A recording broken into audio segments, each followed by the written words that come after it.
Welcome to our channel. We hope you enjoy our narrated stories.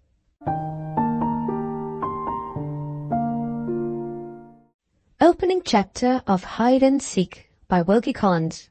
At 1:45 on a wet Sunday afternoon in November 1837, Samuel Snoxall, page to Mr. Zachary Thorpe of Beargrove Square, London, left the area gate with 3 umbrellas under his arm to meet his master and mistress at the church door on the conclusion of morning service. Snoxall had been specially directed by the housemaid to distribute his 3 umbrellas in the following manner. The new silk umbrella was to be given to Mr. and Mrs. Thorpe. The old silk umbrella was to be handed to Mr. Goodworth, Mrs. Thorpe's father, and the heavy gingham was to be kept by Snoxall himself for the special protection of Master Zach, aged 6 years and the only child of Mr. Thorpe. Furnished with these instructions, the page set forth on his way to the church. The morning had been fine for November, but before midday the clouds had gathered, the rain had begun, and the inveterate fog of the season had closed dingily over the wet streets far and near. The garden in the middle of Beargrove Square, with its close-cut turf, its vacant beds, its brand-new rustic seats, its withered young trees that had not yet grown as high as the railings around them, seemed to be absolutely rotting away in yellow mist and softly steady rain, and was deserted even by the cats. All blinds were drawn down for the most part over all windows. What light came from the sky came like light seen through dusty glass. The grim brown hue of the brick houses looked more dirtily mournful than ever. The smoke from the chimney pots was lost mysteriously in deepening superincumbent fog. The muddy gutters gurgled. The heavy raindrops dripped into empty areas audibly. No object great or small, no out-of-door litter whatever appeared anywhere to break the dismal uniformity of line and substance in the perspective of the square. No living being moved over the watery pavement save the solitary Snoxall. He plodded on into a crescent, and still the awful Sunday solitude spread grimly humid all around him. He next entered a street with some closed shops in it, and here at last some consoling signs of human life attracted his attention. He now saw the crossing sweeper of the district, off duty till church came out, smoking a pipe under the covered way that led to a mews. He detected, through half-closed shutters, a chemist's apprentice yawning over a large book. He passed the navigator, an ostler, and 2 costermongers wandering warily backwards and forwards before a closed public-house door. He heard the heavy clop-clop of thickly booted feet advancing behind him, and a stern voice growling, "Now then, be off with you or you'll get locked up," and, looking round, saw an orange girl, guilty of having obstructed an empty pavement by sitting on the curbstone, driven along before a policeman, who was followed admiringly by a ragged boy gnawing a piece of orange peel. Having delayed a moment to watch this Sunday procession of 3 with melancholy curiosity as it moved by him, Snoxall was about to turn the corner of a street which led directly to the church, when a shrill series of cries in a child's voice struck on his ear and stopped his progress immediately. The page stood stock still in astonishment for an instant, then pulled the new silk umbrella from under his arm and turned the corner in a violent hurry. His suspicions had not deceived him. There was Mr. Thorpe himself walking sternly homeward through the rain before church was over. He led by the hand Master Zach, who was trotting along under protest, with his hat half off his head, hanging as far back from his father's side as he possibly could, and howling all the time at the utmost pitch of a very powerful pair of lungs. Mr. Thorpe stopped as he passed the page, and snatched the umbrella out of Snoxall's hand with unaccustomed impetuity, said sharply, "Go to your mistress. Go on to the church," and then resumed his road home, dragging his son after him faster than ever. "Snoxy! Snoxy!" screamed Master Zach, turning round towards the page so that he tripped himself up and fell against his father's legs at every third step. "I've been a naughty boy at church." "Ah, you look like it, you do," muttered Snugshot to himself sarcastically as he went on. With that expression of opinion, the page approached the church portico and waited sulkily among his fellow servants and their umbrellas for the congregation to come out. When Mr. Goodworth and Mrs. Thorpe left the church, the old gentleman, regardless of appearances, seized eagerly on the despised gingham umbrella, because it was the largest he could get, and took his daughter home under it in triumph. Mrs. Thorpe was very silent, and sighed dolefully once or twice when her father's attention wandered from her to the people passing along the street. "You're fretting about Zack," said the old gentleman, looking round suddenly at his daughter. "Never mind. Leave it to me. I'll undertake to beg him off this time." "It's very disheartening and shocking to find him behaving so," said Mrs. Thorpe. "After the careful way we've brought him up in, too." "Nonsense, my love." "No, I don't mean that. I beg your pardon. But who can be surprised that a child of 6 years old should be tired of a sermon 40 minutes long by my watch? I was tired of it myself, I know, though I wasn't candid enough to show it as the boy did. There, we won't begin to argue. I'll back Zack off this time, and we'll say no more about it." Mr. Goodworth's announcement of his benevolent intentions towards Zack seemed to have very little effect on Mrs. Thorpe, but she said nothing on that subject, or any other, during the rest of the dreary walk home, through rain, fog, and mud, to Beargrove Square. Rooms have their mysterious peculiarities of physiognomy as well as men.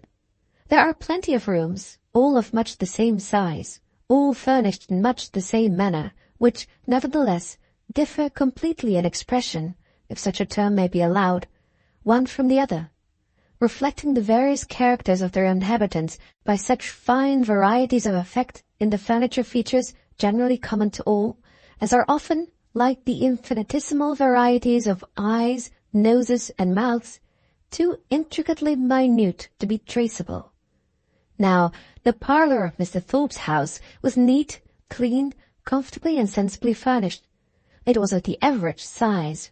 It had the usual sideboard, dining table, looking-glass, scroll fender, marble chimney-piece with a clock on it, carpet with a drugget over it, and wire window blinds to keep people from looking in, characteristic of all respectable London parlours of the middle class. And yet it was an inveterately severe-looking room, a room that seemed as if it had never been convivial, never uproarious, never anything but sternly comfortable and serenely dull, a room which appeared to be as unconscious of acts of mercy and easy, unreasoning, over-affectionate forgiveness to offenders of any kind, juvenile or otherwise, as if it had been a cell in Newgate, or a private torturing chamber in the Inquisition. Perhaps Mr. Goodworth felt thus affected by the parlour, especially in November weather, as soon as he entered it, for although he had promised to beg Zack off, although Mr. Thorpe was sitting alone by the table and accessible to petitions, with a book in his hand, the old gentleman hesitated uneasily for a minute or two, and suffered his daughter to speak first. "Where is Zack?" asked Mrs. Thorpe, glancing quickly and nervously all round her. "He's locked up in my dressing-room," answered her husband, without taking his eyes off the book. "In your dressing-room?" echoed Mrs. Thorpe, looking as startled and horrified as if she had received a blow instead of an answer. "In your dressing-room? Good heavens, Zachary, how do you know the child hasn't got at your razors?" "They are locked up," rejoined Mr. Thorpe, with the mildest reproof in his voice and the mournfulest self-possession in his manner. "I took care before I left the boy that he should get at nothing which could do him any injury. He's locked up, and will remain locked up, because—" "I say, Thorpe, won't you let him off this time?" interrupted Mr. Goodworth, boldly plunging head foremost with his petition for mercy into the conversation. "If you had allowed me to proceed, sir," said Mr. Thorpe, who always called his father-in-law sir, "I should have simply remarked that, after having enlarged to my son, in such terms you will observe as I thought best fitted to his comprehension, on the disgrace to his parents and himself of his behavior this morning, I set him as a task 3 verses to learn out of the select Bible texts for children, choosing the verses which seemed most likely, if I may trust my own judgment on the point, to impress on him what his behavior ought to be for the future in church. He flatly refused to learn what I told him. It was, of course, quite impossible to allow my authority to be set at defiance by my own child, whose disobedient disposition has always, God knows, been a source of constant trouble and anxiety to me. So I locked him up, and locked up he will remain until he has obeyed me. My dear, turning to his wife and handing her a key, I have no objection, if you wish, to your going and trying what you can do towards overcoming the obstinacy of this unhappy child. Mrs. Thorpe took the key and went upstairs immediately, went up to do what all women have done from the time of the first mother, to do what Eve did when Cain was wayward in his infancy and cried at her breast, in short, went up to coax her child. Mr. Thorpe, when his wife closed the door, carefully looked down the open page on his knee for the place where he'd left off, found it, referred back a moment to the last lines of the preceding leaf, and then went on with his book, not taking the smallest notice of Mr. Goodworth. "Thorpe," cried the old gentleman, plunging head foremost again into his son-in-law's reading this time instead of his talk, "you may say what you please, but your notion of bringing up Zack is a wrong one altogether." With the calmest imaginable expression of face, Mr. Thorpe looked up from his book, and, first carefully putting a paper knife between the leaves, placed it on the table. He then crossed one of his legs over the other, rested an elbow on each arm of his chair, and clasped his hands in front of him. On the wall opposite hung several lithographed portraits of distinguished preachers in and out of the establishment, mostly represented as very sturdily constructed men with bristly hair, fronting the spectator interrogatively, and holding thick books in their hands. Upon one of these portraits, the name of the original of which was stated at the foot of the print to be the Reverend Aaron Yollop, Mr. Thorpe now fixed his eyes, with a faint approach to a smile on his face. He never was known to laugh, and with a look and manner which said as plainly as if he had spoken it, "This old man is about to say something improper or absurd to me, but he is my wife's father. It is my duty to bear with him, and therefore I am perfectly resigned." "It's no use looking in that way, Thorpe," growled the old gentleman. "I'm not to be put down by looks at my time of life. I may have my own opinions, I suppose, like other people, and I don't see why I shouldn't express them, especially when they relate to my own daughter's boy. It's very unreasonable of me, I dare say, but I think I ought to have a voice now and then in Zack's bringing up." Mr. Thorpe bowed respectfully, partly to Mr. Goodworth, partly to the Reverend Aaron Yollop. "I shall always be happy, sir, to listen to any expression of your opinion." "My opinion's this," burst out Mr. Goodworth. "You've no business to take Zack to church at all till he's some years older than he is now. I don't deny that there may be a few children here and there at 6 years old who are so very patient and so very— what's the word for a child that knows a deal more than he has any business to know at his age? Stop, I've got it. Precocious, that's the word. So very patient and so very precocious that they will sit quiet in the same place for 2 hours, making believe all the time that they understand every word of the service, whether they really do or not. I don't deny that there may be such children, though I never met with them myself, and should think them all impudent little hypocrites if I did. But Zack isn't one of that sort. Zack's a genuine child, God bless him. Zack— "Do I understand you, my dear sir," interposed Mr. Thorpe, sorrowfully sarcastic, "to be praising the conduct of my son, then disturbing the congregation, and obliging me to take him out of the church?" "Nothing of the sort," retorted the old gentleman. I am not praising Zack's conduct, but I am blaming yours. Here it is in plain words. You keep on cramming church down his throat, and he keeps on puking at it as if it was physic, because he don't know any better, and can't know any better at his age. Is that the way to make him take kindly to religious teaching? I know as well as you do that he roared like a young Turk at the sermon. And pray, what was the subject of the sermon? Justification by faith. Do you mean to tell me that he, or any other child at his time of life, could understand anything of such a subject as that, or get an atom of good out of it? You can't. You know you can't. I say again, it's no use taking him to church yet.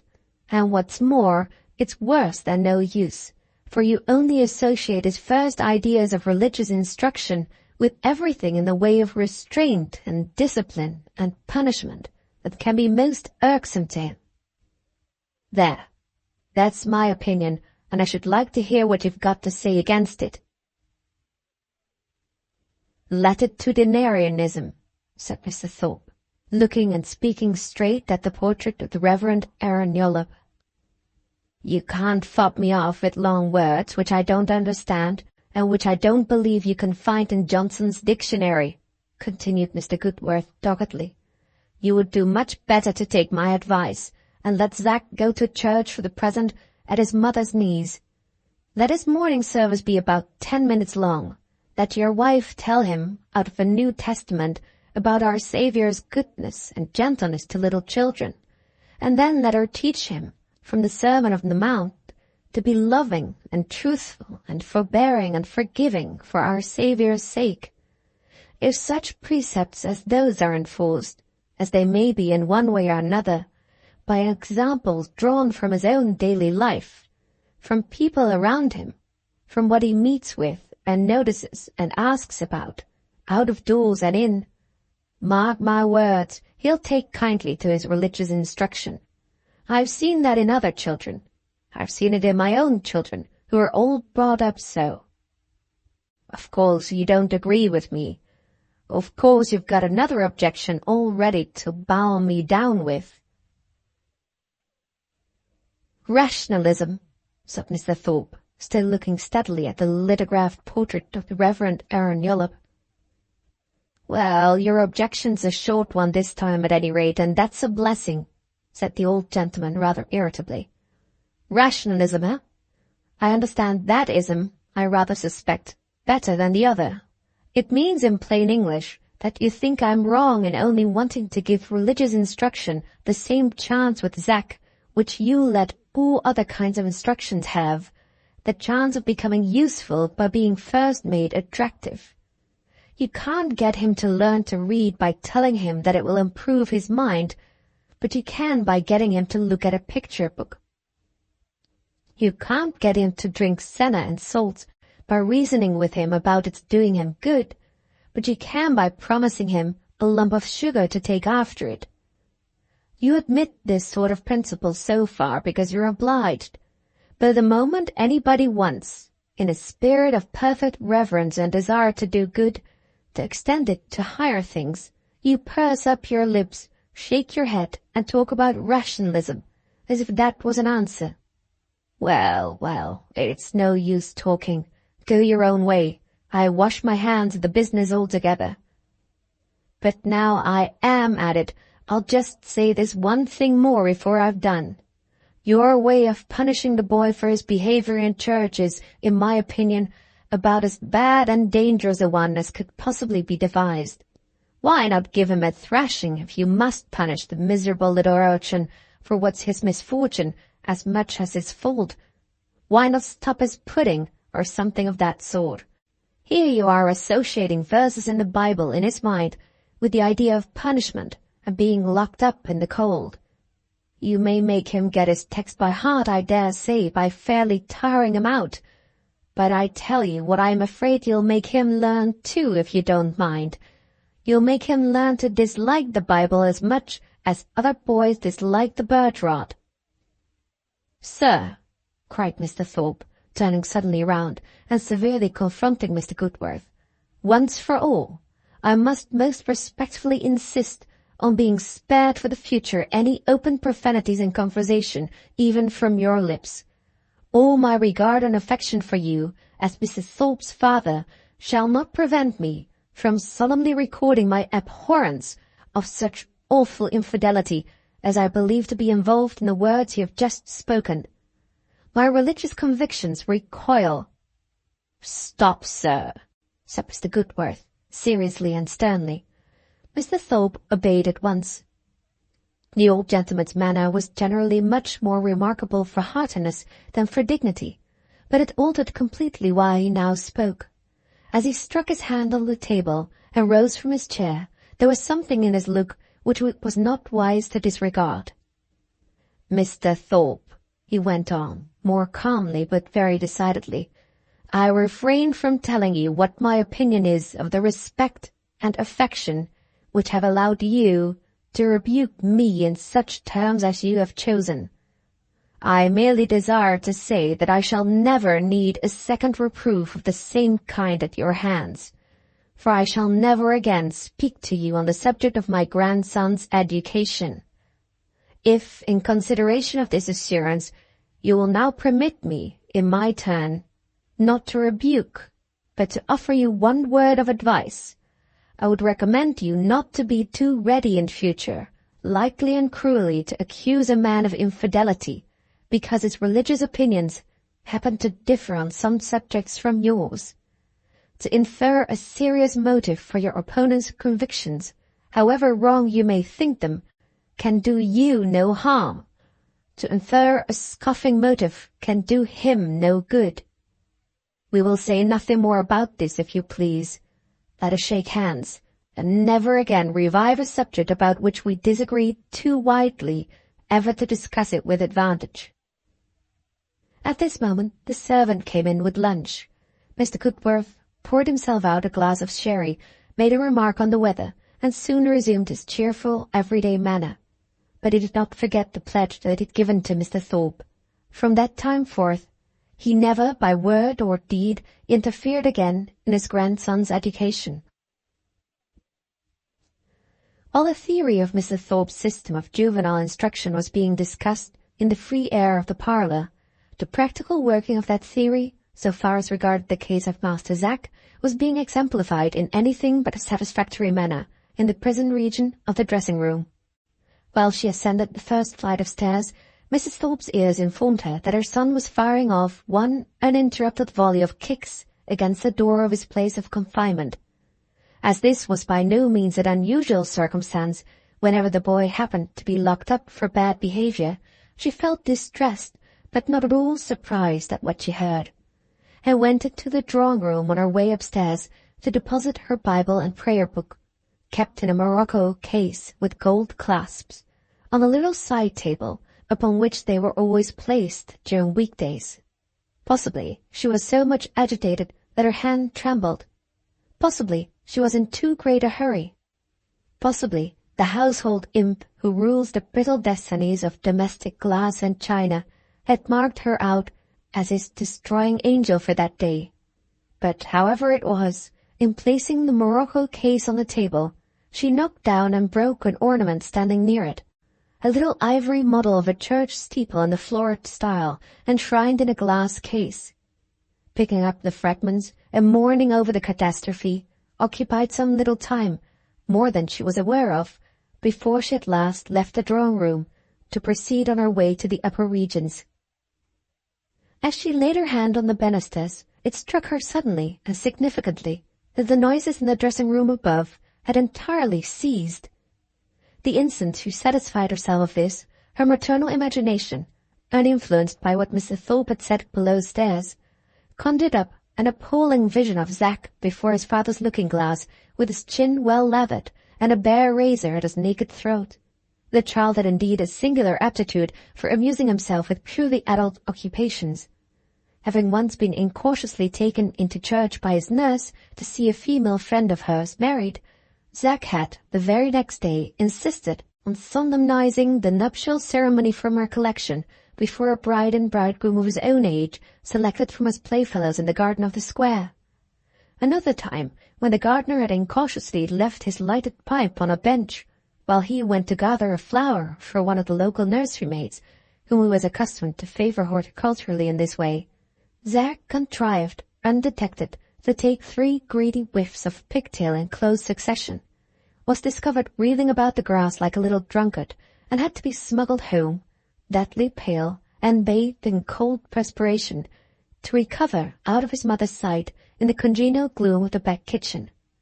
Although the precise infantine achievements here cited were unknown to Mrs. Thorpe, there were plenty more like them which she had discovered, and the warning remembrance of which now hurried the poor lady up the second flight of stairs in a state of breathless agitation and alarm.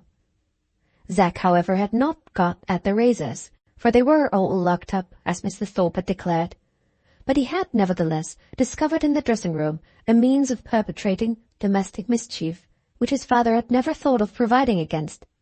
Finding that kicking, screaming, stamping, sobbing, and knocking down chairs were quite powerless as methods of enforcing his liberation, he suddenly suspended his proceedings, looked all round the room, observed the cock which supplied his father's bath with water, and instantly resolved to flood the house. He had set the water going in the bath, had filled it to the brim, and was anxiously waiting, perched upon a chair, to see it overflow, when his mother unlocked the dressing-room door and entered the room. "Oh, you naughty, wicked, shocking child!" cried Mrs. Thorpe, horrified at what she beheld, but instantly stopping the threatened deluge from motives of precaution connected with the drawing-room ceiling. "Oh, Zack, Zack, what will you do next? What would your papa say if he heard of this? You wicked, wicked, wicked child, I'm ashamed to look at you." And in very truth, Zack offered at that moment a sufficiently disheartening spectacle for a mother's eyes to dwell on. There stood the young imp, sturdy and upright in his chair, wriggling his shoulders in and out of his frock, and holding his hands behind him in unconscious imitation of the favourite action of Napoleon the Great. His light hair was all rumpled down over his forehead, his lips were swelled, his nose was red, and from his bright blue eyes rebellion looked out frankly mischievous, amid a surrounding halo of dirt and tears rubbed circular by his knuckles. After gazing on her son in mute despair for a minute or so, Mrs. Thorpe took the only course that was immediately open to her, or, in other words, took the child off the chair. "Have you learned your lesson, you wicked boy?" she asked. "No, I haven't," answered Zack resolutely. "Then come to the table with me. Your papa's waiting to hear you. Come here and learn your lesson directly," said Mrs. Thorpe, leading the way to the table. "I won't," rejoined Zack, emphasizing the refusal by laying tight hold of the wet sides of the bath with both hands. It was lucky for this rebel of 6 years old that he addressed those 2 words to his mother only. If his nurse had heard them, she would instantly have employed that old-established resource in all educational difficulties, familiarly known to persons of her condition under the appellation of a smack on the head. If Mr. Thorpe had heard them, the boy would have been sternly torn away, bound to the back of a chair, and placed ignominiously with his chin against the table.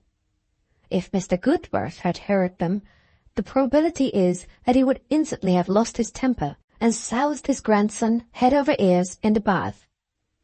Not one of these ideas occurred to Mrs. Thorpe, who possessed no ideas, but she had certain substitutes which were infinitely more useful in the present emergency. She had instincts. "Look up at me, Zack," she said, returning to the bath and sitting in the chair by its side. "I want to say something to you." The boy obeyed directly. His mother opened her lips, stopped suddenly, said a few words, stopped again, hesitated, and then ended her first sentence of admonition in the most ridiculous manner by snatching at the nearest towel and bearing Zack off to the wash-hand basin. The plain fact was that Mrs. Thorpe was secretly vain of her child. She had long since, poor woman, forced down the strong, straight waistcoats of prudery and restraint over every other moral weakness but this, of all vanities the most beautiful, of all human feelings surely the most pure. Yes, she was proud of Zack. The dear, naughty, handsome, church-disturbing, door-kicking, house-flooding Zack. If he had been a plain-featured boy, she could have gone on more sternly with her admonition, but to look coolly on his handsome face, made ugly by dirt, tears, and rumpled hair, to speak to him in that state, while soap, water, brush, and towel were all within reach, was more than the mother, or the woman either, for that matter, had the self-denial to do. So, before it had well begun, the maternal lecture ended impotently in the wash-hand basin. When the boy had been smartened and brushed up, Mrs. Thorpe took him on her lap, and suppressing a strong desire to kiss him on both his round, shining cheeks, said these words. "I want you to learn your lesson, because you will please me by obeying your father. I have always been kind to you. Now I want you to be kind to me." For the first time, Zack hung down his head and seemed unprepared with an answer. Mrs. Thorpe knew by experience what this symptom meant. "I think you are beginning to be sorry for what you've done and are going to be a good boy," she said. "If you are, I know you will give me a kiss." Zack hesitated again, then suddenly reached up and gave his mother a hearty and loud-sounding kiss on the tip of her chin. "And now you will learn your lesson?" continued Mrs. Thorpe. "I've always tried to make you happy, and I'm sure you are ready by this time to try and make me happy. Are you not, Zack?" "Yes, I am," said Zack manfully. His mother took him at once to the table on which the select Bible texts for children lay open, and tried to lift him into a chair. "No," said the boy, resisting and shaking his head resolutely. "I want to learn my lesson on your lap." Mrs. Thorpe humoured him immediately. She was not a handsome, not even a pretty woman, and the cold atmosphere of the dressing-room by no means improved her personal appearance, but, notwithstanding this, she looked absolutely attractive and interesting at the present moment, as she sat with Zack in her arms, bending over him while he studied his 3 verses in the Bible texts. Women who have been ill-used by nature have this great advantage over men in the same predicament. Wherever there is a child present, they have a means ready at hand which they can all employ alike for hiding their personal deficiencies. Whoever saw an awkward woman look awkward with a baby in her arms?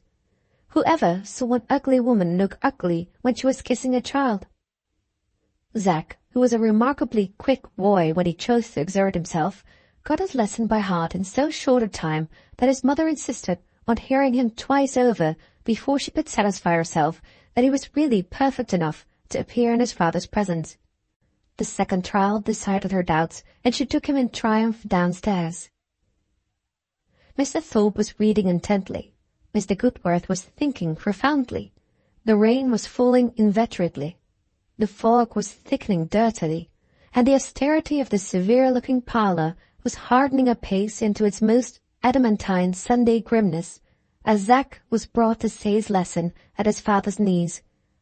He got through it perfectly again, but his childish manner during this 3rd trial altered from frankness to distrustfulness, and he looked much oftener while he said his task at Mr. Goodworth than at his father. When the texts had been repeated, Mr. Thorpe just said to his wife, before resuming his book, "You may tell the nurse, my dear, to get Zachary's dinner ready for him, though he doesn't deserve it for behaving so badly about learning his lesson." "Please, Grandpapa, may I look at the picture book you brought for me last night, after I was in bed?" said Zack, addressing Mr. Goodworth, and evidently feeling that he was entitled to his reward now he had suffered his punishment. "Certainly not on a Sunday," interposed Mr. Thorpe. "Your grandpapa's book is not a book for Sundays." Mr. Goodworth started and seemed about to speak, but recollecting what he had said to Mr. Thorpe, contented himself with poking the fire. The book in question was a certain romance entitled Jack and the Beanstalk, adorned with illustrations in the freest style of watercolor art.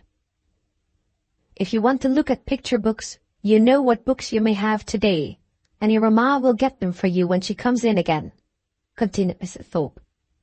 The works now referred to were an old copy of the Pilgrim's Progress, containing 4 small prints of the period of the last century, and a Life of Moses, illustrated by severe German outlines in the manner of the modern school.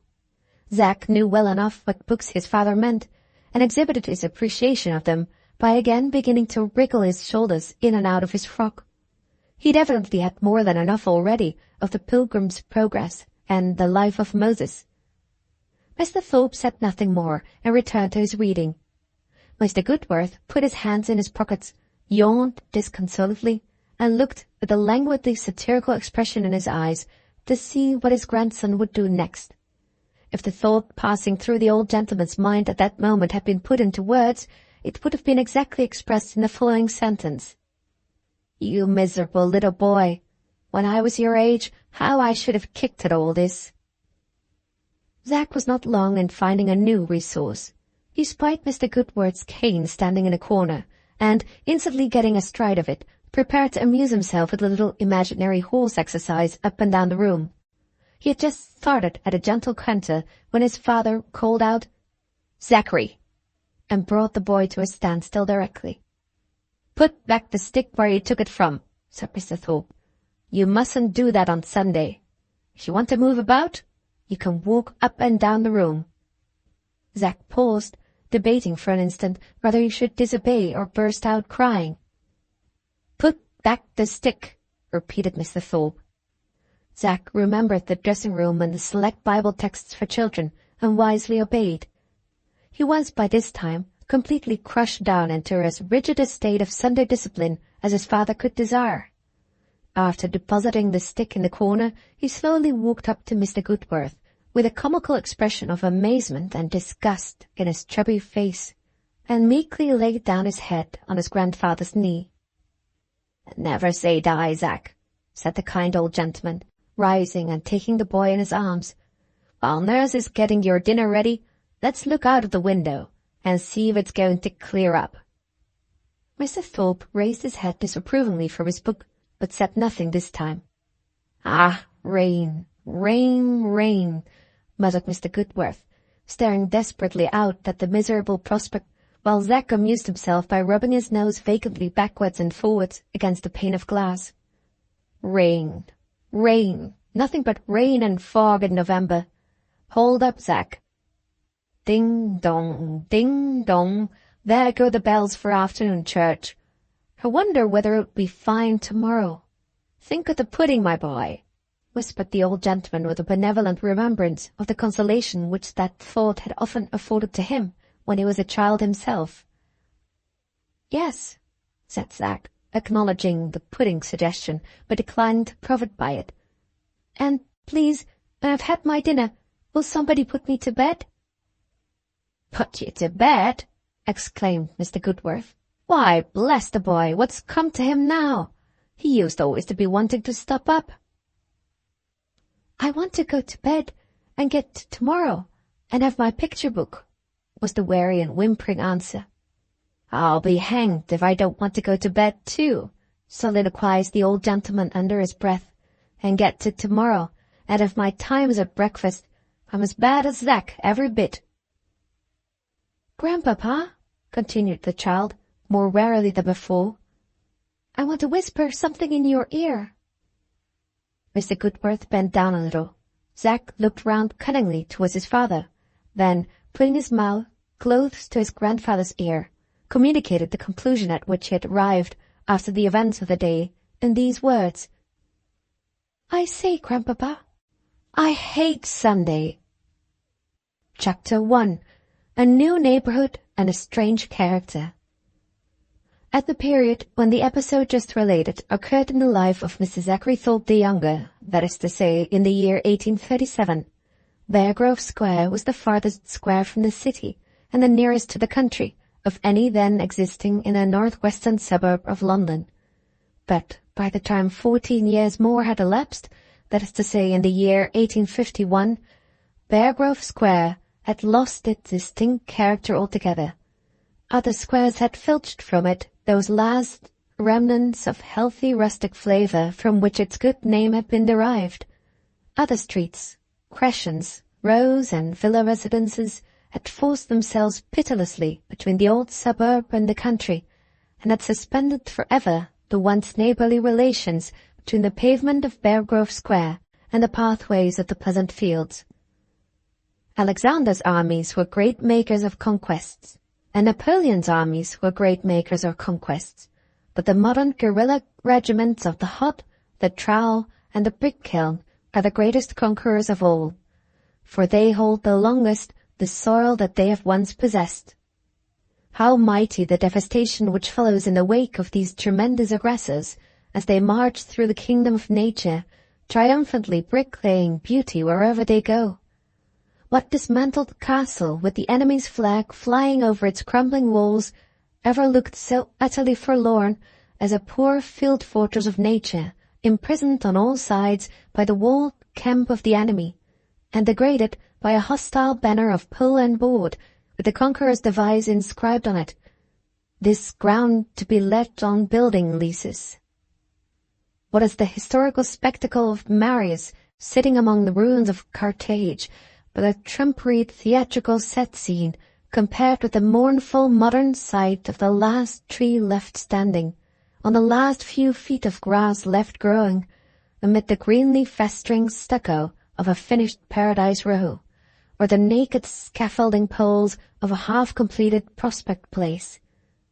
Oh, gritty-natured guerrilla regiments of the Hod, the Trowel, and the Brick Kiln, the town pilgrim of nature, when he wanders out at fall of day into the domains which you have spared for a little while, hears strange things said of you in secret, as he judiciously interprets the old primeval language of the leaves, as he listens to the death-doomed trees still whispering mournfully around him the last notes of their ancient evensong.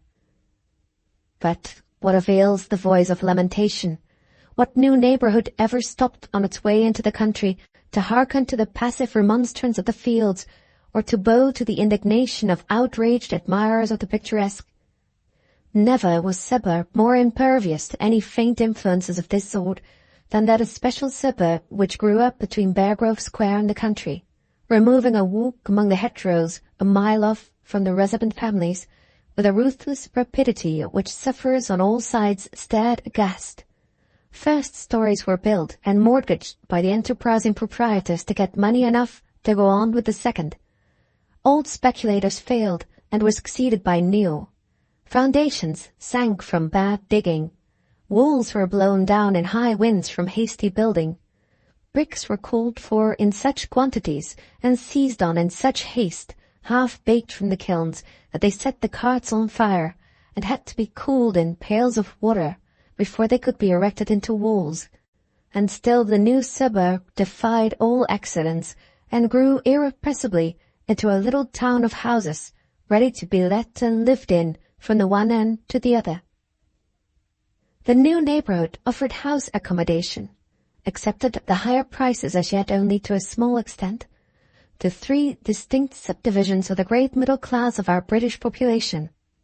Rents and premises were adapted in a steeply descending scale to the means of the middle classes with large incomes, of the middle classes with moderate incomes, and of the middle classes with small incomes. The abodes of the large incomes were called mansions, and were fortified strongly against the rest of the suburb by being all built in one wide row, shut in at either end by ornamental gates, and called a park. The unspeakable desolation of aspect common to the whole suburb was in a high state of perfection in this part of it. Irreverent street noises fainted dead away on the threshold of the ornamental gates at the sight of the hermit lodge keeper. The cry of the costermonger and the screech of the vagabond London boy were banished out of hearing. Even the regular tradesmen's time-honored business noises at customers' doors seemed as if they ought to have been relinquished here. The frantic falsetto of the milkman, the crash of the furious butcher's cart over the never-to-be-pulverized stones of the new road through the park, always sounded profanely to the passing stranger in the spick and span stillness of this paradise of the large incomes. The hapless small incomes had the very worst end of the whole locality entirely to themselves, and absorbed all the noises and nuisances, just as the large incomes absorbed all the tranquillities and luxuries of suburban existence. Here were the dreary limits at which architectural invention stopped in despair. Each house in this poor man's purgatory was, indeed, and in awful literalness, a brick box with a slate top to it. Every hole drilled in these boxes, whether door-hole or window-hole, was always overflowing with children. They often mustered by 40s and 50s in one street, and were the great pervading feature of the quarter. In the world of the large incomes, young life sprang up like a garden fountain, artificially playing only its stated periods in the sunshine. In the world of the small incomes, young life flowed out turbulently into the street, like an exhaustless canal deluge in all weathers. Next to the children of the inhabitants, invisible numerical importance, came the shirts and petticoats and miscellaneous linen of the inhabitants, fluttering out to dry publicly on certain days of the week, and enlivening the treeless little gardens where they hung, with lightsome avenues of pinafores and solemn spreading foliage of stout Welsh flannel. Here that absorbing passion for oranges, especially active when the fruit is half ripe and the weather is bitter cold, which distinguishes the city English girl of the lower orders, flourished in its finest development. And here also the poisonous fumes of the holiday shop-boy's bad cigar told all resident nostrils when it was Sunday, as plainly as the church bells could tell it to all resident ears. The one permanent rarity in this neighborhood on weekdays was to discover a male inhabitant in any part of it, between the hours of 9 in the morning and 6 in the evening. The one sorrowful sight which never varied was to see that every woman, even to the youngest, looked more or less unhappy, often care-stricken, while youth was still in the first bud, oftener child-stricken before maturity was yet in the full bloom. As for the great central portion of the suburb, or in other words, the locality of the moderate incomes, it reflected exactly the lives of those who inhabited it, by presenting no distinctive character of its own at all. In one part, the better order of houses imitated as pompously as they could the architectural grandeur of the mansions owned by the large incomes. In another, the worst order of houses respectably but narrowly escaped the general resemblance to the brick boxes of the small incomes. In some places, the park influences vindicated their existence superbly in the persons of isolated ladies who, not having a carriage to go out in for an airing, exhibited the next best thing, a footman to walk behind them, and so got a pedestrian airing genteelly in that way. In other places, the obtrusive spirit of the brick boxes rode about, thinly disguised, in children's carriages, drawn by nursery maids, or floated aloft, delicately discernible at angles of view, in the shape of a lace pocket-handkerchief or a fine-worked chemisette, drying modestly at home in retired corners of back gardens. Generally, however, the hostile influence of the large incomes and the small mingled together on the neutral ground of the moderate incomes, turning it into the dullest, the dreariest, the most oppressively conventional division of the whole suburb. It was just that sort of place where the thoughtful man, looking about him mournfully at the locality, and physiologically observing the inhabitants, would be prone to stop suddenly, and ask himself one plain but terrible question. Do these people ever manage to get any real enjoyment out of their lives, from one year's end to another? To the looker-on at the system of life prevailing among the moderate incomes in England, the sort of existence which that system embodies seems in some aspect to be without a parallel in any other part of the civilized world. Is it not obviously true that, while the upper classes and the lower classes of English society have each their own characteristic recreations for leisure hours, adapted equally to their means and to their tastes, the middle classes in general have, to expose the sad reality, nothing of the sort. To take an example from those eating and drinking recreations which absorb so large a portion of existence, if the rich proprietors of the mansions in the park could give their grand dinners, and be as prodigal as they pleased with their first-rate champagne and their rare gastronomic delicacies, the poor tenants of the brick boxes could just as easily enjoy their tea-garden conversazione, and be just as happily and hospitably prodigal in turn with their porter-pot, their teapot, their plate of bread and butter, and their dish of shrimps. On either side, these representatives of two pecuniary extremes in society, looked for what recreations they wanted with their own eyes, pursued those recreations within their own limits, and enjoyed themselves unreservedly in consequence. Not so with the moderate incomes. They and their social moments shrank absurdly far from the poor people's porter and shrimps, crawled contemptibly near to the rich people's rare wines and luxurious dishes, exposed their poverty in imitation by chemical champagne from second-rate wine merchants, by flabby salads and fetid oyster patties from second-rate pastry cooks, were in no one of their festive arrangements true to their incomes, to their order, or to themselves, and, in very truth, for all these reasons and many more, got no real enjoyment out of their lives from one year's end to another. On the outskirts of that part of the new suburb appropriated to these unhappy middle classes with moderate incomes, there lived a gentleman, by name Mr. Valentine Blyth, whose life offered as strong a practical contradiction as it is possible to imagine to the lives of his neighbors. He was per profession an artist in spite of circumstances. Neither his father, nor his mother, nor any relation of theirs on either side had ever practiced the art of painting, or had ever derived any special pleasure from the contemplation of pictures. They were all respectable commercial people of the steady fund-holding old school, who lived exclusively within their own circle, and had never so much as spoken to a live artist or author in the whole course of their lives. The city world in which Valentine's boyhood was passed was as destitute of art influences of any kind as if it had been situated on the coast of Greenland, and yet, to the astonishment of everybody, he was always drawing and painting in his own rude way at every leisure hour. His father was, as might be expected, seriously disappointed and amazed at the strange direction taken by the boy's inclinations.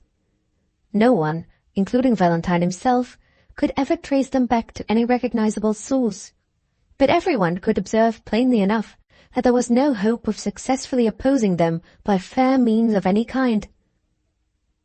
Seeing this, old Mr. Blyth, like a wise man, at last made a virtue of necessity, and, giving way to his son, entered him, under strong commercial protest, as a student in the schools of the Royal Academy.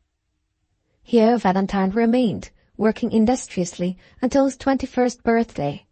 On that occasion, Mr. Blyth had a little serious talk with him about his prospects in life. In the course of this conversation, the young man was informed that a rich merchant uncle was ready to take him into partnership, and that his father was equally ready to start him in business with his whole share, as one of 3 children, in the comfortable inheritance acquired for the family by the well-known city house of Blyth and Company. If Valentine consented to this arrangement, his fortune was secured, and he might ride in his carriage before he was 30. If, on the other hand, he really chose to fling away a fortune, he should not be pinched for means to carry on his studies as a painter. The interest of his inheritance on his father's death should be paid quarterly to him during his father's lifetime, the annual independence thus secured to the young artist under any circumstances being calculated as amounting to a little over £400 a year. Valentine was not deficient in gratitude. He took a day to consider what he should do, though his mind was quite made up about his choice beforehand, and then persisted in his first determination, throwing away the present certainty of becoming a wealthy man for the sake of the future chance of turning out a great painter.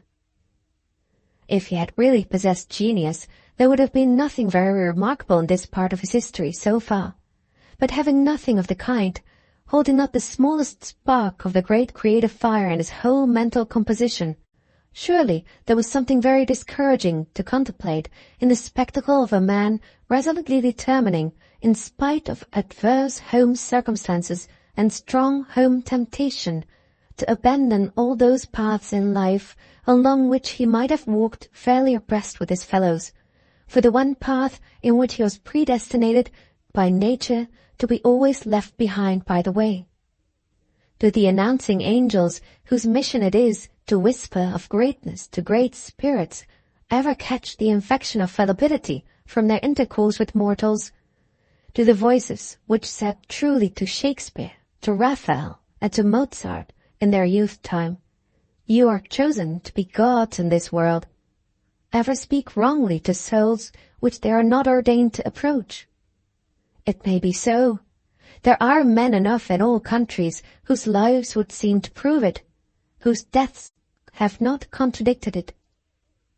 But even to victims such as these, there are pleasant resting places on the thorny way, and flashes of sunlight now and then, to make a cloudy prospect beautiful, though only for a little while. It is not all misfortune and disappointment to the man who is mentally unworthy of a great intellectual vocation, so long as he is morally worthy of it, so long as he can pursue it honestly, patiently, and affectionately for its own dear sake. Let him work, though ever so obscurely, in this spirit towards his labor, and he shall find the labor itself its own exceeding great reward. In that reward lives the divine consolation which, though fame turn her back on him contemptuously, and affluence pass over unpitying to the other side of the way, shall still pour oil upon all his wounds, and take him quietly and tenderly to the hard journey's end. To this one exhaustless solace, which the work, no matter of what degree, can yield always to earnest workers, the man who has succeeded and the man who has failed can turn alike as to a common mother, the one for refuge from mean envy and slanderous hatred, from all the sorest evils which even the thriving child of fame is heir to, the other from neglect, from ridicule, from defeat, from all the petty tyrannies which the pining bondman of obscurity is fated to undergo. Thus it was with Valentine. He had sacrificed a fortune to his art, and his art, in the world's eye at least, had given to him nothing in return. Friends and relatives who had not scrupled, on being made acquainted with his choice of a vocation, to call it in question, and thereby to commit that worst and most universal of all human impertinences, which consists of telling a man to his face, by the plainest possible inference, that others are better able than he is himself to judge what calling in life is fittest and worthiest for him. Friends and relatives who thus upbraided Valentine for his refusal to accept the partnership in his uncle's house, affected, on discovering that he made no public progress whatever in art, to believe that he was simply an idle fellow, who knew that his father's liberality placed him beyond the necessity of working for his bread, and who had taken up the pursuit of painting as a mere amateur amusement to occupy his leisure hours. To a man who labored like poor Blyth, with steadiest industry and the highest aspirations, such whispered calumnies as these were of all mortifications the most cruel, of all earthly insults the hardest to bear. Still, he worked on patiently, never losing faith or hope, because he never lost the love of his art, or the enjoyment of pursuing it, irrespective of results, however disheartening. Like most other men of his slight intellectual caliber, the works he produced were various, if nothing else. He tried the florid style and the severe style. He was by turns devotional, allegorical, historical, sentimental, humorous.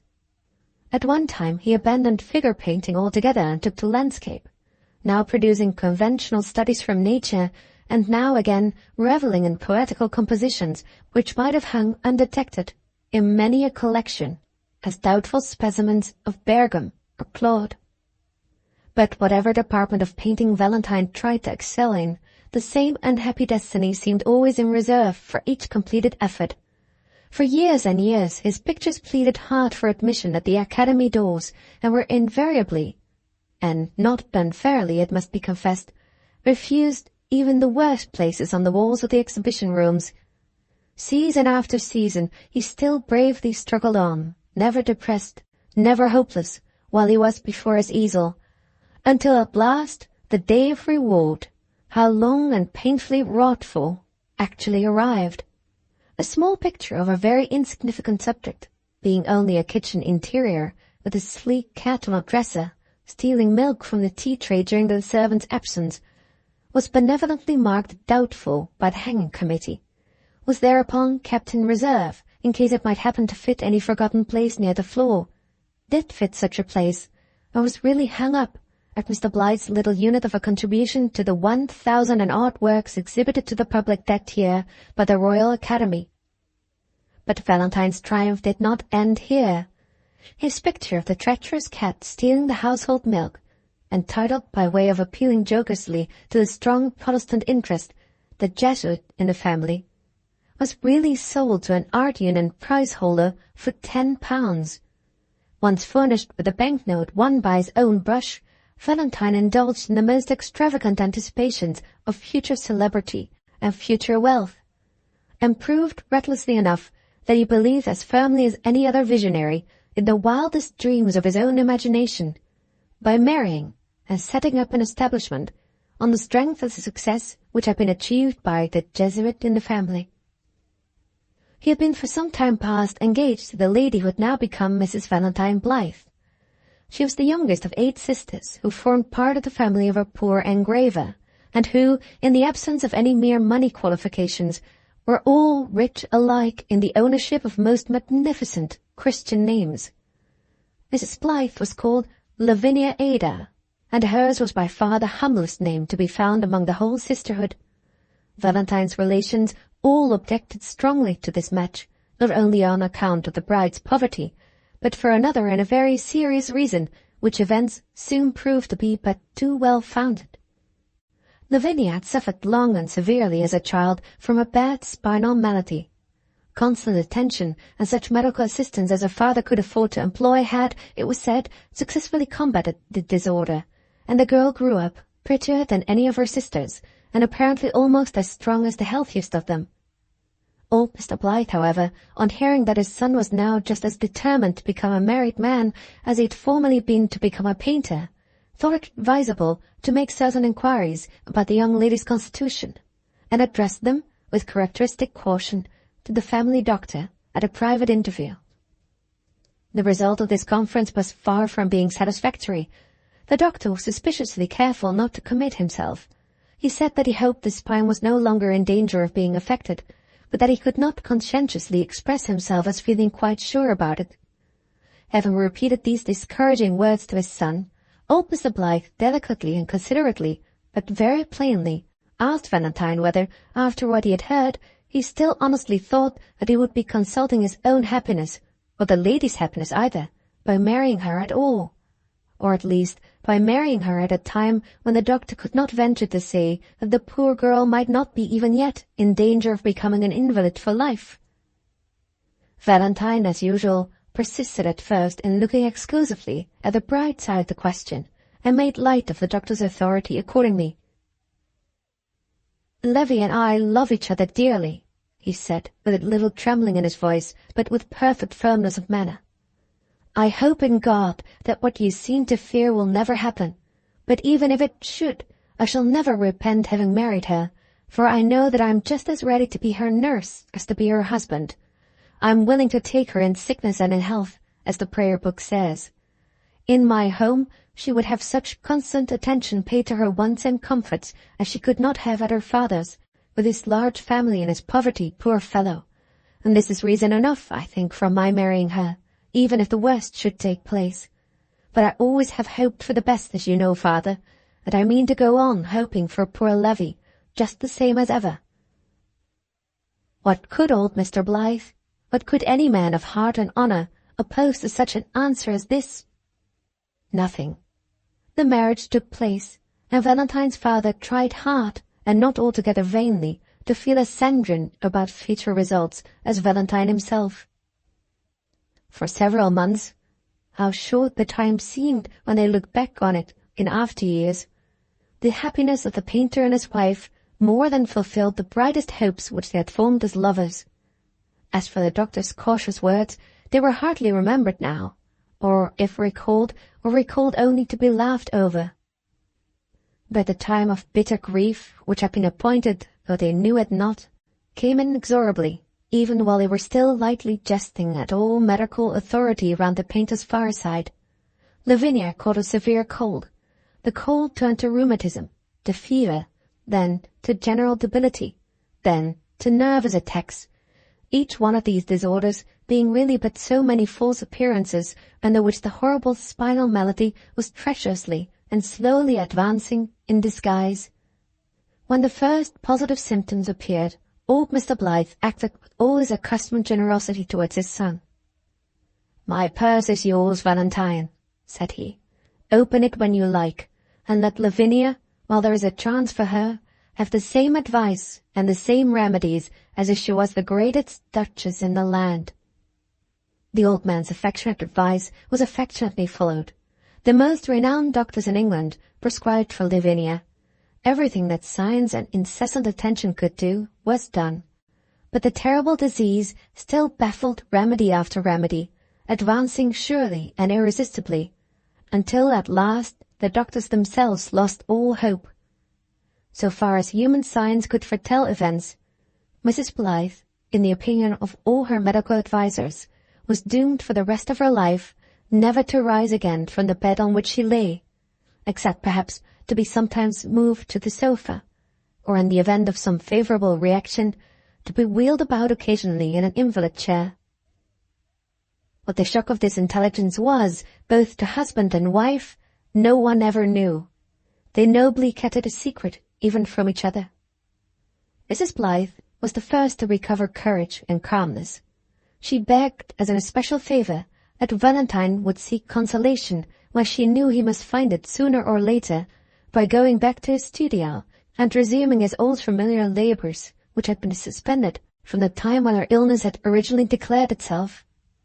On the first day when, in obedience to her wishes, he sat before his picture again, the half-finished picture from which he had been separated for so many months, on that first day, when the friendly occupation of his life seemed suddenly to have grown strange to him, when his brush wandered idly among the colors, when his tears dropped fast on the palette every time he looked down on it, when he tried hard to work as usual, though only for half an hour, only on simple background places in the composition, and still the brush made false touches, and still the tints would not mingle as they should, and still the same words, repeated over and over again, would burst from his lips.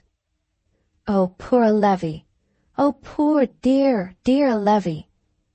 Even then, the spirit of that beloved art, which he had always followed so humbly and so faithfully, was true to its divine mission, and comforted and upheld him at the last bitterest moment, when he laid down his palette in despair. When he was still hiding his face before the very picture which he and his wife had once innocently and secretly glorified together, in those happy days of its beginning that were never to come again, the sudden thought of consolation shone out on his heart, and showed him how he might adorn all his afterlife with the deathless beauty of a pure and noble purpose. Thenceforth, his vague dreams of fame and of rich men wrangling with each other for the possession of his pictures took the second place in his mind, and, in their stead, sprang up the new resolution that he would win independently with his own brush, no matter at what sacrifice of pride and ambition, the means of surrounding his sick wife with all those luxuries and refinements which his own little income did not enable him to obtain, and which he shrank with instinctive delicacy from accepting as presents bestowed by his father's generosity.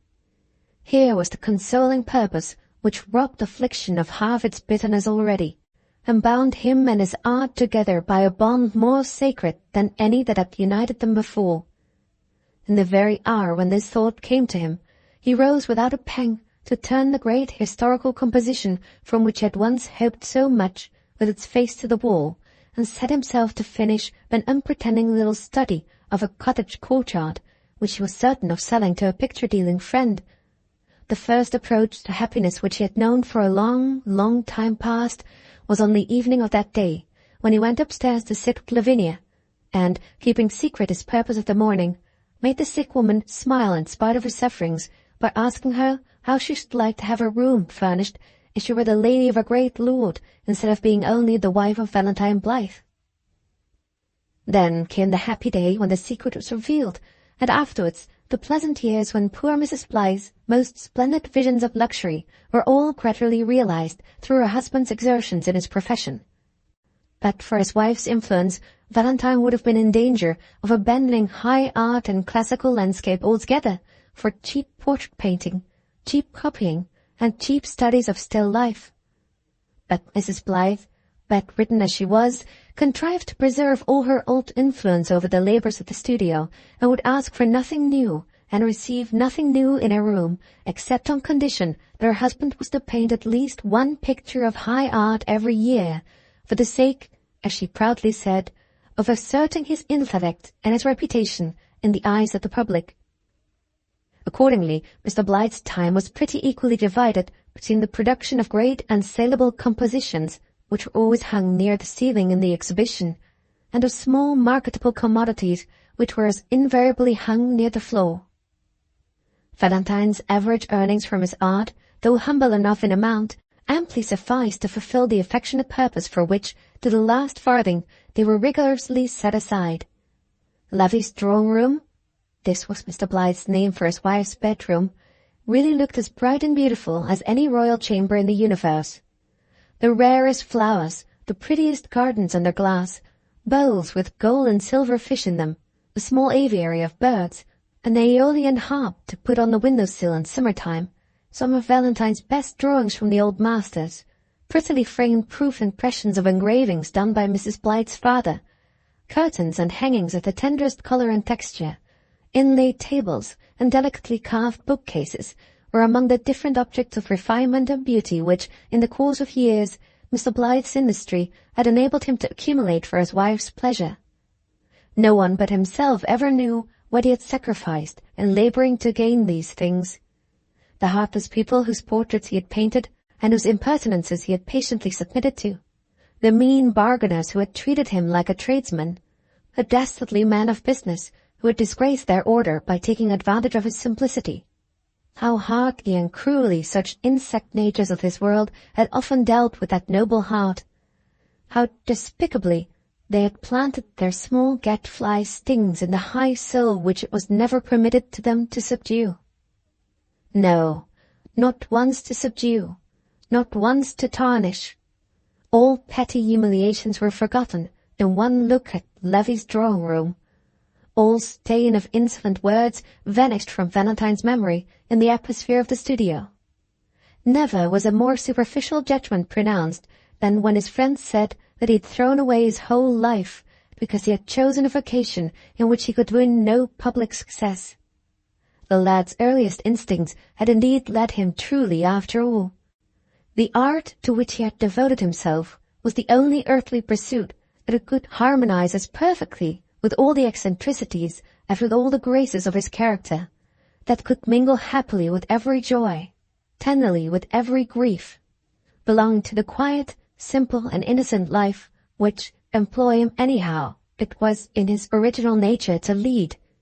But for this protecting art, under what prim disguises, amid what foggy social climates of class conventionality, would the world's clerical, legal, mercantile, military, naval, or dandy have extinguished this man, if any one of them had caught him in its snares? Where would then have been his frolicsome enthusiasm that nothing could dispirit, his inveterate oddities of thought, speech, and action, which made all his friends laugh at him and bless him in the same breath? His affections, so manly in their firmness, so womanly in their tenderness, so childlike in their frank, fearless confidence that dreaded neither ridicule on the one side nor deception on the other. Where and how would all these characteristics have vanished but for his art, but for the abiding spirit ever present to preserve their vital warmth against the outer and earthly cold? The wisest of Valentine's friends, who shook their heads disparagingly whenever his name was mentioned, were at least wise enough in their generation never to ask themselves such embarrassing questions as these. Thus much for the history of the painter's past life. We may now make his acquaintance in the appropriate atmosphere of his own studio. Chapter 2. Mr. Blyth in his studio. It was wintry weather, not such a November winter's day as some of us may remember looking at 14 years ago in Beargrove Square, but a brisk, frosty morning in January. The country view visible from the back windows of Mr. Blyth's house, which stood on the extreme limit of the new suburb, was thinly and brightly pressed out for the sun's morning levee, in its finest raiment of pure snow. The cold blue sky was cloudless. Every sound out of doors fell on the ear with a hearty and jocund ring. All newly lit fires burned up brightly and willingly, without coaxing, and the robin redbreasts hopped about expectantly on balconies and window-sills as if they had only waited for an invitation to walk in and warm themselves, along with our larger fellow creatures, round the kindly hearth. The studio was a large and lofty room, lighted by a skylight, and running along the side of the house throughout its whole depth. Its walls were covered with plain brown paper, and its floor was only carpeted in the middle. The most prominent pieces of furniture were two large easels placed at either extremity of the room, each supporting a picture of considerable size, covered over, for the present, with a pair of sheets which looked woefully in want of washing. There was a painting stand with quantities of shallow little drawers, some too full to open, others again too full to shut. There was a movable platform to put sitters on, covered with red cloth much disguised in dust. There was a small square table of new deal, and a large round table of dilapidated rosewood, both laden with sketch-books, portfolios, dog's-eared sheets of drawing paper, tin pots, scattered brushes, palette knives, rags variously defiled by paint and oil, pencils, chalks, port crayons, the whole smelling powerfully at all points of turpentine. Finally, there were chairs in plenty, no one of which, however, at all resembled the other. In one corner stood a mouldy antique chair with a high back and a basin of dirty water on the seat. By the side of the fireplace, a cheap straw chair of the beehive pattern was tilted over against the dining-room chair, with a horsehair cushion. Before the largest of the two pictures, and hard by a portable flight of steps, stood a rickety office stool. On the platform for sitters, a modern easy-chair with the cover in tatters invited all models to picturesque repose. Close to the rosewood table was placed a rocking-chair, and between the legs of the deal table were huddled together a camp-stool and a hassock. In short, every remarkable variety of the illustrious family of seats was represented in one corner or another of Mr. Blyth's painting-room. All the surplus small articles which shelves, tables, and chairs were enabled to accommodate reposed in comfortable confusion on the floor. One half at least of a pack of cards seemed to be scattered about in this way. A shirt collar, 3 gloves, a boot, a shoe, and half a slipper, a silk stocking, and a pair of worsted muftis, 3 old playbills rolled into a ball, a pencil case, a paper knife, a tooth powder box without a lid, and a superannuated black beetle trap, turned bottom upwards, assisted in forming part of the heterogeneous collection of rubbish strewed about the studio floor. And worse than all, as tending to show that the painter absolutely enjoyed his own disorderly habits, Mr. Blyth had jocosely desecrated his art by making it imitate litter, where in all conscience there was real litter enough already. Just in the way of anybody entering the room, he had painted on the bare floor exact representations of a new quilt pen and a very expensive-looking sable brush, lying all ready to be trodden upon by entering feet. Fresh visitors constantly attested the skillfulness of these imitations by involuntarily stooping to pick up the elusive pen and brush, Mr. Blyth always enjoying the discomfiture and astonishment of every new victim, as thoroughly as if the practical joke had been a perfectly new one on each successive occasion. Such was the interior condition of the painting-room, after the owner had inhabited it for a period of little more than 2 months. The church clock of the suburb had just struck 10, when quick, light steps approached the studio door. A gentleman enters, trips gaily over the imitative pen and brush, and, walking up to the fire, begins to warm his back at it, looking about him rather absently, and whistling drops of brandy in the minor key. This gentleman is Mr. Valentine Blyth. He looks under 40, but is really a little over 50. His face is round and rosy, and not marked by a single wrinkle in any part of it. He has large, sparkling black eyes, wears neither whiskers, beard, nor moustache, keeps his thick, curly black hair rather too closely cut, and has a briskly comical kindness of expression in his face, which it is not easy to contemplate for the first time without smiling at him. He is tall and stout, always wears very tight trousers, and generally keeps his wristbands turned up over the cuffs of his coat. All his movements are quick and fidgety. He appears to walk principally on his toes and seems always on the point of beginning to dance, or jump, or run, whenever he moves about, either in or out of doors. When he speaks, he has an odd habit of ducking his head suddenly and looking at the person whom he addresses over his shoulder. These and other little personal peculiarities of the same undignified nature all contribute to make him exactly that sort of person whom everybody shakes hands with, and nobody bows to on a first introduction. Men instinctively choose him to be the recipient of a joke, girls to be the male confidant of all flirtations which they like to talk about, children to be their petitioner for the pardon of a fault or the reward of a half-holiday.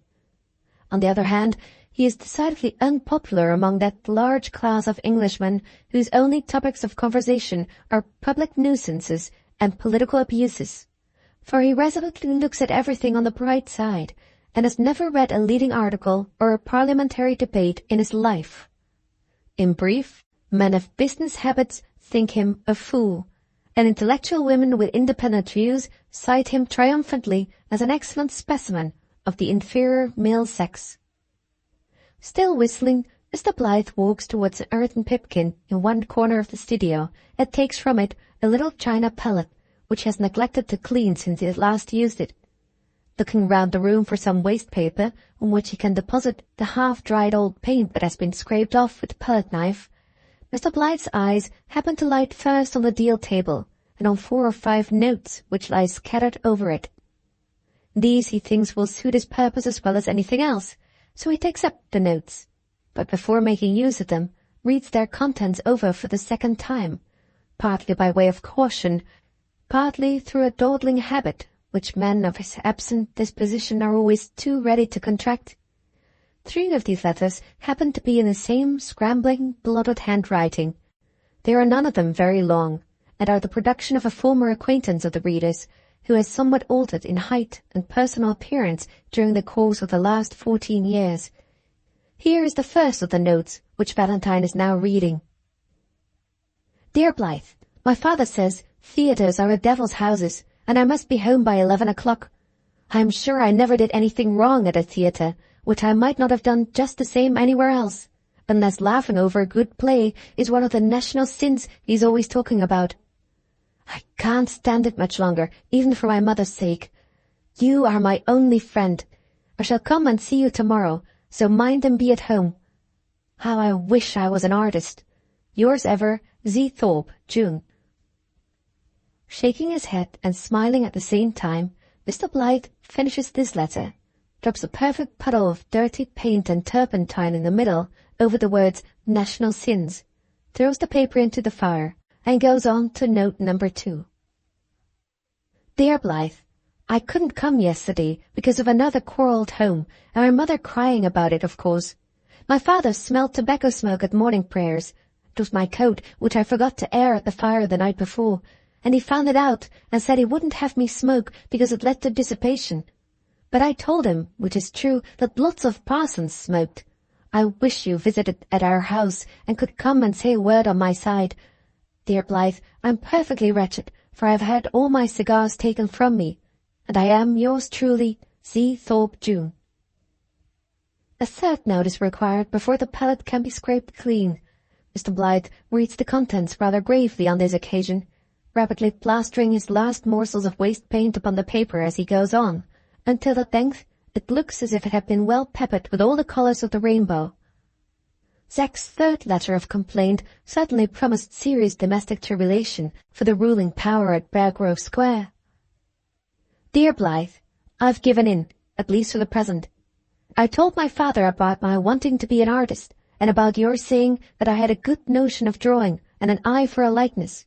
But I might just as well have talked to one of your easels. He means to make a man of business of me. And here I have been for the last 3 weeks at a tea broker's office in the city in consequence. They all say it's a good opening for me, and talk about the respectability of commercial pursuits. I don't want to be respectable, and I hate commercial pursuits.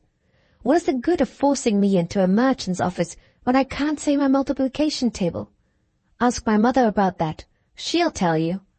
Only fancy me going round tea warehouses in filthy Jewish places like St. Mary Axe to take samples, with a blue bag to carry them about him, and a dirty junior clerk who cleans his pen and his hair to teach me how to fold up parcels. Isn't it enough to make my blood boil to think of it? I can't go on, and I won't go on in this way. Mind you're at home tomorrow. I'm coming to speak to you about how I'm to begin learning to be an artist. The junior clerk is going to do all my sampling work for me in the morning, and we are to meet in the afternoon, after I've come away from you at a chop house, and then go back to the office as if we'd been together all day, just as usual. Ever yours, Z. Thorpe June. P.S. My mind's made up. If the worst comes to the worst, I shall leave home. Oh, dear me. Oh, dear, dear me, says Valentine, mournfully rubbing his palette clean with a bit of rag. What will it all end in, I wonder? Old Thorpe's going just the way, with his obstinate severity, to drive Zack to something desperate. Coming here tomorrow, he says, continues Mr. Blythe, approaching the smallest of the two pictures, placed on easels at opposite extremities of the room. Coming tomorrow. He never dates his notes, but I suppose as this one came last night, tomorrow means today. Saying these words with eyes absently fixed on his picture, Valentine withdraws the sheet stretched over the canvas and discloses a classical landscape of his own composition. If Mr. Blythe had done nothing else in producing the picture which now confronted him, he had at least achieved one great end of all classic art, by reminding nobody of anything simple, familiar, or pleasing to them in nature.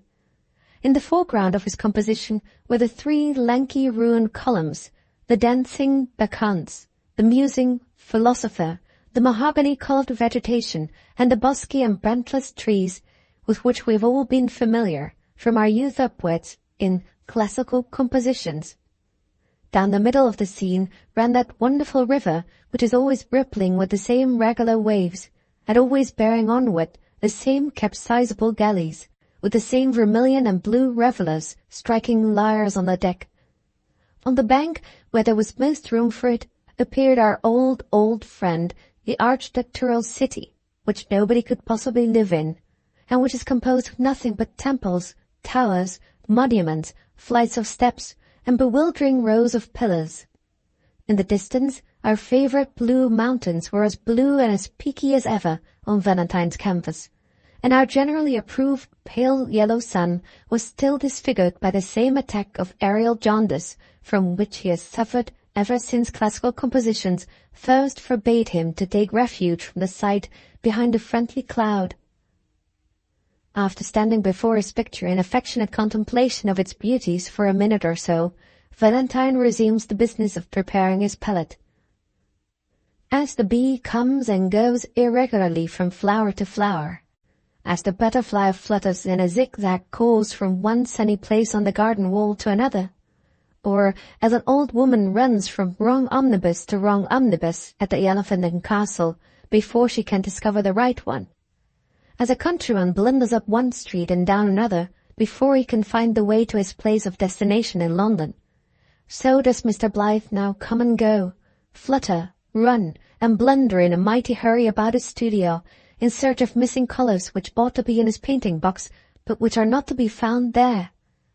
While he is still hunting through the room, his legs come into collision with a large drawing-board on which there is a blank sheet of paper stretched. This board seems to remind Mr. Blythe of some duty connected with it. He places it against two chairs in a good light, then, approaching a shelf on which some plaster casts are arranged, takes down from it a bust of the Venus de Medici, which bust he next places on his old office stool opposite to the two chairs and the drawing-board. Just as these preparations are completed, the door of the studio opens, and a very important member of the painter's household, who has not yet been introduced to the reader, and who is in no way related either to Valentine or his wife, enters the room.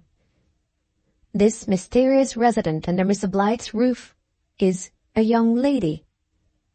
She is dressed in very pretty, simple, Quaker-like attire. Her gown is of a light grey colour, covered by a neat little black apron in front, and fastened round the throat over a filled collar. The sleeves of this dress are worn tight to the arm and are terminated at the wrists by quaint-looking cuffs of antique lace, the only ornamental morsels of costume which she has on. It is impossible to describe how deliciously soft, bright, fresh, pure and delicate this young lady is, merely as an object to look at, contrasted with the dingy disorder of the studio sphere through which she now moves. The keenest observers, beholding her as she at present appears, would detect nothing in her face or figure, her manner or her costume, in the slightest degree suggestive of impenetrable mystery or incurable misfortune. And yet she happens to be the only person in Mr. Blyth's household at whom prying glances are directed whenever she walks out, whose very existence is referred to by the painter's neighbours with an invariable accompaniment of shrugs, sighs, and lamenting looks, and whose case is always compassionately designated as a sad one whenever it is brought forward in the course of conversation at dinner-tables and tea-tables in the new suburb. Socially, we may be all easily divided into two classes in this world, at least in the civilized part of it. If we are not the people whom others talk about, then we are sure to be the people who talk about others. The young lady who had just entered Mr. Blyth's painting-room belonged to the former order of human beings. She seemed fated to be used as a constant subject of conversation by her fellow creatures. Even her face alone, simply as a face, could not escape perpetual discussion, and that too among Valentine's friends, who all knew her well and loved her dearly. It was the oddest thing in the world, but no one of them could ever agree with another, except on a certain point to be presently mentioned, as to which of her personal attractions ought to be first selected for approval, or quoted as particularly asserting her claims to the admiration of all worshippers of beauty. To take 3 or 4 instances of this, there was Mr. Gimble, civil little picture dealers, and a very good friend in every way to Valentine. There was Mr. Gimble, who declared that her principal charm was in her complexion, her fair, clear, wonderful complexion, which he would defy any artist alive to paint, let him try ever so hard, or be ever so great a man. Then came the Dowager Countess of Brambledown, the frolicsome old aristocrat, who was generally believed to be a little cracked, who haunted Mr. Blyth's studio after having once given him an order to paint her rare china tea service and her favourite muff in one group, and who differed entirely from the little picture dealer. "Fiddle-de-dee!" cried her ladyship scornfully, on hearing Mr. Gimble's opinion quoted one day. "The man may know something about pictures, but he's an idiot about women. Her complexions, indeed! I could make as good a complexion for myself. We old women are painters, too, in our way, Blyth. Don't tell me about her complexion. It's her eyes, her incomparable blue eyes, which would have driven the young man of my time mad. Mad, I give you my word of honour. Not a gentleman, sir, in my youthful days, and they were gentlemen then, but would have been too happy to run away with her for her eyes alone, and what's more, to have shot any man who said as much as, 'Stop him!' Complexion, indeed, Mr. Gimble. I'll complexion you next time I find my way into your picture gallery. Take a pinch of snuff, Blyth, and never repeat nonsense in my hearing again." There was Mr. Bullivant, the enthusiastic young sculptor, with the mangy flow of flaxen hair and the plump, waxy face, who wrote poetry and showed by various sonnets that he again differed completely about the young lady from the Dowager Countess of Brambledown and Mr. Gimble. This gentleman sang fluently on paper, using, by the way, a professional epithet about her chiselled mouth, which breathed of rapture and the balmy south. He expatiated on her sweet lips smiling at her dimpled chin, whose wealth of kisses gods might long to win, and much more to the same maudlin effect. In plain prose, the ardent Bullivant was all for the lower part of the young lady's face, and actually worried her and Mr. Blyth and everybody in the house until he got leave to take a cast of it. Lastly, there was Mrs. Blyth's father, a meek old gentleman with a continual cold in the head, who lived on marvellously to the utmost verge of human existence, as very poor men with very large families, who would be much better out of this world than in it, very often do.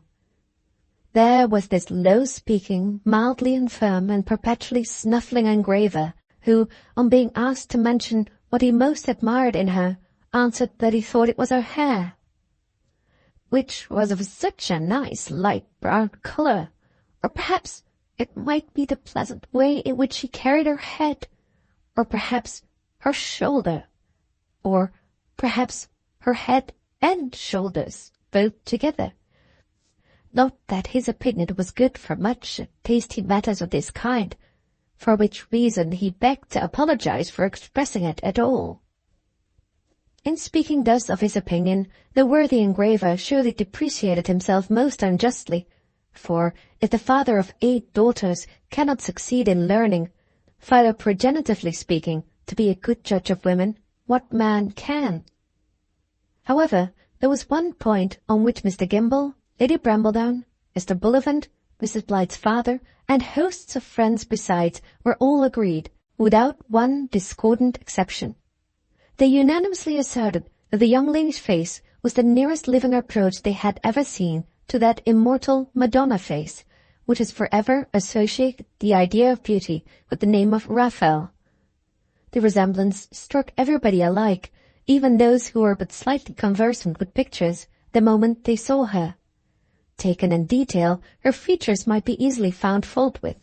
Her eyes might be pronounced too large, her mouth too small, her nose not Grecian enough for some people's tastes.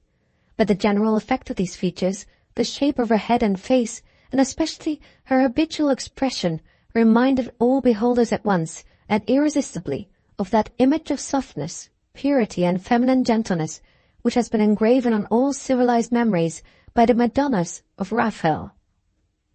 It was in consequence of this extraordinary resemblance that her own English name of Mary had been from the first altered and Italianized by Mr. and Mrs. Blyth and by all intimate friends into Madonna.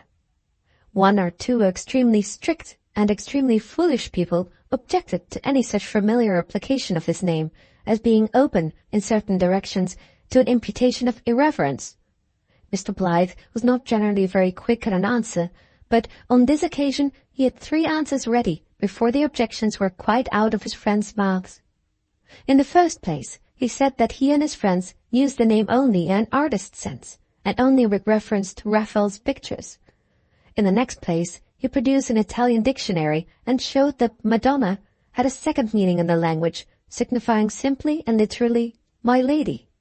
And, in conclusion, he proved historically that Madonna had been used in the old times as a prefix to the names of Italian women, quoting, for example, Madonna Pia, whom he happened to remember just at that moment from having once painted a picture from one of the scenes of her terrible story.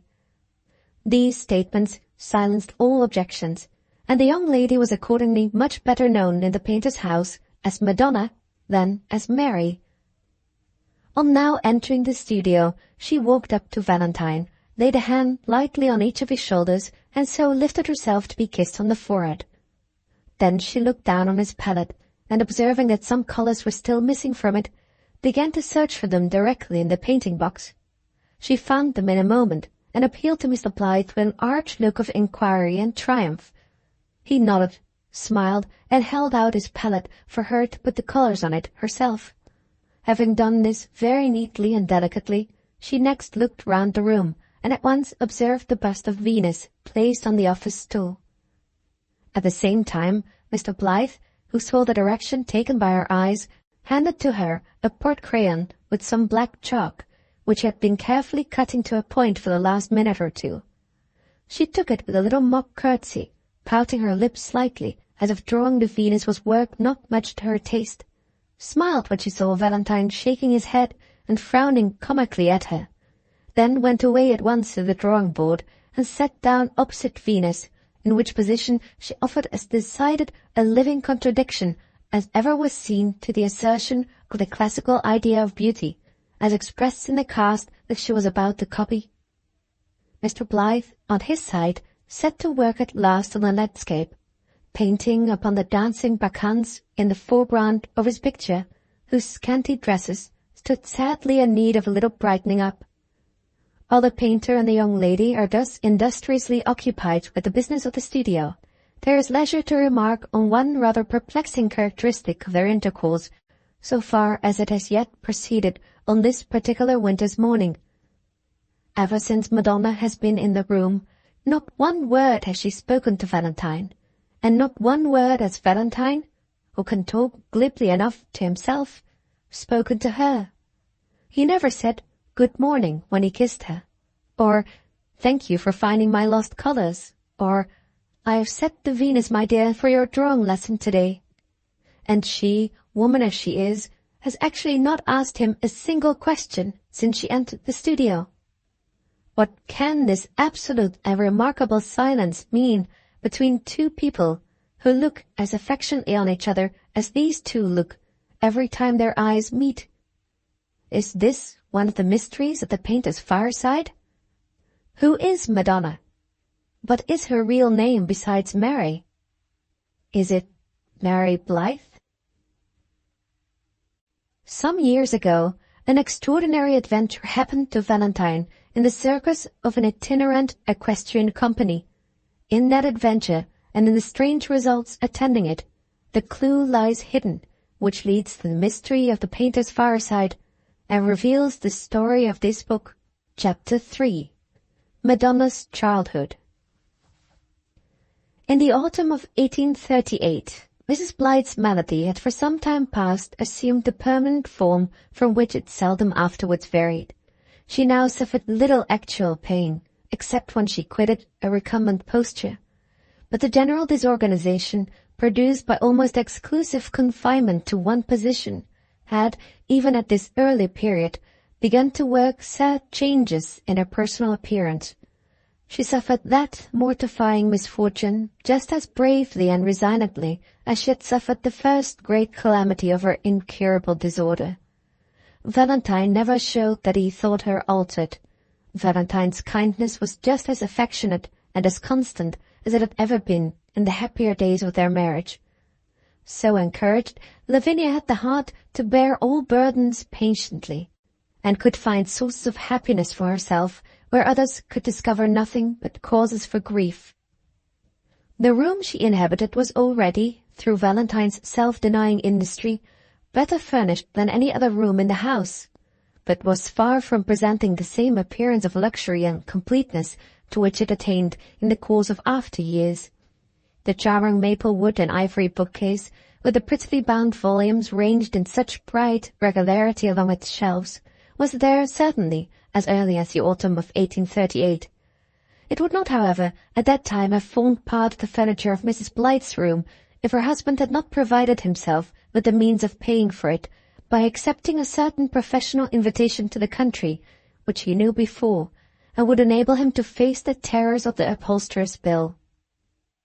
The invitation in question had been sent to him by a clerical friend, the Reverend Dr. Joyce, rector of St. Judy's, in the large agricultural town of Rubbleford.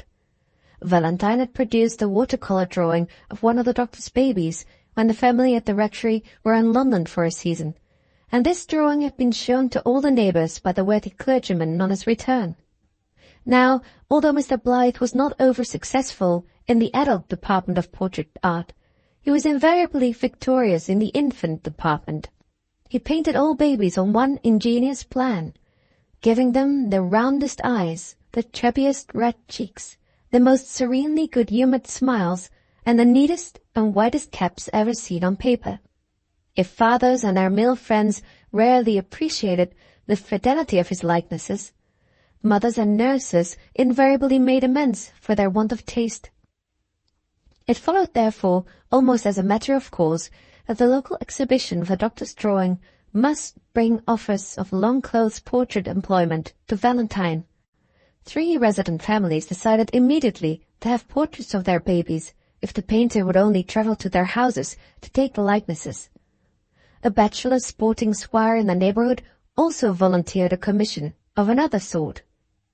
This gentleman arrived, by a logical process which it is hopeless to think of tracing, at the conclusion that a man who is great at babies must necessarily be marvellous at horses, and determined in consequence that Valentine should paint his celebrated cover hack.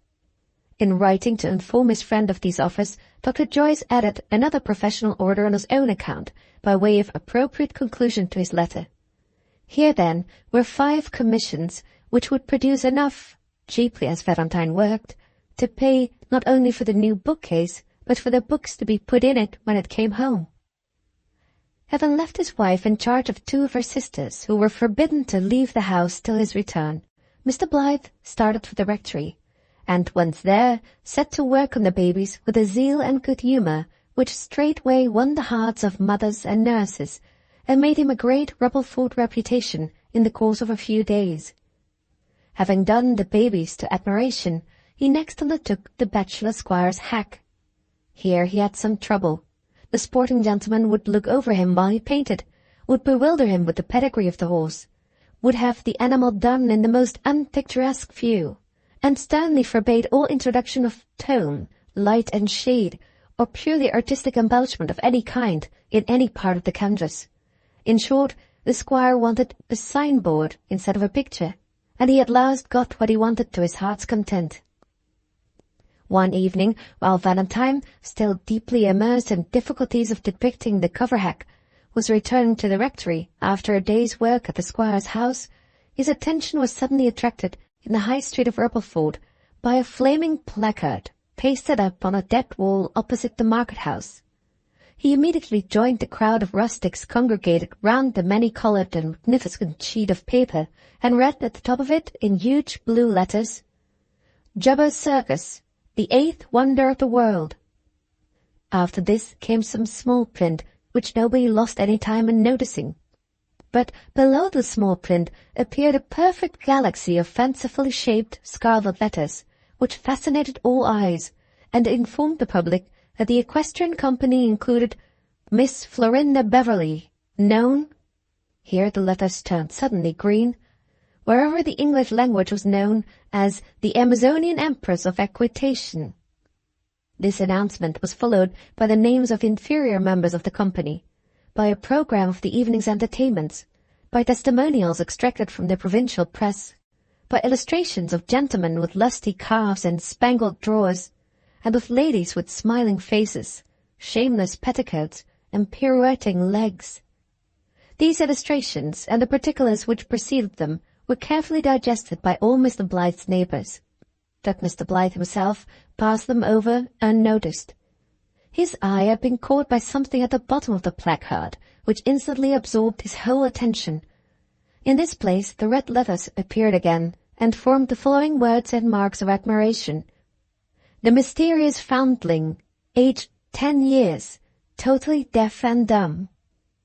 Underneath came an explanation of what the red letters referred to, occupying no less than 3 paragraphs of stumpy small print, every word of which Valentine eagerly devoured.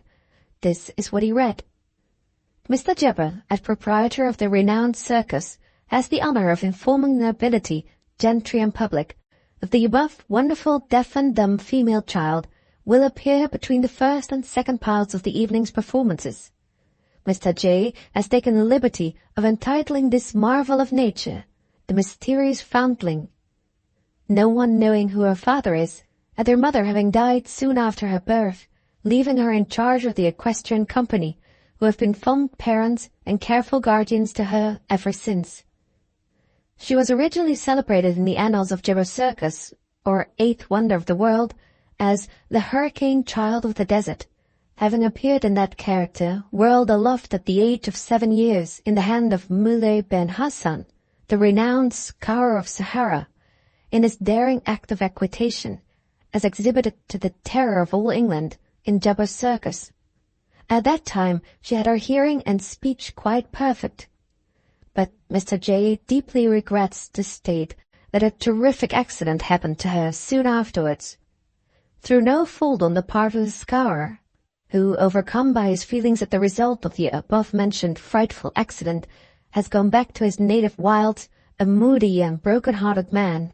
She slipped from his hand while the 3 horses bestrode by the fiery but humane Arab were going at a gallop, and fell, shocking to relate, outside the ring, on the boarded floor of the circus. She was supposed to be dead. Mr. Jabber instantly secured the inestimable assistance of the faculty, who found that she was still alive, and set her arm, which had been broken. It was only afterwards discovered that she had utterly lost her sense of hearing. To use the emphatic language of the medical gentlemen, who all spoke with tears in their eyes, she had been struck stone deaf by the shock. Under these melancholy circumstances, it was found that the faculty of speech soon failed her altogether, and she is now therefore totally deaf and dumb. But Mr. J. rejoices to say, quite cheerful and in good health notwithstanding. Mr. Jabber, being himself the father of a family, ventures to think that these little particulars may prove of some interest to an intelligent, a sympathetic, and a benevolent public. He will simply allude in conclusion to the performances of the mysterious foundling as exhibiting perfection hitherto unparalleled in the art of legerdemain, with wonders of untraceable intricacy on the cards, originally the result of abstruse calculations made by that renowned algebraist Mohammed Angedi, extending over a period of 10 years, dating from the year 1215 of the Arab chronology. More than this, Mr. Jabber will not venture to mention, for seeing is believing, and the mysterious foundling must be seen to be believed. For prizes of admission, consult bottom of bill. Mr. Blyth read this grotesquely shocking narrative with sentiments which were anything rather than complimentary to the taste, the delicacy, and the humanity of the fluent Mr. Jabber. He consulted the bottom of the bill, however, as requested, and ascertained what were the prices of admission, then glanced at the top, and observed that the first performance was fixed for that very evening, looked about him absently for a minute or two, and resolved to be present at it. Most assuredly, Valentine's resolution did not proceed from that dastard insensibility to all decent respect for human suffering which could feast itself on the spectacle of calamity paraded for hire in the person of a deaf and dumb child of 10 years old. His motives for going to the circus were stained by no trace of such degradation as this. But what were they then? That question he himself could not have answered. It was a common predicament with him not to know his own motives, generally from not inquiring into them. There are men who run breathlessly, men who walk cautiously, and men who saunter easily through the journey of life. Valentine belonged to the latter class, and, like the rest of his order, often strayed down a new turning without being able to realize at the time what purpose it was which first took him that way. Our destinies shape the future for us out of strange materials. A traveling circus sufficed them, in the first instance, to shape a new future for Mr. Blyth. He first went on to the rectory to tell them where he was going and to get a cup of tea, and then hurried off to the circus in a field outside the town. The performance had begun some time when he got in. The Amazonian Empress, known otherwise as Miss Florinda Beverley, was dancing voluptuously on the back of a cantering piebald horse with a Roman nose. Round and round careered the Empress, beating time on the saddle with her imperial legs to the tune of "Let the Toast Be Dear Woman," played with intense feeling by the band. Suddenly the melody changed to "See the Conquering Hero Comes."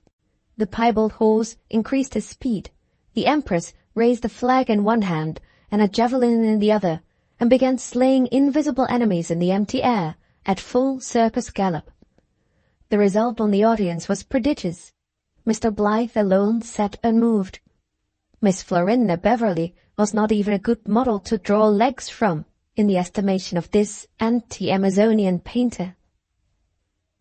When the Empress was succeeded by a Spanish guerrilla, who robbed, murdered, danced, caroused, and made love on the back of a cream-colored horse, and when the guerrilla was followed by a clown who performed superhuman contortions and made jokes by the yard, without the slightest appearance of intellectual effort, still Mr. Blyth exhibited no demonstration of astonishment or pleasure.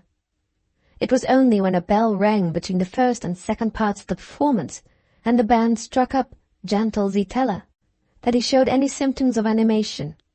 Then he suddenly rose, and, moving down to a bench close against the low partition which separated the ring from the audience, fixed his eyes intently on a doorway opposite to him, overhung by a frowsy red curtain with a tinsel border. From this doorway there now appeared Mr. Jubber himself, clothed in white trousers with a gold stripe, and a green jacket with military epaulets. He had big, bold eyes, the dyed moustache, great, fat, flabby cheeks, long hair parted in the middle, a turned-down collar with a rose-colored handkerchief, and was, in every respect, the most atrocious-looking stage vagabond that ever painted a blackguard face. He led with him, holding her hand, the little deaf and dumb girl, whose misfortune he had advertised to the whole population of Ribbleford. The face and manner of the child, as she walked into the centre of the circus and made her innocent curtsy and kissed her hand, went to the hearts of the whole audience in an instant. They greeted her with such a burst of applause as might have frightened a grown actress.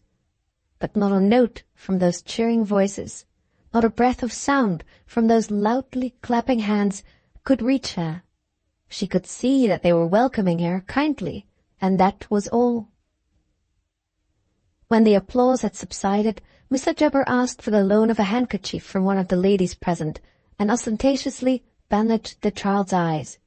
He then lifted her upon the broad, low wall which encircled the ring, and walked her round a little way, beginning from the door through which he had entered, inviting the spectators to test her total deafness by clapping their hands, shouting, or making any loud noise they pleased, close at her ear.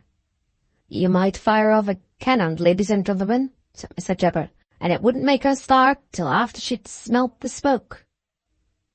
To the credit of the Ribbleford audience, the majority of them declined making any practical experiment to test the poor child's utter deafness. The women set the example of forbearance by entreating that the handkerchief might be taken off, so that they might see her pretty eyes again.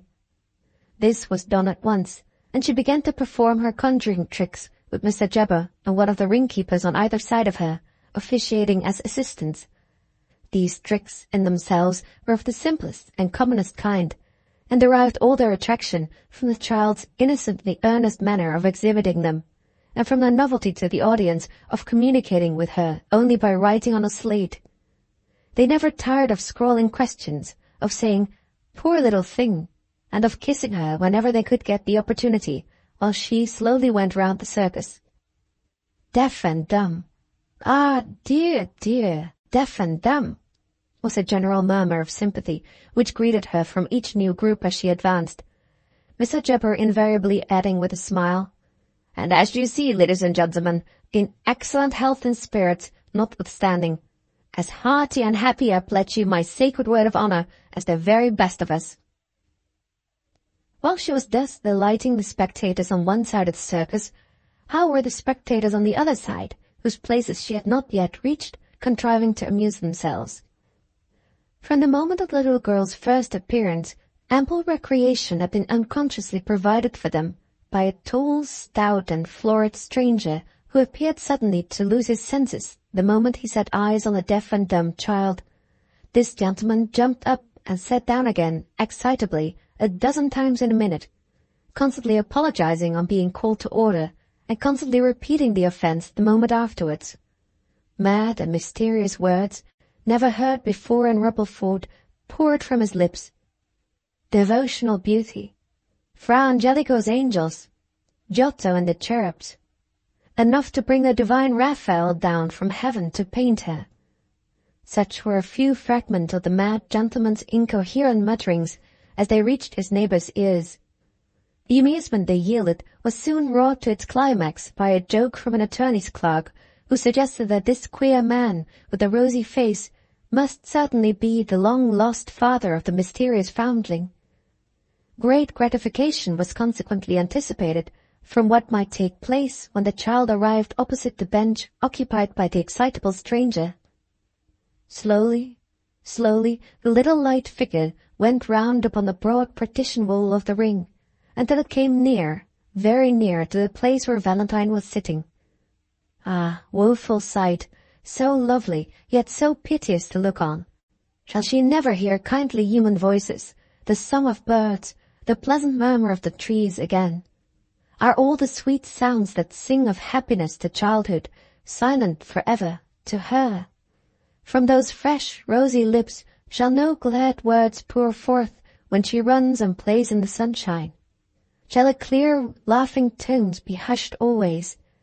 The young tender life be forever a speechless thing, shut up in dumbness from the free world of voices? Ah, angel of judgment, hast thou snatched her hearing and her speech from this little child, to abandon her in helpless affliction to such profanation as she now undergoes? O Spirit of mercy, how long thy white-winged feet have tarried on their way to this innocent sufferer, to this lost lamb that cannot cry to the fold for help. Lead, lead her tenderly to such shelter as she has never yet found for herself. Guide her, pure as she is now, from this tainted place to pleasant pastures, where the sunshine of human kindness shall be clouded no more, and love and pity shall temper every wind that blows over her with the gentleness of perpetual spring. Slowly, slowly, the light figure went round the great circle of gazers, ministering obediently to their pleasure, waiting patiently till their curiosity was satisfied. And now her weary pilgrimage was well nigh over for the night. She had arrived at the last group of spectators who had yet to see what she looked like close, and what tricks she could exhibit with her cards. She stopped exactly opposite to Valentine, and when she looked up, she looked on him alone. Was there something in the eager sympathy of his eyes as they met hers, which spoke to the little lonely heart in the sole language that could ever reach it?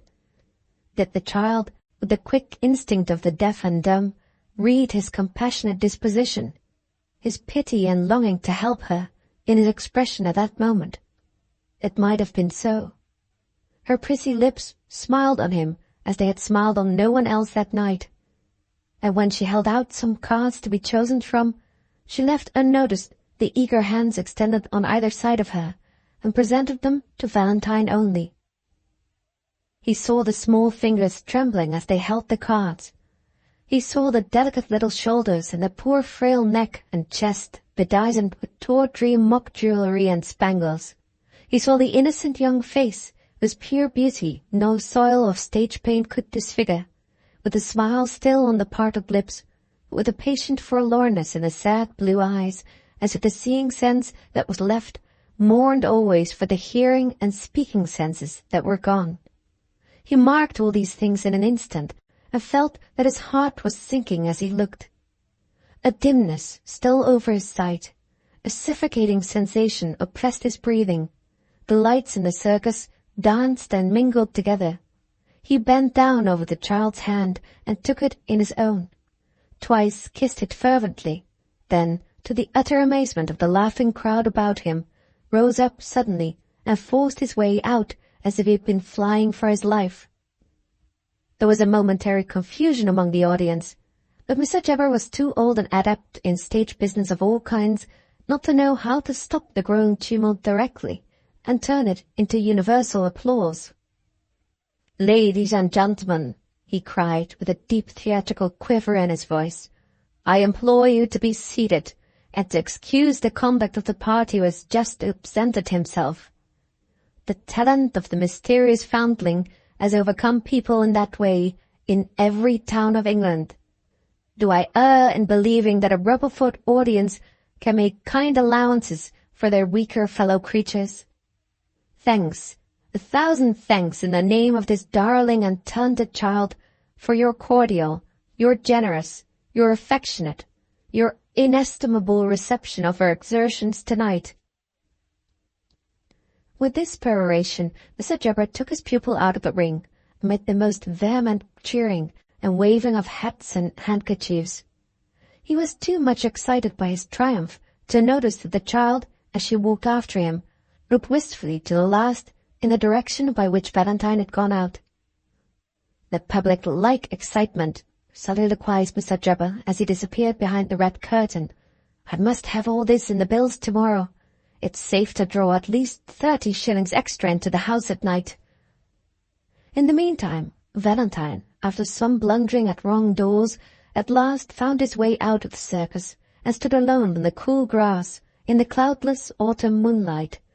He struck his stick violently on the ground, which at that moment represented to him the head of Mr. Jubber, and was about to return straight to the rectory, when he heard a breathless voice behind him, calling, "Stop, sir!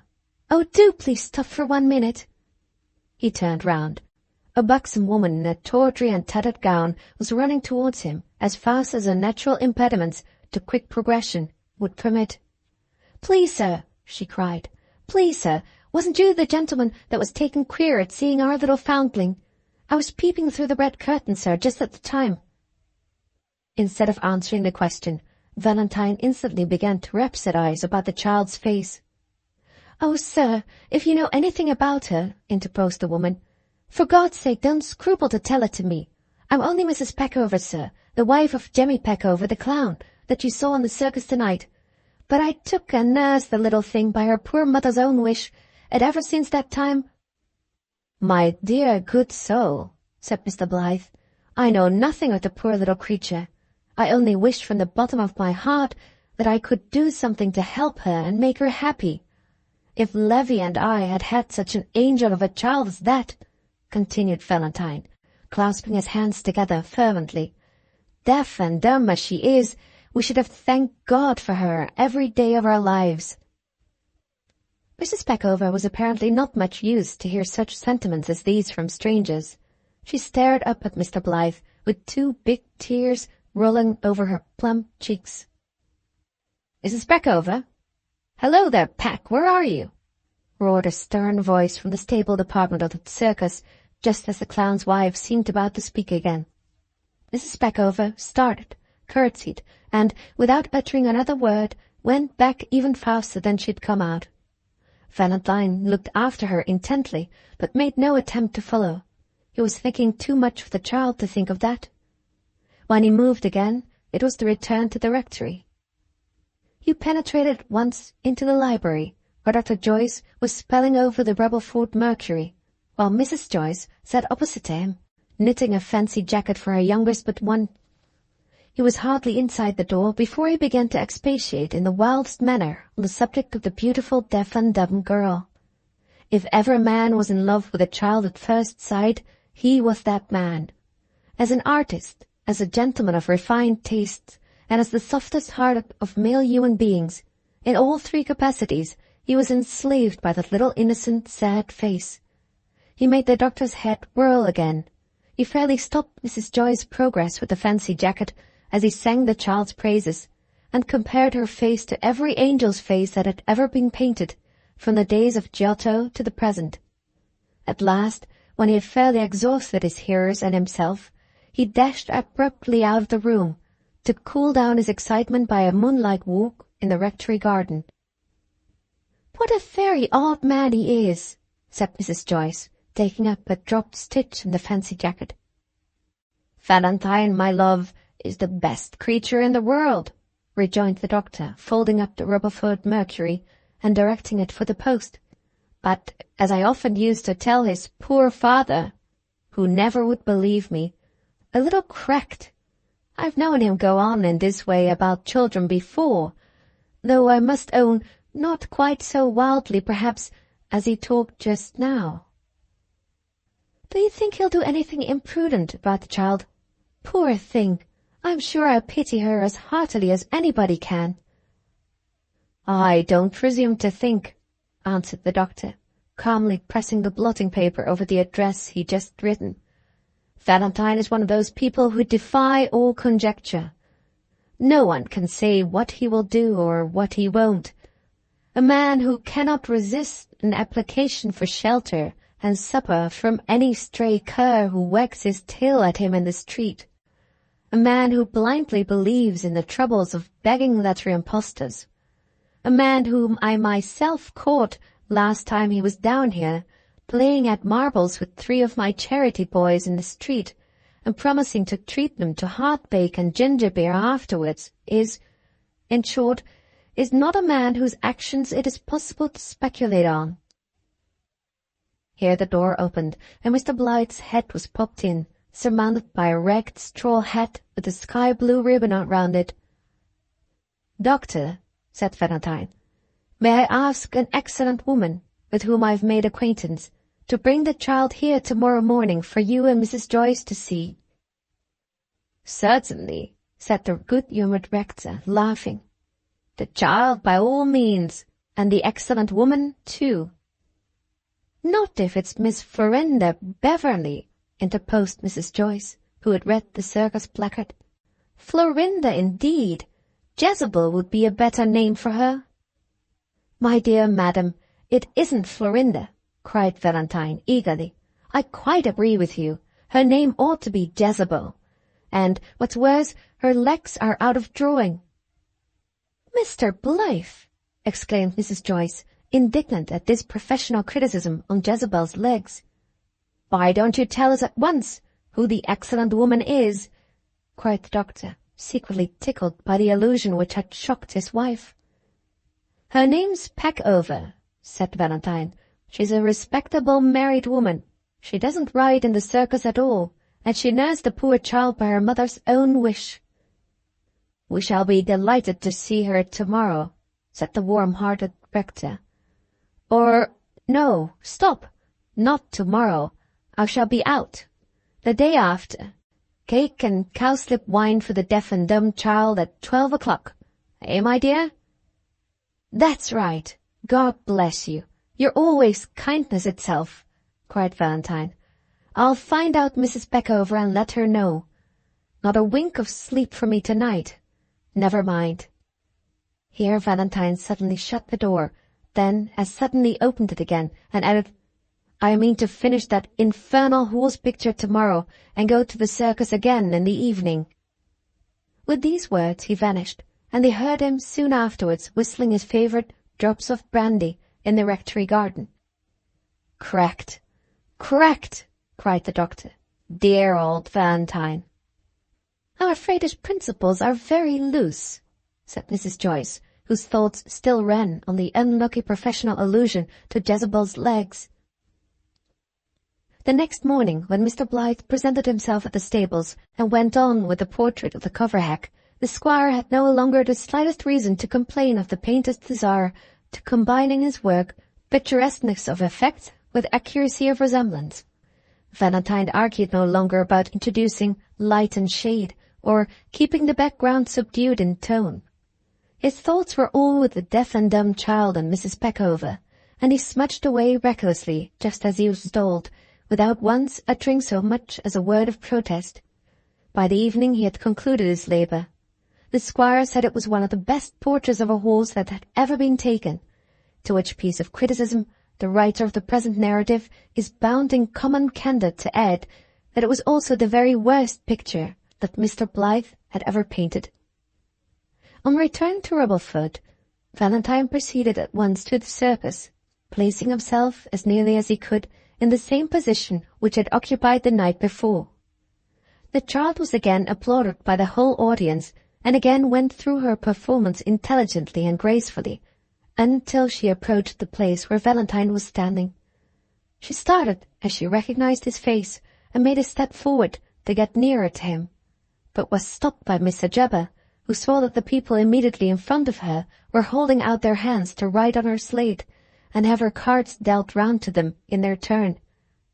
The child's attention appeared to be distracted by seeing the stranger again, who had kissed her hand so fervently. She began to look confused, and ended by committing an open and most palpable blunder in the very first trick that she performed.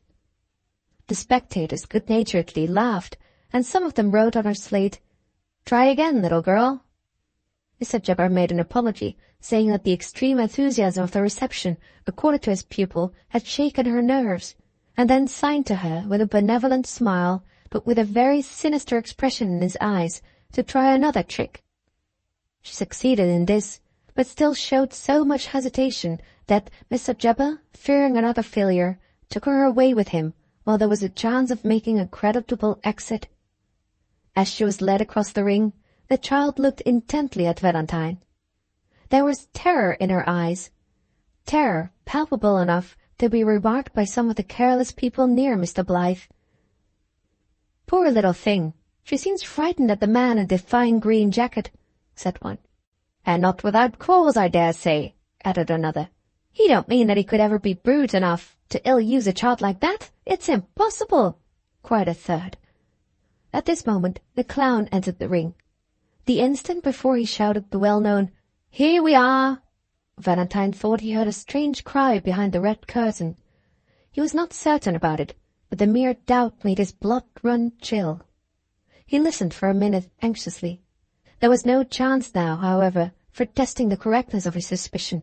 The band had struck up a noisy jig tune, and the clown was capering and tumbling wonderfully, amid roars of laughter. "This may be my fault," thought Valentine. "This—" What? He was afraid to pursue that inquiry. His ruddy face suddenly turned pale, and he left the circus, determined to find out what was really going on behind the red curtain.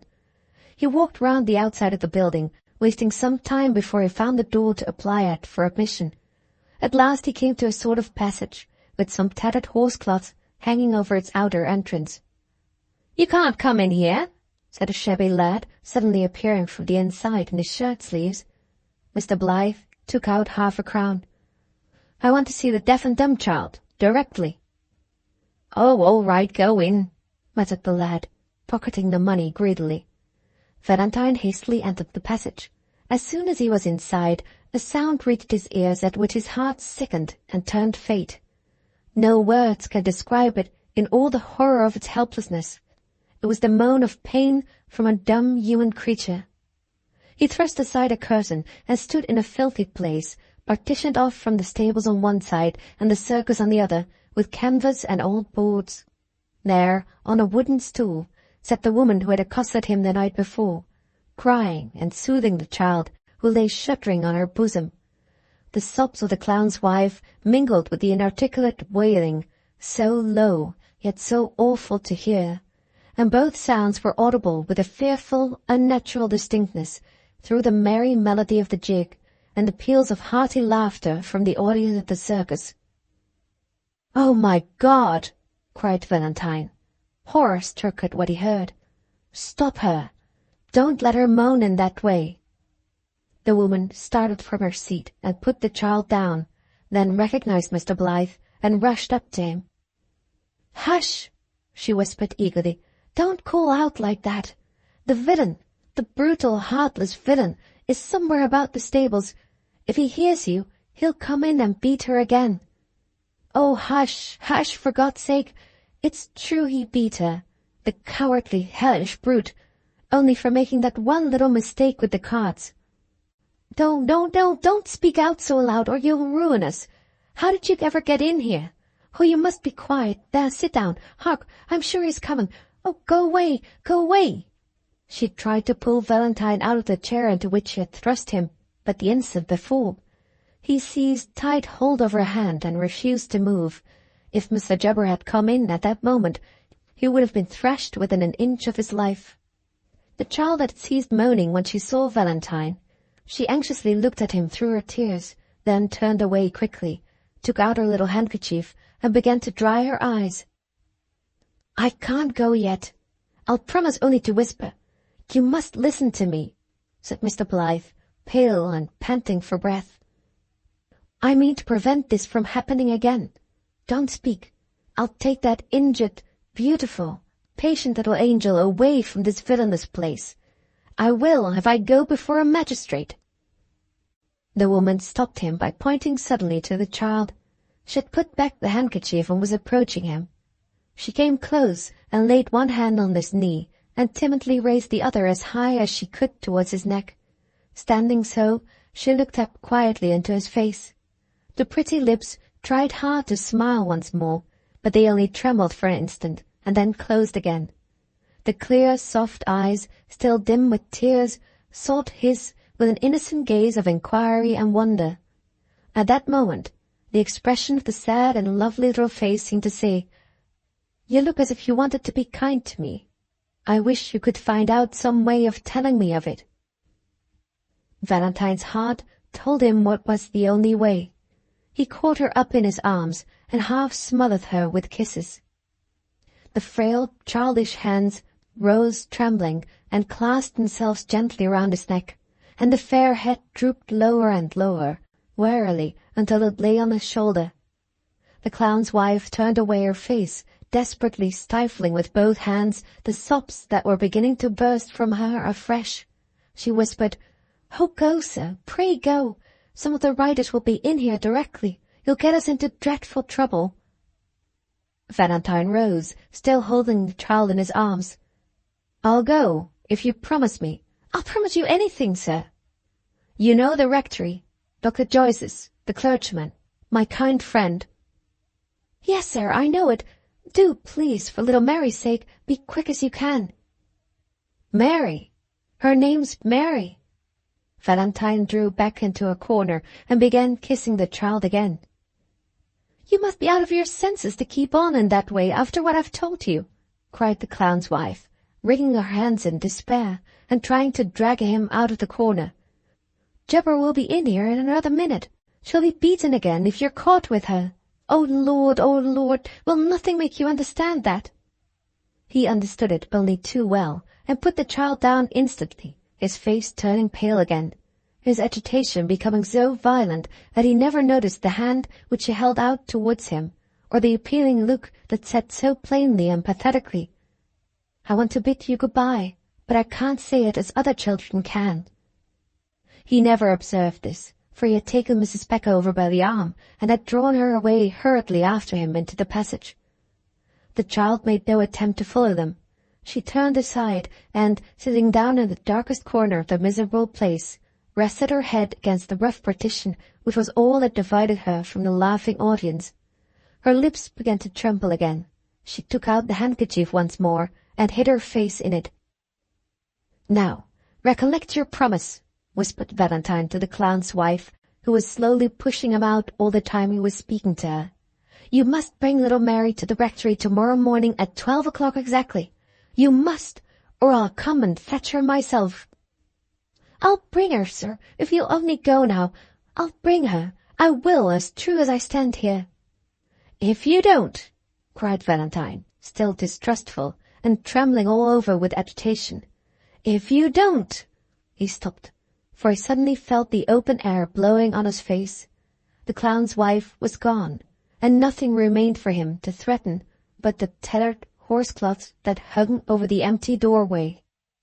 Book 1, Chapter 4. It is 11:45 by the whole clock at the rectory, and one of the finest autumn mornings of the whole season. Vance, Dr. Joyce's middle-aged manservant, or Bishop Vance, as the small wits of Ribbleford call him, in allusion to his sleek and solemn appearance, his respectable manner, his clerical cravat, and his speckless black garments, is placing the cake and cowslip wine on the dining-table with as much formality and precision as if his master expected an archbishop to lunch, instead of a clown's wife and a little child of 10 years old. It is quite a sight to see Vance retiring and looking at the general effect of each knife and fork as he lays it down, or solemnly strutting about the room with a spotless napkin waving gently in his hand, or patronizingly confronting the pretty housemaid at the door, and taking plates and dishes from her with the air of a kitchen sultan, who can never afford to lose his dignity for a moment in the presence of the female slaves. The dining-room window opens into the rectory garden. The morning shadows cast by the noble old elm trees that grow all around are fading from the bright lawn. The rich flower-beds gleam like beds of jewels in the radiant sunshine.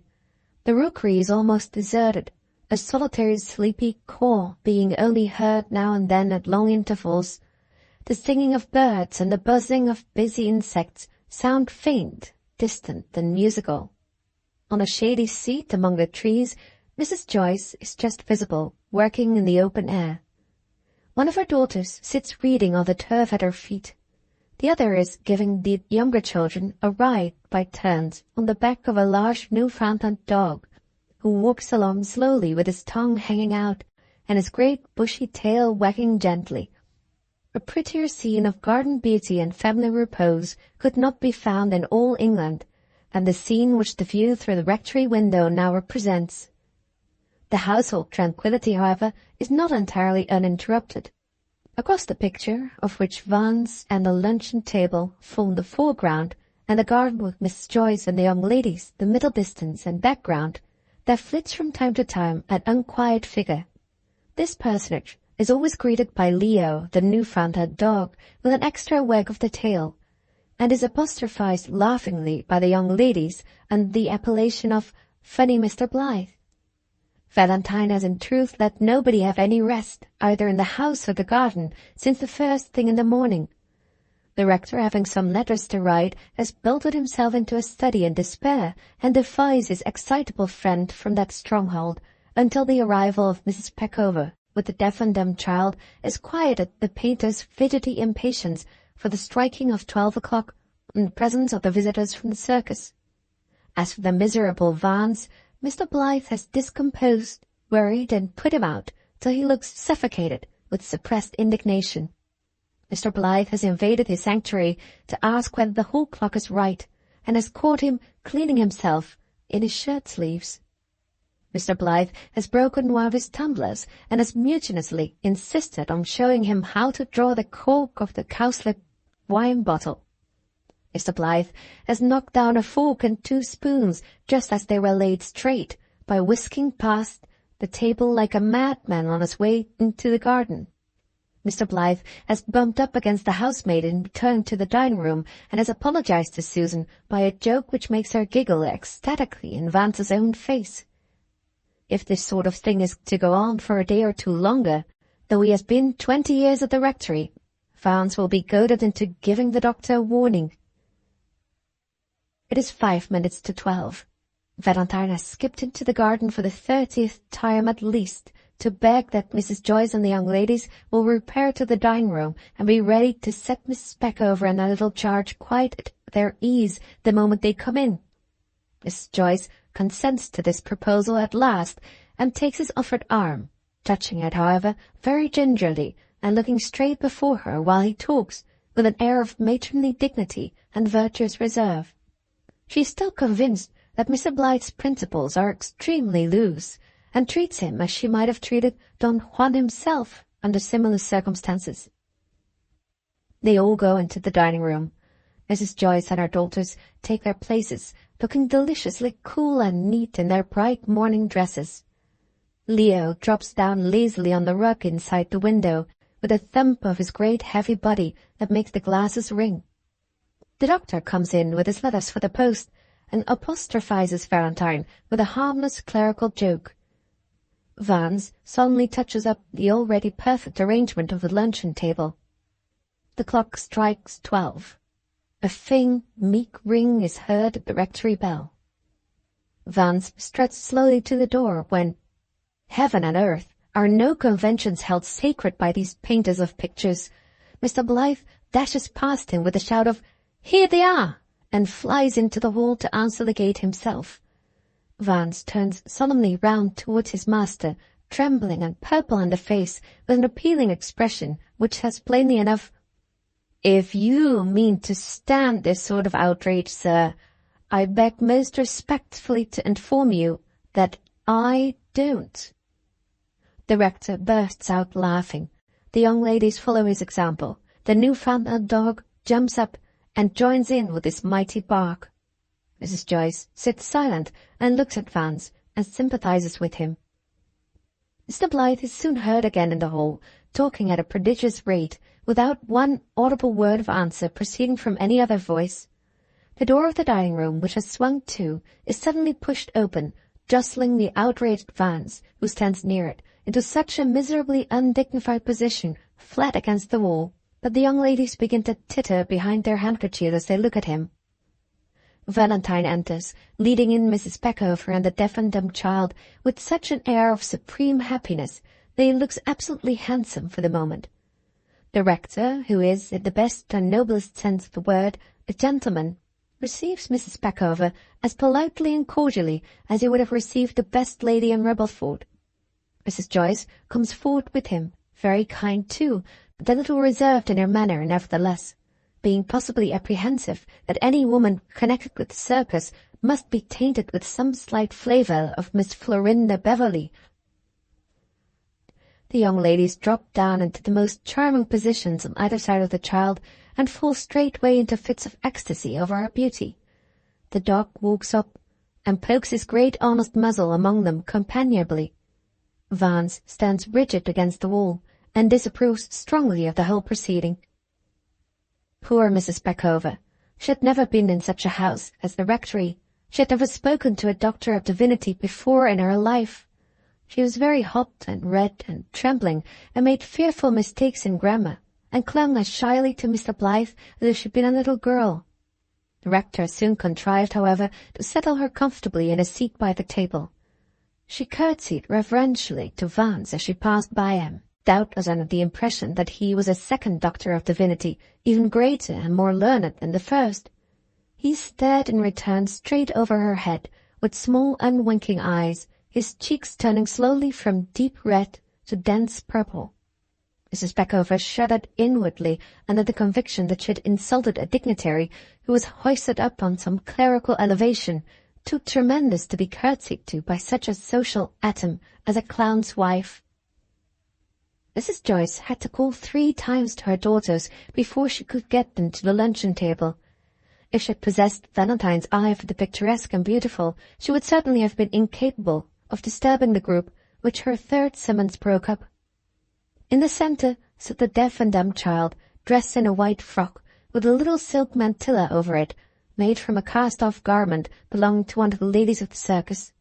She wore a plain straw hat, ornamented with a morsel of narrow white ribbon, and tied under the chin with the same material. Her clear, delicate complexion was overspread by a slight rosy tinge, the tender colouring of nature, instead of the coarsely glaring rouge with which they disfigured her when she appeared before the public. Her wandering blue eyes, that looked so sad in the piercing gaslight, appeared to have lost that sadness in the mellow atmosphere of the rectory dining-room. The tender and touching stillness which her affliction had cast over her face seemed a little at variance with its childish immaturity of feature and roundness of form, but harmonized exquisitely with the quiet smile which seemed habitual to her when she was happy, gratefully and unrestrainedly happy, as she now felt among the new friends who were receiving her, not like a stranger and an inferior, but like a younger sister who had been long absent from them. She stood near the window, the centre figure of the group, offering a little slate that hung by her side with a pencil attached to it, to the rector's eldest daughter, who was sitting at her right hand on a stool. The second of the young ladies knelt on the other side, with both her arms round the dog's neck, holding him back as he stood in front of the child, so as to prevent him from licking her face, which had made several resolute attempts to do, from the moment when she first entered the room. Both the doctor's daughters were healthy, rosy English beauties in the first bloom of girlhood, and both were attired in the simplest and prettiest muslin dresses, very delicate in colour and pattern. Pity and admiration, mixed with some little perplexity and confusion, gave an unusual animation to their expressions, for they could hardly accustom themselves as yet to the idea of the poor child's calamity. They talked to her eagerly as if she could hear and answer them, while she, on her part, stood looking alternately from one to the other, watching their lips and eyes intently, and still holding out the slate, with her innocent gesture of invitation and gentle look of apology, for the eldest girl to write on. The varying expressions of the 3, the difference in their positions, the charming contrast between their light, graceful figures, and the bulky strength and grand solidity of form in the noble Newfoundland dog who stood among them, the lustrous background of lawn and flowers and trees seen through the open window, the sparkling purity of the sunshine which fell brightly over one part of the group, the transparency of the warm shadows that lay so caressingly, sometimes on a round smooth cheek, sometimes over ringlets of glistening hair, sometimes on the crisp folds of a muslin dress. All these accidental combinations of the moment, these natural and elegant positions of nature's setting, these accessories of light and shade and background garden objects, beautifully and tenderly filling up the scene, presented together a picture which it was a luxury to be able to look on, which it seemed little short of absolute profanation to disturb. Mrs. Joyce, nevertheless, pitilessly disarranged it. In a moment the living picture was destroyed. The young ladies were called to their mother's side. the child was placed between Valentine and Mrs. Peckover, and the important business of luncheon began in earnest. It was wonderful to hear how Mr. Blyth talked, how he alternately glorified the clown's wife for the punctual performance of her promise, and appealed triumphantly to the rector to say whether he had not underrated rather than exaggerated little Mary's beauty.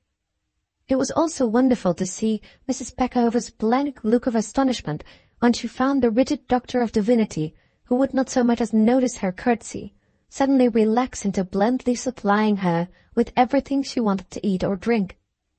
But a very much more remarkable study of human nature than either of these was afforded by the grimly patronizing and profoundly puzzled aspect of Vance, as he waited, under protest, upon a woman from a travelling circus. It is something to see the Pope serving the pilgrims their dinner during the Holy Week at Rome. Even that astounding sight, however, fades into nothing as compared with the sublimer spectacle of Mr. Vance waiting upon Mrs. Peckover. The rector, who was a sharp observer in his own quiet, unobtrusive way, was struck by two peculiarities in little Mary's behavior during lunch. In the first place, he remarked with some interest and astonishment that while the clown's wife was, not unnaturally, very shy and embarrassed in her present position amongst strangers who were greatly her social superiors, little Mary had maintained her self-possession, and had unconsciously adapted herself to her new sphere from the moment when she first entered the dining-room. In the second place, he observed that she constantly nestled close to Valentine, looked at him oftener than she looked at anyone else, and seemed to be always trying, sometimes not unsuccessfully, to guess what he was saying to others by watching his expression, his manner, and the action of his lips. That child's character is no common one, thought Dr. Joyce. She is older at heart than she looks, and is almost as fond of Blyth already as he is of her. When lunch was over, the eldest Miss Joyce whispered a petition in her mother's ear.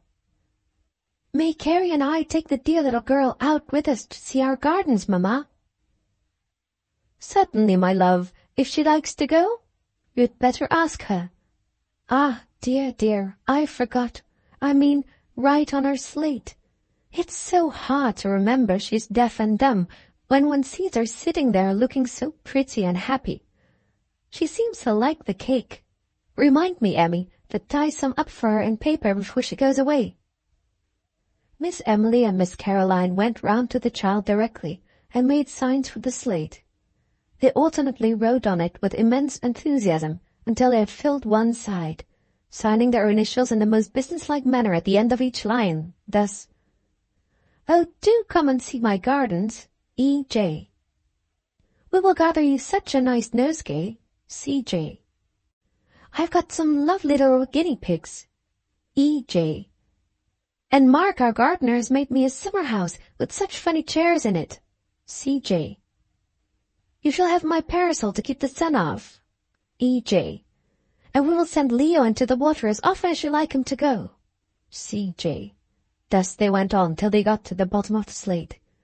The child, after nodding her head and smiling as she read each fresh invitation, turned the slate over, and, with some little triumph at showing that she could write, too, began slowly to trace some large text letters in extremely crooked lines.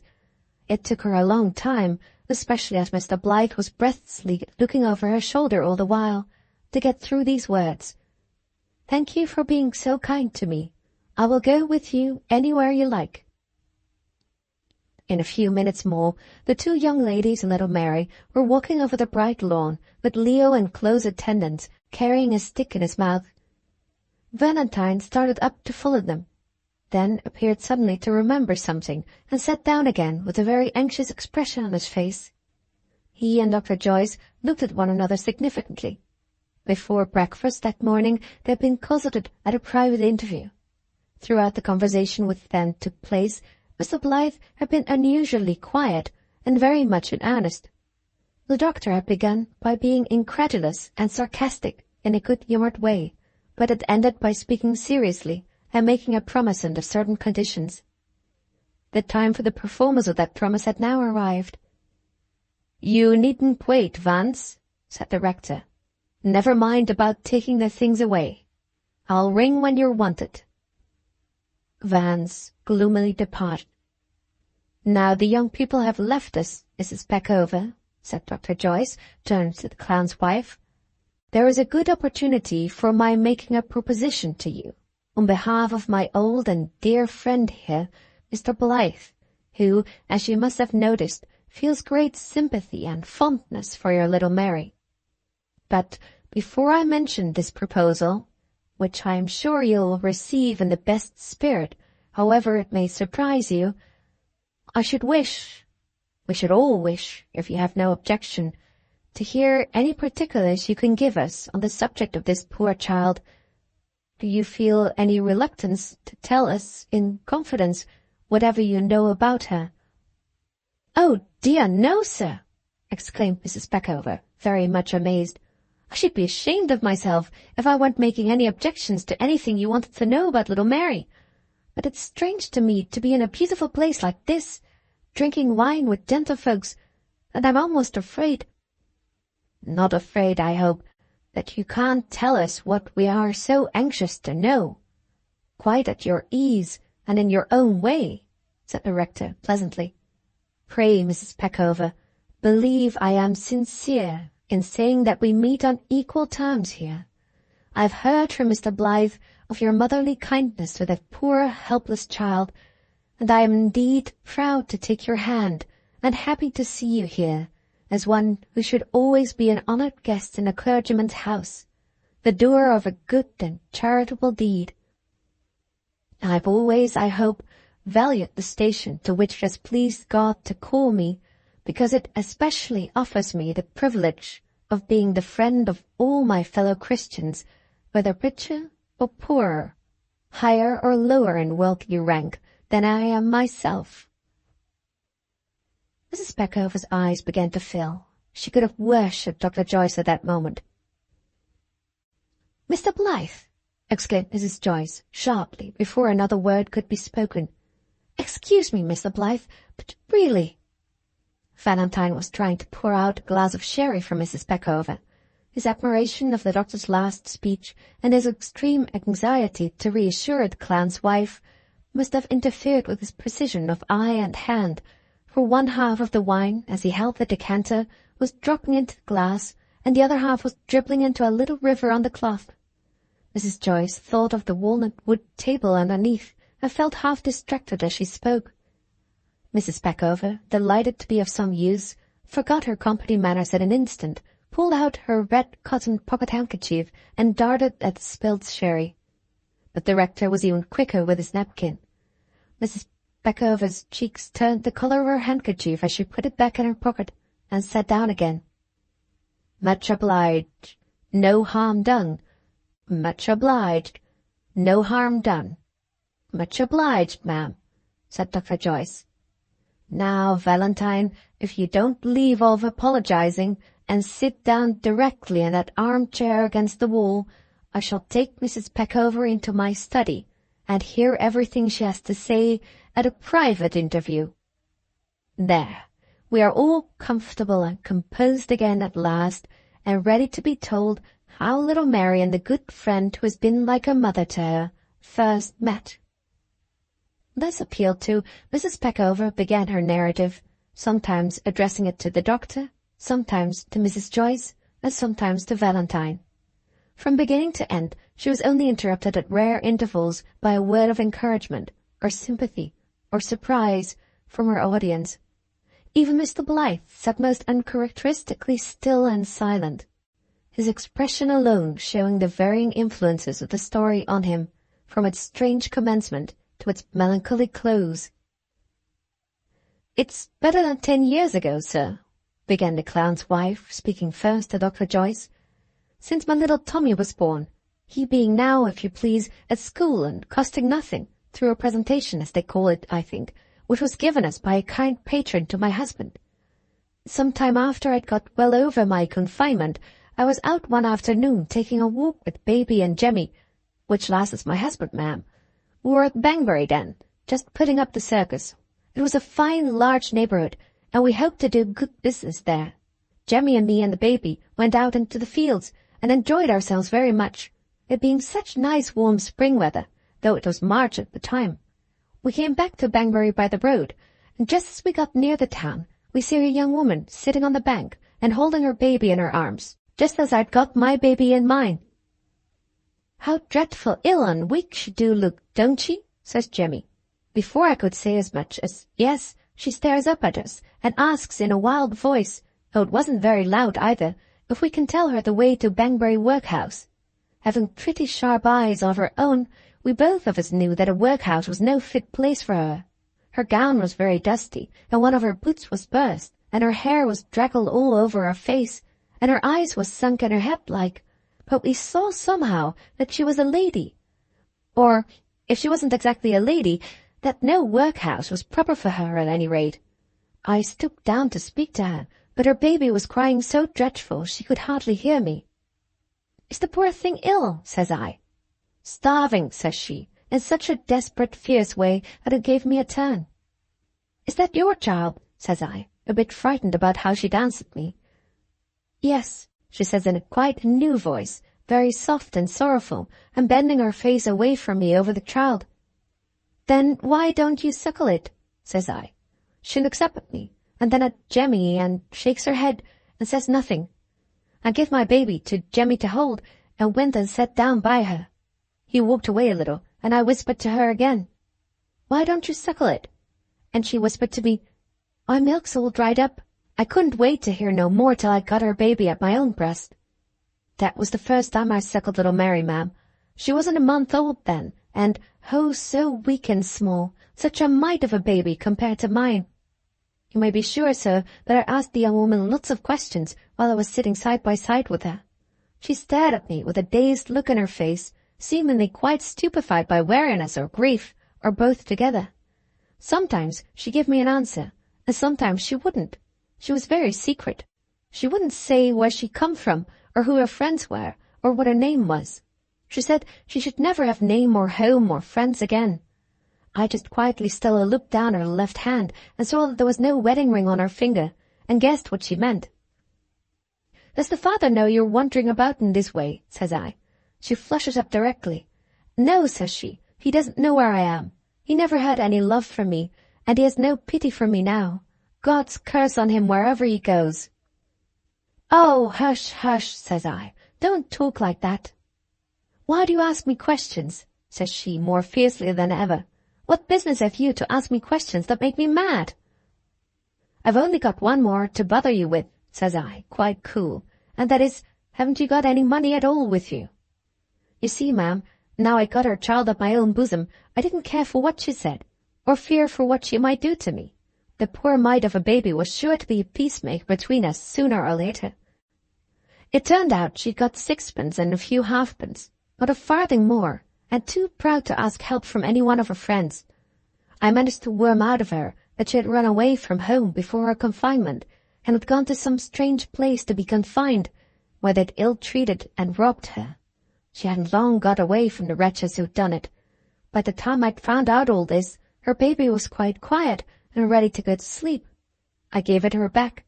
She said nothing, but took and kissed my hand, her lips feeling like burning coals on my flesh. "You're kindly welcome," says I, a little flustered at such a queer way of thanking me. "Just wait a bit while I speak to my husband." Though she'd been and done wrong, I couldn't for the life of me help pitying her for her fierce ways. She was so young and so forlorn and ill, and had such a beautiful face. Little Mary's the image of it, especially about the eyes, and seemed so like a lady that it was almost a sin, as I thought, to send her to such a place as a workhouse.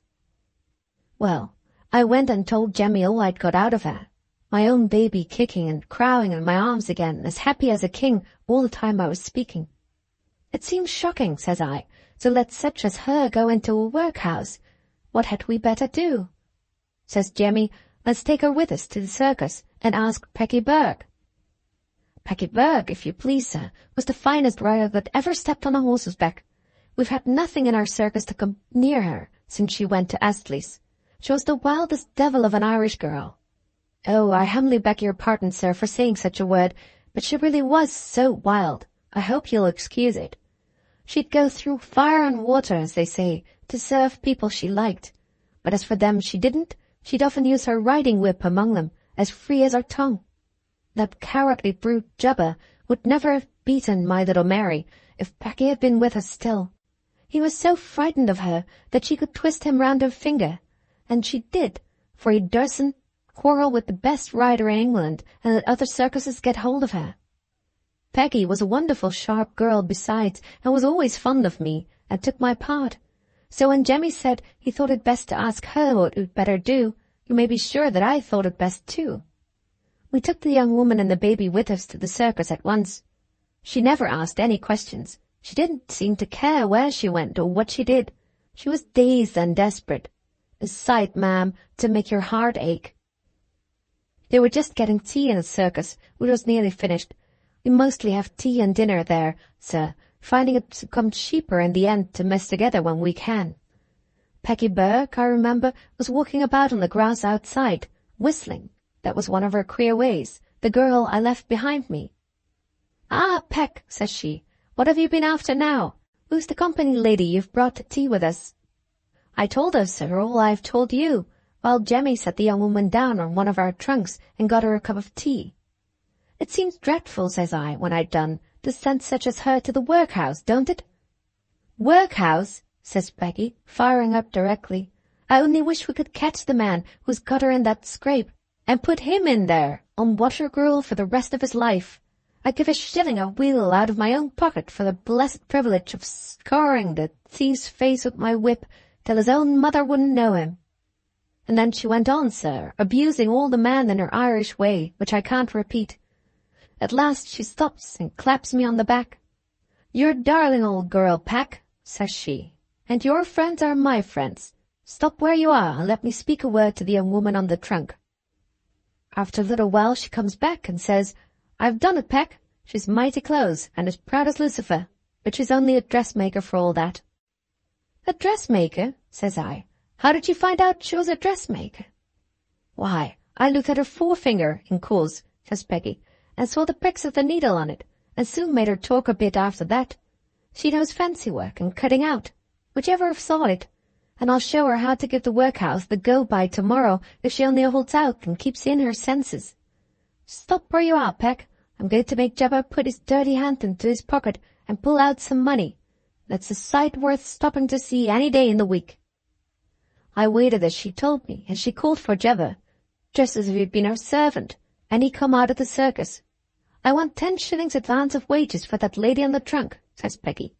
He laughed at her.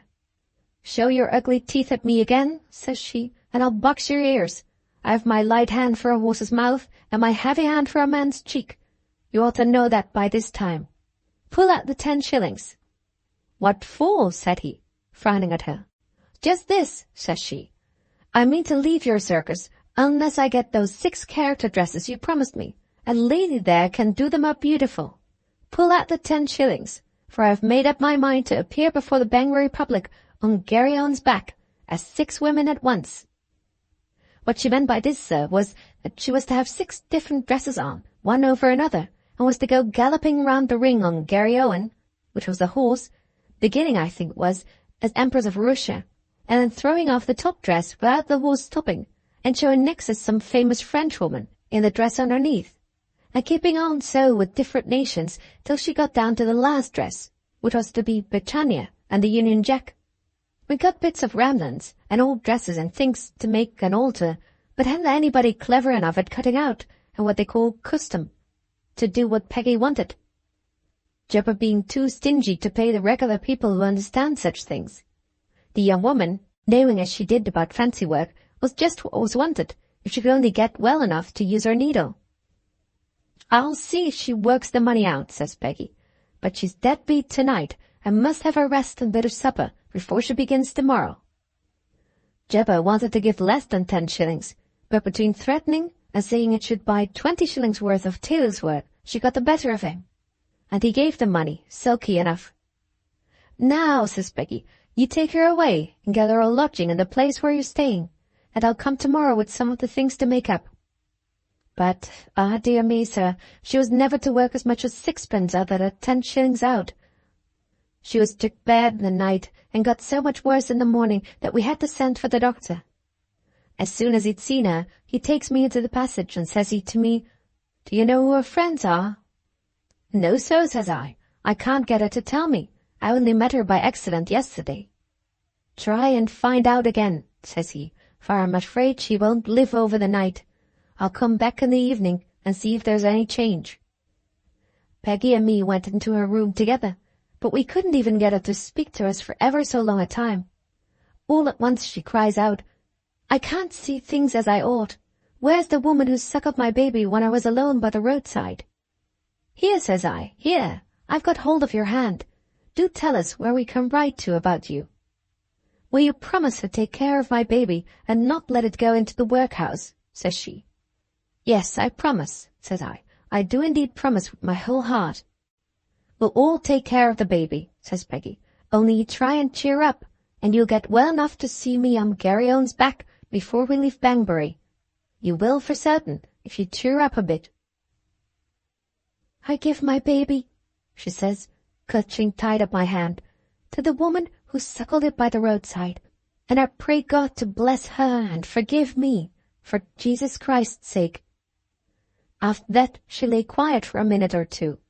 Then she says faintly, "Its name is to be Mary. Put it into bed to me again.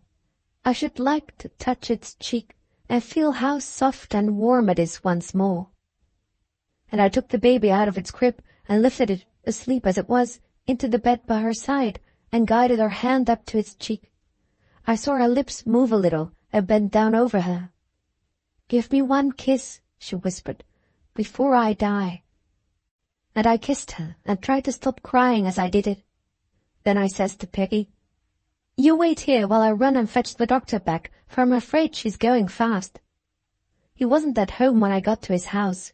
I didn't know what to do next when I see a gentleman in the street who looked like a clergyman, and I asked him if he was one, and he said yes, and he went back with me. I heard a low wailing and crying in the room, and saw Peggy sitting on the bundle of dresses she had brought in the morning, rocking herself backwards and forwards as Irish people always do when they're crying. I went to the bed and looked through the curtains. Baby was still sleeping as pretty as ever, and its mother's hand was touching one of its arms.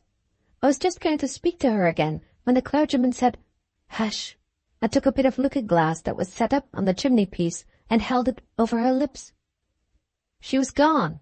Her poor white, wasted hand lay dead on the living baby's arm. I answered all the clergyman's questions quite straightforward, telling him everything I knew from the beginning to end. When I'd done, Peggy starts up from the bundle and says, "Mind, sir, whatever you do, the child's not to be took away from this person here and sent to the workhouse. The mother give it to her on that very bed, and I'm a witness of it." "And I promise to be a mother to the baby, sir," says I. He turns round to me, and praises me for what I done, and says nobody shall take it away from me, unless them as can show their right comes forward to claim it. "But now," says he, "we must think of other things. We must try and find out something about this poor woman who has died in such a melancholy way." It was easier to say that than to do it. The poor thing had nothing with her but a change of linen for herself and the child, and that gave us no clue. Then we searched her pocket. There was a cambric handkerchief in it marked M.G., and some bits of rusks to sup for the child, and the 6 and halfpence which she had when I met her. And beneath all, in a corner, as if it had been forgotten there, a small hair bracelet. It was made of 2 kinds of hair, very little of one kind, and a good deal of the other. And on the flat clasp of the bracelet there was cut in tiny letters, "In memory of S.G." I remember all this, sir, for I've often and often looked at the bracelet since that time. We found nothing more, no letters or cards or anything. The clergyman said that the M.G. on the handkerchief must be the initials of her name, and the S.G. on the bracelet must mean, he thought, some relation whose hair she wore as a sort of keepsake. I remember Peggy and me wondering which was S.G.'s hair, and who the other person might be whose hair was woven to the bracelet. But the clergyman, he soon cut us short by asking for pen, ink, and paper directly.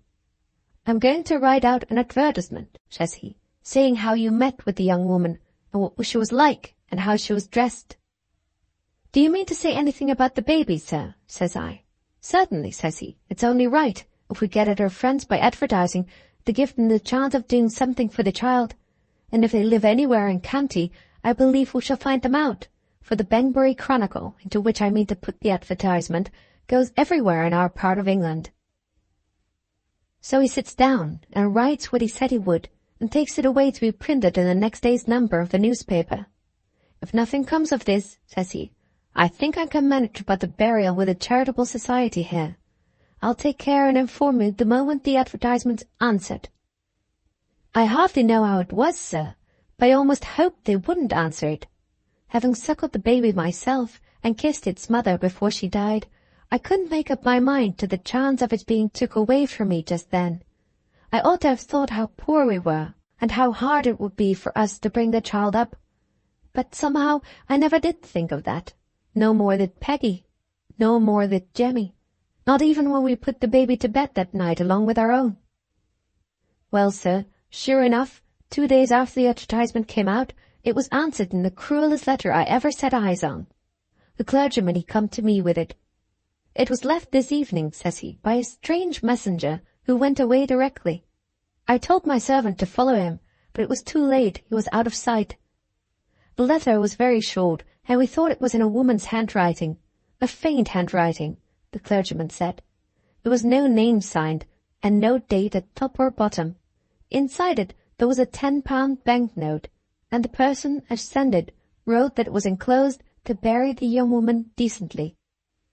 She was better dead than alive," the letter went on, "after having disgraced her father and her relations.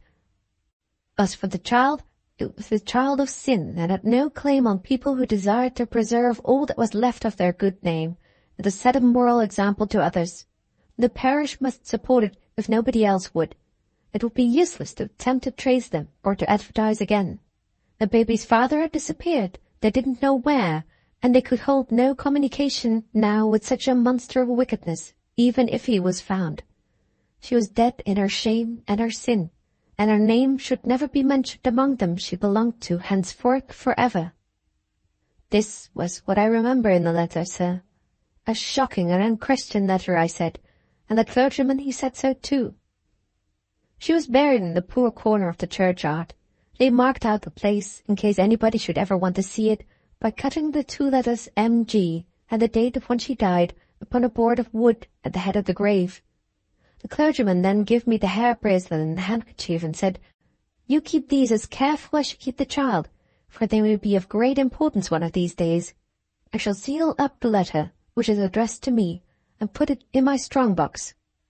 He'd asked me before this if I'd thought of what a responsibility it was for such as me to provide for the baby, and I told him I'd promised and would keep my promise, and trust to God's providence for the rest.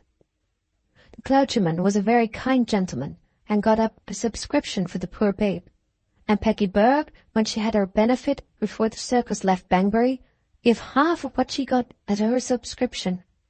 I never heard nothing about the child's friends from that time to this, and that I know no more who its father is now than I did then. And glad I am that he's never come forward, though perhaps I oughtn't to say so. I keep the hair bracelet and the handkerchief as careful as the clergyman told me, for the mother's sake as well as the child's.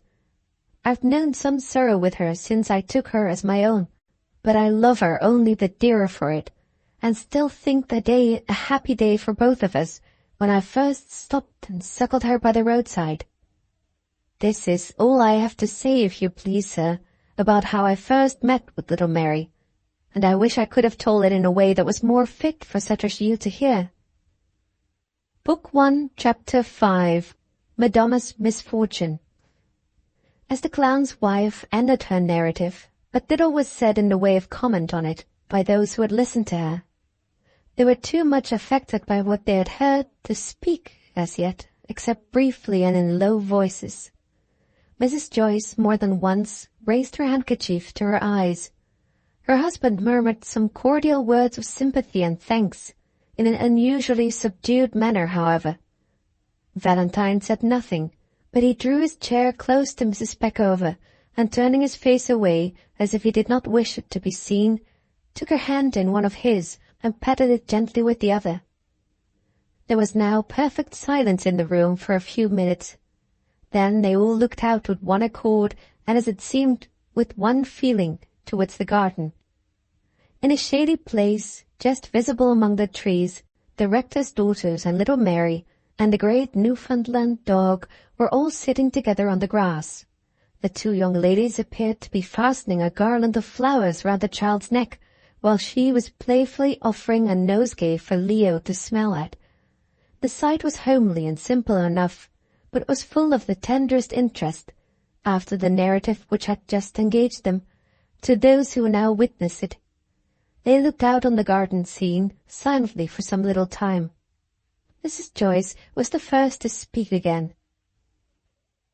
"Would it be asking too much of you, Mrs. Peckover," said she, "to inquire how the poor little thing really met with the accident that caused her misfortune?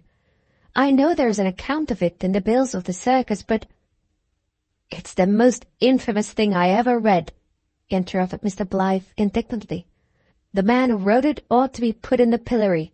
I never remember wanting to throw a rotten egg at any of my fellow creatures before, but I feel certain that I should enjoy having a shy at Mr. Jubber."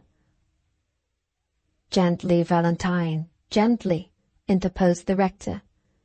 "I think, my love," he continued, turning to Mrs. Joyce, "that it's hardly considerate to Mrs. Peckover to expect her to comply with your request. She has already sacrificed herself once to our curiosity, and really to ask her now to recur a second time to recollections which I'm sure must distress her." "It's worse than distressing indeed, sir, even to think of that dreadful accident," said Mrs. Peckover, "and especially as I can't help taking some blame to myself for it. But if the lady wishes to know how it happened, I'm sure I am agreeable to tell her. People in our way of life, ma'am, as I've often heard Peggy Burke say, are obliged to dry the tear of their eyes long before it's gone from their hearts. But pray don't think, sir, I mean that now about myself and in your company. If I do feel low at talking of little Mary's misfortune, I can take a look out into the garden there and see how happy she is, and that's safe to set me right again. I ought to tell you first, sir," proceeded the clown's wife, after waiting thoughtfully for a moment or two before she spoke again, "that I got on much better with little Mary than ever I thought I should for the first 6 years of her life. She grew up so pretty that gentlefolks was always noticing her and asking about her, and nearly in every place the circus went to they made her presents, which helped nicely in her keep and clothing. And her own people, too, petted her and were fond of her. All those 6 years we got on as pleasantly as could be. It was not till she was near her 7th birthday that I was wicked and foolish enough to consent to her being shown in the performances. I was sorely tried and tempted before I did consent. Jubber first said he wanted her to perform with the riders, and I said no at once, though I was awful frightened of him in those days. But soon after, Jemmy, who wasn't the clown then that he is now, sir, there was others to be got for his money, to do what he did at that time. Jemmy comes to me, saying he's afraid he shall lose his place if I don't give in about Mary. This staggered me a good deal, for I don't know what we should have done then if my husband had lost his engagement. And besides, there was the poor dear child herself, who was mad to be carried up in the air on horseback, always begging and praying to be made a little rider of. And all the rest of 'em in the circus worried and laughed at me. And, in short, I gave in at last against my conscience, but I couldn't help it. I made a bargain, though, that she should only be trusted to the steadiest, soberest man, and the best rider of the whole lot. They called him Muley in the bills, and stained his face to make him look like a Turk or something of that sort, but his real name was Francis Yap, and a very good fatherly sort of man he was in his way, having a family of his own to look after. He used to ride splendid at full straddle, with 3 horses under him, 1 foot, you know, sir, being on the outer horse's back, and 1 foot on the inner. Him and Jubber made it out together that he was to act a wild man, flying for his life across some desert with his only child, and poor little Mary was to be the child. They darkened her face to look like his, and put an outlandish kind of white dress on her, and buckled a red belt round her waist with a sort of handle in it for Yap to hold her by.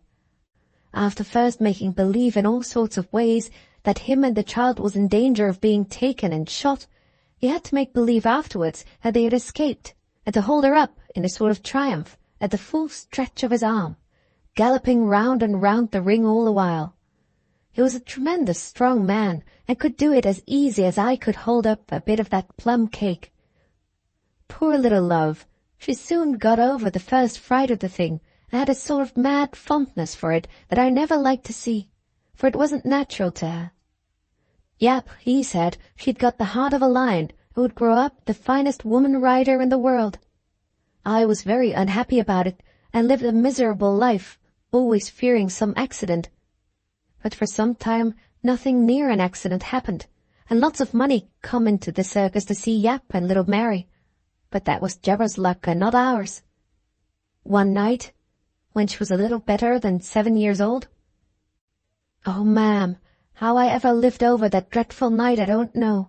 I was a sinful, miserable wretch, not to have starved sooner than let the child go into danger. But I was so sorely tempted and driven to it, God knows. No, sir. No, ma'am, and many thanks for your kindness. I'll go on now I've begun. Don't mind me crying. I'll manage to tell it somehow. The strap— no, I mean the handle. The handle on the strap gave way all of a sudden, just at the last, too, just at the worst time when he couldn't catch her. Never, oh, never, never, to my dying day shall I forget the horrible screech that went up from the whole audience, and the sight of the white thing lying huddled dead still on the boards. We hadn't such a number in as usual that night, and she fell on an empty place between the benches. I got knocked down by the horses in running to her. I was clean out of my senses, and didn't know where I was going. Yep had fallen among them, and hurt himself badly, trying to catch her. They were running wild in the ring, the horses was, frantic-like, with the noise all around them. I got up somehow, and a crowd of people jostled me, and I saw my innocent darling carried among them. I felt hands on me, trying to pull me back, but I broke away and got into the waiting room along with the rest. There she was, my own little Mary, that I promised her poor mother to take care of. There she was, lying all white and still on an old box, with my cloak rolled up as a pillow for her, and people crowding round her, and the doctor feeling her head all over, and Yap among them, held up by 2 men, with his face all over blood. I wasn't able to speak or move. I didn't feel as if I was breathing even, till the doctor stopped and looked up. And then a great shudder went through all of us together, as if we'd been one body, instead of 20 or more. It's not killed her, says the doctor. Her brains escaped injury. I didn't hear another word. I don't know how long it was before I seemed to wake up with a dreadful feeling of pain and tearing of everything inside me. I was on the landlady's bed, and Jemmy was standing over me with a bottle of salts. They've put her to bed, he says to me, and the doctor's setting her arm. I didn't recollect at first, but when I did, it was almost as bad as seeing the dreadful accident all over again. It was some time before any of us found out what had really happened. The breaking of her arm, the doctor said, had saved her head, which was only cut and bruised a little, not half as bad as was feared. Day after day, and night after night, I sat by her bedside, comforting her through her fever and the pain of the splints on her arm, and never once suspecting, no more I believe than she did, the awful misfortune that had really happened. She was always wonderful quiet and silent for a child, poor lamb, in little illnesses that she had had before, and somehow I didn't wonder, at least at first, why she never said a word, and never answered me when I spoke to her. This went on, though, after she got better in her health, and a strange look came over her eyes. They seemed to be always wondering and frightened, in a confused way, about something or other. She took to rolling her head about restlessly from one side of the pillow to the other, making a sort of muttering and humming now and then, but still never seeming to notice or to care for anything I said to her. One day I was warming her a nice cup of beef tea over the fire when I heard, quite sudden and quite plain, these words from where she lay on the bed. "Why are you always so quiet here? Why doesn't somebody speak to me?" I knew there wasn't another soul in the room but the poor child at that time, and yet the voice as spoke those words was no more like little Mary's voice than my voice, sir, is like yours. It sounded somehow hoarse and low, and deep and faint, all at the same time. The strangest, shockingest voice to come from a child who always used to speak so clearly and prettily before that ever I heard. If I was only cleverer with my words, ma'am, and could tell you about it properly. But I can't. I only know it gave me such a turn to hear her that I upset the beef tea and ran back in a fright to the bed. "Why, Mary, Mary," says I, quite loud, "are you so well already that you're trying to imitate Mr. Jeppa's gruff voice?" There was the same wondering look in her eyes, only wilder than I'd ever seen it yet, while I was speaking. When I'd done, she says in the same strange way, "Speak out, mother. I can't hear you when you whisper like that." She was as long saying these words and bungled over them as much as if she was only just learning to speak. I think I got the first suspicion then of what had really happened. "Mary," I bawled out as loud as I could. "Mary, can't you hear me?" She shook her head and stared up at me with a frightened, bewildered look again, then seemed to get pettish and impatient all of a sudden, the first time I ever saw her so, and hid her face from me on the pillow. Just then the doctor come in. "Oh, sir," says I, whispering to him, just as if I hadn't found out a minute ago that she couldn't hear me at the top of my voice. "I'm afraid there's something gone wrong with her hearing."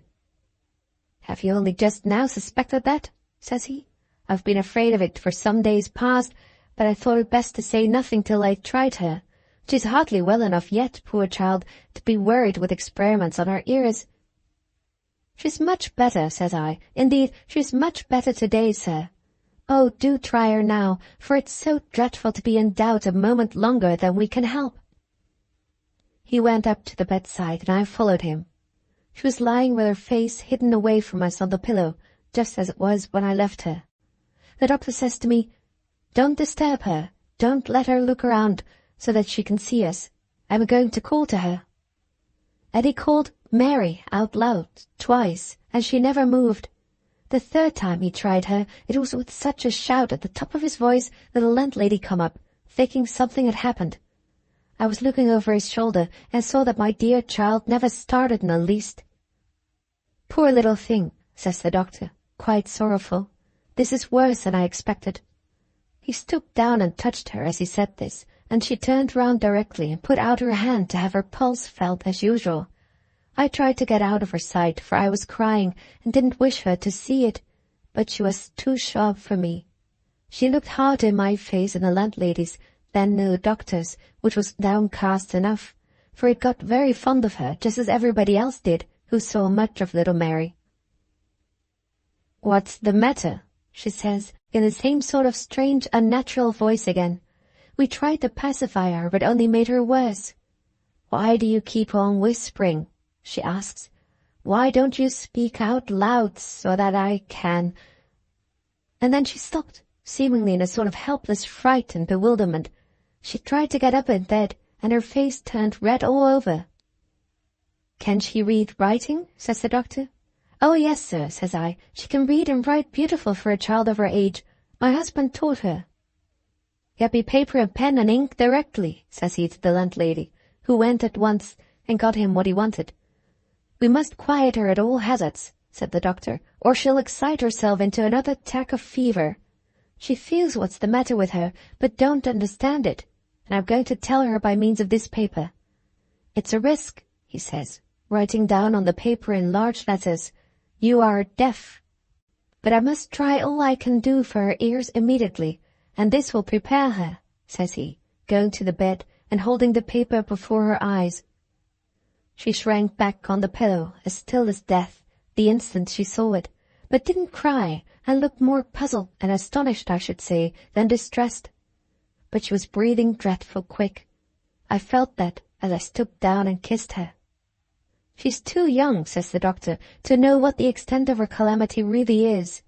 You stop here and keep her quiet till I come back, for I trust the case not hopeless yet." "But whatever has made her deaf, sir?" says the landlady, opening the door for him. "The shock of that fall in the circus," says he, going out in a very great hurry. "I thought I should never have held up my head again as I heard them words, looking at little Mary, with my arm round her neck all the time." Well, sir, the doctor come back, and he syringed her ears first, and that did no good. Then he tried blistering, and then he put on leeches, and still it was no use. "I'm afraid it's a hopeless case," says he, "but there's a doctor who's had more practice than I've had with deaf people, who comes from where he lives to our dispensary once a week. Tomorrow's his day, and I'll bring him here with me." And he did bring this gentleman, as he promised he would, an old gentleman with such a pleasant way of speaking that I understood everything he said to me directly. "I'm afraid you must make up your mind to the worst," says he. "I've been hearing about the poor child from my friend who has attended her, and I'm sorry to say I don't think there's much hope." Then he goes to the bed and looks at her. "Ah," says he, "there's just the same expression in her face that I remember seeing in a mason's boy, a patient of mine, who fell off a ladder and lost his hearing altogether by the shock. You don't hear what I'm saying, do you, my dear?" says he in a hearty, cheerful way. "You don't hear me saying that you're the prettiest little girl I ever saw in my life?" She looked up at him, confused and quite silent. He didn't speak to her again, but told me to turn her on the bed so that he could get at one of her ears.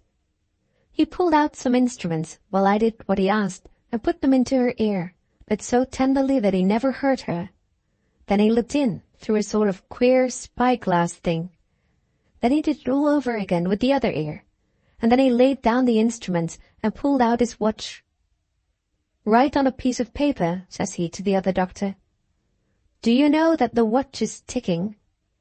When this was done, he makes signs to little Mary to open her mouth, and puts as much of his watch in as would go between her teeth, while the other doctor holds up the paper before her. When he took the watch out again, she shook her head and said, "No," just in the same strange voice as ever. The old gentleman didn't speak a word as he put the watch back in his fob, but I saw by his face that he thought it was all over with her hearing after what had just happened. "Oh, try and do something for her, sir," says I. "Oh, for God's sake, don't give her up, sir." "My good soul," says he, "you must set her an example of cheerfulness and keep up her spirits. That's all that can be done for her now." "Not all, sir," says I. "Surely not all." "Indeed it is," says he. "Her hearing is completely gone. The experiment with my watch proves it. I had an exactly similar case with the mason's boy," he says, turning to the other doctor. "The shock of that fall has, I believe, paralyzed the auditory nerve in her, as it did in him." I remember those words exactly, sir, though I didn't quite understand them at the time. But he explained himself to me very kindly, telling me over again in a plain way what he'd just told the doctor. He reminded me, too, that the remedies which had been already tried had been of no use, and told me I might feel sure that any others would only end in the same way, and put her to useless pain into the bargain. "I hope," says he, "the poor child is too young to suffer much mental misery under her dreadful misfortune. Keep her amused and keep her talking if you possibly can, though I doubt very much whether, in a little time, you won't fail completely in getting her to speak at all." "Don't say that, sir," says I. "Don't say she'll be dumb as well as deaf. It's enough to break one's heart only to think of it." "But I must say so," says he, "for I'm afraid it's the truth." Then he asks me whether I hadn't noticed already that she was unwilling to speak, and that, when she did speak, her voice wasn't the same voice it used to be. I said yes to that, and asked him whether the fall had anything to do with it. He said, taking me up very short, it had everything to do with it, because the fall had made her what they call stone deaf, which prevented her from hearing the sound of her own voice. So it was changed, he told me, because she had no ear now to guide herself by in speaking, and couldn't know in the least whether the few words she said were spoken soft or loud, or deep or clear. So far as the poor child herself is concerned, says he, she might as well be without a voice at all, for she has nothing but her memory left to tell her that she has one. I burst out a-crying as he said this, for somehow I had never thought of anything so dreadful before. I've been a little too sudden in telling you the worst, haven't I? Says the old gentleman kindly.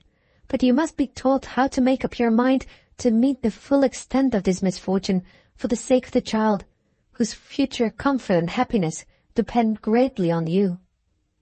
And then he bid me keep up her reading and writing, and force her to use her voice as much as I could by every means in my power. He told me I should find her grow more and more unwilling to speak every day, just for the shocking reason that she couldn't hear a single word she said, or a single tone of her own voice. He warned me that she was already losing the wish and the want to speak, and that it would very soon be little short of absolute pain to her to be made to say even a few words, but he begged and prayed me not to let my good nature get the better of my prudence on that account, and not to humour her, however I might feel tempted to do so, for if I did, she would be dumb as well as deaf most certainly. He told me my own common sense would show me the reason why, but I suppose I was too distressed or too stupid to understand things as I ought. He had to explain it to me in so many words that if she wasn't constantly exercised in speaking, she would lose her power of speech altogether for want of practice, just the same as if she'd been born dumb. So once again, says he, mind you make her use her voice. Don't give her her dinner unless she asks for it. Treat her severely in that way, poor little soul, because it's for her own good. It was all very well for him to say that, but it was impossible for me to do it. The dear child, ma'am, seemed to get used to her misfortune, except when we tried to make her speak. It was the saddest, prettiest sight in the world to see how patiently and bravely she bore with her hard lot from the first.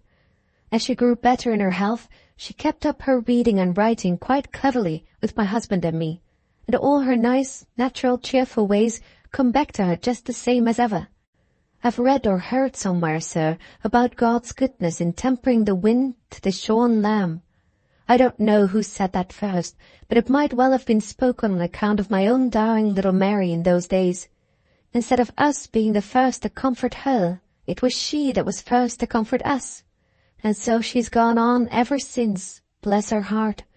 Only treat her kindly, and, in spite of her misfortune, she's the merriest, happiest little thing, the easiest pleased and amused I do believe that ever lived.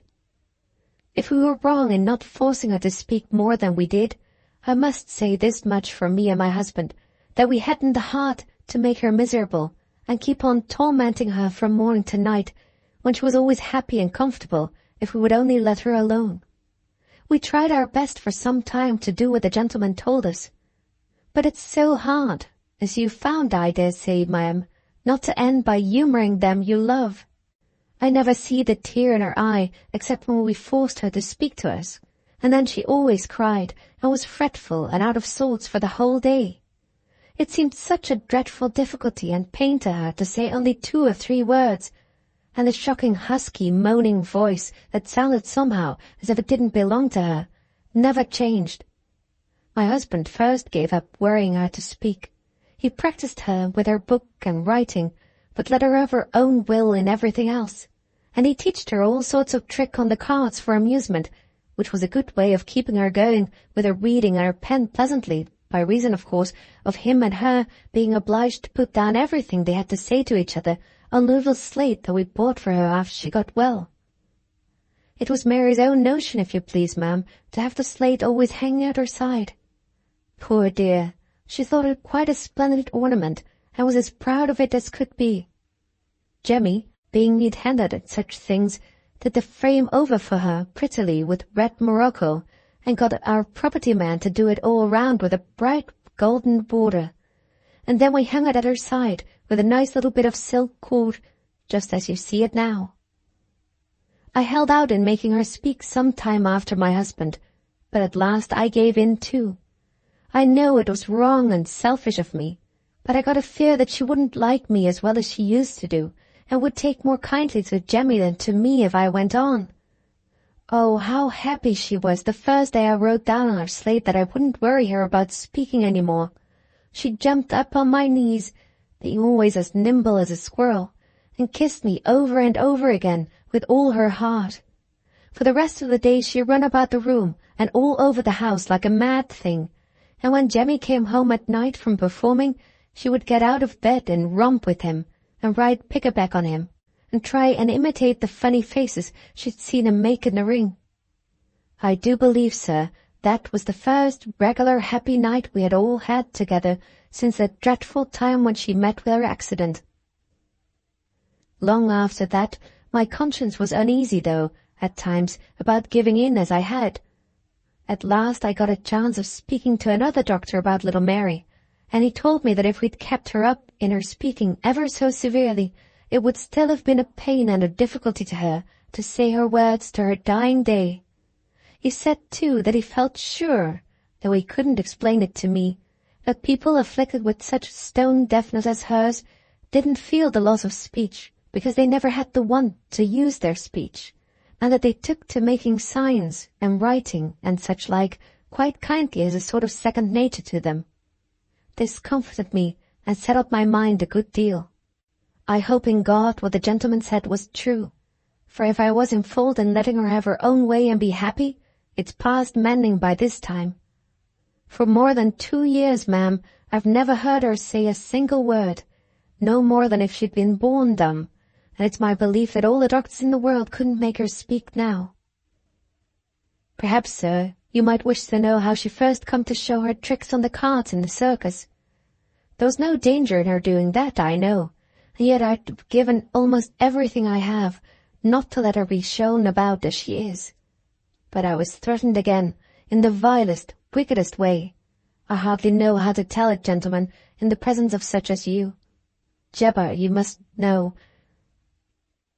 Just as Mrs. Speckover, with very painful hesitation, pronounced the last words, the whole clock of the rectory struck 2. She heard it and stopped instantly. "Oh, if you please, sir, was that 2 o'clock?" she asked, starting up with a look of alarm. "Yes, Mrs. Speckover," said the rector, "but really, after having been indebted to you for so much that has deeply interested and affected us, we can't possibly think of letting you and little Mary leave the rectory yet." "Indeed we must, sir, and many thanks to you for wanting to keep us longer," said Mrs. Speckover. "What I was going to say isn't much. It's quite as well you shouldn't hear it. And indeed, ma'am, we must go directly. I told this gentleman here, Mr. Blyth, when I come in, that I'd stolen to you unawares, under pretence of taking little Mary out for a walk. If we're not back to the 2 o'clock dinner in the circus, it's unknown what Jebber may not do. This gentleman will tell you how infamously he treated the poor child last night. We must go, sir, for her sake, or else—" "Stop!" cried Valentine, all his suppressed excitability bursting bounds in an instant as he took Mrs. Speckover by the arm and pressed her back into her chair. "Stop! Hear me! I must speak or I shall go out of my senses. Don't interrupt me, Mrs. Speckover, and don't get up. All I want to say is this. You must never take that little angel of a child near Jebber again. No, never. By heavens, if I thought he was likely to touch her any more, I should go mad and murder him. Let me alone, doctor. I beg Mrs. Joyce's pardon for behaving like this. I'll never do it again. Be quiet, all of you. I must take the child home with me. Oh, Mrs. Speckover, don't say no. I'll make her as happy as the day's long. I've no child of my own. I'll watch over her and love her and teach her all my life. I've got a poor, suffering, bedridden wife at home who would think such a companion as little Mary the greatest blessing God could send her. My own dear, patient Levy. Oh, doctor, think how kind Levy would be to that afflicted little child, and try if you can't make Mrs. Speckover consent. I can't speak any more. I know I'm wrong to burst out in this way. I beg all your pardons for it. I do indeed. Speak to her, doctor. Pray speak to her directly, if you don't want to make me miserable for the rest of my life." With those words, Valentine darted precipitately into the garden and made straight for the spot where the little girls were still sitting together in their shady resting place among the trees. Book 1, Chapter 6. Madonna Goes to London. The clown's wife had sat very pale and very quiet under the whole overwhelming torrent of Mr. Blyth's apostrophes, exclamations, and entreaties. She seemed quite unable to speak after he was fairly gone, and only looked round in a bewildered manner at the rector, with fear as well as amazement expressed vividly in her hearty, healthy face. "Pray compose yourself, Mrs. Peckover," said Dr. Joyce, "and kindly give me your best attention to what I am about to say. Let me beg you in the first place to excuse Mr. Blyth's odd behaviour, which I see has startled and astonished you. But, however wildly he may talk, I assure you he means honourably and truthfully in all that he says. You will understand this better if you will let me temperately explain to you the proposal which he has just made so abruptly and confusedly in his own words." "Proposal, sir!" exclaimed Mrs. Peckover faintly, looking more frightened than ever. "Proposal? Oh, sir, you don't mean to say that you're going to ask me to part from little Mary?" "I will ask you to do nothing that your own good sense and kind heart may not approve," answered the rector. "In plain terms, then, and not to waste time by useless words of preface, my friend Mr. Blyth feels such admiration for your little Mary, and such a desire to help her, as far as may be, in her great misfortune, that he is willing and eager to make her future prospects in life his own peculiar care, by adopting her as his daughter. This offer, though coming, as I am aware, from a perfect stranger, can hardly astonish you, I think, if you reflect on the unusually strong claims which the child has to the compassion and kindness of all her fellow creatures. Other strangers, as you have told us, have shown the deepest interest in her on many occasions. It is not therefore at all wonderful that a gentleman, whose Christian integrity of motive I have had opportunities of testing during a friendship of nearly 20 years, should prove the sincerity of his sympathy for the poor child by such a proposal as I have now communicated to you." "Don't ask me to say yes to it, sir," pleaded Mrs. Peckover, with tears in her eyes. "Don't ask me to do that. Anything else to prove my gratitude for your kindness to us. But how can I part from my own little Mary? You can't have the heart to ask it of me."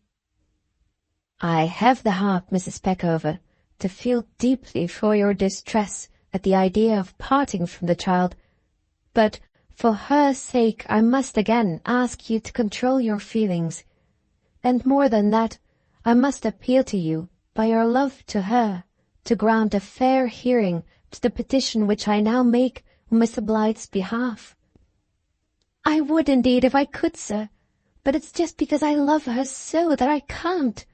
Besides, as you yourself said, he's a perfect stranger." "I readily admit the force of that objection on your part, Mrs. Peckover, but let me remind you that I vouch for the uprightness of his character and his fitness to be trusted with the child after 20 years' experience of him. You may answer to that I am a stranger too, and I can only ask you in return frankly to accept my character and position as the best proofs I can offer you that I am not unworthy of your confidence. If you placed little Mary for instruction, as she well might, in an asylum for the deaf and dumb, you would be obliged to put implicit trust in the authorities of that asylum, on much the same grounds as those I now advance to justify you in putting trust in me." "Oh, sir, pray don't think I'm unwilling to trust you, so kind and good as you have been to us today, and a clergyman too. I should be ashamed of myself if I could doubt—" "Let me tell you, plainly and candidly, what advantages to the child Mr. Blyth's proposal holds out. He has no family of his own, and his wife is, as he has hinted to you, an invalid for life. If you could only see the gentleness and sweet patience with which she bears her affliction, you would acknowledge that little Mary could appeal for an affectionate welcome to no kinder heart than Mrs. Blythe's. I assure you most seriously that the only danger I fear for the child in my friend's house is that she would be spoiled by excessive indulgence. Though by no means a rich man, Mr. Blyth is in an independent position and can offer her all the comforts of life. In one word, the home to which he is ready to take her is a home of love and happiness and security, in the best and purest meaning of those words. Don't say any more, sir. Don't break my heart by making me part with her. You will live, Miss Speckover, to thank me for trying your fortitude as I try it now.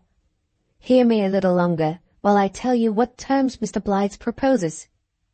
He's not only willing, but anxious, if you give the child into his charge, that you should have access to her whenever you like.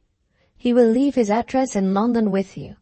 He desires, from motives alike honourable to you and to himself, to defray your travelling expenses whenever you wish to see the child. He will always acknowledge your prior right to her affection and her duty. He will offer her every facility in his power for constantly corresponding with you. And if the life she leads in his house be, even in the slightest respect, distasteful to her, he pledges himself to give her up to you again, if you and she desire it, at any sacrifice of his own wishes and his own feelings.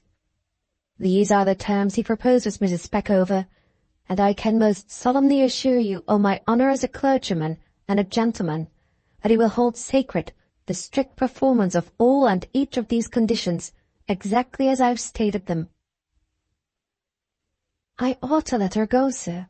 I know I ought to show how grateful I am for Mr. Blyth's generosity by letting her go, but how can I, after all the long time she's been like my own child to me? Oh, ma'am, say a word for me. I seem so selfish for not giving her up. Say a word for me. Will you let me say a word for little Mary instead? Rejoined Mrs. Joyce. Will you let me remind you that Mr. Blyth's proposal offers her a secure protection against that inhuman wretch who has ill-used her already, and who may often ill-use her again, in spite of everything you can do to prevent him. Pray think of that, Mrs. Speckover. Pray do. Poor Miss Speckover showed that she thought of it bitterly enough by a fresh burst of tears. The rector poured out a glass of water and gave it to her. Do not think us inconsiderate or unfeeling, he said, impressing Mr. Blyth's offer on you so perseveringly. Only reflect on Mary's position if she remains in the circus as she grows up. Would all your watchful kindness be sufficient to shield her against dangers to which I hardly dare allude, against wickedness which would take advantage of her defencelessness, her innocence, and even her misfortune? Consider all that Mr. Blyth's proposal promises for her future life, for the sacred preservation of her purity of heart and mind. Look forward to the day when little Mary will have grown up to be a young woman, and I will answer, Mrs. Speckover, for your doing full justice to the importance of my friend's offer. I know it's all true, sir. I know I'm an ungrateful, selfish wretch. But only give me a little time to think, a little time longer to be with the poor darling that I love like my own child. Dr. Joyce was just drawing his chair closer to Miss Speckover before he answered, when the door opened, and the respectable Vance softly entered the room. "What do you want here?" said the rector, a little irritably. "Didn't I tell you not to come in again till I rang for you?" "I beg your pardon, sir," answered Vance, casting rather a malicious look at the clown's wife as he closed the door behind him. "But there's a person waiting in the hall who says he's come on important business and must see you directly." "Who is he? What's his name?" "He says his name is Jubber, if you please, sir."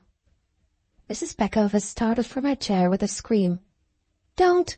Pray, for mercy's sake, sir, don't let him into the garden where Mary is," she gasped, clutching Dr. Joyce by the arm in the extremity of her terror. "He's found us out, and come here in one of his dreadful passions. He cares for nothing and for nobody, sir. He's bad enough to ill-treat her even before you. What am I to do? Oh, good gracious heavens, what am I to do?" "Leave everything to me and sit down again," said the rector kindly, Then, turning to Vance, he added, "Show Mr. Jabber into the cloakroom, and say I will be with him directly." "Now, Mrs. Peckover," continued Dr. Joyce, in the most perfectly composed manner, "before I see this man, whose business I can guess at, I have 3 important questions to ask of you. In the first place, were you not a witness last night of his cruel ill usage of that poor child? Mr. Blyth told me of it. The fellow actually beat her, did she not?" "Oh, indeed he did, sir. Beat her most cruelly with a cane." "And you saw it all yourself?" "I did, sir. He'd have used her worse if I hadn't been by to prevent him." "Very well. Now, tell me if you or your husband have signed any agreement, any papers, I mean, giving this man a right to claim the child as one of his performers." "Me? Sign an agreement, sir? I never did such a thing in all my life. Jabber would think himself insulted if you only talked of his signing an agreement with such as me or Jenny." "Better and better. Now, my third question refers to little Mary herself. I will undertake to put it out of this blackguard's power ever to lay a finger on her again, but I can only do so on one condition, which it rests entirely with you to grant." "I'll do anything to save her, sir. I will indeed." "The condition is that you consent to Mr. Blyth's proposal, for I can only ensure the child's safety on those terms." "Then, sir, I consent to it," said Mrs. Peckover, speaking with a sudden firmness of tone and manner which almost startled Mrs. Joyce, who stood by listening anxiously. "I consent to it, for I should be the vilest wretch in the world if I could say no at such a time as this. I will trust my precious darling treasure to you, sir, and to Mr. Blyth, from this moment. God bless her, and comfort me, for I want comfort badly enough. Oh, Mary, Mary, my own little Mary, to think of you and me ever being parted like this." The poor woman turned towards the garden as she pronounced those words. All her fortitude forsook her in an instant, and she sank back in her chair, sobbing bitterly. "Take her out into the shrubbery where the children are, as soon as she recovers a little," whispered the rector to his wife as he opened the dining-room door. Though Mr. Jabber presented to all appearance the most scoundrelly aspect that humanity can assume when he was clothed in his evening uniform, and illuminated by his own circus lamplight, he nevertheless reached an infinitely loftier climax of blackguard perfection when he was arrayed in his private costume, and was submitted to the tremendous ordeal of pure daylight. The most monstrous ape that could be picked from the cages of the zoological gardens would have gained by comparison with him as he now appeared, standing in the rectory cloakroom, with his debauched, bloodshot eyes staring grimly contemptuous all about him, with his yellow flabby throat exposed by a turned-down collar and a light blue necktie, with a rouge still smeared over his gross, unhealthy cheeks, with his mangy shirt-front bespattered with bad embroidery and false jewellery that had not even the politic decency to keep itself clean. He had his hat on, and was sulkily running his dirty fingers through the greasy black ringlets that flowed over his coat collar, when Dr. Joyce entered the cloakroom. "You wish to speak with me?" said the rector, not sitting down himself, and not asking Mr. Jabber to sit down. "Oh, you're Dr. Joyce," said the fellow, assuming his most insolent familiarity of manner directly. "That is my name," said Dr. Joyce very quietly. "Will you have the goodness to state your business with me immediately and in the fewest possible words?" "Hello, you take that tone with me, do you?" said Jabber, setting his arms akimbo and tapping his foot fiercely on the floor. "You're trying to come Tommy Grand over me already, are you? Very good. I'm the man to give you change in your own coin, so here goes. What do you mean by enticing away my mysterious foundling? What do you mean by this private swindle of talent that belongs to my circus?" "You had better proceed a little," said the rector, more quietly than before. "Thus far I understand nothing whatever, except that you wish to behave offensively to me, which, in a person of your appearance, is, I assure you, of not the slightest consequence. You had much better save time by stating what you have to say in plain words." "You want plain words, eh?" cried Jabber, losing his temper. "Then by God you shall have 'em, and plain enough." "Stop a minute," said Dr. Joyce. "If you use oaths in my presence again, I shall ring for my servant and order him to show you out of the house." "You will?" "I will, most certainly." There was a moment's pause, and the blackguard and the gentleman looked one another straight in the face. It was the old invariable struggle between the quiet firmness of good breeding and the savage obstinacy of bad, and it ended in the old invariable way. The blackguard flinched first. "If your servant lays a finger on me, I'll thrash him within an inch of his life," said Jabber, looking towards the door, and scowling as he looked. "But that's not the point just now. The point is that I've charged you with getting my deaf and dumb girl into your house, to perform before you on the sly. If you're too virtuous to come to my circus, better than you have been there. You ought to have paid the proper price for a private performance. What do you mean by treating a public servant like me, with your infernal aristocratic looks, as if I was dirt under your feet, after such shabby doings as you've been guilty of, eh?" "May I ask how you know that the child you refer to has been at my house today?" asked Dr. Joyce, without taking the slightest notice of Mr. Jabber's indignation. "One of my people saw that swindling hypocrite of a Peckover taking her in, and told me of it when I missed them at dinner. There, that's good evidence, I rather think. Deny it if you can." "I have not the slightest intention of denying it. The child is now in my house." "And has gone through all our performances, of course. Ah, shabby, shabby. I should be ashamed of myself if I tried to do a man out of his rights like that." "I am most unaffectedly rejoiced to hear that you are capable, under any circumstances, of being ashamed of yourself at all," rejoined the rector. "The child, however, has gone through no performances here, not having been sent for with any such purpose as you suppose. But, as you said just now, that's not the point. Pray, why did you speak of the little girl a moment ago as your child?" "Because she's one of my performers, of course. But come, I've had enough of this. I can't stop talking here all day. I want the child, so just deliver her up at once, will you? And turn out Peck as soon as you like after. I'll cure 'em both of ever doing this sort of thing again. I'll make them stick tight to the circus for the future. I'll show 'em—" "You will be employing your time much more usefully," said Dr. Joyce, "if you occupied it in altering the bills of your performance so as to inform the public that the deaf and dumb child will not appear before them again." "Not appear again? Not appear tonight in my circus? Why, hang me, if I don't think you're trying to be funny all of a sudden. Alter my bills, eh? Not bad. Upon my soul, not at all bad for a parson.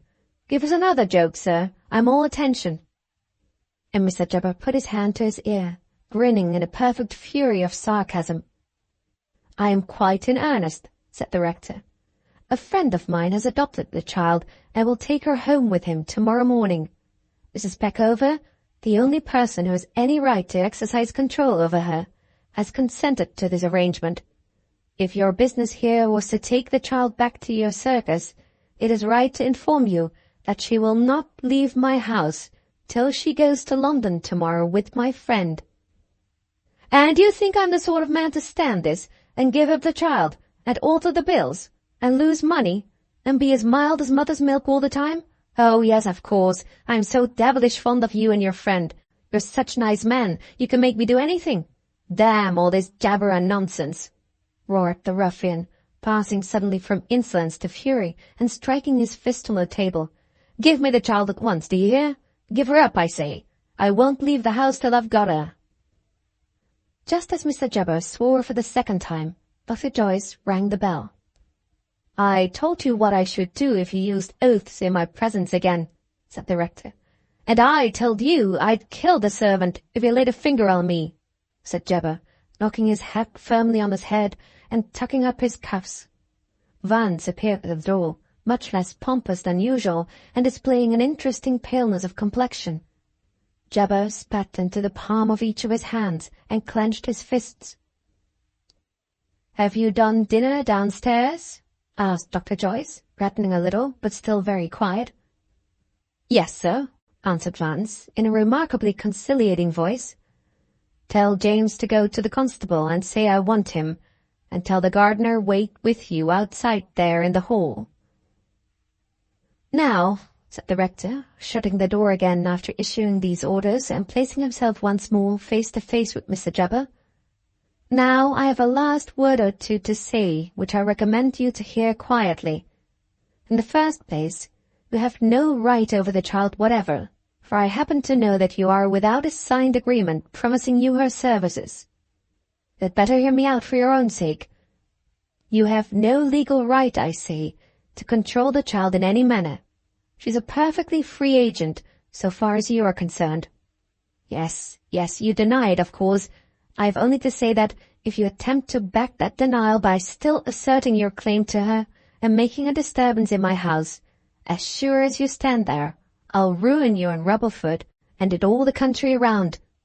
It's no use laughing, I can do it. You beat the child in the vilest manner last night. I am a magistrate, and I have my prosecutor and my witness of the assault ready whenever I choose to call them. I can fine or imprison you, which I please.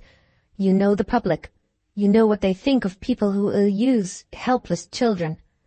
If you appeared in that character before me, the Rubblefoot paper would report it, and, so far as the interests of your circus are concerned, you would be a ruined man in this part of the country. You would. You know it. Now, I will spare you this, not from any tenderness towards you, on condition that you take yourself off quietly and never let us hear from you again. I strongly advise you to go at once, for if you wait till the constable comes, I will not answer for it that my sense of duty may not force me into giving you into custody." With which words Dr. Joyce threw open the door and pointed to the hall. Throughout the delivery of this speech, violent indignation, ungovernable surprise, abject terror, and impotent rage ravaged by turns the breast of Mr. Jabber. He stamped about the room and uttered fragments of oaths, but did not otherwise interrupt Dr. Joyce while that gentleman was speaking to him. When the rector had done, the fellow had his insolent answer ready directly. To do him justice, he was consistent if he was nothing else. He was bully and blackguard to the very last. "Magistrate or parson," he cried, snapping his fingers, "I don't care a damn for you in either capacity. You keep the child here at your peril. I'll go to the first lawyer on Rubblefoot and bring an action against you. I'll show you a little legal law. You ruin me indeed. I can prove that I only thrashed the little toad, the nasty deaf idiot, because she deserved it. I'll be even with you. I'll have the child back wherever you take her to. I'll show you a little legal law." Here he stepped to the hall door. "I'll be even with you, damn me. I'll charge you with setting on your menial servant to assault me." Here he looked fiercely at the gardener, a freckled Scotch giant of 6'3", and instantly descended 5 steps. "Lay a finger on me if you dare. I'm going straight from this house to the lawyer's. I'm a free Englishman, and I'll have my rights and my legal law. I'll bring my action. I'll ruin you. I'll strip your gown off your back. I'll stop your mouth in your own pulpit." Here he strutted into the front garden. His words grew indistinct, and his gross voice became gradually less and less audible. The coachman at the outer gate saw the last of him, and reported that he made his exit striking viciously at the flowers with his cane, and swearing that he would ruin the rector with legal law. After leaving certain directions for his servants, in the very improbable event of Mr. Jabber's return, Dr. Joyce repaired immediately to his dining-room. No one was there, so he went on into the garden.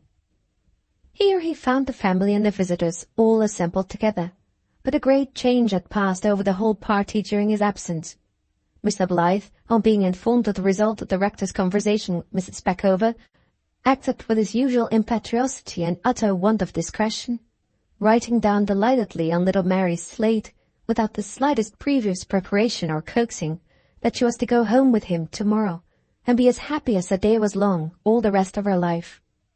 The result of this incautious method of proceeding was that the child became excessively frightened, and ran away from everybody to take refuge with Mrs. Speckover. She was still crying and holding tight by the good woman's gown with both hands, and Valentine was still loudly declaring to everybody that he loved her all the better for showing such faithful affection to her earliest and best friend, when the rector joined the party under the coolly murmuring trees. Dr. Joyce spoke but briefly of his interview with Mr. Jabber, concealing much that had passed at it, and making very light of the threats which the fellow had uttered on his departure. Mrs. Peckover, whose self-possession seemed in imminent danger of being overthrown by little Mary's mute demonstrations of affection, listened anxiously to every word the doctor uttered, and, as soon as he had done, said that she must go back to the circus directly, and tell her husband the truth about all that had occurred, as a necessary set-off against the slanders that were sure to be spoken against her by Mr. Jabber. "Oh, never mind me, ma'am," she said, in answer to the apprehensions expressed by Mrs. Joyce about her reception when she got to the circus. "The dear child's safe, and that's all I care about. I'm big enough and strong enough to take my own part, and Jemmy, he's always by to help me when I can't. May I come back, if you please, sir, this evening, and say, she would have added, and say good-bye, but the thoughts which now gathered round that one word made it too hard to utter. She silently curtsied her thanks for the warm invitation that was given to her to return, stooped down to the child, and, kissing her, wrote on the slate, "I shall be back, dear, in the evening at 7 o'clock." Then disengaged the little hands that still held fast by her gown, and hurried from the garden, without once venturing to look behind her as she crossed the sunny lawn. Mrs. Joyce and the young ladies and the rector all tried their best to console little Mary, and all failed. She resolutely, though very gently, resisted them, walking away into corners by herself, and looking constantly at her slate, as if she could only find comfort in reading the few words which Mrs. Peckover had written on it. At last Mr. Blyth took her up on his knee. She struggled to get away for a moment, then looked intently in his face, and, sighing very mournfully, laid her head down on his shoulder. There was a world of promise for the future success of Valentine's affectionate project in that simple action, and in the preference which it showed. The day wore on quietly. Evening came. 7 o'clock struck, then 1/2 past, then 8, and Mrs. Peckover never appeared. Dr. Joyce grew uneasy and sent Vance to the circus to get some news of her. It was again Mr. Blyth, and Mr. Blyth only, who succeeded in partially quieting little Mary under the heavy disappointment of not seeing Mrs. Peckover at the appointed time. The child had been restless at first, and had wanted to go to the circus. Finding that they tenderly but firmly detained her at the rectory, she wept bitterly, wept so long that at last she fairly cried herself asleep in Valentine's arms. He sat anxiously supporting her with a patience that nothing could tire.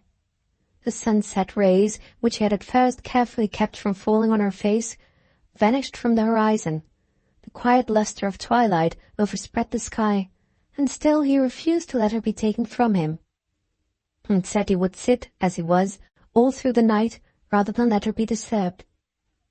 Vance came back, and brought word that Mrs. Peckover would follow him in half an hour.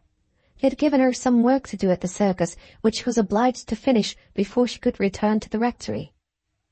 Having delivered this message, Vance next produced a handbill, which he said was being widely circulated all over Rubbleford, and which proved to be the composition of Mr. Jabber himself.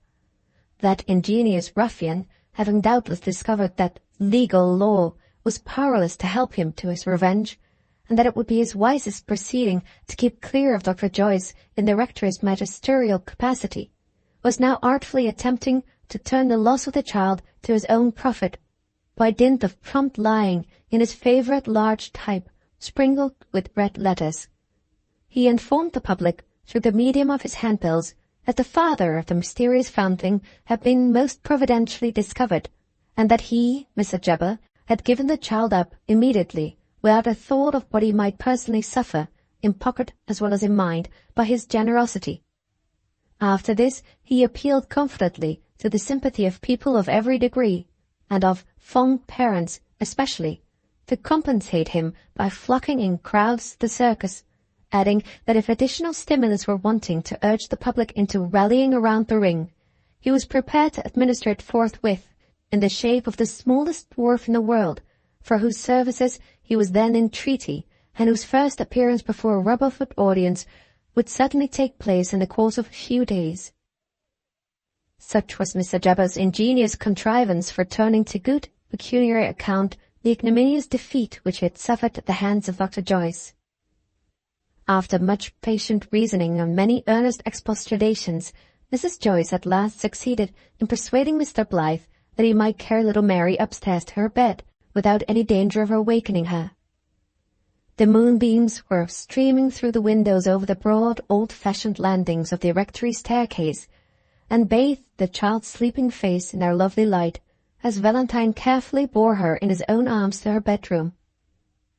"Oh," he whispered to himself, as he paused for an instant where the moon shone clearest on the landing and looked down on her. "Oh, if my poor Levy could only see little Mary now!" They laid her still asleep on the bed, and covered her over lightly with a shawl, then went downstairs again to wait for Mrs. Peckover. The clown's wife came in half an hour as she had promised. They saw sorrow and weariness in her face as they looked at her.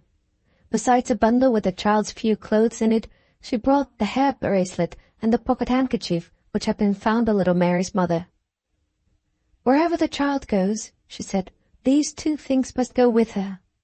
She addressed Mr. Blyth as she spoke, and gave the hair bracelet and the handkerchief into his own hands.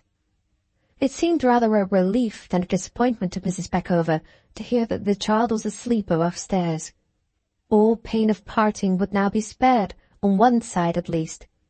She went up to look at her on her bed, and kissed her, but so lightly that little Mary's sleep was undisturbed by that farewell token of tenderness and love.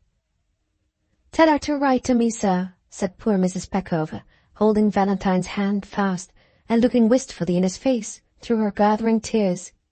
"I shall prize my first letter from her so much, if it's only a couple of lines. God bless you, sir, and good-bye. It ought to be a comfort to me, and it is, to know that you will be kind to her. I hope I shall get up to London some day and see her myself. But don't forget the letter, sir. I shan't fret so much after her when once I've got that." She went away, sadly murmuring these last words many times over, while Valentine was trying to cheer and reassure her as they walked together to the outer gate. Dr. Joyce accompanied them down the front garden path, and exacted from her a promise to return often to the rectory while the circus was at Rubbleford, saying also that he and his family desired her to look on them always as her fast and firm friends in any emergency. Valentine entreated her, over and over again, to remember the terms of their agreement, and to come and judge for herself of the child's happiness in her new home. She only answered, "Don't forget the letter, sir." And so they parted. Early the next morning, Mr. Blyth and little Mary left the rectory and started for London by the first coach. Book 1, Chapter 7, Madonna in her new home. The result of Mr. Blyth's adventure in the travelling circus, and of the events which followed it, was that little Mary at once became a member of the painter's family, and grew up happily in her new home, into the young lady who was called Madonna by Valentine, by his wife, and by all intimate friends who were in the habit of frequenting the house. Mr. Blyth's first proceeding after he had brought the little girl home with him was to take her to the most eminent oral surgeon of the day. He did this, not in the hope of any curative result following the medical examination, but as a first duty which he thought he owed to her, now that she was under his sole charge. The surgeon was deeply interested in the case, but, after giving it the most careful attention, he declared that it was hopeless. Her sense of hearing, he said, was entirely gone, but her faculty of speech, although it had been totally disused, as Mrs. Peckover had stated, for more than 2 years past, might, he thought, be imperfectly regained at some future time if a tedious, painful, and uncertain process of education were resorted to, under the direction of an experienced teacher of the deaf and dumb. The child, however, had such a horror of this resource being tried when it was communicated to her, that Mr. Blyth instinctively followed Mrs. Peckover's example, and consulted the little creature's feelings by allowing her in this particular, and indeed in most others, to remain perfectly happy and contented in her own way. The first influence which reconciled her almost immediately to her new life was the influence of Mrs. Blyth. The perfect gentleness and patience with which the painter's wife bore her incurable malady seemed to impress the child in a very remarkable manner from the first. The sight of that frail, wasted life, which they told her by writing had been shut up so long in the same room, had been condemned to the same weary inaction for so many years past, struck at once to Mary's heart, and filled her with one of those new and mysterious sensations which mark epochs in the growth of a child's moral nature. Nor did these first impressions ever alter. When the years had passed away, when Mary, being little Mary no longer, possessed those marked characteristics of feature and expression which gained for her the name of Madonna, she still preserved all her child's feeling for the painter's wife. However playful her manner might often be with Valentine, it invariably changed when she was in Mrs. Blyth's presence, always displaying at such times the same anxious tenderness, the same artless admiration, and the same watchful and loving sympathy. There was something secret and superstitious in the girl's fondness for Mrs. Blyth. She appeared unwilling to let others know what this affection really was in all its depth and fullness. It seemed to be intuitively preserved by her in the most sacred privacy of her own heart, as if the feeling had been part of her religion, or rather as if it had been a religion in itself. Her love for her new mother, which testified itself thus strongly and sincerely, was returned by that mother with equal fervour. From the day when little Mary first appeared at her bedside, Mrs. Blyth felt, to use her own expression, as if a new strength had been given her to enjoy her new happiness. Brighter hopes, better health, calmer resignation, and purer peace seemed to follow the child's footsteps and be always inherent in her very presence as she moved to and fro in the sick-room. All the little difficulties of communicating with her and teaching her, which her misfortune rendered inevitable, and which might sometime have been felt as tedious by others, were so many distinct sources of happiness, so many exquisite occupations of once weary time to Mrs. Blyth. All the friends of the family declared that the child had succeeded where doctors and medicines and luxuries and the sufferer's own courageous resignation had hitherto failed, for she had succeeded in endowing Mrs. Blyth with a new life. And they were right. A fresh object for the affections of the heart and the thoughts of the mind is a fresh life for every feeling and thinking human being, in sickness even as well as in health. In this sense, indeed, the child brought fresh life with her to all who lived in her new home, to the servants as well as to the master and mistress. The cloud had rarely found its way into that happy dwelling in former days. Now the sunshine seemed fixed there forever. No more beautiful and touching proof of what the heroism of patient dispositions and loving hearts can do towards guiding human existence, unconquered and unsullied, through its hardest trials, could be found anywhere than was presented by the aspect of the painter's household. Here were two chief members of one little family circle, afflicted by such incurable bodily calamity as it forced the lot of but few human beings to suffer. Yet here were no sighs, no tears, no vain repinings with each new morning, no gloomy thoughts to set woe and terror watching by the pillow at night. In this homely sphere, life, even in its frailest aspects, was still greater than its greatest trials, strong to conquer by virtue of its own innocence and purity, its simple unworldly aspirations, its self-sacrificing devotion to the happiness and the anxieties of others. As the course of her education proceeded, many striking peculiarities became developed in Madonna's disposition, which seemed to be all more or less produced by the necessary influence of her affliction on the formation of her character. The social isolation to which that affliction condemned her, the solitude of thought and feeling into which it forced her, tended from an early period to make her mind remarkably self-reliant for so young a girl. Her first impression of strangers seemed invariably to decide her opinion of them at once and forever. She liked or disliked people heartily, estimating them apparently from considerations entirely irrespective of age or sex or personal appearance. Sometimes the very person who was thought certain to attract her proved to be absolutely repulsive to her.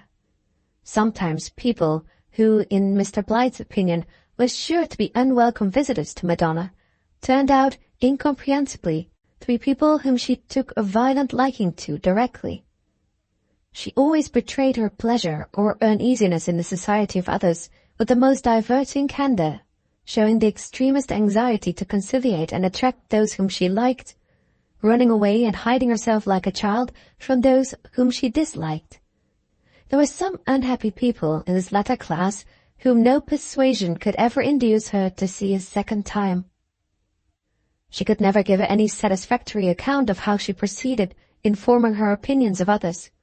The only visible means of arriving at them, which her deafness and dumbness permitted her to use, consisted simply in examination of a stranger's manner, expression, and play of features at a first interview.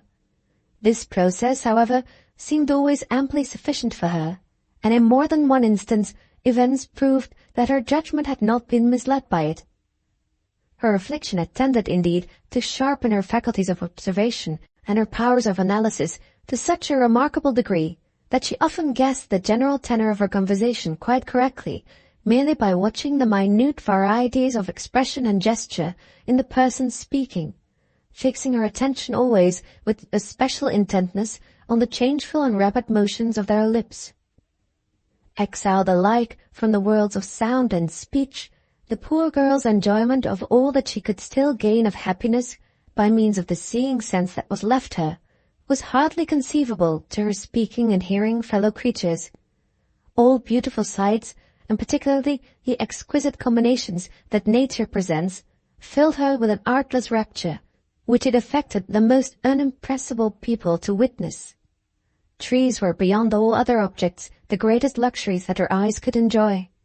She would sit for hours on fresh summer evenings watching the mere waving of the leaves, her face flushed, her whole nervous organization trembling with sensations of deep and perfect happiness, which that simple sight imparted to her.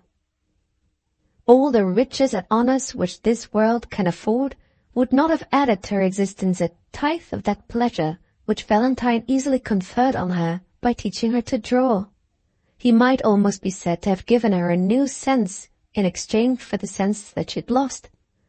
She used to dance about the room with the reckless ecstasy of a child in her ungovernable delight at the prospect of a sketching expedition with Mr. Blyth in the Hampstead Fields.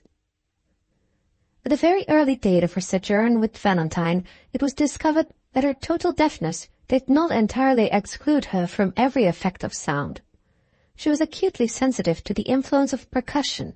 That is to say, if so vague and contradictory an expression may be allowed, she could, under certain conditions, feel the sounds that she could not hear. For example, if Mr. Blyth wished to bring her to his side when they were together in the painting room, and when she happened neither to be looking at him nor to be within reach of a touch, he used to rub his foot or the end of his mahl-stick gently against the floor.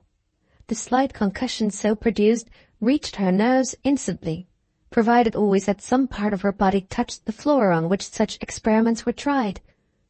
As a means of extending her facilities of social communication, she was instructed in the deaf and dumb alphabet by Valentine's direction. He and his wife, of course, learning it also, and many of their intimate friends who were often in the house following their example for Madonna's sake. Oddly enough, however, she frequently preferred to express herself or to be addressed by others according to the clumsier and slower system of signs and writing to which she had been accustomed from childhood.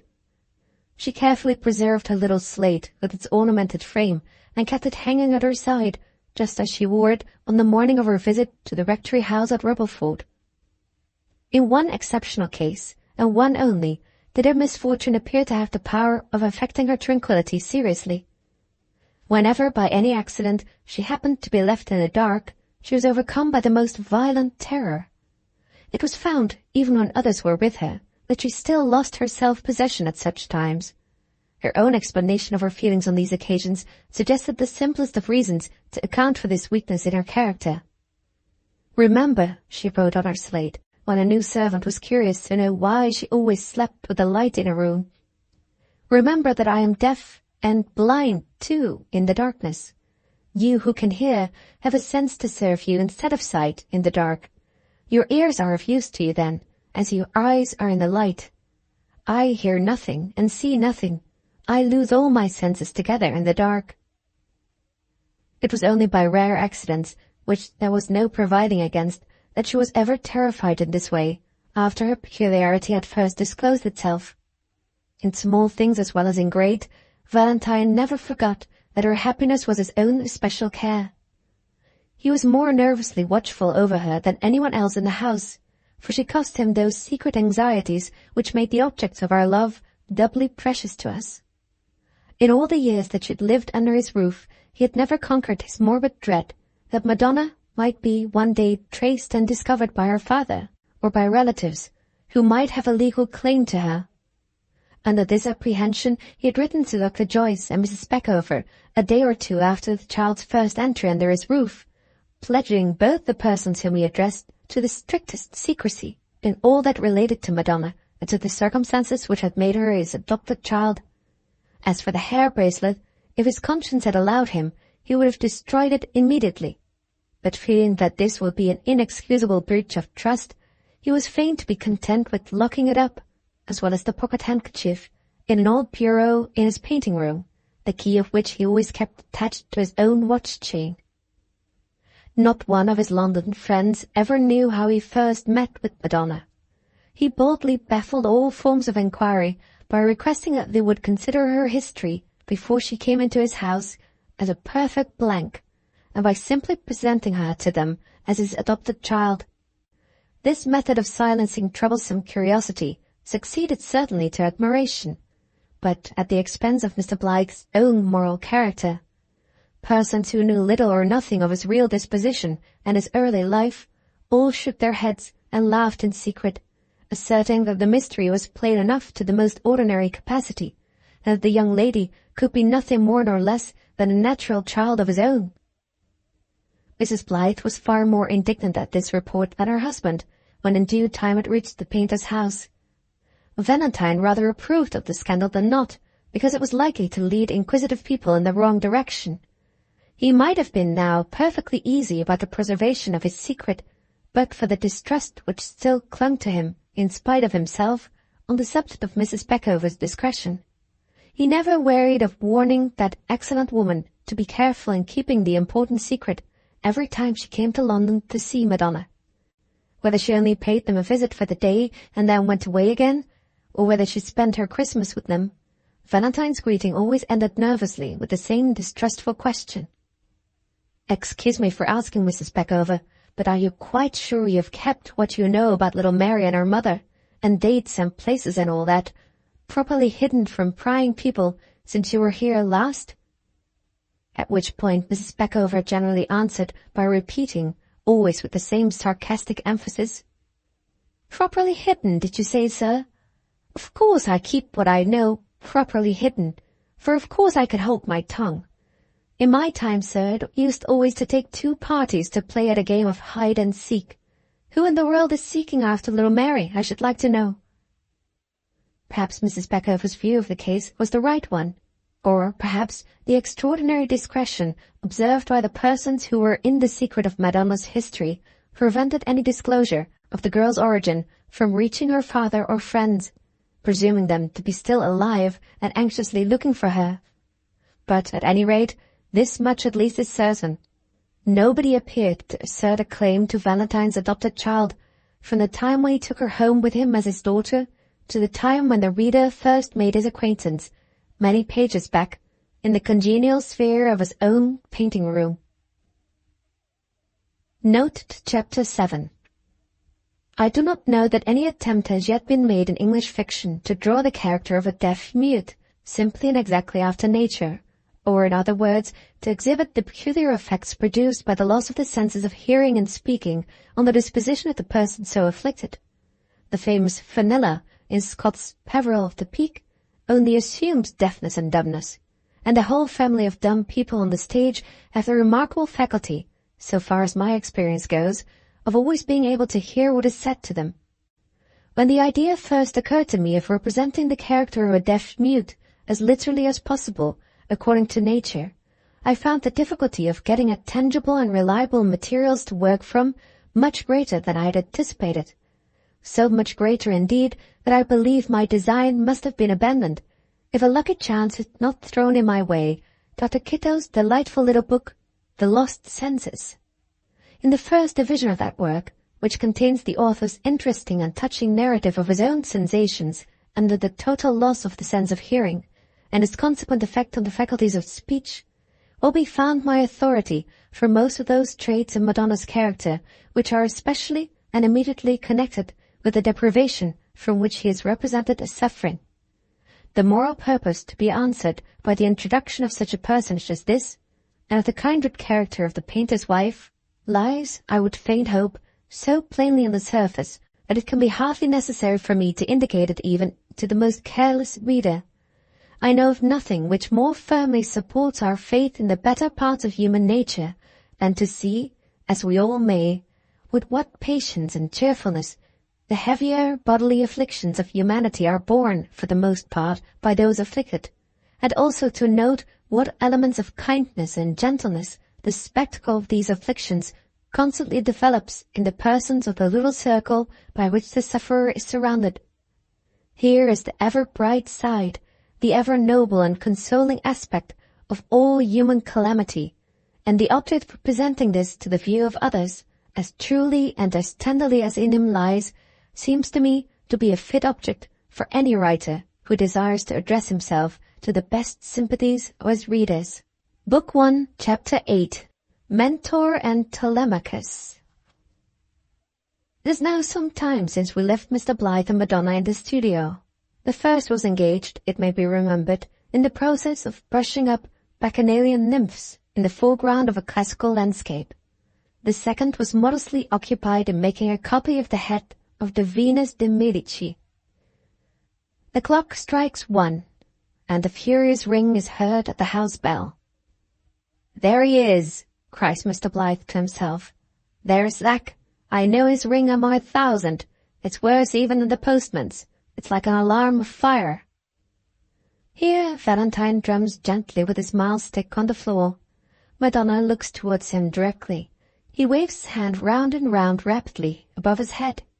This is the sign which means Zack. The girl smiles brightly and blushes as she sees it. Zack is apparently one of her special favorites.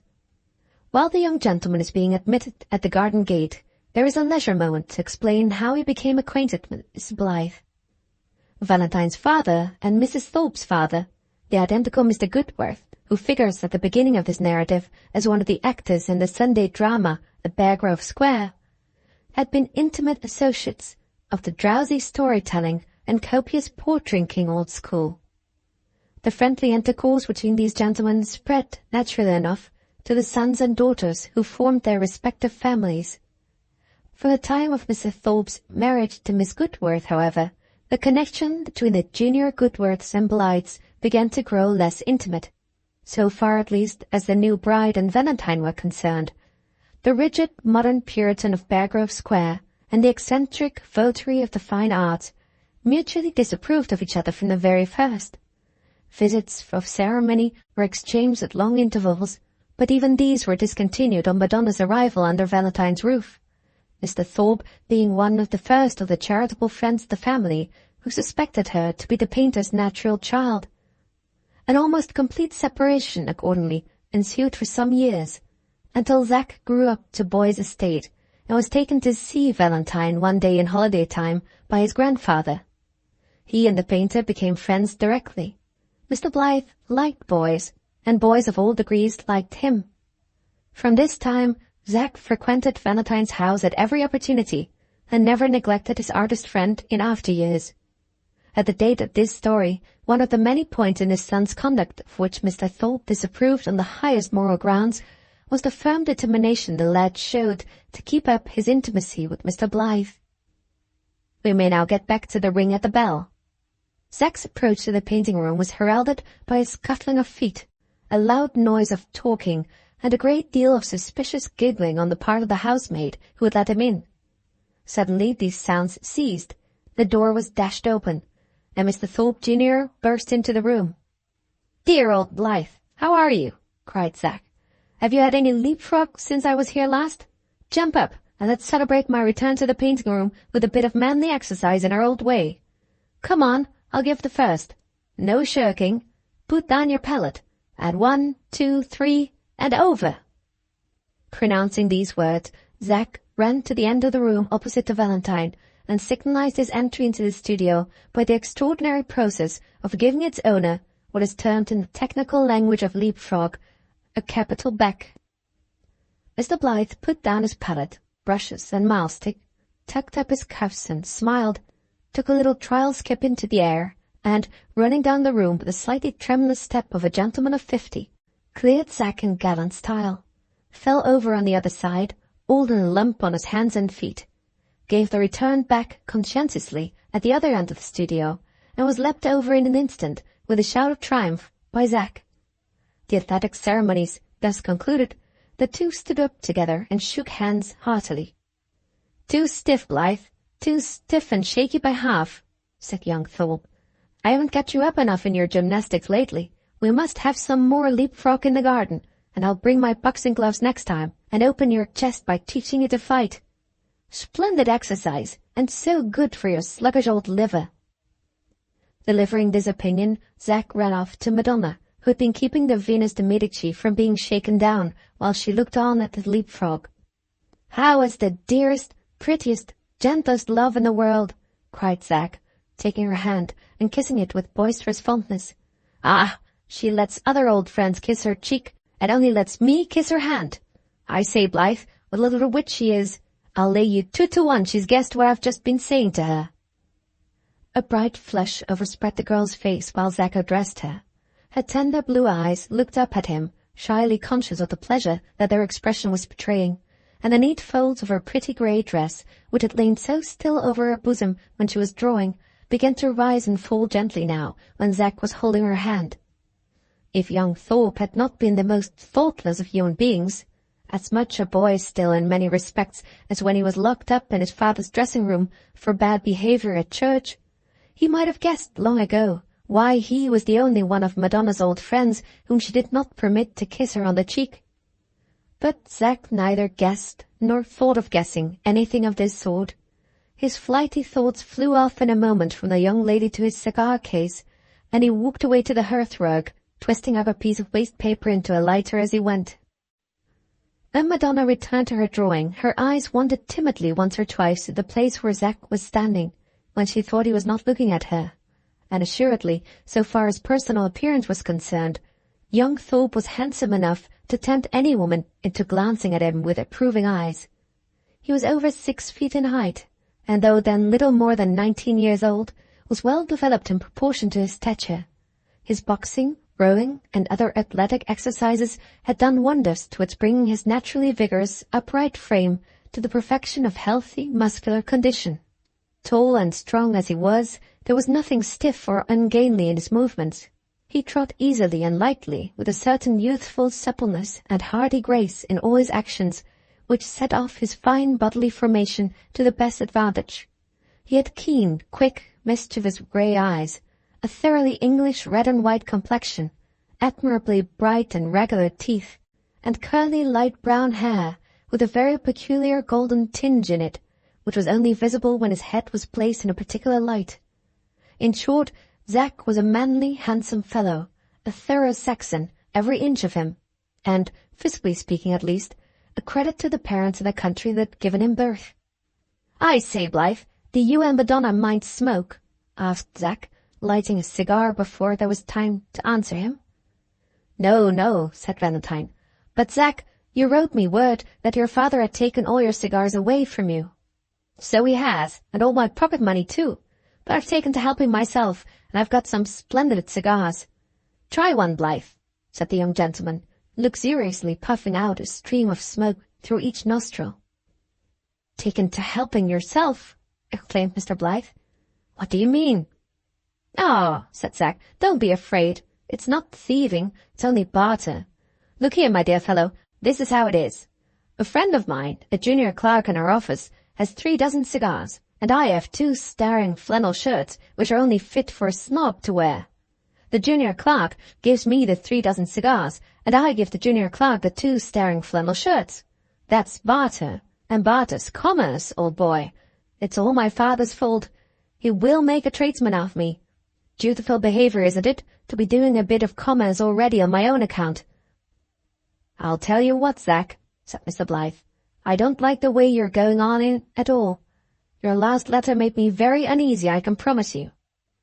You can't be half as uneasy as I am, rejoined Zack.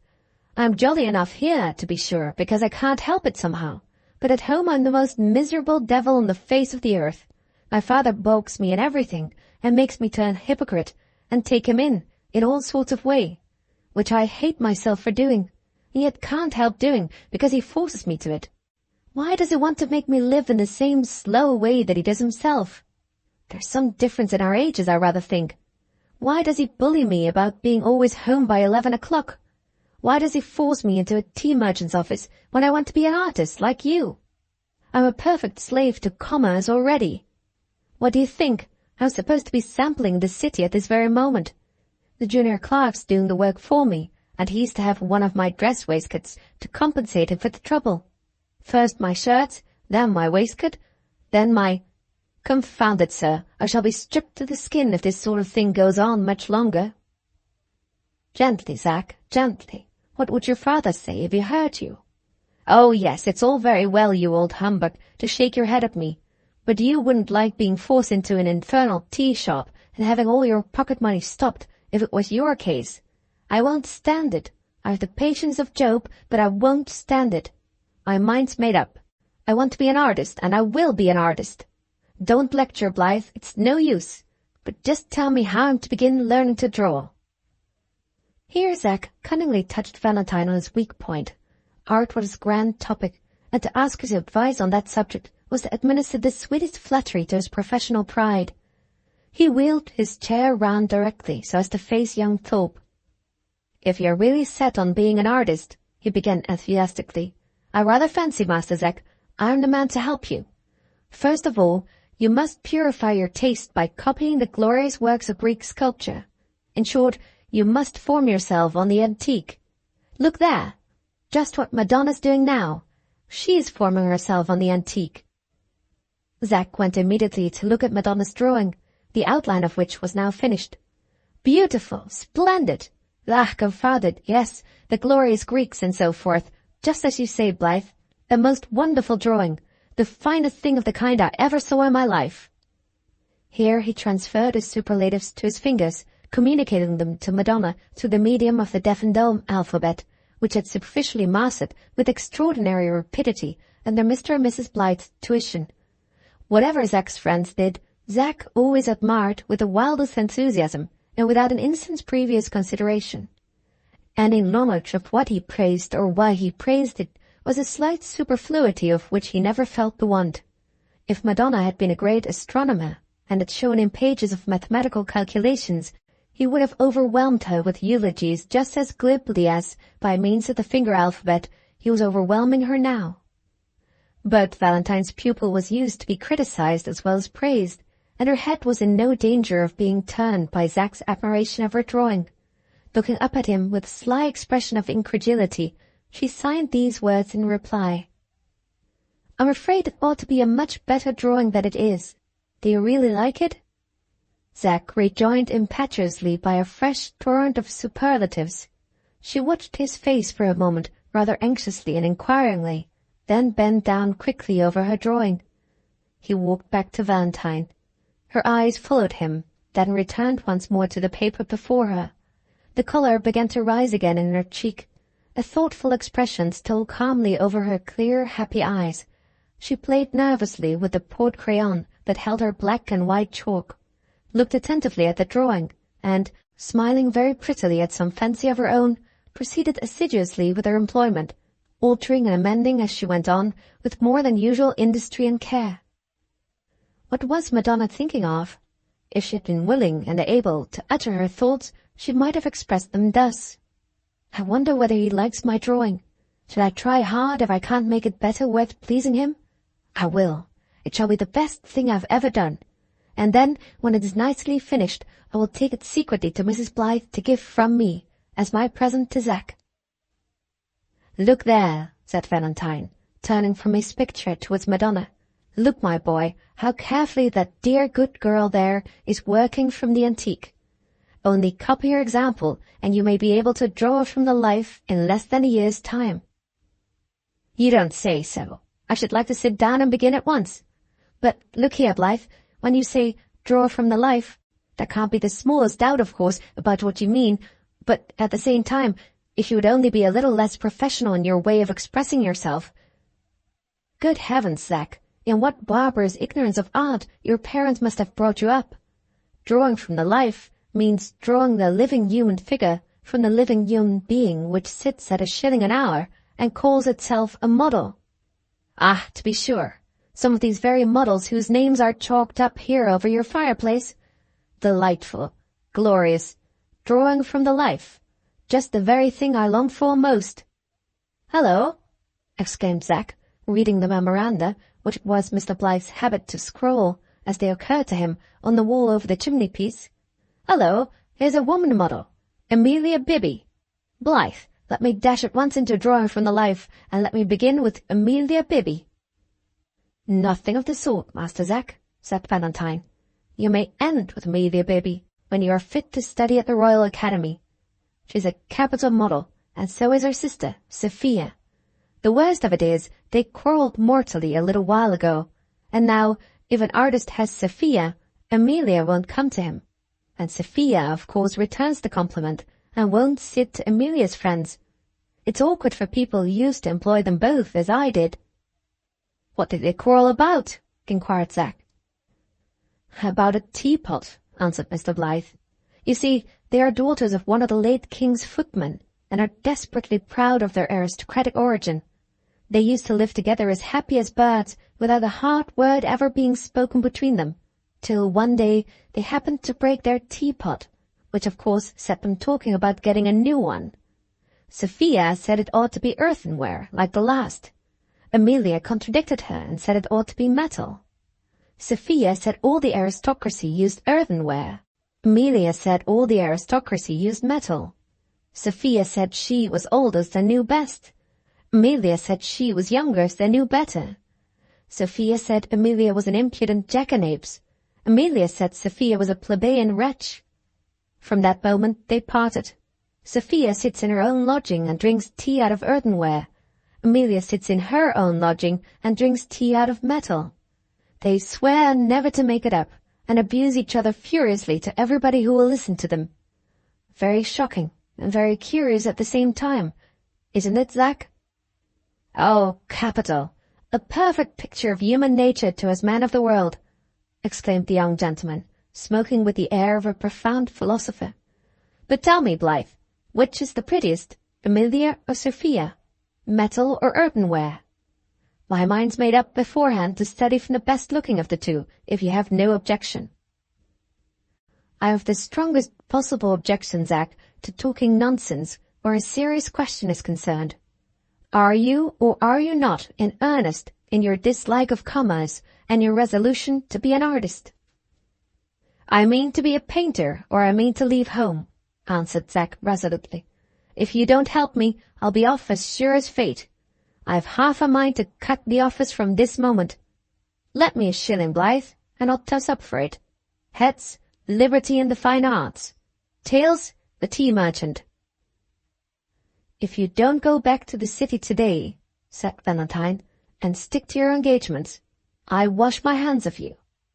But if you wait patiently and promise to show all the attention you can to your father's wishes, I'll teach you myself to draw from the antique. If somebody can be found who has influence enough with your father to get him to enter you at the Royal Academy, you must be prepared beforehand with a drawing that's fit to show. Now, if you promise to be a good boy, you shall come here and learn the ABC of art every evening if you like. We'll have a regular little academy," continued Valentine, putting down his palette and brushes and rubbing his hands in high glee. "And if it isn't too much for Levy, the evening study shall take place in her room, and she shall draw, poor dear soul, as well as the rest of us. There's an idea for you, Zack. Mr. Blythe's Drawing Academy, open every evening, with light refreshment for industrious students. What do you say to it?" "Say? "By George, sir, I'll come every night and get through acres of chalk and miles of drawing paper," cried Zack, catching all Valentine's enthusiasm on the instant. "Let's go upstairs and tell Mrs. Blythe about it directly." "Stop a minute, Zack," interposed Mr. Blythe. "What time ought you to be back in the city? It's close on 2 o'clock now." 3 o'clock will do. I've got lots of time yet. I can walk it in half an hour." "You've got about 10 minutes more to stay," said Valentine in his firmest manner. "Occupy them if you like in going upstairs to Mrs. Blythe, and take Madonna with you. I'll follow as soon as I've put away my brushes." Saying those words, Mr. Blythe walked to the place where Madonna was still at work. She was so deeply engaged over her drawing that she had never once looked up from it for the last quarter of an hour or more, and when Valentine patted her shoulder approvingly and made her a sign to leave off, she answered by a gesture of entreaty, which eloquently enough implored him to let her proceed a little longer with her employment. She had never at other times claimed an indulgence of this kind when she was drawing from the antique, but then she had never at other times been occupied in making a copy which was secretly intended as a present for Zack. Valentine, however, easily induced her to relinquish her porte-crayon. He laid his hand on his heart, which was the sign that had been adopted to indicate Mrs. Blythe. Madonna started up and put her drawing materials aside immediately. Zack, having thrown away the end of his cigar, gallantly advanced and offered her his arm. As she approached, rather shyly, to take it, he also laid his hand on his heart and pointed upstairs.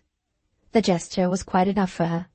She understood at once that they were going together to see Mrs. Blythe. "Whether Zack really turns out a painter or not," said Valentine to himself, as the door closed on the two young people, "I believe I've hit on the best plan that ever was devised for keeping him steady. As long as he comes to me regularly, he can't break out at night and get into mischief. Upon my word, the more I think of that notion of mine, the better I like it. I shouldn't at all wonder if my evening academy doesn't end in working the reformation of Zack." When Mr. Blythe pronounced those last words, if he could only have looked a little way into the future, if he could only have suspected how strangely the home interests dearest to his heart were connected with his success in working the reformation of Zack, the smile which was now on his face would have left it in a moment, and, for the first time in his life, he would have sat before one of his own pictures in the character of an unhappy man. Book 1, Chapter 9. The Tribulations of Zack. A week elapsed before Mrs. Blythe's wavering health permitted her husband to open the sittings of his evening drawing academy in the invalid room. During every day of that week, the chances of taming down Zack into a reformed character grew steadily more and more hopeless. The lad's home position at this period claims a moment's serious attention. Zack's resistance to his father's infatuated severity was now shortly to end in results of the last importance to himself, to his family, and to his friends. A specimen has already been presented of Mr. Thorpe's method of religiously educating his son at 6 years old by making him attend a church service of 2 hours in length, as also of the manner in which he sought to drill the child into premature discipline by dint of Sabbath restrictions and select Bible texts. When that child grew to a boy, and when the boy developed to a young man, Mr. Thorpe's educational system still resolutely persisted in being what it had always been from the first. His idea of religion defined it to be a system of prohibitions, and, by a natural consequence, his idea of education defined that to be a system of prohibitions also. His method of bringing up his son once settled, no earthly consideration could move him from it an inch, one way or the other. He had two favorite phrases to answer every form of objection, every variety of reasoning, every citation of examples. No matter with what arguments the surviving members of Mrs. Thorpe's family from time to time assailed him, the same two replies were invariably shot back at them in turn from the parental quiver. Mr. Thorpe calmly, always calmly, said, first, that he would never compound with vice, which was what nobody asked him to do, and secondly that he would in no instance, great or small, consent to act for a principle of expediency. This last assertion in the case of Zack being about equivalent to saying that if he set out to walk due north and met a lively young bull galloping with his head down due south, he would not consent to save his own bones or yield the animal space enough to run on by stepping aside a single inch in a lateral direction, east or west. My son requires the most unremitting parental discipline and control, Mr. Thorpe remarked, in explanation of his motives for forcing Zack to adopt a commercial career. When he is not under my own eye at home, he must be under the eyes of devout friends in whom I can place unlimited confidence. One of these devout friends is ready to receive him into his counting-house, to keep him industriously occupied from 9 in the morning till 6 in the evening, to surround him with estimable examples, and, in short, to share with me this solemn responsibility of managing his moral and religious training. Persons who ask me to allow motives of this awfully important nature to be modified in the smallest degree by any considerations connected with a lad's natural disposition, which has been a source of grief to me from his childhood, with his bodily gifts of the flesh, which have hitherto only served to keep him from the cultivation of the gifts of the Spirit, or with his own desires, which I know by bitter experience to be all of the world, worldly. Persons, I say, who ask me to do any of these things, ask me also to act from a godless principle of expediency, and to violate moral rectitude by impiously compounding with vice. Acting on such principles of parental discipline as these, Mr. Thorpe conscientiously believed that he had done his duty when he had at last forced his son into the merchant's office.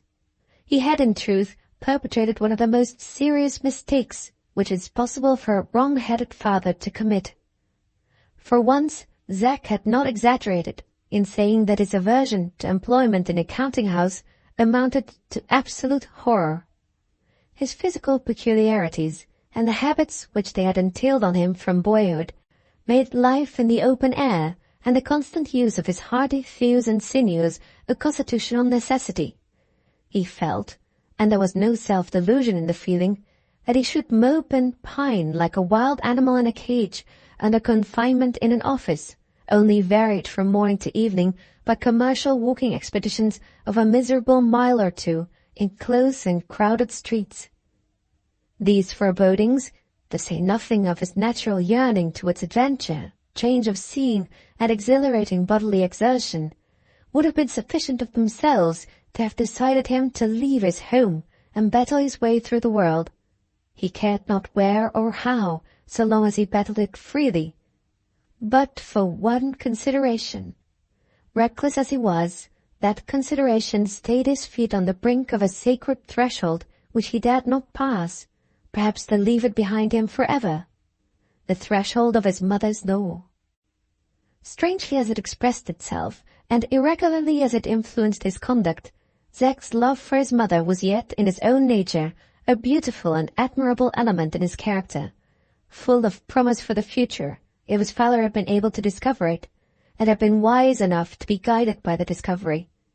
As to outward expression, the lad's fondness of Mrs. Thorpe was a wild, boisterous, inconsiderate, unsentimental fondness, noisily in harmony with his thoughtless, rattle-pated disposition. It swayed him by fits and starts, influencing him nobly to patience and forbearance at one time, abandoning him to all appearance at another. But it was genuine, ineradicable fondness nevertheless, however often heedlessness and temptation might overpower the still small voice in which its impulses spoke to his conscience and pleaded with his heart. Among other unlucky results of Mr. Thorpe's conscientious imprisonment of his son in a merchant's office was the vast increase which Zack's commercial penance produced in his natural appetite for the amusements and dissipations of the town. After 9 hours of the most ungrateful daily labor that could well have been inflicted on him, the sight of playbills and other wayside advertisements of places of public recreation appealed to him on his way home with irresistible fascination. Mr. Thorpe drew the line of demarcation between permissible and forbidden evening amusements at the lecture rooms of the Royal and Polytechnic institutions and the oratorio performances in Exeter Hall. All gates opening on the outer side of the boundary thus laid down were gates of vice, gates that no son of his should ever be allowed to pass. The domestic laws which obliged Zack to be home every night at 11 o'clock and forbade the possession of a door-key were directed especially to the purpose of closing up against him the forbidden entrances to theatres and public gardens, places of resort which Mr. Thorpe characterized in a strain of devout allegory as labyrinths of national infamy. It was perfectly useless to suggest to the father, as some of Zack's maternal relatives did suggest to him, that the son was originally descended from Eve and was consequently possessed of an hereditary tendency to pluck at forbidden fruit, and that his disposition and age made it next to a certainty that if he were restrained from enjoying openly the amusements most attractive to him, he would probably end in enjoying them by stealth. Mr. Thorpe met all arguments of this kind by registering his usual protest against compounding with vice, and then drew the reins of discipline tighter than ever, by way of warning off all intrusive hands from attempting to relax them for the future. Before long, the evil results predicted by the opponents of the father's plan for preventing the son from indulging in public amusements actually occurred. At first, Zack gratified his taste for the drama by going to the theatre whenever he felt inclined, leaving the performances early enough to get home by 11 o'clock, and candidly acknowledging how he had occupied the evening when the question was asked at breakfast the next morning. This frankness of confession was always rewarded by rebukes, threats, and reiterated prohibitions, administered by Mr. Thorpe with a crushing assumption of superiority to every mitigating argument, entreaty, or excuse that his son could urge, which often irritated Zack into answering defiantly and recklessly repeating his offence. Finding that all menaces and reproofs only ended in making the lad ill-tempered and insubordinate for days together, Mr. Thorpe so far distrusted his own powers of correction as to call in the aid of his prime clerical adviser, the Reverend Aaron Yollop, under whose ministry he sat, and whose portrait, in lithograph, hung in the best light on the dining-room wall at Beargrove Square. Mr. Yollop's interference was at least weighty enough to produce a positive and immediate result. It drove Zack to the very last limits of human endurance. The reverend gentleman's imperturbable self-possession defied the young rebel's utmost powers of irritating reply, no matter how vigorously he might exert them. Once vested with the paternal commission to rebuke, prohibit, and lecture, as a spiritual pastor and master of Mr. Thorpe's disobedient son, Mr. Yollop flourished in his new vocation in exact proportion to the resistance offered to the exercise of his authority.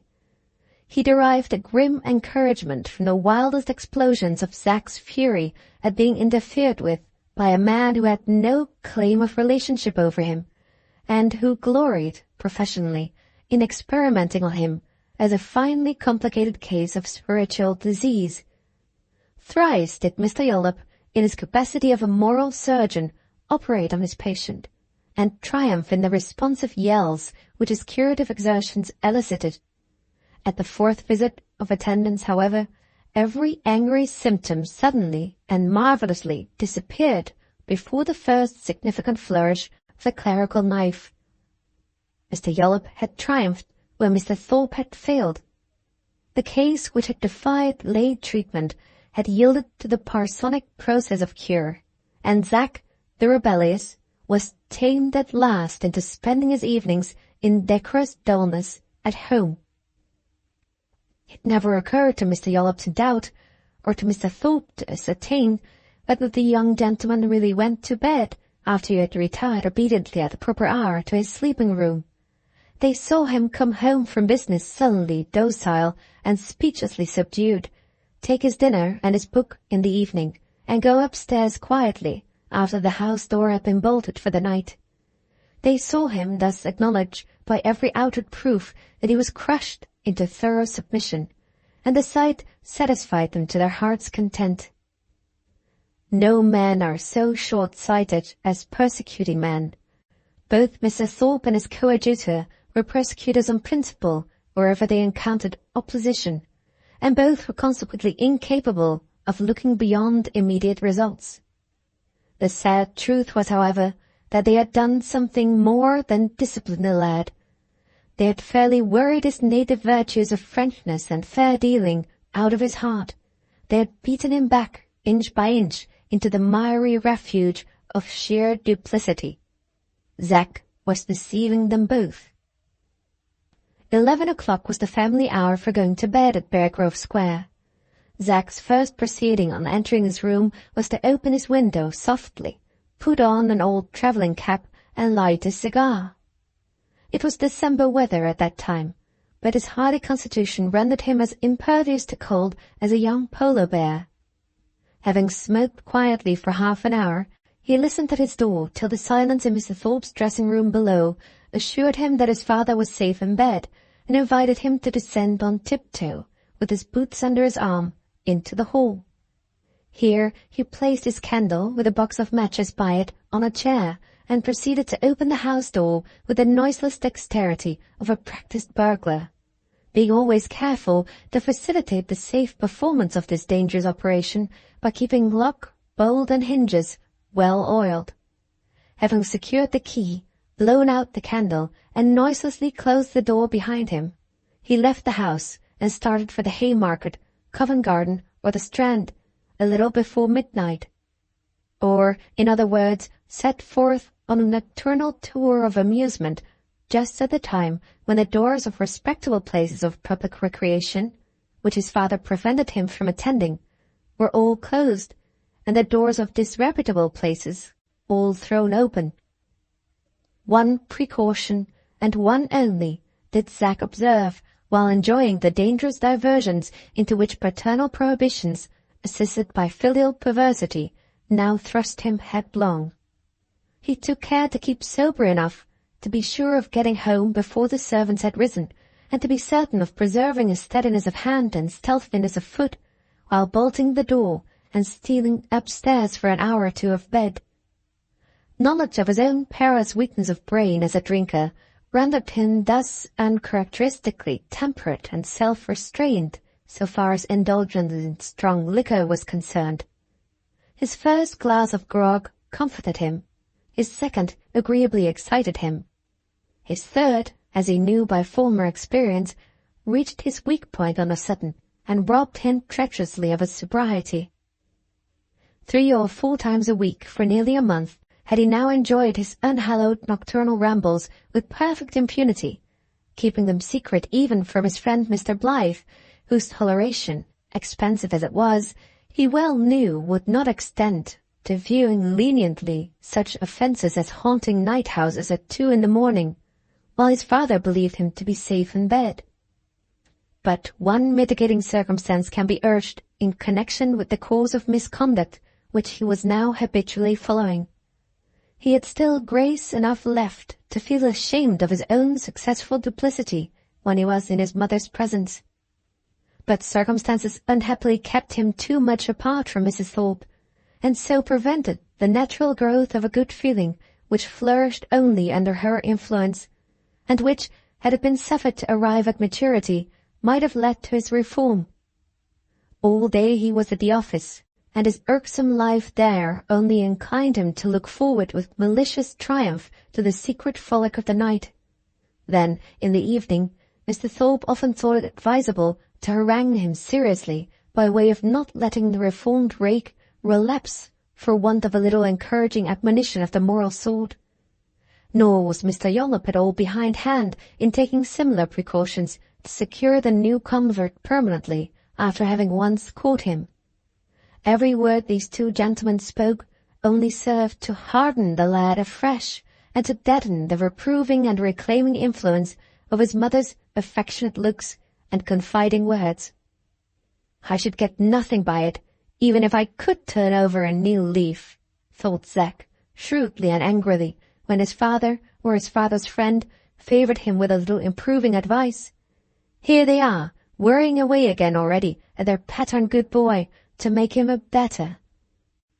Such was the point at which the tribulations of Zack had arrived at the period when Mr. Valentine Blyth resolved to set up a domestic drawing academy in his wife's room, with the double purpose of amusing his family circle in the evening and reforming his wild young friend by teaching him to draw from the glorious antique. Book 1, Chapter 10, Mr. Blyth's Drawing Academy. When the week of delay had elapsed, and when Mrs. Blyth felt strong enough to receive company in her room, Valentine sent the promised invitation to Zack, which summoned him to his first drawing lesson. The locality in which the family drawing academy was to be held deserves a word of preliminary notice. It formed the narrow world which bounded, by day and night alike, the existence of the painter's wife. By throwing down a partition wall, Mrs. Blyth's room had been so enlarged as to extend along the whole breadth one side of the house, measuring from the front to the back garden windows. Considerable as the space was which had been thus obtained, every part of it from floor to ceiling was occupied by objects of beauty proper to the sphere in which they were placed. Some solid and serviceable, where usefulness was demanded; others light and elegant, where ornament alone was necessary, and all won gloriously by Valentine's brush, by the long, loving, unselfish industry of many years.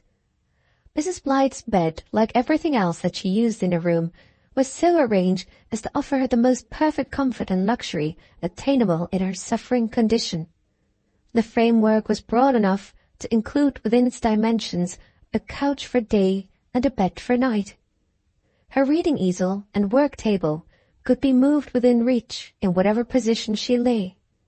Immediately above her hung an extraordinary complication of loose cords which ran through ornamental pulleys of the quaintest kind, fixed at different places in the ceiling, and communicating with the bell, the door, and a pane of glass in the window, which opened easily on hinges. These were Valentine's own contrivances to enable his wife to summon attendants, admit visitors, and regulate the temperature of her room at will by merely pulling at any one of the loops hanging within reach of her hand, and neatly labelled with ivory tablets inscribed bell, door, window. The cords comprising this rigging for invalid use were at least 5 times more numerous than was necessary for the purpose they were designed to serve, but Mrs. Blyth would never allow them to be simplified by dexterous hands. Clumsy as their arrangement might appear to others, in her eyes it was without a fault. Every useless cord was sacred from the reforming knife, for Valentine's sake. Imprisoned to one room as she had now been for years, she had not lost her natural womanly interest in the little occupations and events of household life.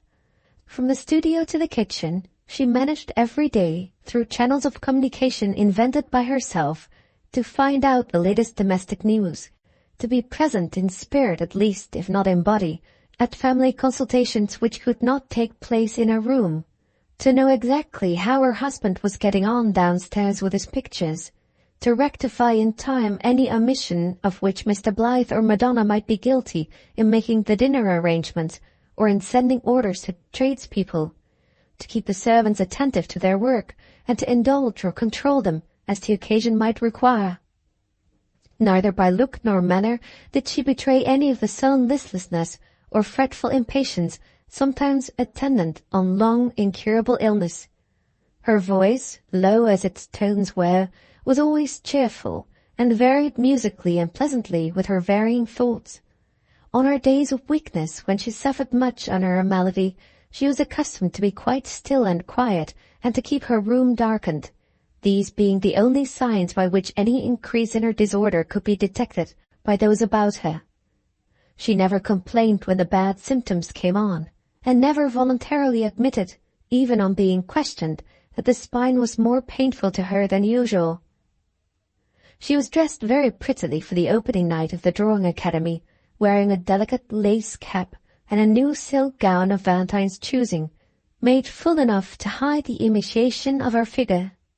Her husband's love, faithful through all affliction and change to the girlish image of its first worship, still affectionately exacted from her as much attention to the graces and luxuries of dress as she might have bestowed on them of her own accord in the best and gayest days of youth and health. She had never looked happier and better in any new gown than in that which Mr. Blyth had insisted on giving her, to commemorate the establishment of the domestic drawing school in her own room. 7 o'clock had been fixed as the hour at which the business of the academy was to begin. Always punctual wherever his professional engagements were concerned, Valentine put the finishing touch to his preparations as the clock struck, and perching himself gaily on a corner of Mrs. Blythe's couch, surveyed his drawing boards, his lamps, and the plaster cast set up for his pupils to draw from, with bland artistic triumph. "Now, Levy," he said, "before Zach comes and confuses me, I'll just check off all the drawing things one after another, to make sure that nothing's left downstairs in the studio which ought to be up here." As her husband said these words, Mrs. Blythe touched Madonna gently on the shoulder. For some little time the girl had been sitting thoughtfully, with her head bent down, her cheek resting on her hand, and a bright smile just parting her lips very prettily. The affliction which separated her from the worlds of hearing and speech, which set her apart among her fellow creatures, a solitary living being in a sphere of death-silence that others might approach but might never enter, gave a touching significance to the deep, meditative stillness that often passed over her suddenly, even in the society of her adopted parents and of friends who were all talking around her. Sometimes the thoughts by which she was thus absorbed, thoughts only indicated to others by the shadow of their mysterious presence, moving in the expression that passed over her face, held her long under their influence. Sometimes they seemed to die away in her mind almost as suddenly as they had arisen to life in it. It was one of Valentine's many eccentric fancies that she was not meditating only at such times as these, but that, deaf and dumb as she was with the creatures of this world, she could talk with the angels, and could hear what the heavenly voices said to her in return. The moment she was touched on the shoulder, she looked up, and nestled close to her adopted mother, who, passing one arm round her neck, explained to her by means of the manual signs of the deaf and dumb alphabet what Valentine was saying at that moment. Nothing was more characteristic of Mrs. Blythe's warm sympathies and affectionate consideration for Madonna than this little action. The kindest people rarely think it necessary, however well practised in communicating by the fingers with the deaf, to keep them informed of any ordinary conversation which may be proceeding in their presence. Wise disquisitions, witty sayings, curious stories are conveyed to their minds by sympathizing friends and relatives as a matter of course, but the little chatty nothings of everyday talk, which most pleasantly and constantly employ our speaking and address our hearing faculties, are thought too slight and fugitive in their nature to be worthy of transmission by interpreting fingers or pens, and are consequently seldom or never communicated to the deaf. No deprivation attending their affliction is more severely felt by them than the special deprivation which thus ensues, and which exiles their sympathies in a great measure from all share in the familiar social interests of life around them. Mrs. Blythe's kind heart, quick intelligence, and devoted affection for her adopted child had long since impressed it on her as the first of duties and pleasures to prevent Madonna from feeling the excluding influences of her calamity while in the society of others, by keeping her well informed of every one of the many conversations, whether jesting or earnest, that were held in her presence in the invalid room. For years and years past, Mrs. Blythe's nimble fingers had been accustomed to interpret all that was said by her bedside before the deaf and dumb girl, as they were interpreting for her now. "Just stop me, Lavvy, if I miss anything out, in making sure that I've got all that's wanted for everybody's drawing lesson," said Valentine. preparing to reckon up the list of his materials correctly by placing his right forefinger on his left thumb. First, there's the statue that all my students are to draw from, the dying gladiator. Secondly, the drawing board and paper. Thirdly, the black and white chalk. Fourthly, where are the port crayons to hold the chalk? Down in the painting room, of course. No, don't trouble Madonna to fetch them. Tell her to poke the fire instead. I'll be back directly. And Mr. Blyth skipped out of the room as nimbly as if he had been 15 instead of 50. No sooner was Valentine's back turned than Mrs. Blythe's hand was passed under the pretty swansdown coverlet that lay over her couch, as if in search of something hidden beneath it. In a moment the hand reappeared, holding a chalk drawing very neatly framed. It was Madonna's copy from the head of the Venus de Medici, the same copy which Zack had honored with his most superlative exaggeration of praise at his last visit to the studio. She had not since forgotten or altered her purpose of making him a present of the drawing which he had admired so much. It had been finished with the utmost care and completeness which he could bestow upon it, had been put into a very pretty frame which she had paid for out of her own little savings of pocket-money, and was now hidden under Mrs. Blythe's coverlet, to be drawn forth as a grand surprise for Zack, and for Valentine too, on that very evening. After looking once or twice backwards and forwards between the copyist and the copy, her pale, kind face beaming with the quiet merriment that overspread it, Mrs. Blythe laid down the drawing and began talking with her fingers to Madonna. "So you will not even let me tell Valentine who this is a present for?" were the first words which she signed.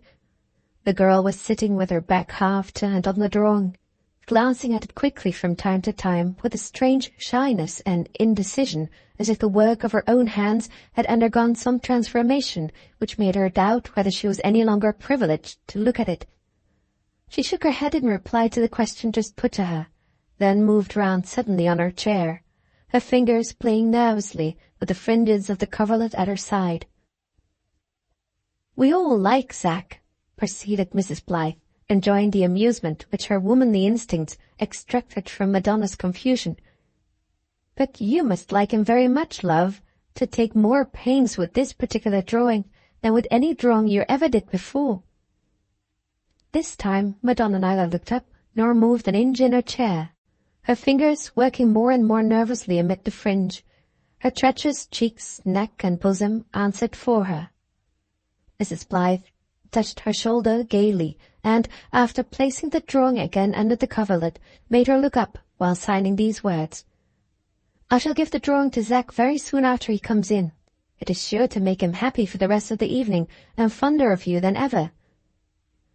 Madonna's eyes followed Mrs. Blythe's fingers eagerly to the last letter they formed, then rose softly to her face with the same wistful, questioning look which they had assumed before Valentine years and years ago, when he first interfered to protect her in the travelling circus. There was such an irresistible tenderness in the faint smile that wavered about her lips, such a sadness of innocent beauty on her face, now growing a shade paler than it was wont to be, that Mrs. Blythe's expression became serious the instant their eyes met. She drew the girl forward and kissed her. The kiss was returned many times, with a passionate warmth and eagerness remarkably at variance with the usual gentleness of all Madonna's actions. What had changed her thus? Before it was possible to inquire or to think, she had broken away from the kind arms that were round her, and was kneeling with her face hidden in the pillows that lay over the head of the couch. "I must quiet her directly. I ought to make her feel that this is wrong," said Mrs. Blythe to herself, looking startled and grieved as she withdrew her hand, wet with tears, after trying vainly to raise the girl's face from the pillows. "She's been thinking too much lately, too much about that drawing, too much, I am afraid, about Zack." Just at that moment Mr. Blythe opened the door. Feeling the slight shock as he let it bang after it entering, Madonna instantly started up and ran to the fireplace. Valentine did not notice her when he came in. He bustled about the neighborhood of the dying gladiator, talking incessantly, arranging his port crayons by the drawing-board, and trimming the lamps that lit the model. Mrs. Blythe cast many an anxious look towards the fireplace. After the lapse of a few minutes, Madonna turned round and came back to the couch. The traces of tears had almost entirely disappeared from her face. She made a little appealing gesture that asked Mrs. Blythe to be silent about what had happened while they were alone. Kissed, as a sign that she wished to be forgiven, the hand that was held out to her, and then sat down quietly again in her accustomed place. At the same moment, a voice was heard, talking and laughing boisterously in the hall. Then followed a long whispering, succeeded by a burst of giggling from the housemaid, who presently ascended to Mrs. Blythe's room alone and entered, after an explosion of suppressed laughter behind the door, holding out at arm's length a pair of boxing gloves.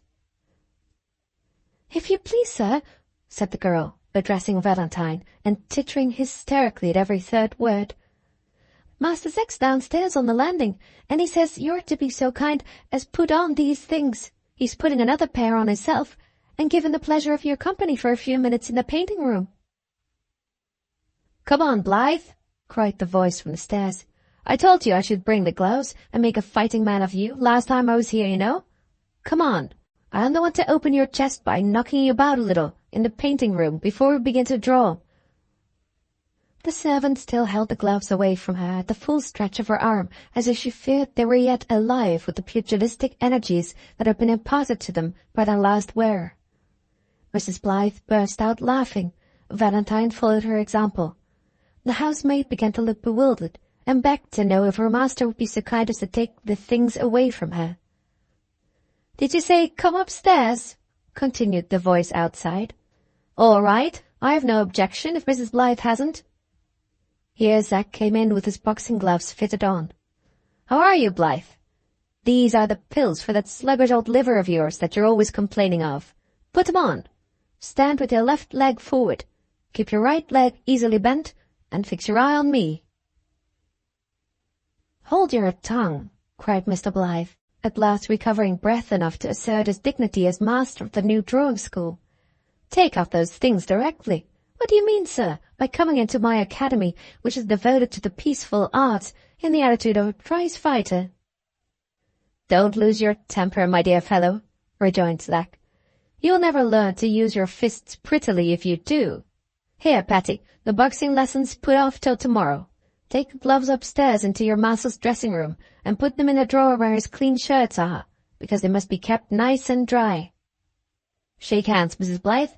It does one good to see you laugh like that. You look so much the better for it. And how's Madonna?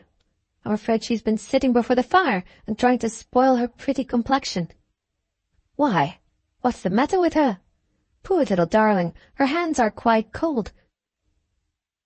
"Come to your lesson, sir, directly," said Valentine, assuming his most despotic voice, and leading the disorderly student by the collar to his appointed place. "Hello," cried Zack, looking at the dying gladiator. "The gentleman in plaster's making a face. I'm afraid he isn't quite well.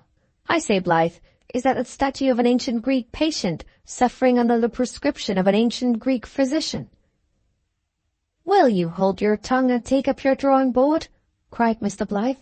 "You young barbarian, you deserve to be expelled my academy for talking in that way of the dying gladiator.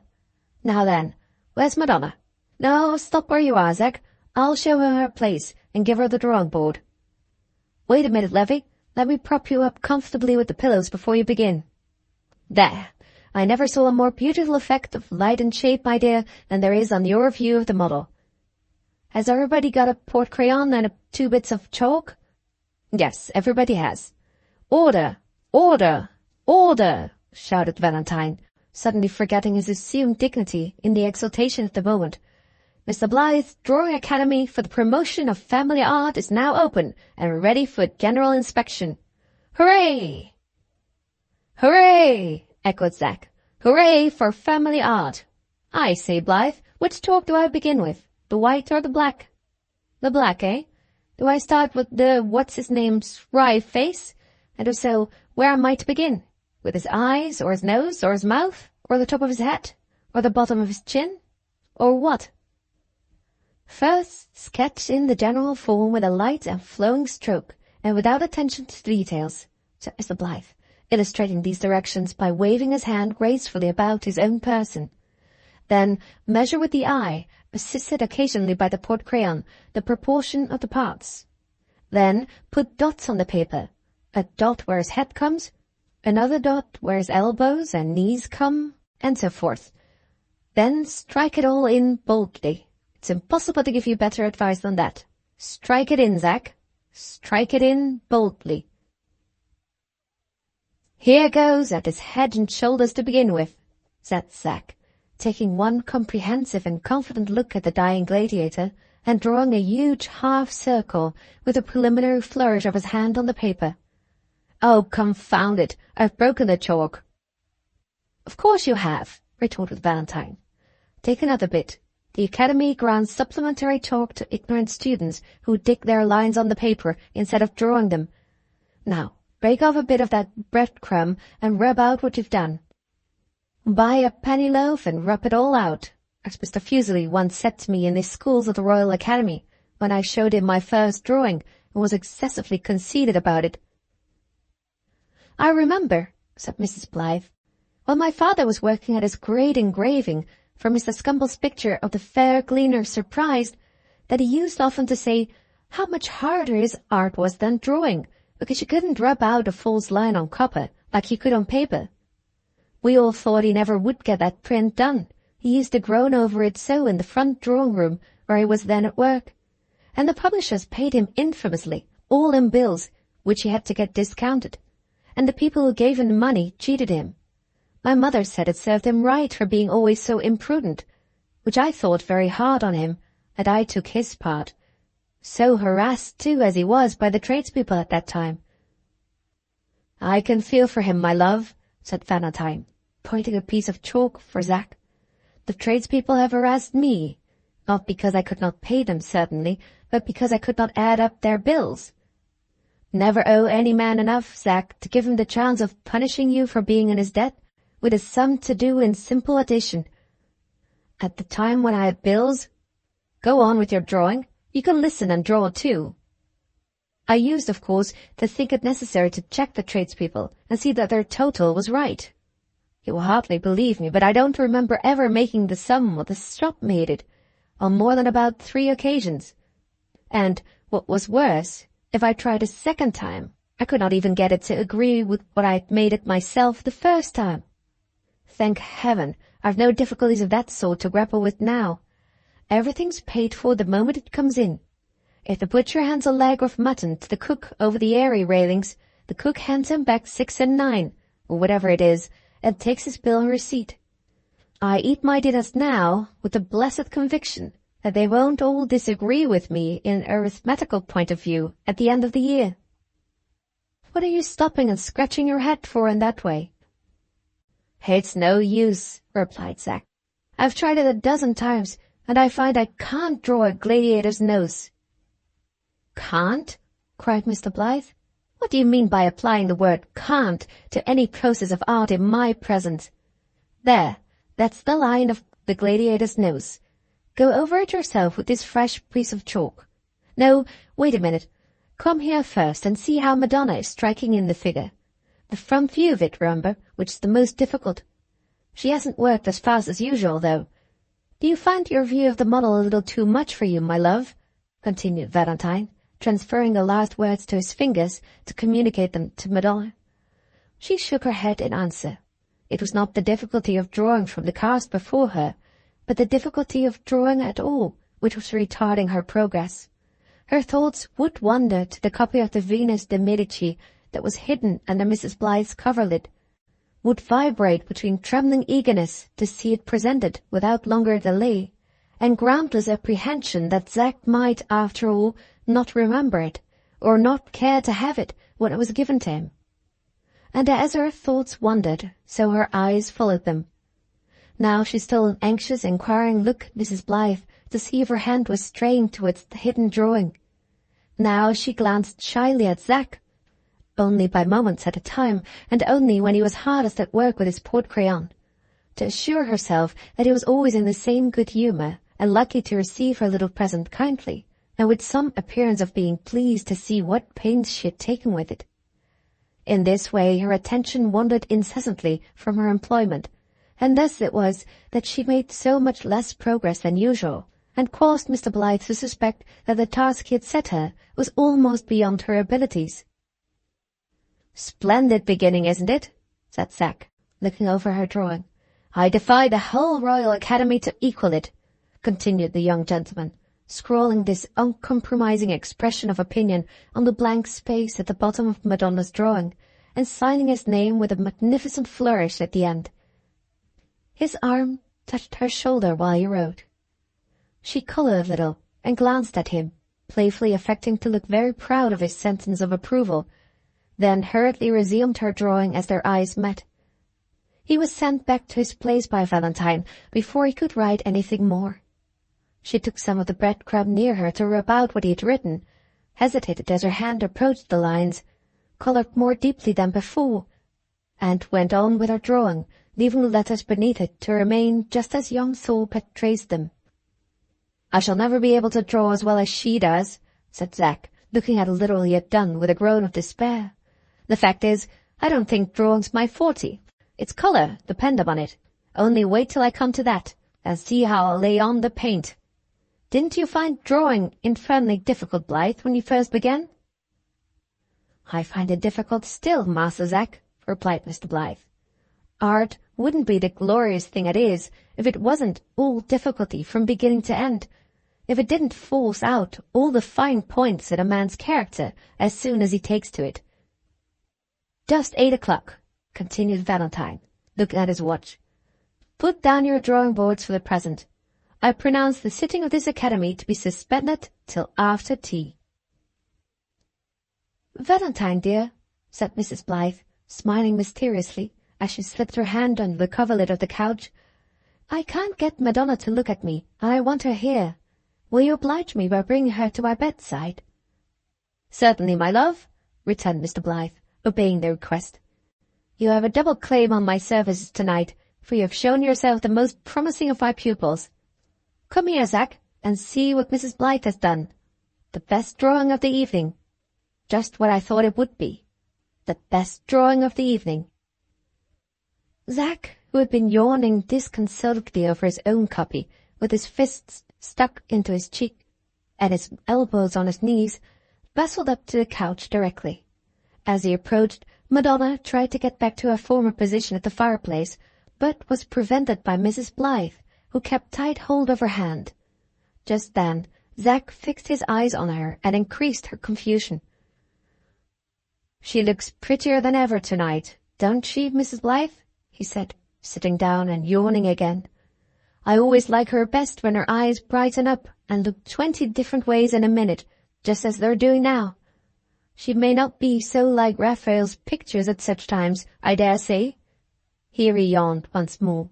"But for my part, what's she wanting to get away for? What are you laughing about, Mrs. Blyth? I say, Valentine, there's some joke going on here between the ladies." "Do you remember this, Zack?" asked Mrs. Blyth, tightening her hold of Madonna with one hand and producing the framed drawing of the Venus de Medici with the other.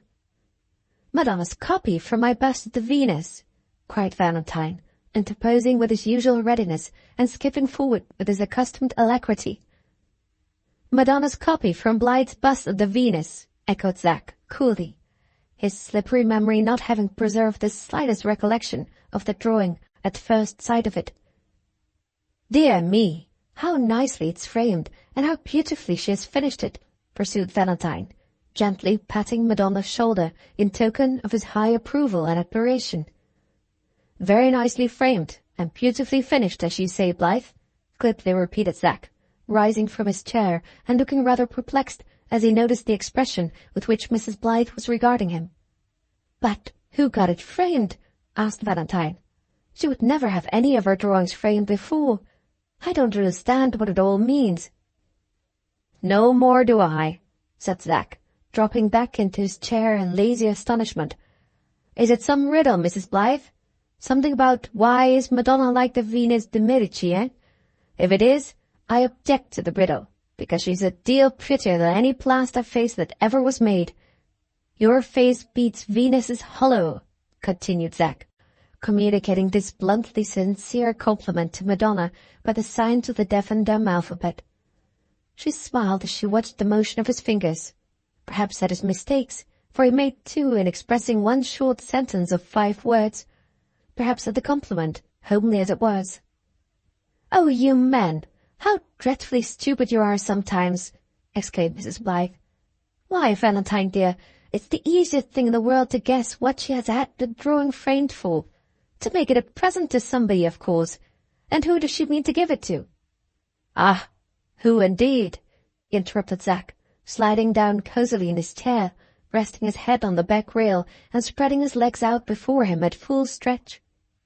"I've a great mind to throw the drawing at your head instead of giving it to you," cried Mrs. Blyth, losing all patience. "You don't mean to say the drawing's a present to me?" exclaimed Zack, starting from his chair with one prodigious jump of astonishment. "You deserve to have your ears well boxed for not having guessed that it was, long ago," retorted Mrs. Blyth. "Have you forgotten how you praised that very drawing when you saw it begun in the studio? Didn't you tell Madonna—" "Oh, the dear, good, generous, jolly little soul!" cried Zack, snatching up the drawing from the couch as the truth burst upon him at last in a flash of conviction. "Tell her on your fingers, Mrs. Blyth, how proud I am of my present. I can't do it with mine because I can't let go of the drawing. Here, look here. Make her look here and see how I like it." And Zack hugged the copy of the Venus de Medici to his waistcoat by way of showing how highly he prized it. At this outburst of sentimental pantomime, Madonna raised her head and glanced at young Thorpe, her face, downcast, anxious, and averted even from Mrs. Blythe's eyes during the last few minutes, as if she had guessed every word that could pain her out of all that had been said in her presence, now brightened again with pleasure as she looked up, with innocent, childish pleasure that affected no reserve, dreaded no misconstruction, foreboded no disappointment. Her eyes, turning quickly from Zack and appealing gaily to Valentine, beamed with triumph when he pointed to the drawing, and smilingly raised his hands in astonishment as a sign that he had been pleasantly surprised by the presentation of her drawing to his new pupil.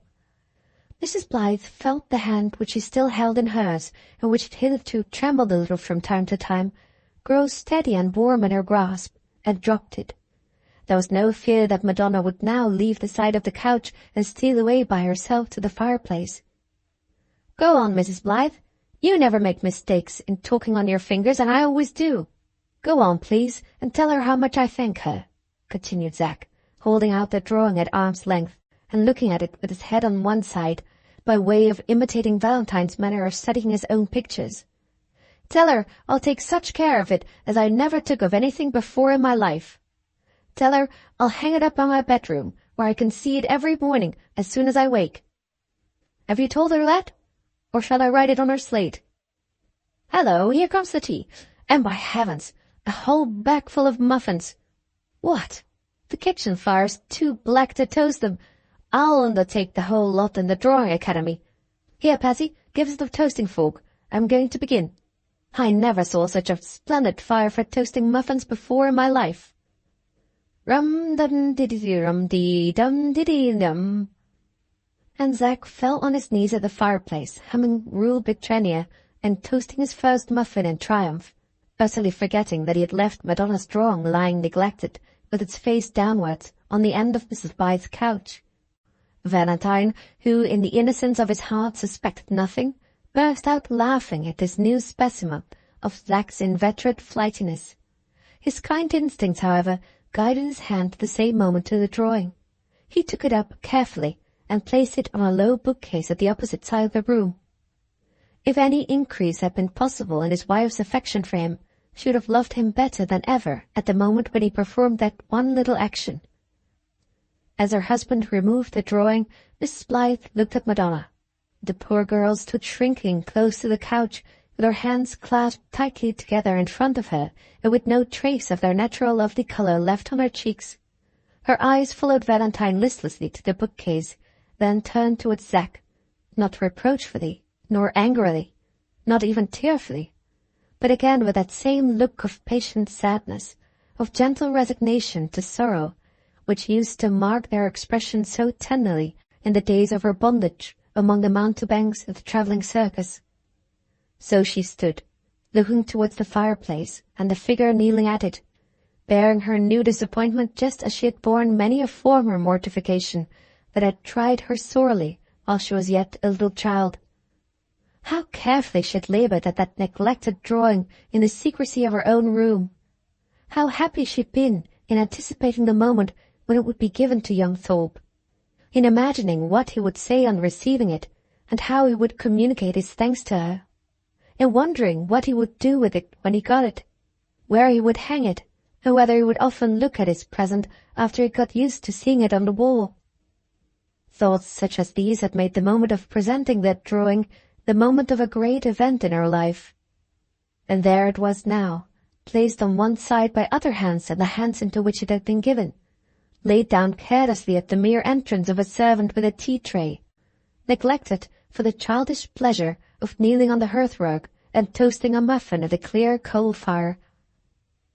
Mrs. Blythe's generous, impulsive nature and sensitively tempered affection for her adopted child impelled her to take instant and not very merciful notice of Zack's unpardonable thoughtlessness. Her face flushed, her dark eyes sparkled, as he turned quickly on her couch towards the fireplace. But before she could utter a word, Madonna's hand was on her lips, and Madonna's eyes were fixed with a terrified, imploring expression on her face. The next instant, the girl's trembling fingers rapidly signed these words: "Pray, pray don't say anything. I would not have you speak to him just now for the world." Mrs. Blythe hesitated and looked towards her husband, but he was away at the other end of the room, amusing himself professionally by casting the drapery of the window curtains hither and thither into all sorts of picturesque folds. She looked next at Zack. Just at that moment he was turning his muffin and singing louder than ever. The temptation to startle him out of his provoking gaiety by a good sharp reproof was almost too strong to be resisted. But Mrs. Blythe forced herself to resist it nevertheless for Madonna's sake. She did not, however, communicate with the girl, either by signs or writing, until she had settled herself again in her former position. Then her fingers expressed these sentences of reply: "If you promise not to let his thoughtlessness distress you, my love, I promise not to speak to him about it. Do you agree to that bargain? If you do, give me a kiss." Madonna only paused to repress a sigh that was just stealing from her before she gave the required pledge. Her cheeks did not recover their colour, nor her lips the smile that had been playing on them earlier in the evening, but she arranged Mrs. Blythe's pillow even more carefully than usual before she left the couch, and went away to perform as neatly and prettily as ever her own little household duty of making the tea.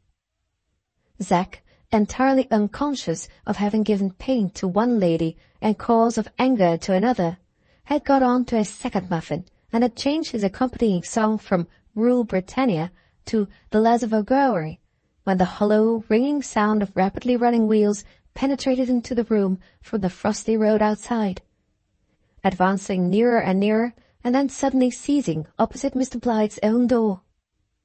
"Dear me, surely that's at our gate," exclaimed Valentine. "Who can be coming to see us so late on such a cold night as this? And in a carriage, too." "It's a cab, by the rattling of the wheels, and it brings us the lads of O'Gowrie," sang Zack, combining the original text of his song and the suggestion of a possible visitor in his concluding words. "Do leave off singing nonsense out of tune, and let us listen when the door opens," said Mrs. Blythe, glad to seize the slightest opportunity of administering the smallest reproof to Zack. "Suppose it should be Mr. Gimble, come to deal at last with that picture of mine that he has talked of buying so long," exclaimed Valentine.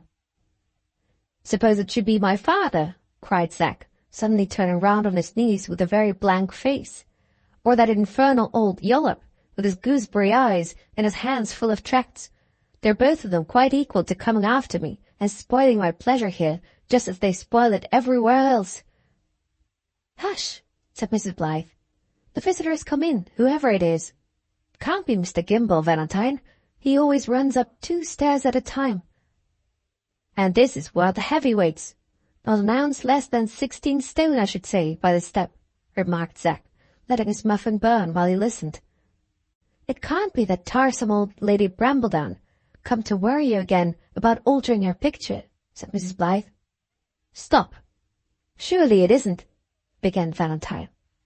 But before he could say another word, the door opened, and, to the utter amazement of everybody but the poor girl whose ear no voice could reach, the servant announced, Mrs. Peckover.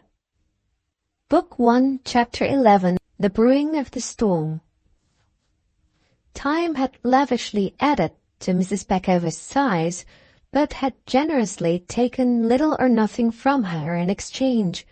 Her hair had certainly turned grey since the period when Valentine first met her at the circus, but the good-humoured face beneath was just as hearty to look at now as ever it had been in former days.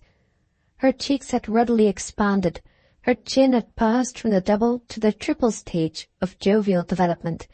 Any faint traces of a waist which she might formerly have possessed were utterly obliterated.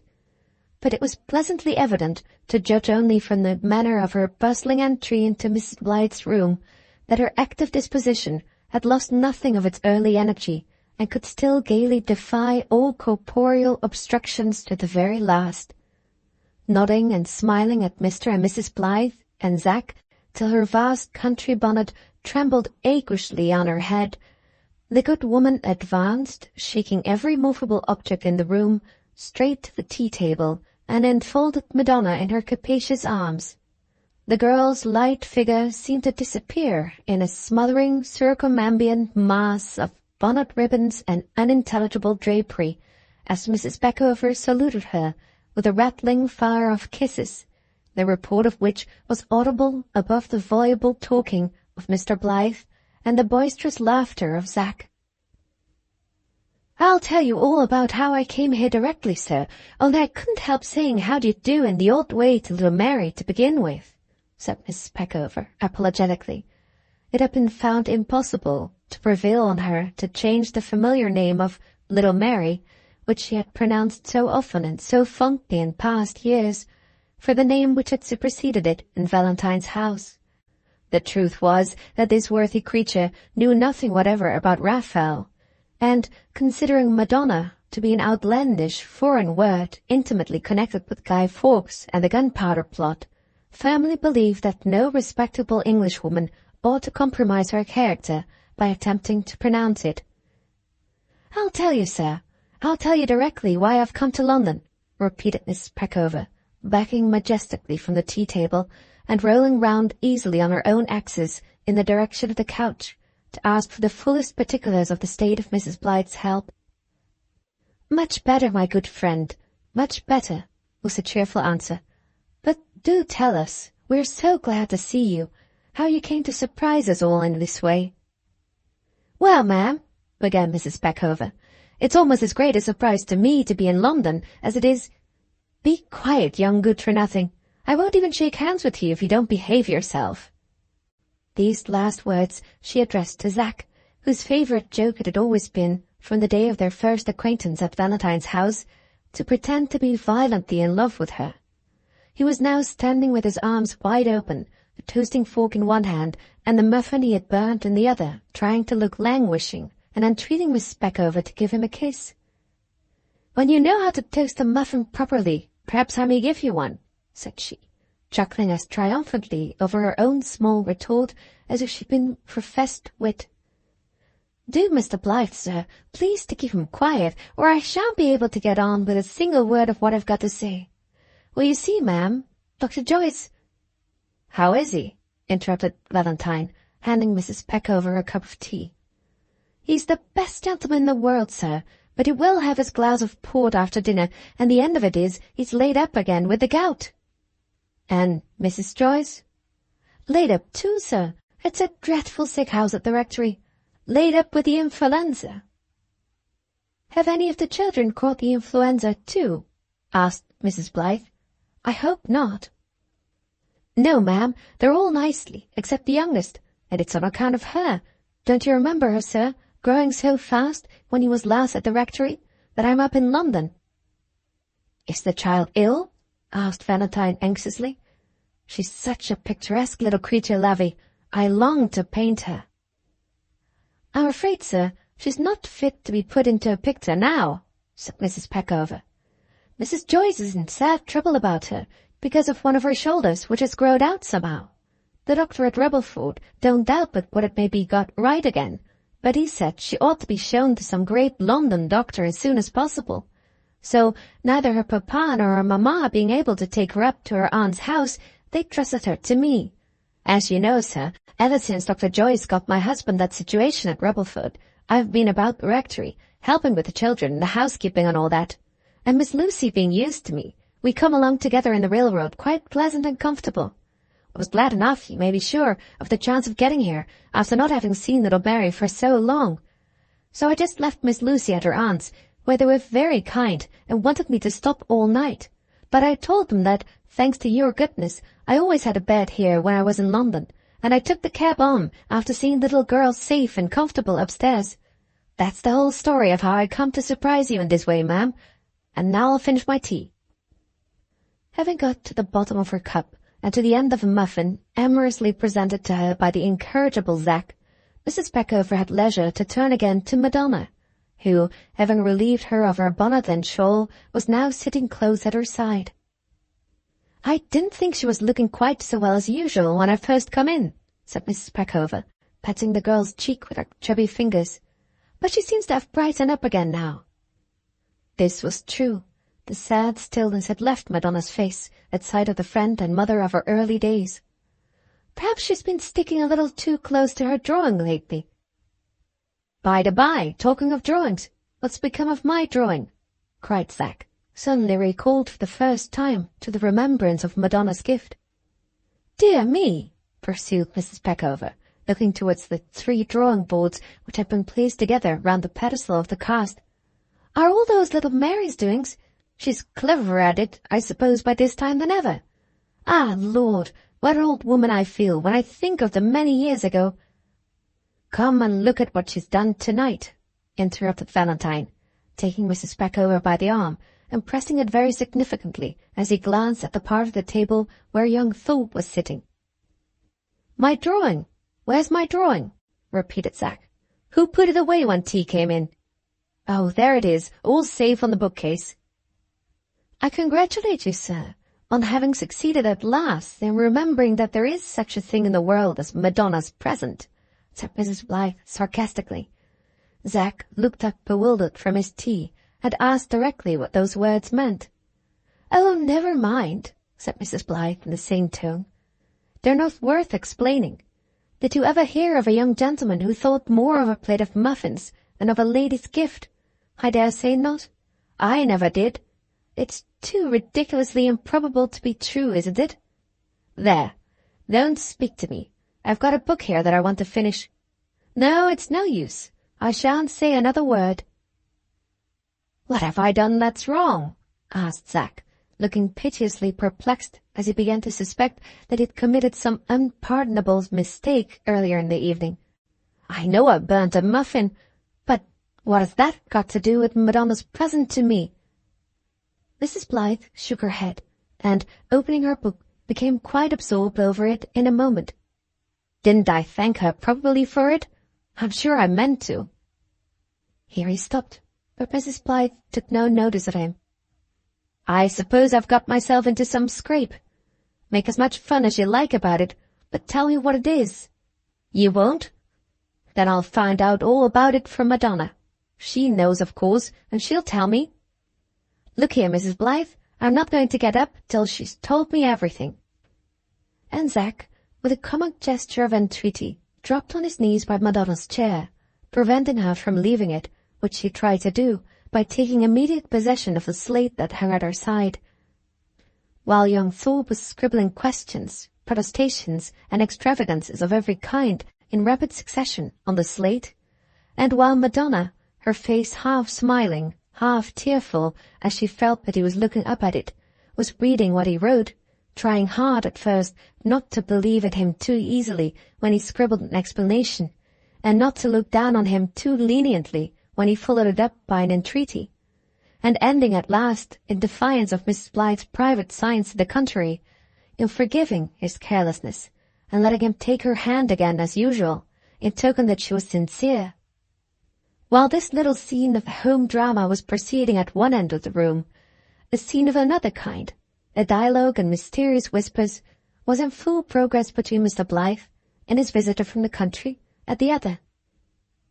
Time had in no respect lessened Valentine's morbid anxiety about the strict concealment of every circumstance attending Mrs. Speckover's first connection with Madonna and Madonna's mother.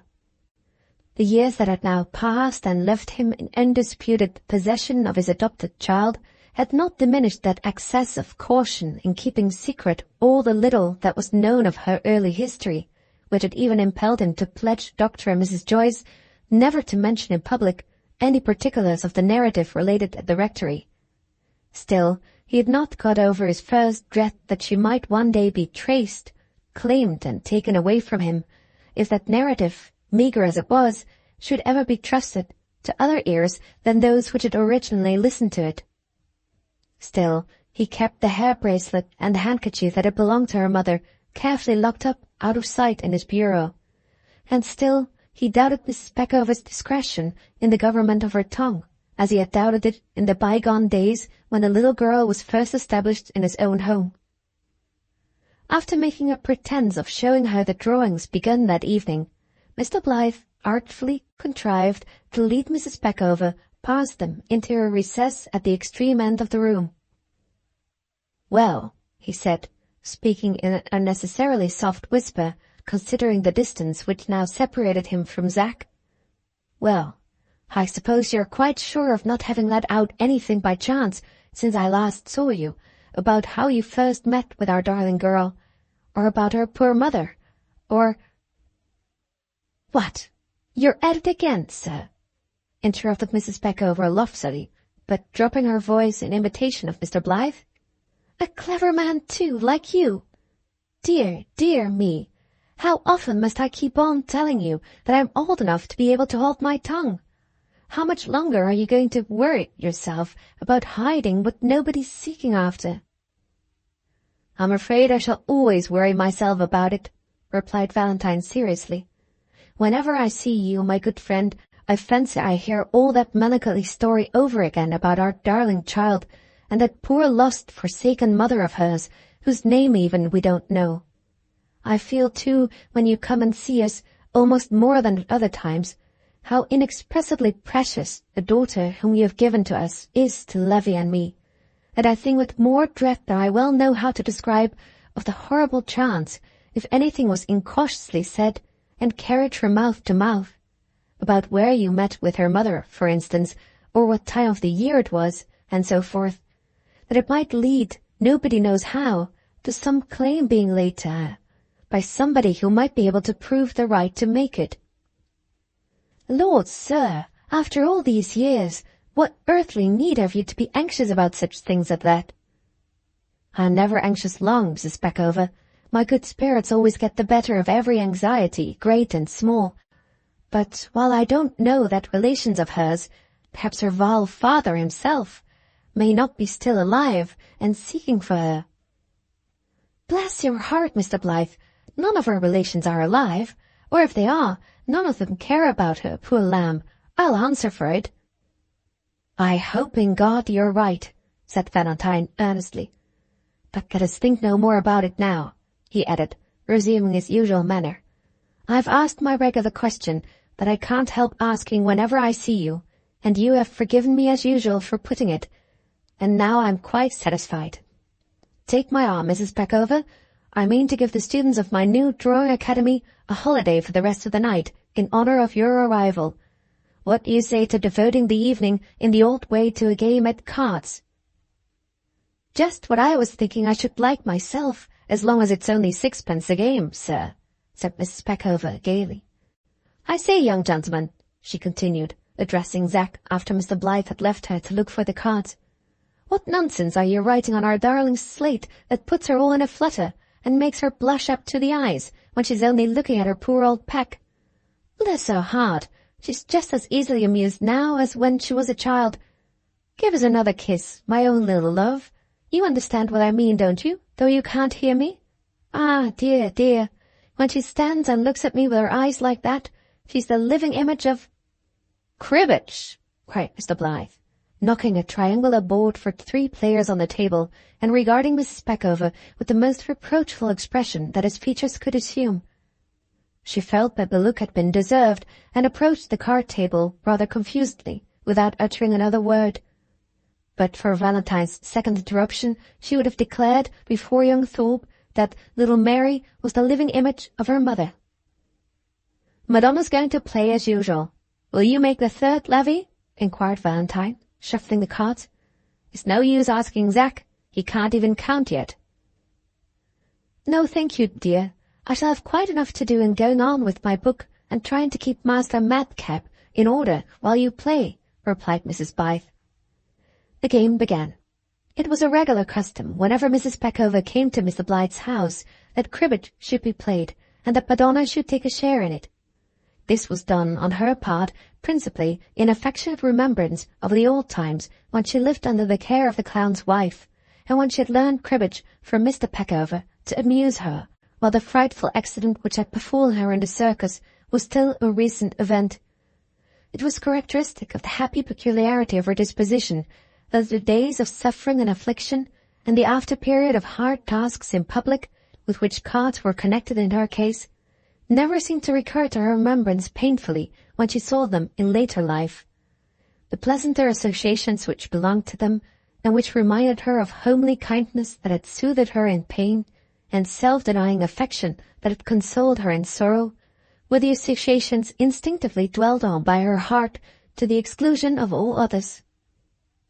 To Mrs. Blyth's great astonishment, Zack, for full 10 minutes, required no keeping in order whatever, while the rest were playing at cards. It was the most marvellous of human phenomena, but there he certainly was, standing quietly by the fireplace with a drawing in his hand, actually thinking. Mrs. Blyth's amazement at this unexampled change in his manner so completely overcame her that she fairly laid down her book to look at him. He noticed the action and approached the couch directly. "That's right," he said. "Don't read any more. I want to have a serious consultation with you."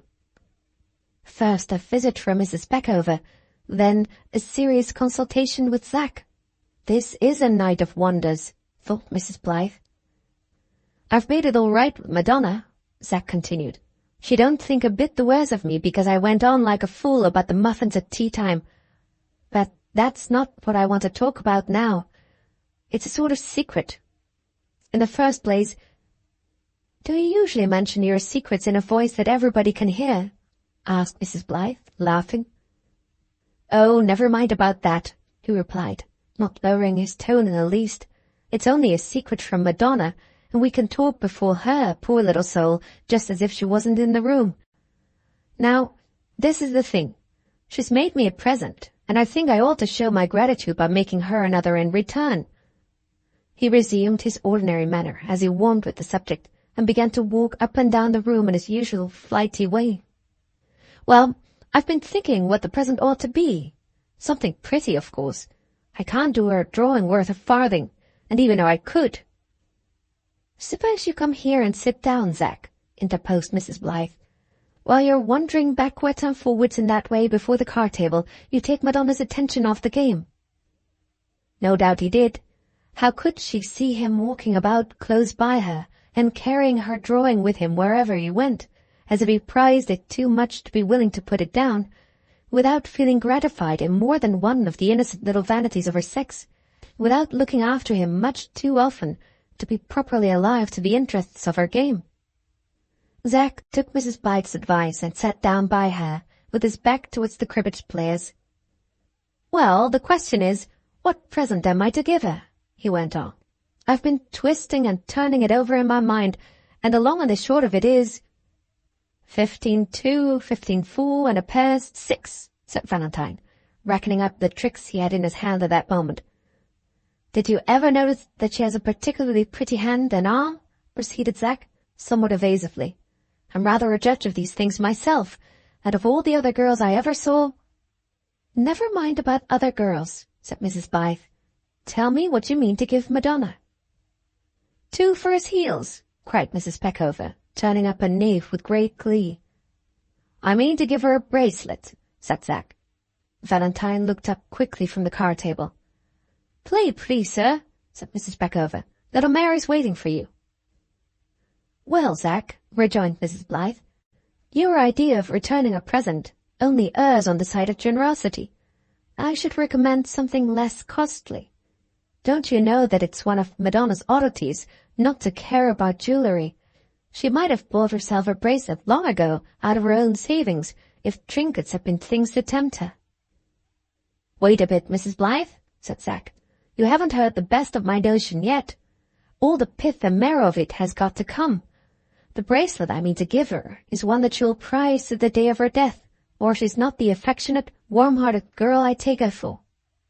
What do you think of a bracelet that reminds her of you and Valentine, and jolly old Peck there, and a little of me, too, which I hope won't make her think the worse of it? Cut a design against all your heads," he continued, imitating the cutting action of a pair of scissors with two of his fingers, and raising his voice in high triumph. "It's a splendid idea. I mean to give Madonna a hair bracelet." Mrs. Peckover and Mr. Blyth started back in their chairs and stared at each other as amazedly as if Zack's last words had sprung from a charged battery and had struck them both at the same moment with a smart electrical shock. "Of all the things in the world, how came he ever to think of giving her that?" ejaculated Mrs. Peckover under her breath, her memory reverting while she spoke to the mournful day when strangers had searched the body of Madonna's mother and had found the hair bracelet hidden away in a corner of the dead woman's pocket. "Hush, let's go on with the game," said Valentine.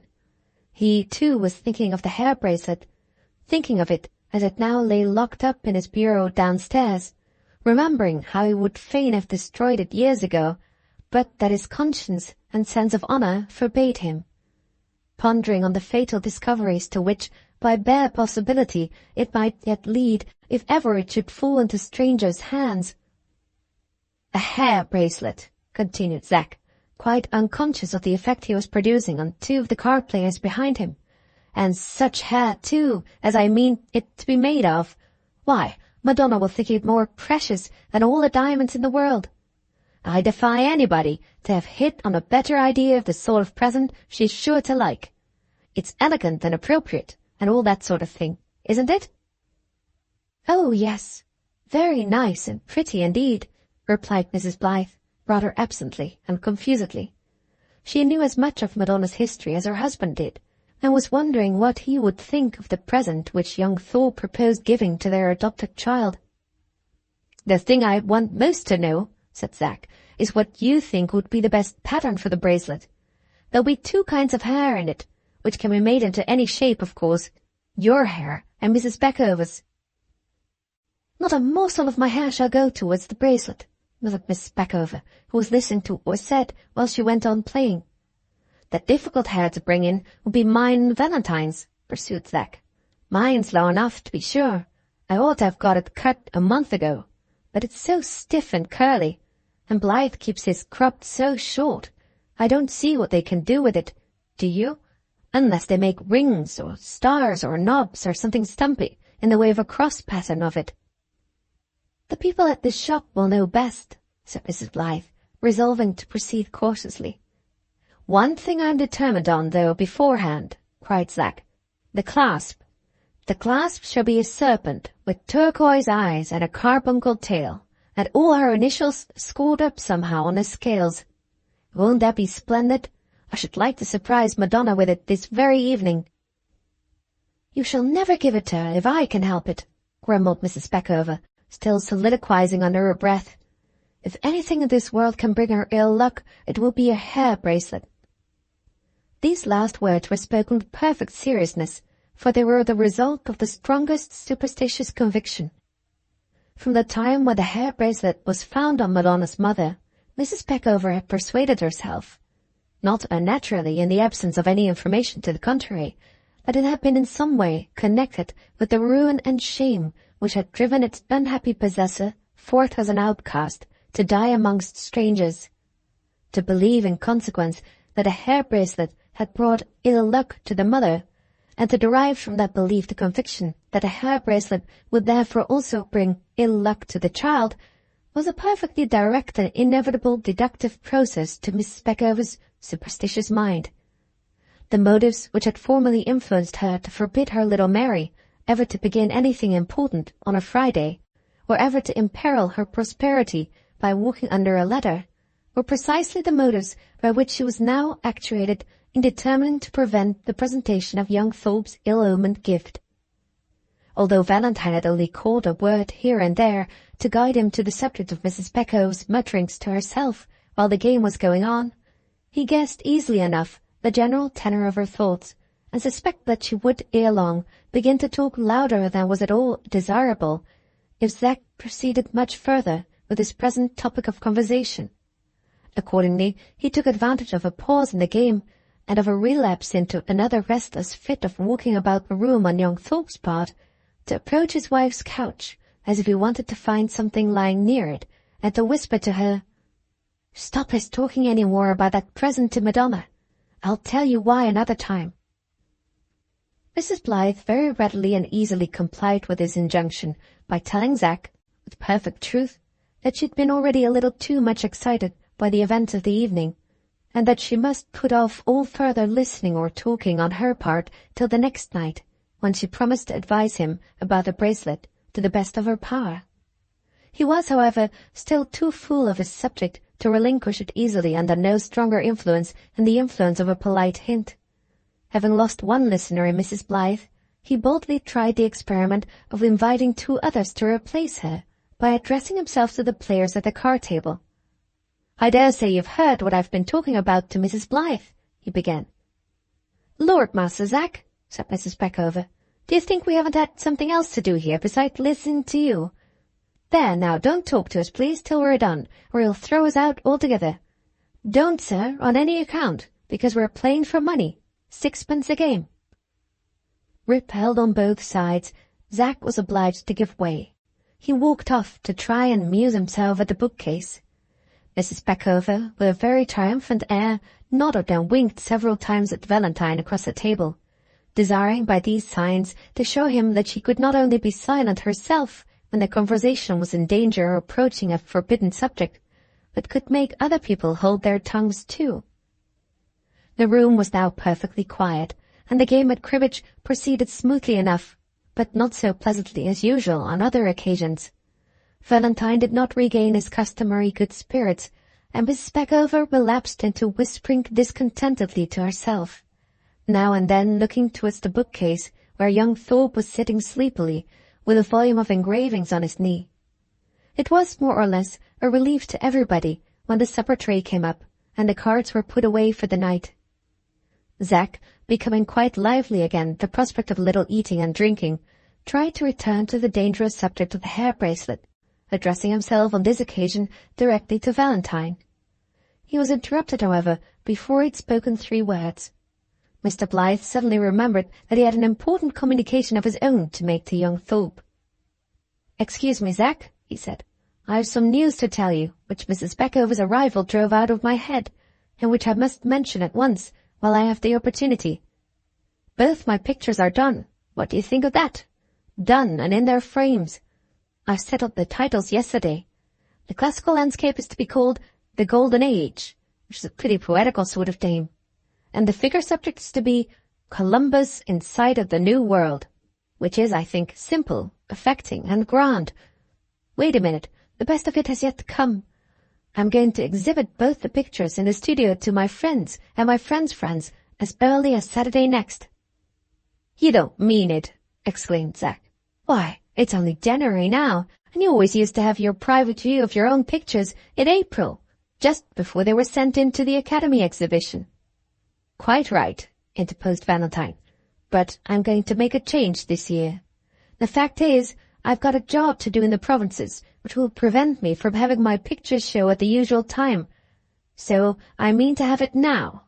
The cards of invitation are coming home from the printers tomorrow morning. I shall reserve a packet, of course, for you and your friends when we see you tomorrow night." Just as Mr. Blyth spoke those words, the clock on the mantelpiece struck the half-hour after 10. Having his own private reasons for continuing to preserve the appearance of perfect obedience to his father's domestic regulations, Zack rose at once to say good night, in order to ensure being home before the house door was bolted at 11 o'clock. This time he did not forget Madonna's drawing, but on the contrary showed such unusual carefulness in tying his pocket handkerchief over the frame to preserve it from injury as he carried it through the streets, that she could not help, in the fearless innocence of her heart, unreservedly betraying to him, both by look and manner, how warmly she appreciated his anxiety for the safe preservation of her gift. Never had the bright, kind young face been lovelier in its artless happiness than it appeared at the moment when she was shaking hands with Zack. Just as Valentine was about to follow his guest out of the room, Mrs. Blyth called him back, reminding him that he had a cold, and begging him not to expose himself to the wintry night air by going down to the door. "But the servants must be going to bed by this time, and somebody ought to fasten the bolts," remonstrated Mr. Blyth. "I'll go, sir," said Mrs. Peckover, rising with extraordinary alacrity. "I'll see Master Zack out and do up the door. Bless your heart, it's no trouble to me. I'm always moving about at home from morning to night to prevent myself getting fatter. Don't say no, Mr. Blyth, unless you're afraid of trusting an old gossip like me alone with your visitors." The last words were intended as a sarcasm, and were whispered into Valentine's ear. He understood the allusion to their private conversation together easily enough, and felt that unless he let her have her own way without further contest, he must risk offending an old friend by implying a mistrust of her, which would be simply ridiculous under the circumstances in which they were placed. So, when his wife nodded to him to take advantage of the offer just made, he accepted it forthwith. "Now I'll stop his giving Mary her hair bracelet," thought Mrs. Peckover, as she bustled out after young Thorpe and closed the room door behind her. "Wait a bit, young gentleman," she said, arresting his further progress on the first landing. "Just leave off talking a minute and let me speak. I've got something to say to you. You really mean to give Mary that hair bracelet?" "Ah, then you did hear something at the card table about it after all," said Zack. "Mean? Of course I mean." "And you want to put some of my hair in it?" "To be sure I do. Madonna wouldn't like it without." "Then you'd better make up your mind at once to give her some other present, for not one morsel of my hair shall he have. There now, what do you think of that?" "I don't believe it, my old darling." "It's true enough, I can tell you. Not a hair of my head shall you have." "Why not?" "Never mind why. I've got my own reasons." "Very well. If you come to that, I've got my reasons for giving the bracelet, and I mean to give it. If you won't let any of your hair be plaited up along with the rest, it's Madonna you'll disappoint, not me." Mrs. Peckover saw that she must change her tactics or be defeated. "Don't you be so dreadful obstinate, Master Zack, and I'll tell you the reason," she said, then altered tone, leading the way lower down into the passage. "I don't want you to give her a hair bracelet, because I believe it will bring ill luck to her. There." Zack burst out laughing. "Do you call that a reason? Who ever heard of a hair bracelet being an unlucky gift?" At this moment the door of Mrs. Blyth's room opened.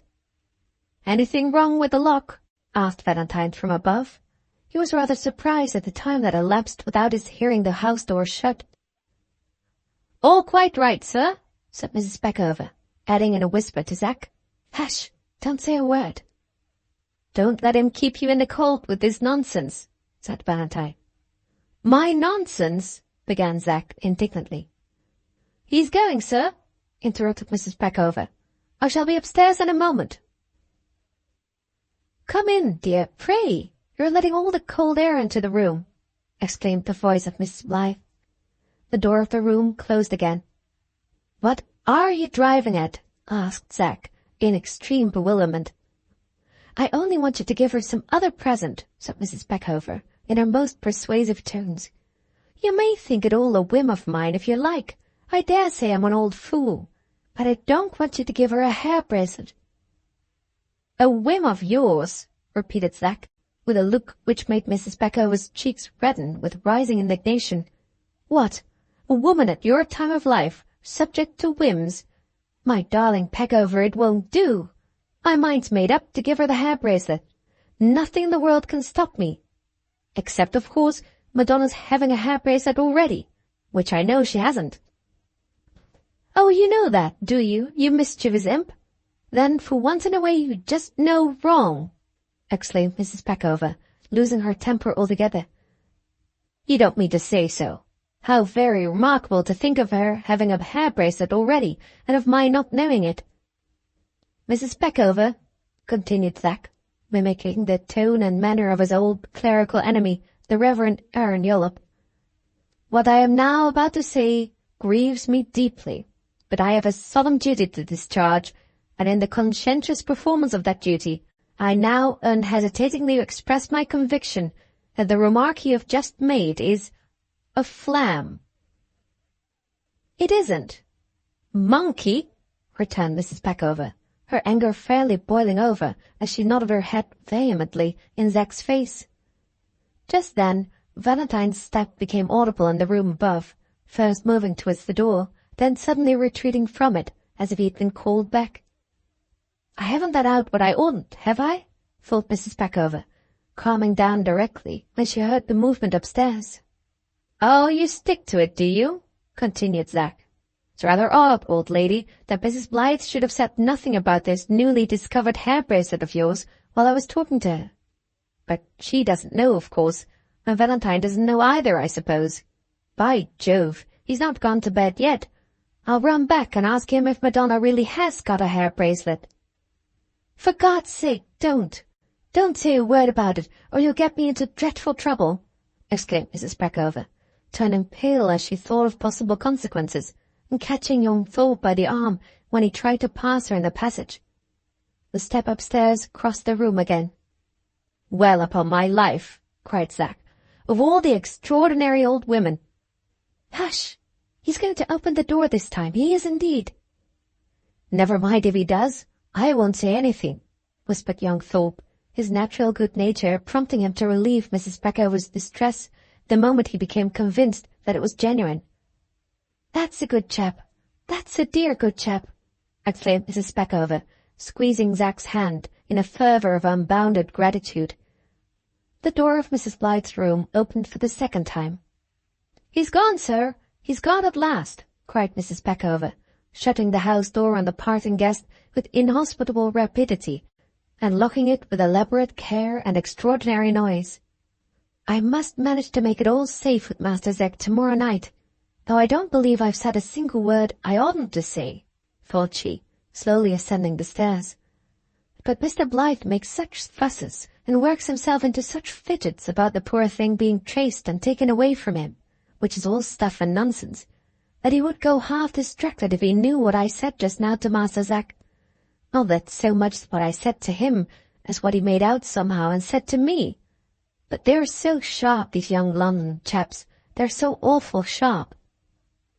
Here she stopped on the landing to recover her breath, then whispered to herself as she went on and approached Mr. Blythe's door, "But one thing I'm determined on, little Mary shan't have that hair bracelet." Even as Mrs. Peckover walked thinking all the way upstairs, so did Zack walk wondering all the way home. What the deuce could these extraordinary remonstrances about his present to Madonna possibly mean? Was it not at least clear from Mrs. Peckover's terror when he talked of asking Blythe whether Madonna really had a hair bracelet that she had told the truth after all? And was it not even plainer still that she had let out a secret in telling that truth, which Blythe must have ordered her to keep? Why keep it? Was this mysterious hair bracelet mixed up somehow with the grand secret about Madonna's past history, which Valentine had always kept from him and from everybody? Very likely it was. But why cudgel his brains about what didn't concern him?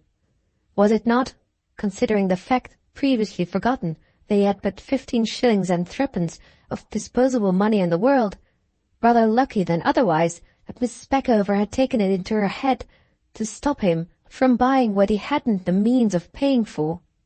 What other present could he buy for Madonna that was pretty and cheap enough to suit the present state of his pocket?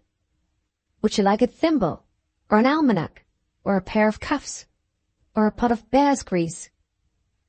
Here Zack suddenly paused in his mental interrogatories, for he had arrived within sight of his home in Beargrove Square. A change passed over his handsome face. He frowned, and his color deepened as he looked up at the light in his father's window. "I'll slip out again tonight and see life," he muttered doggedly to himself, approaching the door. "The more I'm bullied at home, the oftener I'll go out on the sly." This rebellious speech was occasioned by the recollection of a domestic scene which had contributed earlier that evening to swell the list of the tribulations of Zack. Mr. Thorpe had moral objections to Mr. Blyth's profession, and moral doubts on the subject of Mr. Blyth himself, these last being strengthened by that gentleman's own refusal to explain away the mystery which enveloped the birth and parentage of his adopted child.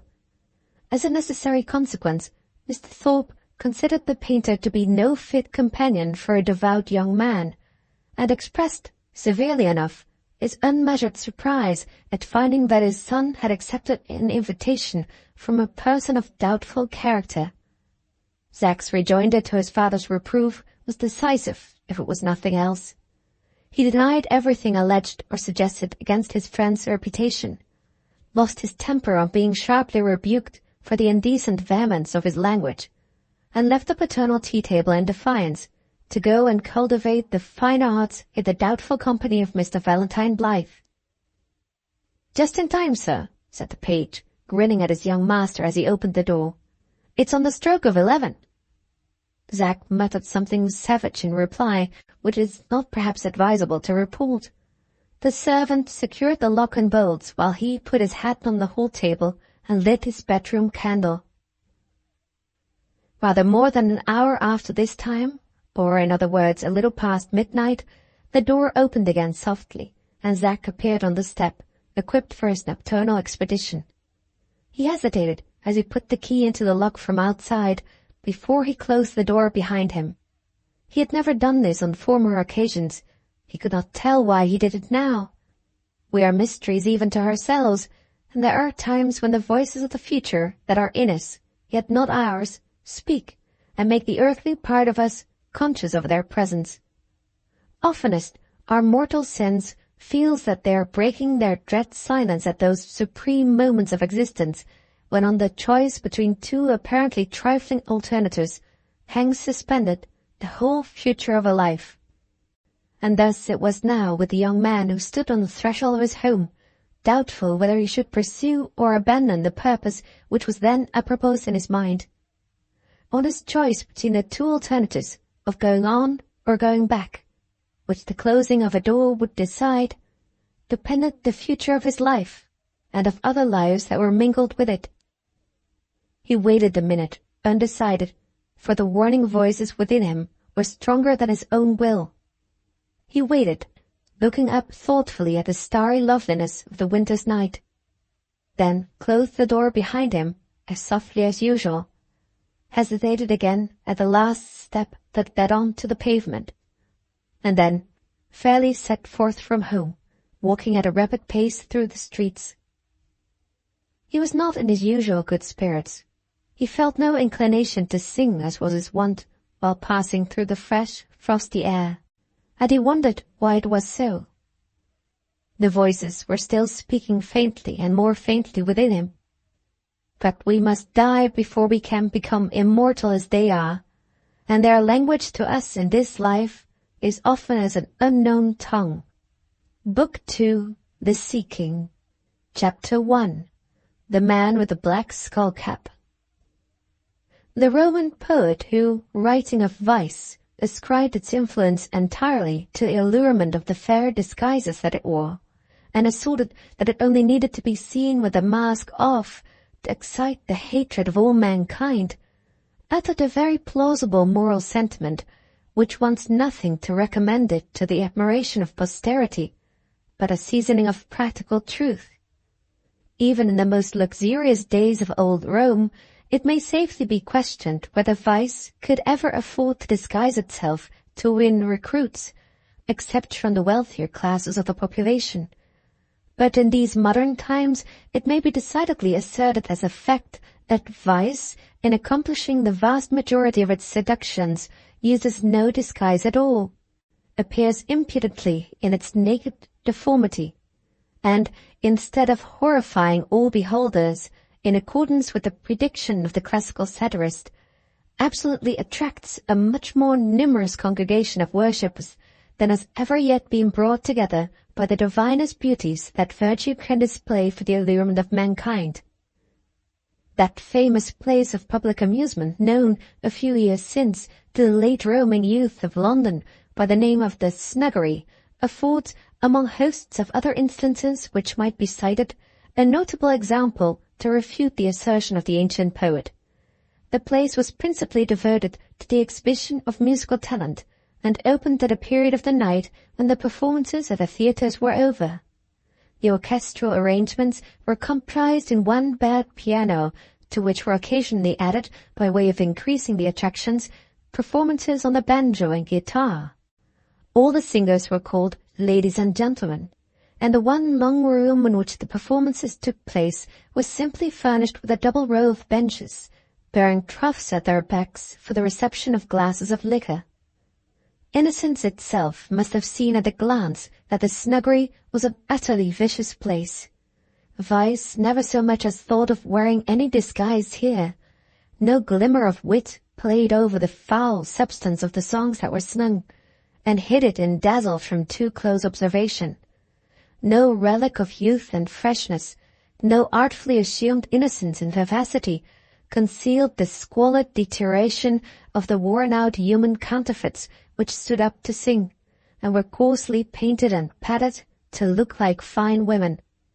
Their fellow performers among the men were such sodden-faced blackguards as no shop-boy who applauded them at night would dare to walk out with in the morning.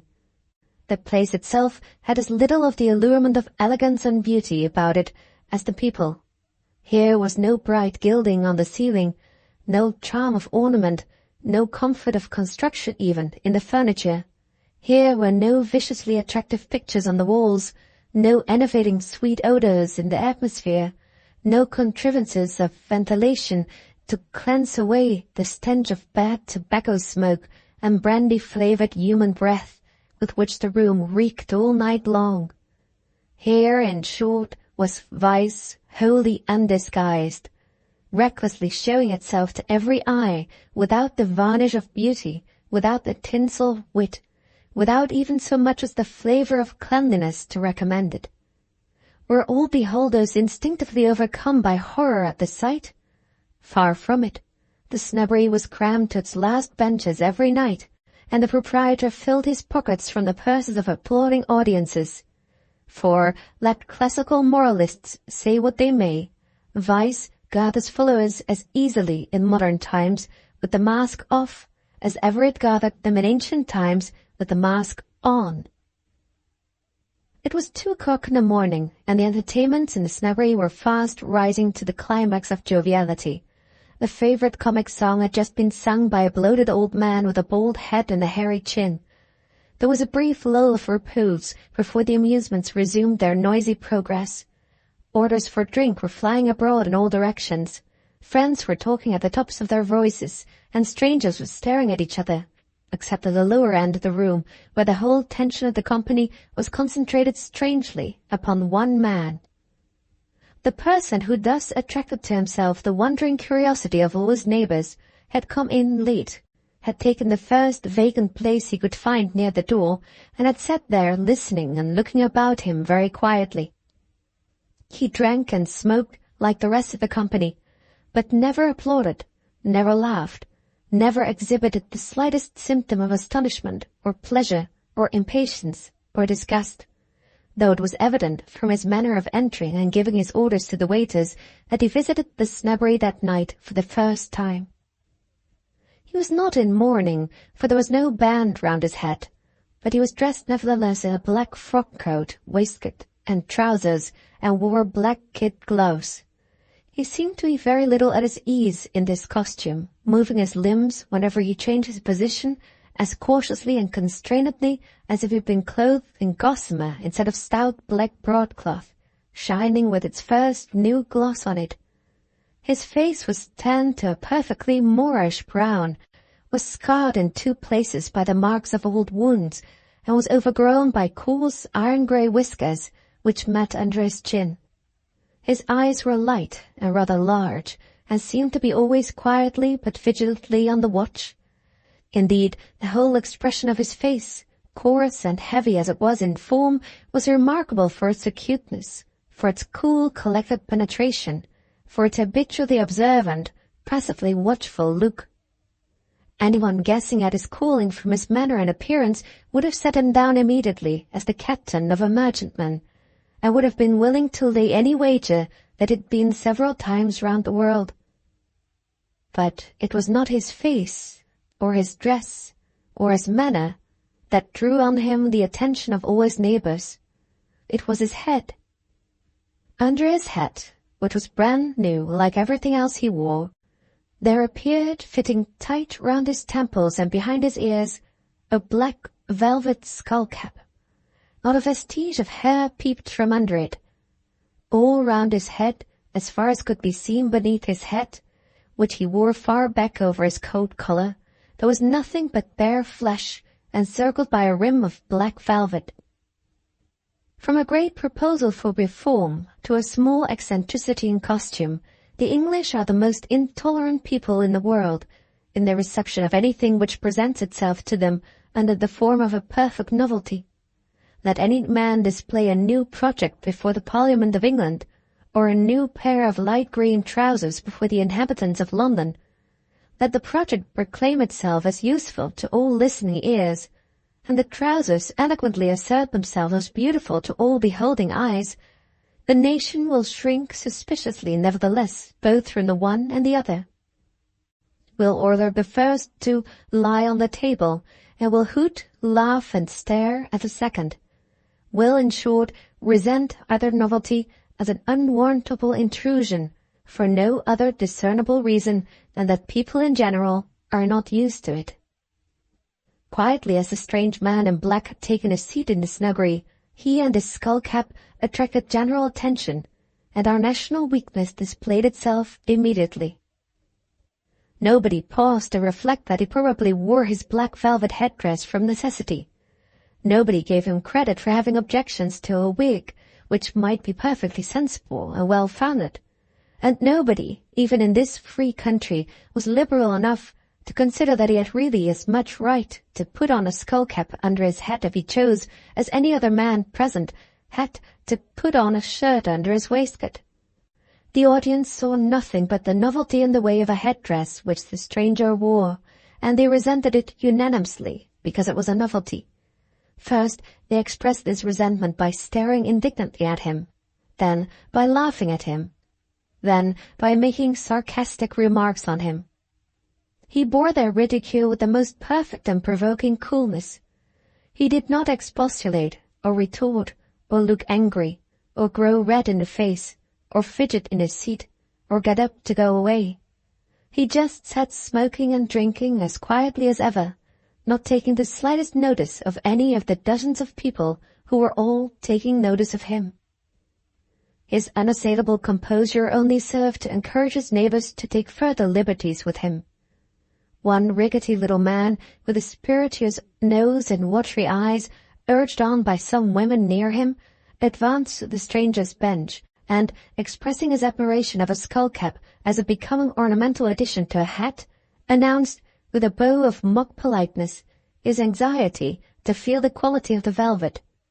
He stretched out his hand as he spoke, not a word of warning or expostulation being uttered by the victim of the intended insult. But the moment his fingers touched the skull-cap, the strange man, still without speaking, without even removing his cigar from his mouth, very deliberately threw all that remained of the glass of hot brandy and water before him in the rickety gentleman's face. With a scream of pain as the hot liquor flew into his eyes, the miserable little man struck out helplessly with both his fists and fell down between the benches. A friend who was with him advanced to avenge his injuries and was thrown sprawling on the floor. Yells of "Turn him out!" and "Police!" followed. People at the other end of the room jumped up excitably on their seats. The women screamed, the men shouted and swore. Glasses were broken, sticks were waved, benches were cracked, and in one instant the stranger was assailed by every one of his neighbors who could get near him, on pretence of turning him out. Just as it seemed a matter of certainty that he must yield to numbers, in spite of his gallant resistance, and be hurled out of the door down the flight of stairs that led to it, a tall young gentleman, with a quantity of light curly hair on his headless head, leapt up on one of the benches at the opposite side of the gangway, running down the middle of the room, and apostrophized the company around them, with vehement fistic gesticulation. Alas for the tranquillity of parents with pleasure-loving sons! Alas for Mr. Valentine Blyth's idea of teaching his pupil to be steady by teaching him to draw! This furious young gentleman was no other than Mr. Zachary Thorpe, Jr., of Bear Grove Square. "Damn you all, you cowardly counter-jumping scoundrels!" roared Zack, his eyes aflame with valour, generosity, and gin and water. "What do you mean by setting on one man in that way? Hit out, sir! Hit out right and left! I saw you insulted, and I'm coming to help you." With these words, Zack tucked up his cuffs and jumped into the crowd about him. His height, strength, and signs as a boxer carried him triumphantly to the opposite bench. 2 or 3 blows on the ribs, and one on the nose which drew blood plentifully, only served to stimulate his ardour and increase the pugilistic ferocity of his expression. In a minute he was by the side of the man with the skull-cap, and the two were fighting back to back, amid roars of applause from the audience at the upper end of the room, who were only spectators of the disturbance.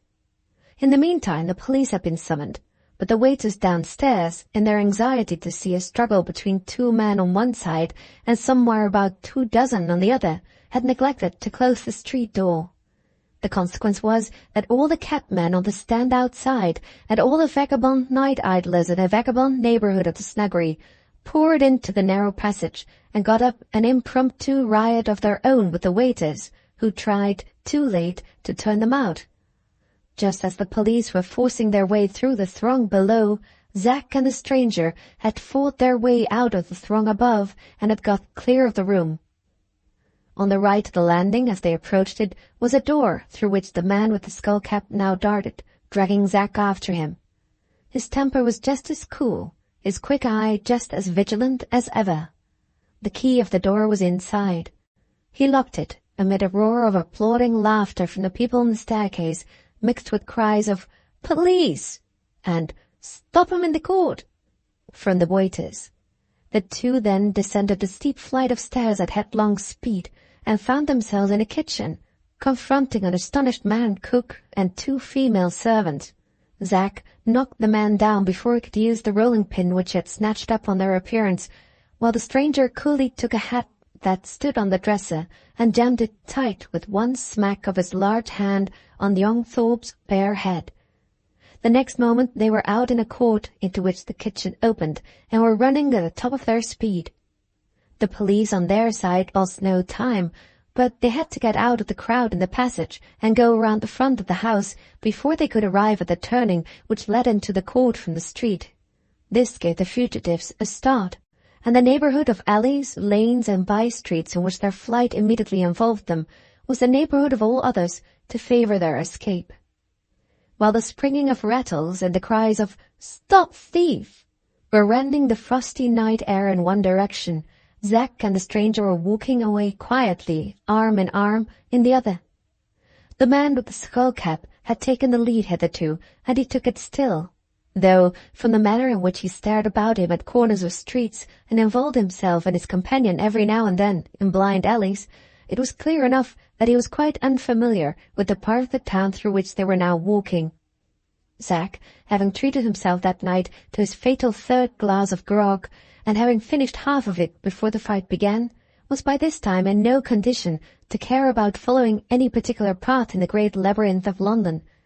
He walked on, talking thickly and incessantly to the stranger, who never once answered him. It was of no use to applaud his bravery, to criticize his style of fighting, which was anything but scientific, to express astonishment at his skill in knocking his head on again, all through the struggle, every time it was knocked off, and to declare admiration of his quickness in taking the cook's hat to cover his companion's bare head, which might have exposed him to suspicion and capture as he passed through the streets. It was of no use to speak on these subjects, or on any others. The imperturbable hero, who had not uttered a word all through the fight, was as imperturbable as ever, and would not utter a word after it. They strayed at last into Fleet Street, and walked to the foot of Ludgate Hill. Here the stranger stopped, glanced towards the open space on the right where the river ran, gave a rough gasp of relief and satisfaction, and made directly for Blackfriars Bridge.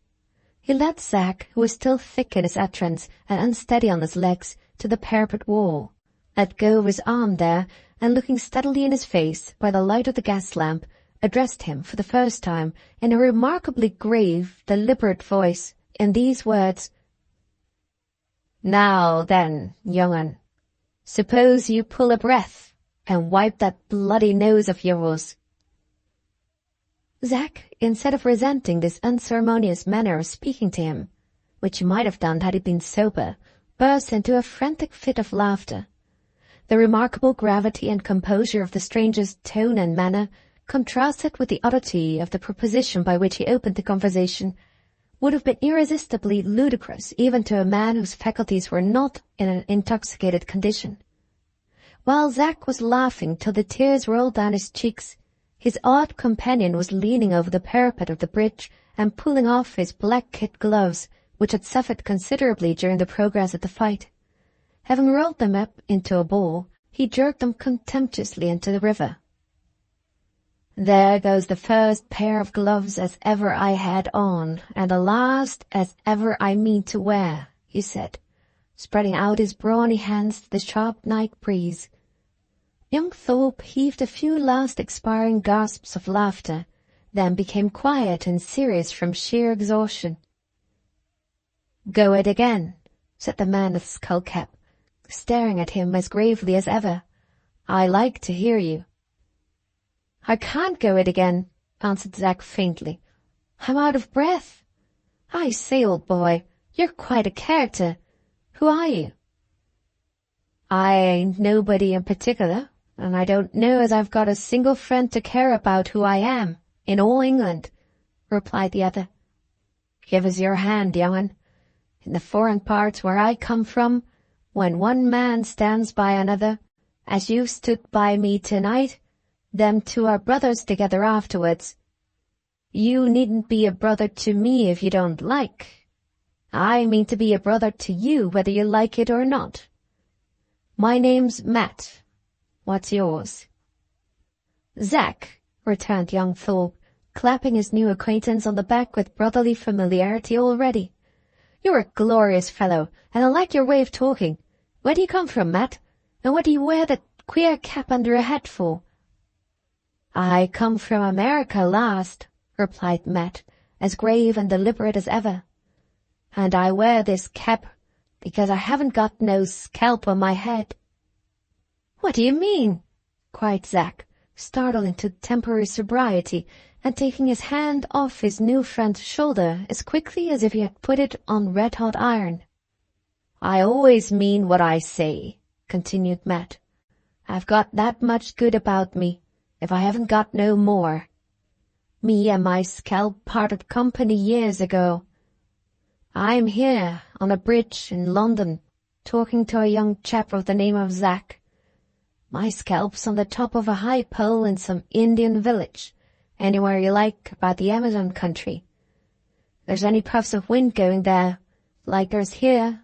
It's rattling just now like a bit of dry parchment, and all my hairs are flip-flapping about like a horse's tail when the flies is in season. I don't know nothing more about my scalp or my hair than that. If you don't believe me, just lay hold of my hat and I'll show you." "No, thank you," exclaimed Zack, recoiling from the offered hat. "I don't want to see it.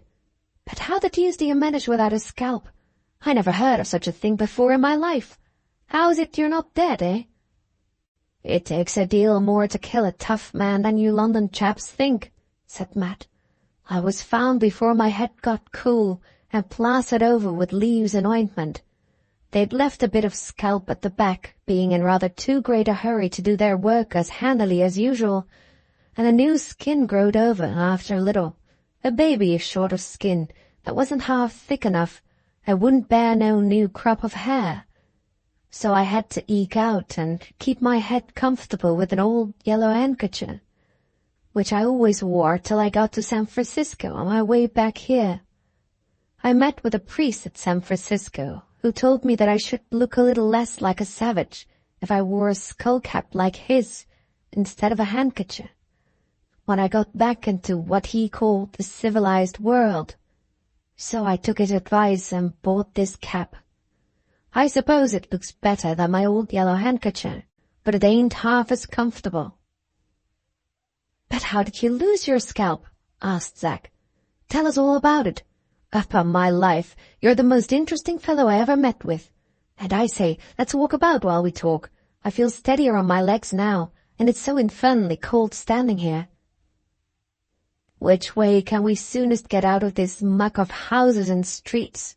Asked Matt, surveying the London view around him with an expression of grim disgust. There ain't no room, even on this bridge, for the wind to blow fairly over a man. I'd just as soon be smothered up in a bed as smothered up in smoke and stink here. What a delightful fellow you are, so entirely out of the common way. Steady, my dear friend, the grog's not quite out of my head yet, and I find I've got the hiccups.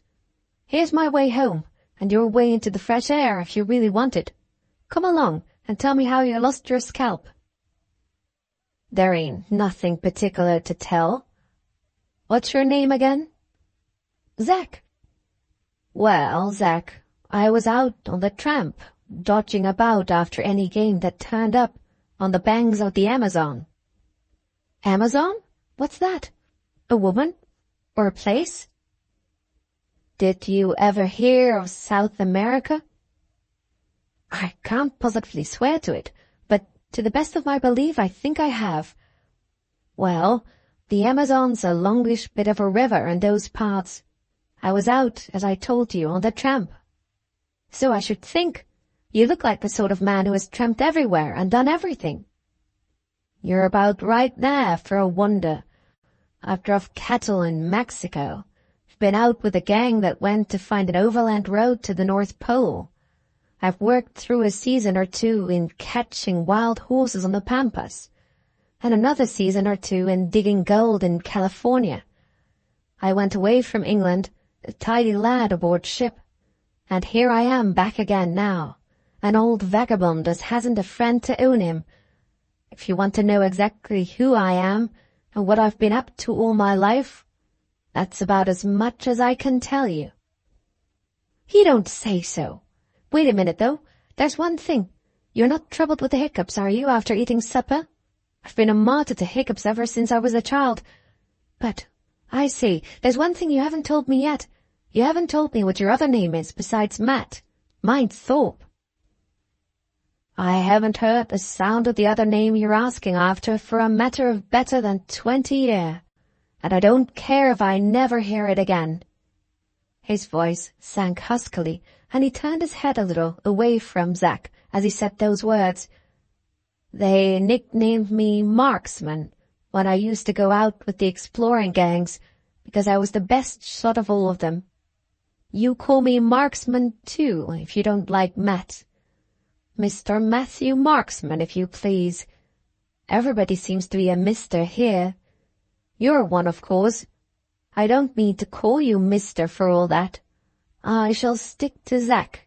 It's short, and there's no bother about it.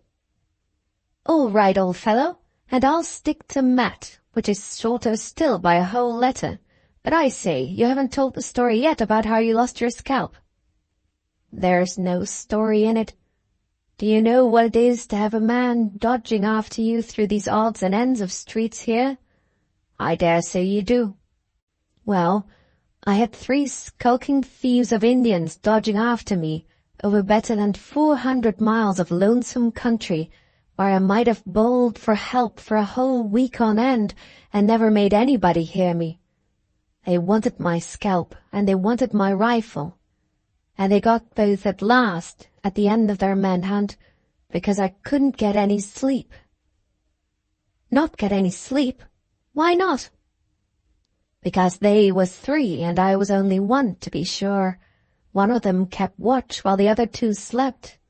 I hadn't nobody to keep watch for me, and my life depended on my eyes being open night and day.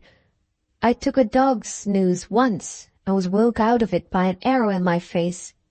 I kept on a long time after that before I give out, but at last I got the horrors and thought the perry was all afire and run from it.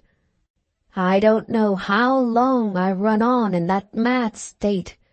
I only know that the horrors turned out to be the saving of my life. I missed my own trail and struck into another, which was a trail of friendly Indians, people I traded with, you know. And I came up with them somehow, near enough for the stragglers of their hunting party to hear me squeak when my scalp was took. Now you know as much about it as I do. I can't tell you no more, except that I woke up like in an Indian wigwam, with a crop of cool leaves on my head instead of a crop of hair. A crop of leaves? What a jolly old Jack-in-the-Green you must have looked like. Which of those scars on your face is the arrow wound, eh? Oh, that's it, is it? I say, old boy, you've got a black eye. Did any of those fellows in the snuggery hit hard enough to hurt you? Hurt me? Chaps like them hurt me? Tickled by the extravagance of the idea which Zack's question suggested to him, Matt shook his sturdy shoulders and indulged himself in a gruff chuckle, which seemed to claim some sort of barbarous relationship with the laugh. "Ah, of course they haven't hurt you. I didn't think they had," said Zack, whose pugilistic sympathies were deeply touched by the contempt with which his new friend treated the bumps and bruises received in the fight. "Go on, Matt. I like adventures of your sort. What did you do after your head healed up?"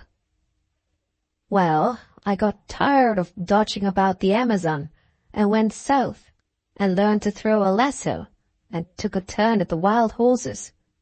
Galloping did my head good." "It's just what would do my head good, too. Yours is the sort of life meant for me. How did you first come to lead it? Did you run away from home?" "No. I served aboard ship, where I was put out, being too idle a vagabond to be kept at home. I always wanted to run wild somewheres for a change, but I didn't really go to do it, till I picked up a letter which was waiting for me in port at the Brazils. There was news in that letter which sickened me of going home again.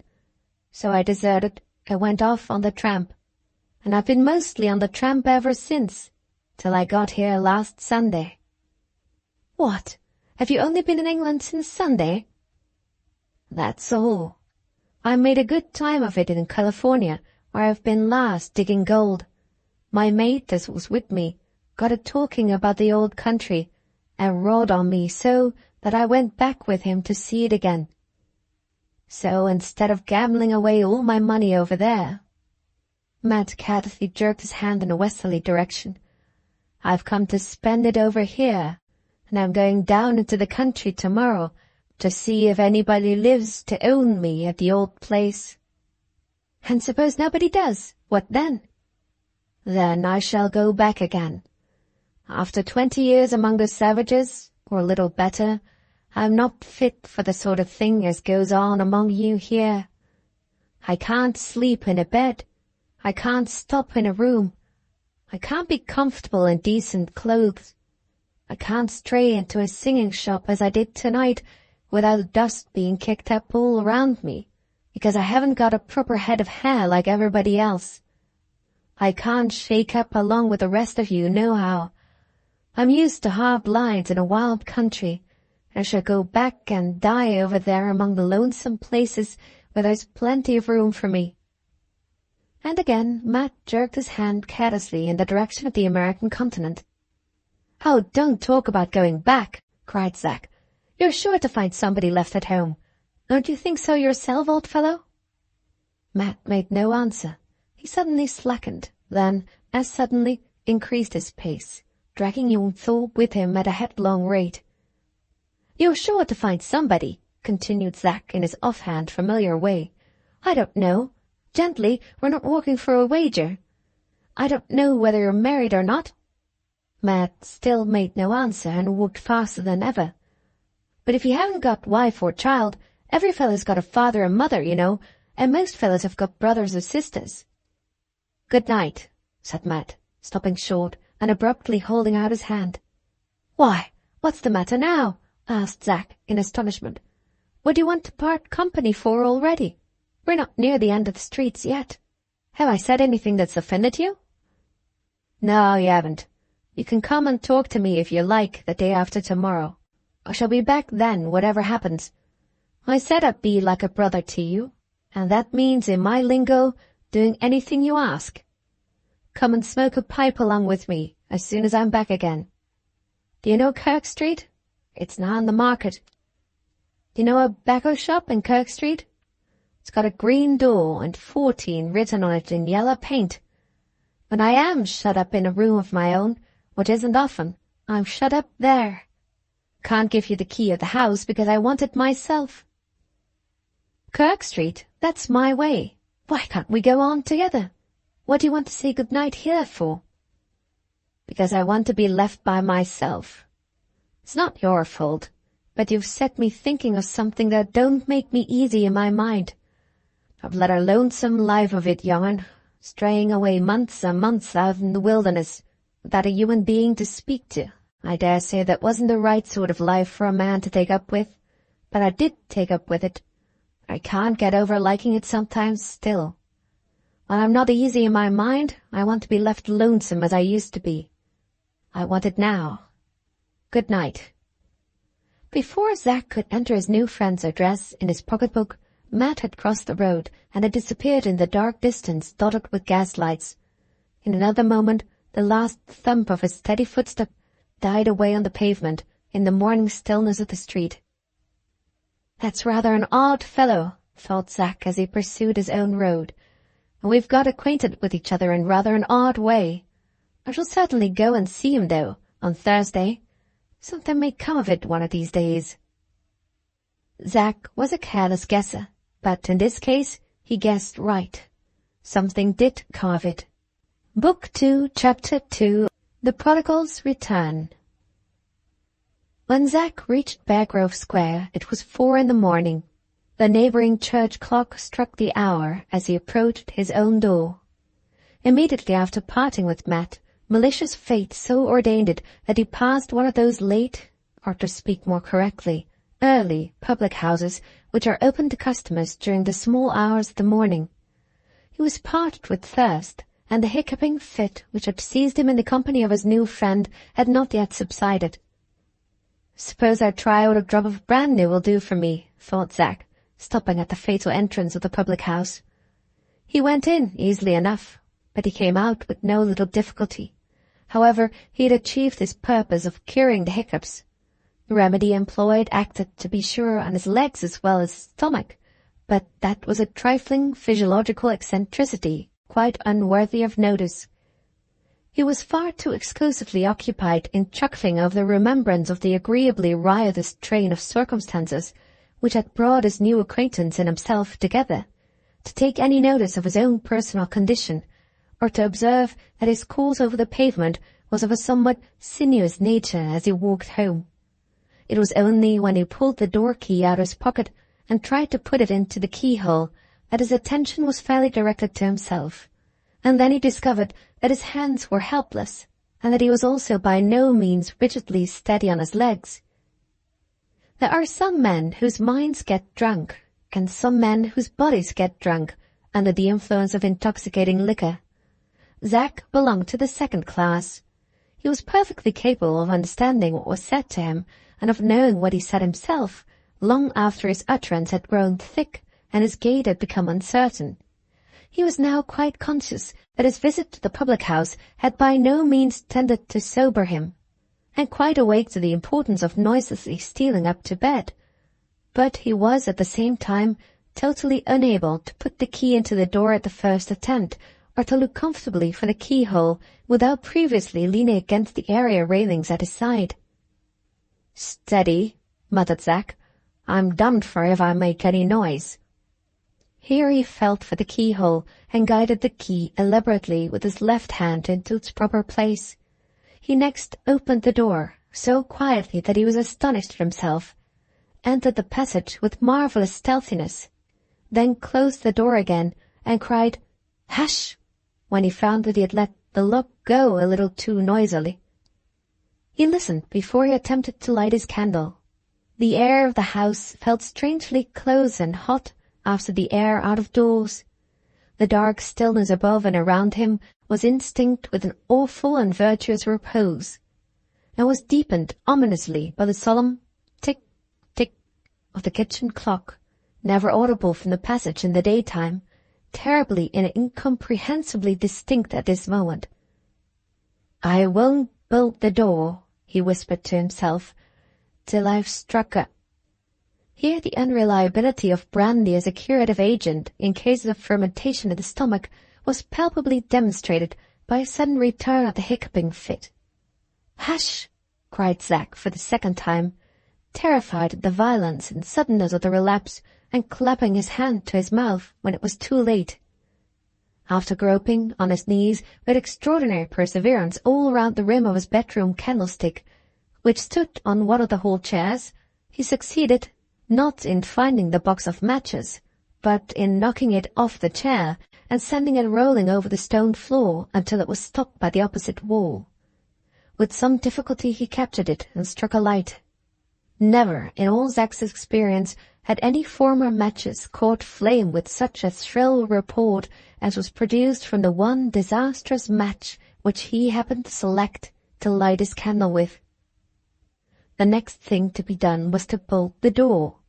He succeeded very well with the bolt at the top, but failed sickeningly with the bolt at the bottom, which appeared particularly difficult to deal with that night. It first of all creaked fiercely on being moved, then stuck spitefully just at the entrance of the staple, then slipped all of a sudden under moderate pressure, and ran like lightning into its appointed place with a bang of malicious triumph. "If that doesn't bring my father down," thought Zack, listening with all his ears and stifling the hiccups with all his might, "he's a harder sleeper than I take him for." But no door opened, no voice called, no sound of any kind broke the mysterious stillness of the bedroom regions. Zack sat down on the stairs and took his boots off, got up again with some little difficulty, listened, took his candlestick, listened once more, whispered to himself, "Now for it," and began the perilous ascent to his own room. He held tight by the banisters, only falling against them and making them crack from top to bottom once before he reached the drawing-room landing. He ascended the second flight of stairs without casualties of any kind, until he got to the top step, close by his father's bedroom door. Here, by a dire fatality, the stifled hiccups burst beyond all control, and distinctly asserted themselves by one convulsive yelp, which betrayed Zack into a start of horror. The start shook his candlestick. The extinguisher which lay loose in it dropped out, hopped playfully down the stone stairs, and rolled over the landing with a loud and lively ring, a devilish and brazen flourish of exultation in honor of its own activity. "Oh, Lord!" faintly ejaculated Zack, as he heard somebody's voice speaking, and somebody's body moving in the bedroom, and remembered that he had to mount another flight of stairs, wooden stairs this time, before he got to his own quarters on the garret floor. He went up, however, directly, with the recklessness of despair, every separate stair creaking and cracking under him as if a young elephant had been retiring to bed instead of a young man. He blew out his light, tore off his clothes, and slipping between the sheets, began to breathe elaborately as if he was fast asleep, in the desperate hope of being still able to deceive his father if Mr. Thorpe came upstairs to look after him. No sooner had he assumed the recumbent position than a lusty and ceaseless singing began in his ears, which bewildered and half-deafened him. His bed, the room, the house, the whole world tore round and heaved up and down frantically with him. He ceased to be a human being. He became a giddy atom, spinning drunkenly in illimitable space. He started up in bed, and was recalled to a sense of his humanity by a cold perspiration and a deathly qualm. Hiccups burst from him no longer, but they were succeeded by another and a louder series of sound, sounds familiar to everybody who has ever been at sea, sounds nautically and lamentably associated with wide basins, whirling waves, and misery of mortal stomachs wailing in enigmatic despair. In the momentary pauses between the rapidly successive attacks of the malady which now overwhelmed him, and which he attributed, in afterlife, entirely to the dyspeptic influences of toasted cheese, Zack was faintly conscious of the sound of slippered feet ascending the stairs. His back was to the door. He had no strength to move, no courage to look round, no voice to raise in supplication. He knew that his door was opened, that a light came into the room, that a voice cried, "Degraded beast!" that a door was suddenly shut again with a bang, and that he was left once more in total darkness. He did not care for the light, or the voice, or the banging of the door. He did not think of them afterwards. He did not mourn over the past, or speculate on the future. He just sank back on his pillow with a gasp, drew the clothes over him with a groan, and fell asleep, blissfully reckless of the retribution that was to come with the coming daylight. When he woke, late the next morning, conscious of nothing at first except that it was thawing fast out of doors, and that he had a violent headache, but gradually recalled to a remembrance of the memorable fight in the snuggery by a sense of soreness in his ribs, and the growing conviction that his nose had become too large for his face, Zack's memory began, correctly though confusedly, to retrace the circumstances attending his return home and his disastrous journey upstairs to bed. With these recollections were mingled others, of the light which had penetrated into his room after his own candle was out, of the voice which had denounced him as a degraded beast, and of the banging of the door which had followed. There could be no doubt that it was his father who had entered the room and apostrophized him in the briefly emphatic terms which he was now calling to mind. Never had Mr. Thorpe on any former occasion been known to call names or bang doors. It was quite clear that he had discovered everything, and was exasperated with his son as he had never been exasperated with any other human being before in his life. Just as Zack arrived at this conclusion, he heard the rustling of his mother's dress on the stairs, and Mrs. Thorpe, with her handkerchief to her eyes, presented herself woefully at his bedside. Profoundly and penitently wretched, he tried to gain his mother's forgiveness before he encountered his father's wrath. To do him justice, he was so thoroughly ashamed to meet her eye that he turned his face to the wall, and in that position appealed to his mother's compassion in the most moving terms and with the most vehement protestations which he had ever addressed to her. The only effect he produced on Mrs. Thorpe was to make her walk up and down the room in violent agitation, sobbing bitterly. Now and then a few words burst lamentably and incoherently from her lips. They were just articulate enough for him to gather from them that his father had discovered everything, had suffered in consequence from an attack of palpitation of the heart, and had felt himself, on rising that morning, so unequal, both in mind and body, to deal unaided with the enormity of his son's offence, that he had just gone out to request the cooperation of the Reverend Aaron Yollop. On discovering this, Zack's penitence changed instantly into a curious mixture of indignation and alarm.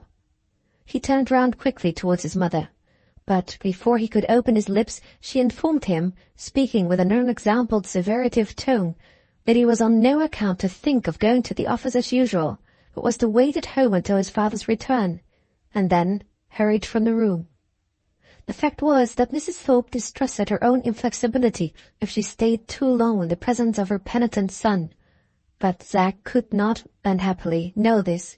He could only see that she left him abruptly after delivering an ominous message, and could only place the gloomiest interpretation on her conduct. "When mother turns against me, I've lost my last chance." He stopped before he ended the sentence, and sat up in bed, deliberating with himself for a minute or two. "I could make up my mind to bear anything from my father, because he has a right to be angry with me after what I've done. But if I stand old Yollop again, I'll be—" Here whatever Zack said was smothered in the sound of a blow, expressive of fury and despair, which he administered to the mattress on which he was sitting. Having relieved himself thus, he jumped out of bed, pronouncing at last in real earnest those few words of fatal slang which had often burst from his lips in other days as an empty threat. "It's all over with me. I must bolt from home." He refreshed both mind and body by a good wash, but still his resolution did not falter. He hurried on his clothes, looked out of window, listened at his door, and all this time his purpose never changed. Remembering but too well the persecution he had already suffered at the hands of Mr. Yollup, the conviction that it would now be repeated with fourfold severity was enough of itself to keep him firm to his desperate intention. When he had done dressing, his thoughts were suddenly recalled by the sight of his pocket-book to his companion of the past night. As he reflected on the appointment for Thursday morning, his eyes brightened, and he said to himself aloud, while he turned resolutely to the door, "That queer fellow talked of going back to America. If I can't do anything else, I'll go back with him." Just as his hand was on the lock, he was startled by a knock at the door. He opened it and found the housemaid on the landing with a letter for him. Returning to the window, he hastily undid the envelope. Several gaily printed invitation cards with gilt edges dropped out. There was a letter among them, which proved to be in Mr. Blyth's handwriting, and ran thus: "Wednesday. My dear Zack, the enclosed are the tickets for my picture show which I told you about yesterday evening. I send them now instead of waiting to give them to you tonight, at Levy's suggestion. She thinks only 3 days' notice, from now to Saturday, rather short, and considers it advisable to save even a few hours, so as to enable you to give your friends the most time possible to make their arrangements for coming to my studio. Post all the invitation tickets, therefore, that you send about among your connection, at once, as I am posting mine, and you will save a day by that means, which is a good deal. Patty is obliged to pass your house this morning on an errand, so I sent my letter by her. How conveniently things sometimes turn out, don't they? Introduce anybody you like, but I should prefer intellectual people. My figure subject of Columbus inside of the New World being treated mystically and therefore adapted to tax the popular mind to the utmost. Please warn your friends beforehand that it is a work of high art, and that nobody can hope to understand it in a hurry. Affectionately yours, V. Blyth." The perusal of this letter reminded Zack of certain recent aspirations in the direction of the fine arts, which had escaped his slippery memory altogether, while he was thinking of his future prospects. "I'll stick to my first idea," he thought, "and be an artist, if Blyth will let me, after what's happened. If we won't, I've got Matt to fall back upon, and I'll run as wild in America as ever he did." Reflecting thus, Zack descended cautiously to the back parlour, which was called the library. The open door showed him that no one was in the room. He went in, and in great haste scrawled the following answer to Mr. Blyth's letter: "My dear Blyth, thank you for the tickets. I've got into a dreadful scrape, having been found out coming home tipsy at 4 in the morning, which I did by stealing the family door-key. My prospects after this are so extremely unpleasant that I am going to make a bolt of it. I write these lines in a tearing hurry, for fear my father should come home before I've done, he having gone to Yollup's to set the parson at me again worse than ever. I can't come to you tonight, because your house would be the first place they would send to after me, but I mean to be an artist if you won't desert me. Don't, my dear fellow. I know I'm a scamp, but I'll try and be a reformed character if you will only stick by me. When you take your walk tomorrow, I shall be at the turnpike in the Laburnum Road, waiting for you at 3 o'clock. If you won't come there, or won't speak to me when you do come, I shall leave England and take to something desperate. I've got a new friend, the best and most interesting fellow in the world. He's been half of his life in the wilds of America, so, if you don't give me the go-by, I shall bring him to see your picture of Columbus. I feel so miserable, and I've got such a headache, that I can't write any more. Ever yours, C. Thorpe, June. After directing this letter and placing it in his pocket to be put into the post by his own hand, Zack looked towards the door and hesitated, advanced a step or two to go out, and ended by returning to the writing table and taking a fresh sheet of paper out of the portfolio before him. I can't leave the old lady, though she won't forgive me, without writing a line to keep up her spirits and say good-bye, he thought, as he dipped the pen in the ink and began in his usual dashing, scrawling way. But he could not get beyond "My dear mother." The writing of those 3 words seemed to have suddenly paralyzed him. The strong hand that had struck out so sturdily all through the fight trembled now at merely touching a sheet of paper. Still, he tried desperately to write something, even if it were only the one word, goodbye. Tried till the tears came into his eyes and made all further effort hopeless. He crumpled up the paper and rose hastily, brushing away the tears with his hand and feeling a strange dread and distrust of himself as he did so. It was rarely, very rarely, that his eyes were moistened as they were moistened now. Few human beings have lived to be 20 years of age without shedding more tears than had ever been shed by Zack. I can't write to her while I'm at home, and I know she's in the next room to me. I will send her a letter when I'm out of the house, saying it's only for a little time, and I'm coming back when the angry part of this infernal business is all blown over. Such was his resolution as he tore up the crumpled paper and went out quickly into the passage. He took his hat from the table. His hat? No, he remembered that it was the hat which had been taken from the man at the tavern, at the most momentous instant of his life, when his heart was bowing down before the thought of his mother, when he was leaving home in secret, perhaps forever. The current of his thoughts could be incomprehensibly altered in its course by the influence of such a trifle as this. It was thus with him. It is thus with all of us. Our faculties are never more completely at the mercy of the smallest interests of our being than when they appear to be most fully absorbed by the mightiest. And it is well for us that there exists this seeming imperfection in our nature. The first cure of many a grief after the hour of parting or in the house of death has begun, insensibly to ourselves, with the first moment when we were betrayed into thinking of so little a thing even as a daily meal. The rain which had accompanied the thaw was falling faster and faster.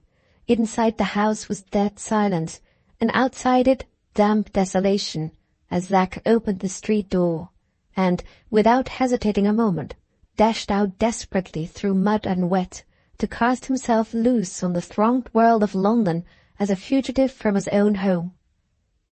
He paused before he took the turning out of the square, the recollections of weeks, months, years past, all whirling through his memory in a few moments of time. He paused, looking through the damp, foggy atmosphere at the door which he had just left. Never, it might be, to approach it again. Then moved away, buttoned his coat over his chest with trembling, impatient fingers, and saying to himself, "I've done it, and nothing can undo it now," turned his back resolutely on Beargrove Square. Book 2, Chapter 3. The Search begins. The street which Matt had chosen for his place of residence in London was situated in a densely populous and by no means respectable neighbourhood. In Kirk Street, the men of the fustian jacket and sealskin cap clustered tumultuous round the lintels of the gin-shop doors. Here ballad bellowing and organ grinding, and voices of costermongers singing of poor man's luxuries, never ceased all through the hum of day, and penetrated far into the frowsy repose of latest night. Here, on Saturday evenings especially, the butcher smacked with appreciating hand the fat carcasses that hung around him, and, flourishing his steel, roared aloud to every woman who passed the shop door with a basket to come in and buy, buy, buy. Here, with foul frequency, the language of the natives was interspersed with such words as reporters indicate in the newspapers by an expressive black line. And on this beat, more than on most others, the night police were chosen from men of mighty strength to protect the sober part of the street community, and of notable cunning to persuade the drunken part to retire harmlessly brawling into the seclusion of their own homes. Such was the place in which Matt had set up his residence after 20 years of wandering amid the wilds of the great American continent. Never was tenant of any order or degree known to make such conditions with a landlord as were made by this eccentric stranger. Every household convenience with which the people at lodgings could offer to accommodate him, Matt considered to be a domestic nuisance which it was particularly desirable to get rid of. He stipulated that nobody should be allowed to clean his room but himself, that the servant of all work should never attempt to make his bed, or offer to put sheets on it, or venture to cook him a morsel of dinner when he stopped at home, and that he should be free to stay away unexpectedly for days and nights together if he chose, without either landlord or landlady presuming to be anxious or to make inquiries about him, as long as they had his rent in their pockets. This rent he willingly covenanted to pay beforehand week by week as long as his stay lasted, and he was also ready to fee the servant occasionally, provided she would engage solemnly not to upset his temper by doing anything for him. The proprietor of the house and tobacco shop was at first extremely inclined to be distrustful, but as he was likewise extremely familiar with poverty, he was not proof against the auriferous halo which the production of a handful of bright sovereigns shed gloriously over the oddities of the new lodger. The bargain was struck, and Matt went away directly to fetch his personal baggage. After an absence of some little time, he returned with a large corn sack on his back and a long rifle in his hand. This was his luggage. First putting the rifle on his bed in the back room, he cleared away all the little second-hand furniture with which the front room was decorated, packing the 3 rickety chairs together in one corner and turning up the cracked round table in another. Then, untying a piece of cord which secured the mouth of the corn sack, he emptied it over his shoulder into the middle of the room, just, as the landlady afterwards said, as if it was coals coming in instead of luggage. Among the things which fell out on the floor in a heap were some bearskins and a splendid buffalo hide neatly packed, a pipe, 2 red flannel shirts, a tobacco pouch, and an Indian blanket, a leather bag, a gunpowder flask, 2 squares of yellow soap, a bullet mold, and a nightcap, a tomahawk, a paper of nails, a scrubbing brush, a hammer, and an old gridiron. Having emptied the sack, Matt took up the buffalo hide and spread it out on his bed, with a very expressive sneer at the patchwork counterpane and meagre curtains. He next threw down the bearskins with the empty sack under them in an unoccupied corner, propped up the leather bag between 2 angles of the wall, took his pipe from the floor, left everything else lying in the middle of the room, and, sitting down on the bearskins with his back against the bag, told the astonished landlord that he was quite settled and comfortable, and would thank him to go downstairs and send up a pound of the strongest tobacco he had in the shop.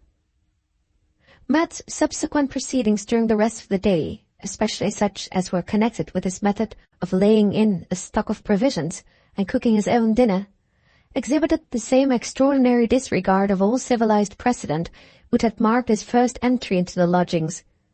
After he had dined, he took a nap on his bearskins, woke up grumbling at the close air in the confined room, smoked a long series of pipes, looking out of window all the time with quietly observant, constantly attentive eyes, and finally, rising to the climax of all his previous oddities, came down where the tobacco shop was being shut up after the closing of a neighbouring theatre, and coolly asked which was his nearest way into the country, as he wanted to clear his head and stretch his legs by making a walking night of it in the fresh air.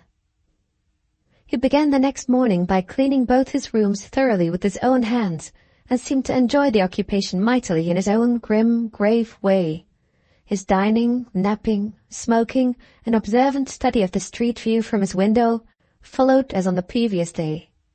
But that night, instead of setting forth into the country as before, he wandered into the streets, and, in the course of his walk, happened to pass the door of the snuggery. What happened to him there is already known, but what became of him afterwards remains to be seen. On leaving Zack, he walked straight on, not slackening his pace, not noticing whither he went, not turning to go back till daybreak. It was past 9 o'clock before he presented himself at the tobacco shop, bringing in with him a goodly share of mud and wet from the thawing ground and rainy sky outside. His long walk did not seem to have relieved the uneasiness of mind which had induced him to separate so suddenly from Zack. He talked almost perpetually to himself in a muttering, incoherent way. His heavy brow was contracted, and the scars of the old wounds on his face looked angry and red. The first thing he did was to make some inquiries of his landlord relating to railway travelling, and to the part of London in which a certain terminus that he had been told of was situated. Finding it not easy to make him understand any directions connected with this latter point, the shopkeeper suggested sending for a cab to take him to the railway. He briefly assented to that arrangement, occupying the time before the vehicle arrived in walking sullenly backwards and forwards over the pavement in front of the shop door. When the cab came to take him up, he insisted, with characteristic regardlessness of appearances, on riding upon the roof, because he could get more air to blow over him, and more space for stretching his legs in there than inside. Arriving in this irregular and vagabond fashion at the terminus, he took his ticket for Dibbledene, a quiet little market town in one of the Midland counties. When he was set down at the station, he looked about him, rather perplexedly at first, but soon appeared to recognize a road visible at some little distance which led to the town, and towards which he immediately directed his steps, scorning all offers of accommodation from the local omnibus. It did not happen to be market day, and the thaw looked even more dreary at Dibbledene than it looked in London. Down the whole perspective of the High Street there appeared only 3 human figures: a woman in pattens, a child under a large umbrella, and a man with a hamper on his back, walking towards the yard of the principal inn.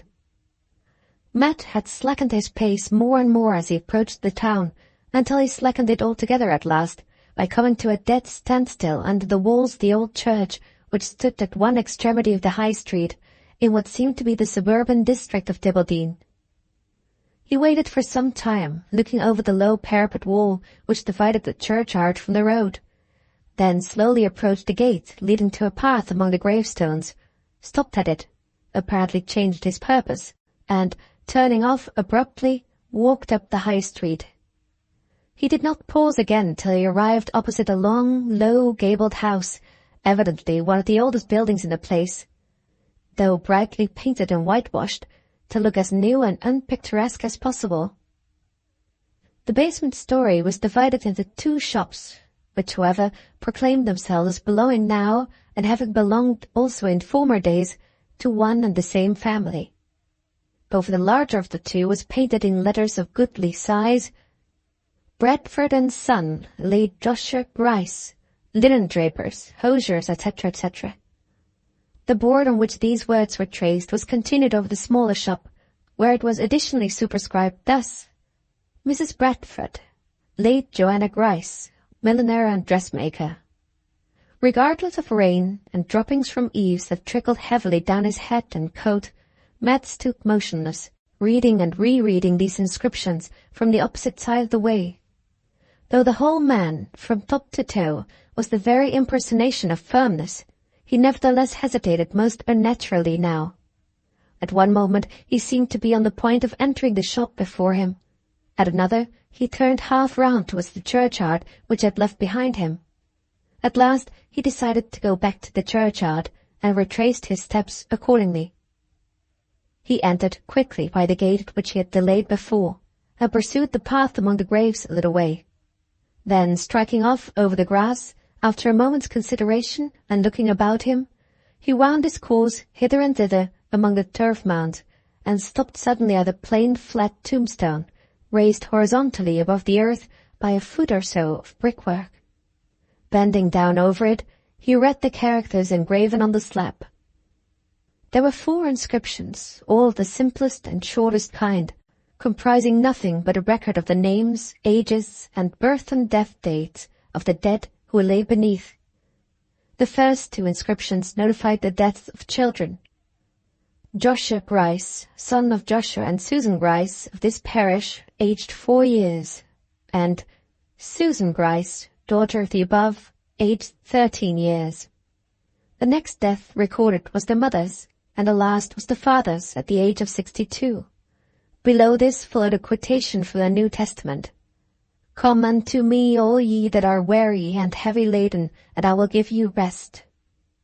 It was on these lines, and on the record above them, of the death of Joshua Grice the elder, that the eyes of the lonely reader rested longest, his lips murmuring several times as he looked down on the letters, "He lived to be an old man. He lived to be an old man after all." There was sufficient vacant space left towards the bottom of the tombstone for 2 or 3 more inscriptions, and it appeared as if Matt expected to have seen more. He looked intently at the vacant space, and measured it roughly with his fingers, comparing it with the space above, which was occupied by letters. "Not there, at any rate," he said to himself as he left the churchyard and walked back to the town. This time he entered the double shop, the hosiery division of it, without hesitation.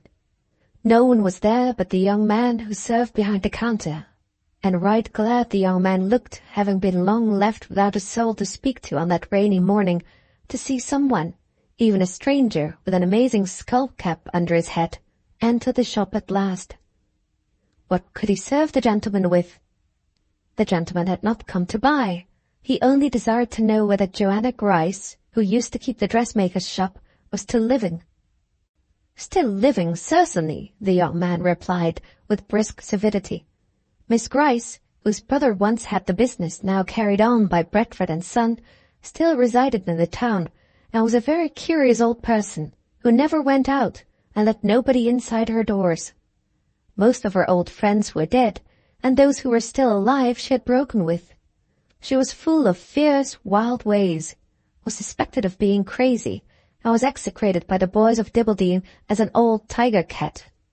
In all probability, her intellects were a little shaken years ago by a dreadful scandal in the family, which quite crushed them down, being very respectable, religious people. At this point, the young man was interrupted in a very uncivil manner by the stranger, who desired to hear nothing about the scandal, but who had another question to ask. This question seemed rather a difficult one to put, for he began it 2 or 3 times in 2 or 3 different forms of words, and failed to get on with it. At last he ended by asking generally whether any other members of old Mr. Grice's family were still alive. For a moment or so the shopman was stupid and puzzled, and asked what other members the gentleman meant. Old Mrs. Grice had died some time ago, and there had been 2 children who died young, and whose names were in the churchyard. Did the gentleman mean the second daughter, who lived and grew up beautiful, and was, as his story went, the cause of all the scandal? If so, the young person ran away, and died miserably somehow, nobody knew how, and was supposed to have been buried like a pauper somewhere. Nobody knew where, unless it was Miss Grice. The young man stopped and looked perplexed. A sudden change had passed over the strange gentleman's face. His swarthy cheeks had turned to a cold clay colour, through which his 2 scars seemed to burn fiercer than ever, like streaks of fire. His heavy hand and arm trembled a little as he leant against the counter. Was he going to be taken ill? No. He walked at once from the counter to the door, turned round there and asked where Joanna Grice lived. The young man answered, the second turning to the right down a street, which ended in a lane of cottages. Miss Grice's was the last cottage on the left hand, but he could assure the gentleman that it would be quite useless to go there, for she let nobody in. The gentleman thanked him and went, nevertheless. "I didn't think it would have took me so," Matt said, walking quickly up the street. "And it wouldn't if I'd heard it anywhere else. But I'm not the man I was, now I'm in the old place again. Over 20 years of hardening don't seem to have hardened me yet." He followed the directions given him, correctly enough, arrived at the last cottage on his left hand, and tried the garden gate. It was locked, and there was no bell to ring. But the paling was low, and Matt was not scrupulous. He got over it, and advanced to the cottage door. It opened like other doors in the country, merely by turning the handle of the lock. He went in without any hesitation, and entered the first room into which the passage led him. It was a small parlour, and, at the back window, which looked out on a garden, sat Joanna Grice, a thin, dwarfish old woman, poring over a big book which looked like a Bible. She started from her chair as she heard the sound of footsteps, and tottered up fiercely, with wild, wandering grey eyes, and horny, threatening hands, to meet the intruder. He let her come close to him, then mentioned the name, pronouncing it twice, very distinctly. She paused instantly, livid pale, with gaping lips and arms hanging rigid at her side, as if that name, or the voice in which it had been uttered, had frozen up in a moment all the little life left in her. Then she moved back slowly, groping with her hands like one in the dark, back till she touched the wall of the room. Against this she leant, trembling violently, not speaking a word, her wild eyes staring panic-stricken on the man who was confronting her. He sat down unbidden and asked if she did not remember him. No answer was given, no movement made that might serve instead of an answer.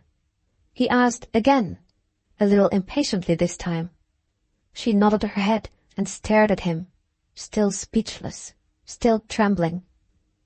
He told her what he had heard at the shop, and using the shopman's phrases, asked whether it was true that the daughter of old Mr. Grice, who was the cause of all the scandal in the family, had died long since away from her home and in a miserable way. There was something in his look as he spoke which seemed to oblige her to answer against her will. She said, "Yes," and trembled more violently than ever. He clasped his hands together. His head drooped a little. Dark shadows seemed to move over his bent face, and the scars of the old wounds deepened to a livid violet hue. His silence and hesitation seemed to inspire Joanna Grice with sudden confidence and courage. She moved a little away from the wall, and a gleam of triumph lightened over her face as she reiterated her last answer of her own accord. Yes, the wretch who ruined the good name of the family was dead and buried far off in some grave by herself. Not there, in the churchyard with the father and mother. No, thank God, not there. He looked up at her instantly when she said those words. There was some warning influence in his eye as it rested on her, which sent her cowering back again to her former place against the wall. Mentioning the name for the first time, he asked sternly where Mary was buried. The reply, doled out doggedly and slowly, forced from her word by word, was that Mary was buried among strangers as she deserved to be, at a place called Banbury, far away in the next county, where she died, and where money was sent to bury her. His manner became less roughly imperative, his eyes softened, his voice saddened in tone when he spoke again. And yet, the next question that he put to Joanna Grice seemed to pierce her to the quick, to try her to the heart as no questioning had tried her before. The muscles were writhing on her haggard face. Her breath burst from her in quick, fierce pantings as he asked plainly whether it was only suspicion or really the truth that Mary was with child when she left her home. No answer was given to him. He repeated the question and insisted on having one. Was it suspicion or truth? The reply hissed out at him in one whispered word. Truth.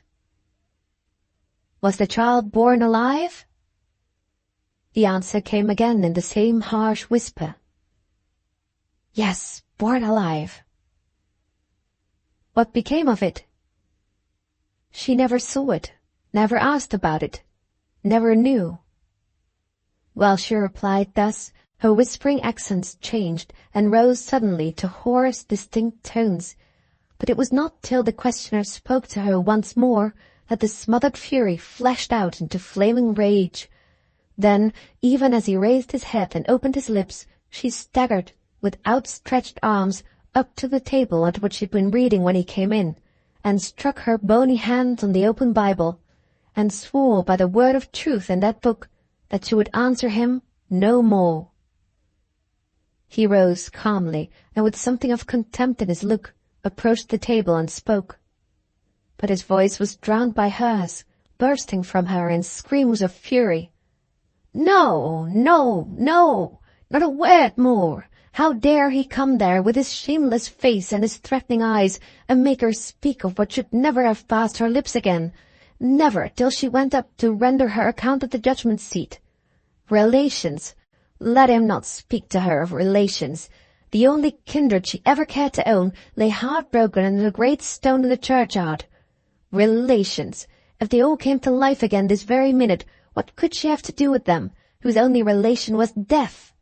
Yes, death. That was father, mother, brother, sister to her now. Death, that was waiting to take her in God's good time.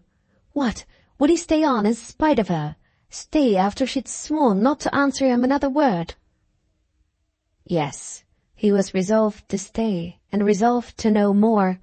Had Mary left nothing behind her on the day when she fled from her home?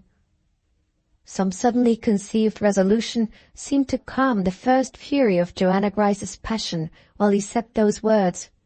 She stretched out her hand quickly, and gripped him by the arm, and looked up in his face with a wicked exultation in her wild eyes. He was bent on knowing what that ruined wretch left behind her. Well, he should see for himself. Between the leaves of Joanna Grice's Bible there was a key which seemed to be used as a marker. She took it out and led the way with toilsome step, and hands outstretched for support to the wall on one side and the banisters on the other, up the one flight of stairs which communicated with the bedroom story of the cottage. He followed close behind her, and was standing by her side when she opened the door and pointed into a room, telling him to take what he found there and then go. She cared not whither so long as he went from her. She descended the stairs again as he entered the room. There was a close, faint, airless smell in it. Cobwebs, pendulous and brown with dirt, hung from the ceiling. The grimy window panes saddened all the light that poured through them faintly. He looked round him and saw no furniture anywhere, no sign that the room had ever been lived in, ever entered even, for years and years past. He looked again more carefully, and detected in one dim corner something covered with dust and dirt, which looked like a small box. He pulled it out towards the window. Dust flew from it in clouds. Loathsome, crawling creatures crept from under it and from off it. He stirred it with his foot still nearer to the faint light, and saw that it was a common deal box, corded. He looked closer, and through cobwebs and dead insects and foul stains of all kinds, spelled out a name that was painted on it: Mary Grice. At the sight of that name and of the pollution which covered it, he paused, silent and thoughtful, and at the same moment heard the parlour door below locked. He stooped hastily, took up the box by the cord round it, and left the room. His hand touched the substance as he grasped the cord, which did not feel like wood. Examining the box by the clearer light falling on the landing from a window in the roof, he discovered a letter nailed to the cover. There was something written on it, but the paper was dusty, the ink was faded by time, and the characters were hard to decipher. By dint of perseverance, however, he made out from them this inscription: "Justification of my conduct with my niece, to be read after my death. Joanna Grice." As he passed the parlour door, he heard her voice, reading. He stopped and listened. The words that reached his ears seemed familiar to them, and yet he knew not at first what book they came from. He listened a little longer. His recollections of his boyhood and of home helped him, and he knew that the book from which Joanna Grice was reading aloud to herself was the Bible. His face darkened, and he went out quickly into the garden, but stopped before he reached the paling, and, turning back to the front window of the parlour, looked in. He saw her sitting with her back to him, with elbows on the table, and hands working feverishly in her tangled grey hair. Her voice was still audible, but the words it pronounced could no longer be distinguished. He waited at the window for a few moments, then left it suddenly, saying to himself, "I wonder the book don't strike her dead." Those were his only words of farewell. With that thought in his heart, he turned his back on the cottage and on Joanna Grice. He went on through the rain, taking the box with him, and looking about for some sheltered place in which he could open it. After walking nearly a mile, he saw an old cattle shed a little way off the road, a rotten, deserted place, but it afforded some little shelter even yet, so he entered it. There was one dry corner left, dry enough at least to suit his purpose. In that he knelt down and cut the cord round the box, hesitated before he opened it, and began by tearing away the letter outside from the nail that fastened it to the cover. It was a long letter, written in a close, crabbed hand. He ran his eye over it impatiently till his attention was accidentally caught and arrested by 2 or 3 lines, more clearly penned than the rest, near the middle of a page. For many years he had been unused to reading any written characters, but he spelled out resolutely the words in the few lines which first struck his eye, and found that they ran thus: I have now only to add, before proceeding to the miserable confession of our family dishonour, that I never afterwards saw, and only once heard of, the man who tempted my niece to commit the deadly sin, which was her ruin in this world, and will be her ruin in the next. Beyond those words he made no effort to read further. Thrusting the letter hastily into his pocket, he turned once more to the box. It was sealed up with strips of tape, but not locked. He forced the lid open, and saw inside a few simple articles of woman's wearing apparel, a little work-box, a lace collar with the needle and thread still sticking in it, several letters, here tied up in a packet, there scattered carelessly, a gaily bound album, a quantity of dried ferns and flower leaves that had apparently fallen from between the pages, a piece of canvas with a slipper pattern worked on it, and a black dress waistcoat with some unfinished embroidery on the collar.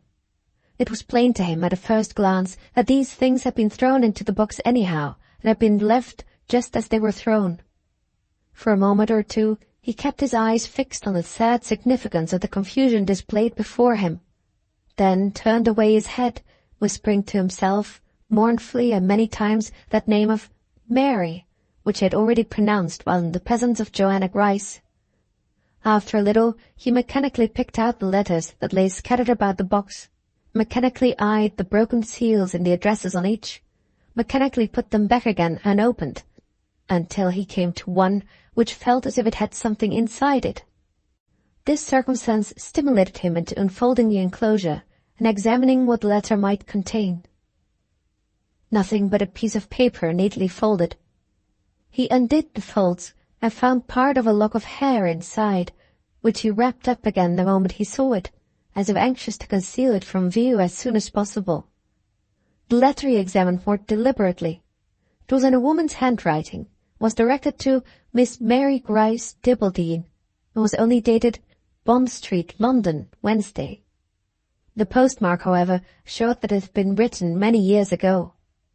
It was not very long, so he set himself to the task of making it all out from beginning to end. This was what he read.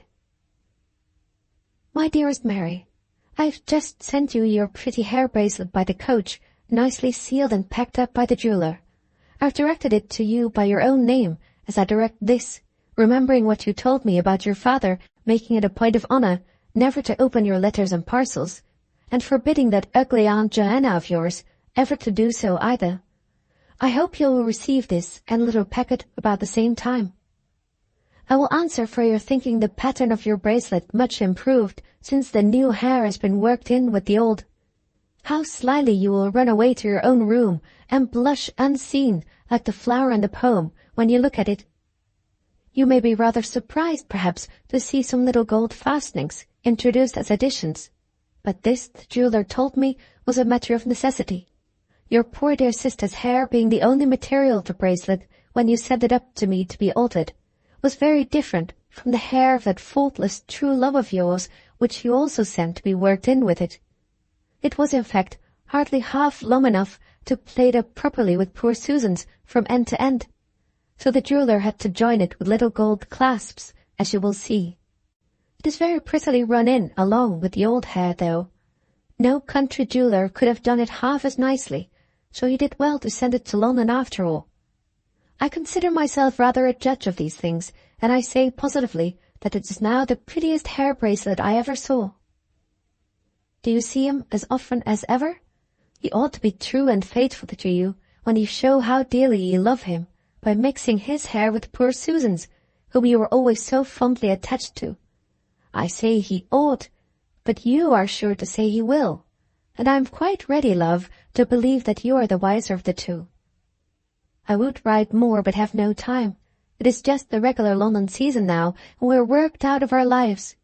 I envy you dressmakers in the country, and almost wish I was back again at Dibbledene, to be tyrannized over from morning to night by Miss Joanna.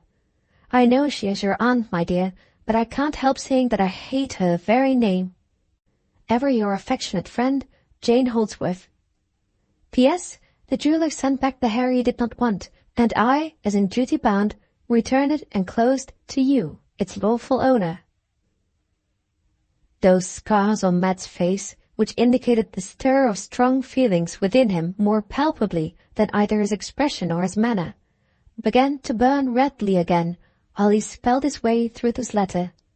He crumpled it up hastily around the enclosure instead of folding it as it had been folded before, and was about to cast it back sharply into the box, when the sight of the wearing apparel and half-finished work lying inside seemed to stay his hand and teach it on a sudden to move tenderly.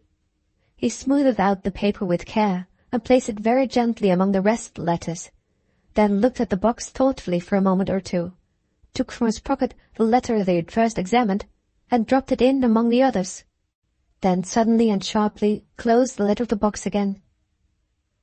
I can't touch any more of her things, he said to himself. I can't so much as look at 'em, somehow, without its making me— He stopped to tie up the box, straining at the cords as if the mere physical exertion of pulling hard at something were a relief to him at the moment. I'll open it again and look it over in a day or two, when I'm away from the old place here, he resumed, jerking sharply at the last knot. When I'm away from the old place, I've got to be my own man again. He left the shed, regained the road, and stopped, looking up and down and all round him indecisively. Where should he go next? To the grave where he'd been told that Mary lay buried? No, not until he had first read all the letters and carefully examined all the objects in the box. Back to London and to his promised meeting next morning with Zack? Yes, nothing better was left to be done. Back to London. Before nightfall he was journeying again to the great city and to his meeting with Zack, journeying, though he little thought it, to the place where the clue lay hid, the clue to the mystery of Mary Grice. Book 2, Chapter 4. Fate Works, with Zack for an instrument. A quarter of an hour's rapid walking from his father's door took Zack well out of the neighbourhood of Beargrove Square, and launched him in vagabond independence, loose on the world. He had a silk handkerchief and 7 halfpenny in his pockets. His available assets consisted of a handsome gold watch and chain. His only article of baggage was a blackthorn stick, and his anchor of hope was the pawnbroker. His first action, now that he'd become his own master, was to go direct to the nearest stationer's shop that he could find, and there to write the penitent letter to his mother, over which his heart had failed him in the library at Beargrove Square. It was about as awkward, scrambling, and incoherent an epistolary production as ever was composed, but Zack felt easier when he had completed it, easier still when he had actually dropped it into the post office along with his other letter to Mr. Valentine Blyth. The next duty that claimed him was the first great duty of civilized humanity, the filling of an empty purse. Most young gentlemen in his station of life would have found the process of pawning a watch in the streets of London and in broad daylight rather an embarrassing one. But Zack was born impervious to a sense of respectability. He marched into the first pawnbroker's he came to with as solemn an air of business, and marched out again with as serene an expression of satisfaction as if he had just been drawing a handsome salary, or just been delivering a heavy deposit into the hands of his banker. Once provided with pecuniary resources, Zack felt himself at liberty to indulge forthwith in a holiday of his own granting. He opened the festival by a good long ride in a cab, with a bottle of pale ale and a pack of cigars inside, to keep the miserable state of the weather from affecting his spirits. He closed the festival with a visit to the theatre, a supper in mixed company, total self-oblivion, a bed at a tavern, and a blinding headache the next morning. Thus much, in brief, for the narrative of his holiday. The proceedings on his part, which followed that festival, claim attention next, and are of sufficient importance in the results to which they led to be mentioned in detail. The new morning was the beginning of an important day in Zack's life. Much depended on the interviews he was about to seek with his new friend Matt in Kirk Street and with Mr. Blythe at the turnpike in the Laburnum Road. As he paid his bill at the tavern, his conscience was not altogether easy when he recalled a certain passage in his letter to his mother, which had assured her that he was on the high road to reformation already. "I'll make a clean breast of it to Blythe and do exactly what he tells me when I meet him at the turnpike." Fortifying himself with this good resolution, Zack arrived at Kirk Street and knocked at the private door of the tobacconist's shop. Matt, having seen him from the window, called to him to come up as soon as the door was opened. The moment they shook hands, young Thorpe noticed that his new friend looked altered. His face seemed to have grown downcast and weary, heavy and vacant since they had last met. "What's happened to you?" asked Zack. "You've been somewhere in the country, haven't you? What news do you bring back, my dear fellow? Good, I hope." "Bad as can be," returned Matt gruffly. "Don't you say another word to me about it. If you do, we part company again. Talk of something else, anything you like, and the sooner the better." Forbidden to discourse any more concerning his friend's affairs, Zack veered about directly and began to discourse concerning his own. Candour was one of his few virtues, and he now confided to Matt the entire history of his tribulations, without a single reserved point at any part of the narrative, from beginning to end. Without putting a question or giving an answer, without displaying the smallest astonishment or the slightest sympathy, Matt stood gravely listening until Zack had quite done. He then went to the corner of the room where the round table was, pulled the upturned lid back upon the pedestal, drew from the breast pocket of his coat a roll of beaver skin, slowly undid it, displayed upon the table a goodly collection of banknotes, and pointing to them, said to young Thorpe, "Take what you want." It was not easy to surprise Zack, but this proceeding so completely astonished him that he stared at the banknotes in speechless amazement. Matt took his pipe from a nail in the wall, filled the bowl with tobacco, and pointing with the stem to the table, gruffly repeated, "Take what you want." This time, Zack found words in which to express himself, and used them pretty freely to praise his new friend's unexampled generosity, and to decline taking a single farthing. Matt deliberately lit his pipe, in the first place, and then bluntly answered in these terms, "Take my advice, young'un, and keep all that talking for somebody else. It's gibberish to me. Don't bother, and help yourself to what you want. Money's what you want, though you won't own it. That's money. When it's gone, I can go back to California and get more. While it lasts, make it spin. What is there to stare at? I told you I'd be brothers with you because of what you done for me the other night. Well, I'm being brothers with you now. Get your watch out of pawn and shake a loose leg at the world. Will you take what you want? And when you have, just tie up the rest and chuck 'em over here."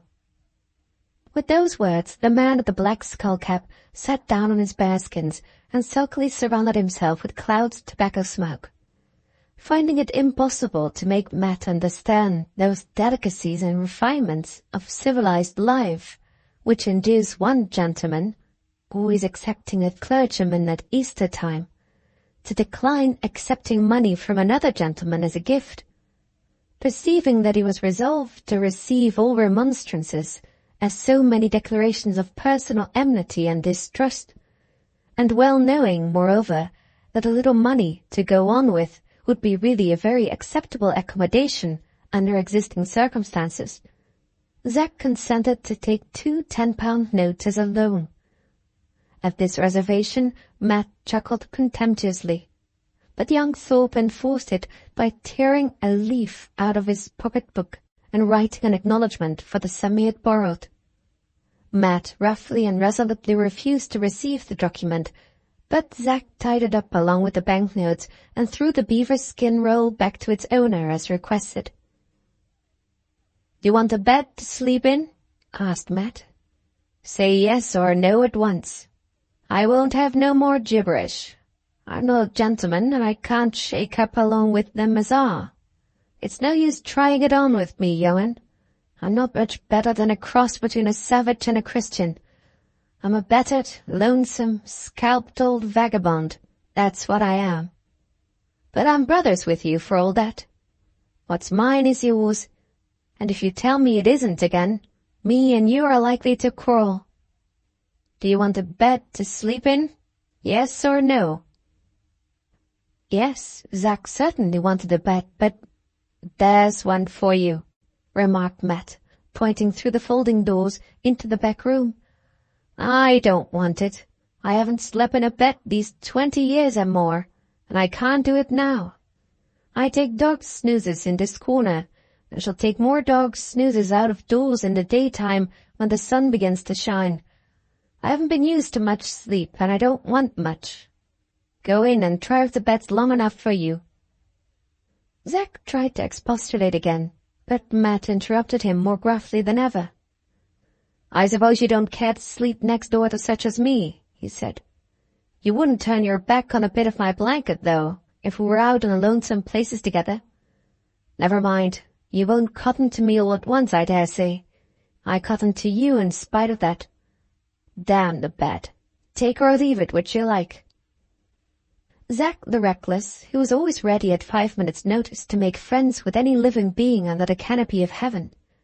Zack the gregarious, who in his days of roaming the country, before he was fettered to an office stool, had cottoned to every species of rustic vagabond, from a travelling tinker to a resident poacher, at once declared that he would sleep in the offered bed that very night, by way of showing himself worthy of his host's assistance and regard, if worthy of nothing else. Greatly relieved by this plain declaration, Matt crossed his legs luxuriously on the floor, shook his great shoulders with a heartier chuckle than usual, and made his young friend free of the premises in these hospitable words. "There, now the brother's over at last, I suppose," cried Matt. "Pull in the buffalo hide and bring your legs to an anchor anywhere you like. I'm smoking. Suppose you smoke too." "Oi, bring up a clean pipe," cried this rough diamond, in conclusion, turning up a loose corner of the carpet and roaring through a crack in the floor into the shop below. The pipe was brought. Zack sat down on the buffalo hide and began to ask his queer friend about the life he'd been leading in the wilds of North and South America. From short replies at first, Matt was gradually beguiled into really relating some of his adventures. Wild, barbarous fragments of narrative they were, mingling together in one darkly fantastic record, fierce triumphs and deadly dangers, miseries of cold and hunger and thirst, glories of hunters' feasts in mighty forests, gold findings among desolate rocks, gallopings for life from the flames of the blazing prairie, combats with wild beasts and with men wilder still, weeks of awful solitude in primeval wastes, days and nights of perilous orgies among drunken savages, visions of meteors in heaven, of hurricanes on earth, and of icebergs blinding bright, when the sunshine was beautiful over the polar seas. Young Thorpe listened in a fever of excitement. Here was the desperate, dangerous, roving life of which he had dreamt. He longed already to engage in it. He could have listened to descriptions of it all day long. But Matt was the last man in the world to err, at any time, on the side of diffuseness in relating the results of his own experience, and he now provokingly stopped on a sudden in the middle of an adventure among the wild horses on the pampas, declaring that he was tired of feeling his own tongue wag, and had got so sick of talking of himself that he was determined not to open his mouth again, except to put a rump steak and a pipe in it, for the rest of the day. Finding it impossible to make him alter this resolution, Zack thought of his engagement with Mr. Blythe and asked what time it was. Matt, having no watch, conveyed this inquiry into the shop by the same process of roaring through the crack in the ceiling which had already employed to produce a clean pipe. The answer showed Zack that he had barely time enough left to be punctual to his appointment in the Laburnum Road. "I must be off to my friend at the turnpike," he said, rising and putting on his hat. "But I shall be back again in an hour or two. I say, have you thought seriously yet about going back to America?" His eyes sparkled eagerly as he put this question. "There ain't no need to think about it," answered Matt. "I mean to go back, but I haven't settled what day yet. Got something to do first." His face darkened, and he glanced aside at the box which he had brought from Dibbleden, and which was now covered with one of his bearskins. "Never mind what it is. I've got it to do, and that's enough. Don't you go asking again whether I've brought news from the country or whether I haven't. Don't you ever do that, and we shall sail along together easy enough. I like you, Zack, when you don't bother me. If you want to go, what are you stopping for? Why don't you clear out at once?" Young Thorpe departed, laughing. It was a fine, clear day, and the bright sky showed signs of a return of the frost. He was in high spirits as he walked along, thinking of Matt's wild adventures. What was the happiest painter's life, after all, compared to such a life as he had just heard described? Zack was hardly in the Laburnum Road before he began to doubt whether he had really made up his mind to be guided entirely by Mr. Blyth's advice, and to devote all his energies for the future to the cultivation of the fine arts. Near the turnpike stood a tall gentleman, making a sketch in a notebook of some felled timber lying by the roadside. This could be no other than Valentine, and Valentine it really was. Mr. Blyth looked unusually serious as he shook hands with young Thorpe. "Don't begin to justify yourself, Zack," he said. "I'm not going to blame you now. Let's walk on a little. I've some news to tell you from Bear Grove Square." It appeared from the narrative on which Valentine now entered that, immediately on the receipt of Zack's letter, he had called on Mr. Thorpe with the kindly purpose of endeavouring to make peace between father and son. His mission had entirely failed. Mr. Thorpe had grown more and more irritable as the interview proceeded, and had accused his visitor of unwarrantable interference, when Valentine suggested the propriety of holding out some prospect of forgiveness to their runaway son. This outbreak Mr. Blyth had abstained from noticing out of consideration for the agitated state of the speaker's feelings. But when the Reverend Mr. Yollop, who had been talking with Mrs. Thorpe upstairs, came into the room soon afterwards, and joined in the conversation, words had been spoken which had obliged Valentine to leave the house. The reiteration of some arguments on the side of mercy which had already advanced had caused Mr. Yollop to hint with extreme politeness and humility that Mr. Blyth's profession was not of a nature to render him capable of estimating properly the nature and consequences of moral guilt. While Mr. Thorpe had referred almost openly to the scandalous reports which had been spread abroad in certain quarters years ago on the subject of Madonna's parentage. These insinuations had roused Valentine instantly. He had denounced them as false in the strongest terms he could employ, and had left the house, resolved never to hold any communication again, either with Mr. Yollop or Mr. Thorpe. About an hour after his return home, a letter marked private had been brought to him from Mrs. Thorpe. The writer referred with many expressions of sorrow to what had occurred at the interview of the morning, and earnestly begged Mr. Blyth to take into consideration the state of Mr. Thorpe's health, which was such that the family doctor, who had just called, had absolutely forbidden him to excite himself in the smallest degree by receiving any visitors, or by taking any active steps towards the recovery of his absent son. If these rules were not strictly complied with for many days to come, the doctor declared that the attack of palpitation of the heart from which Mr. Thorpe had suffered on the night of Zack's return might occur again, and might be strengthened into a confirmed malady. As it was, if proper care was taken, nothing of an alarming nature need be apprehended. Having referred to her husband in these terms, Mrs. Thorpe next reverted to herself.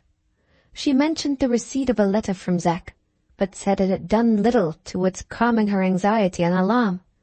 Feeling certain that Mr. Blyth would be the first friend her son would go to, she now begged him to use his influence to keep Zack from abandoning himself to any desperate courses, or from leaving the country, which he greatly feared he might be tempted to do.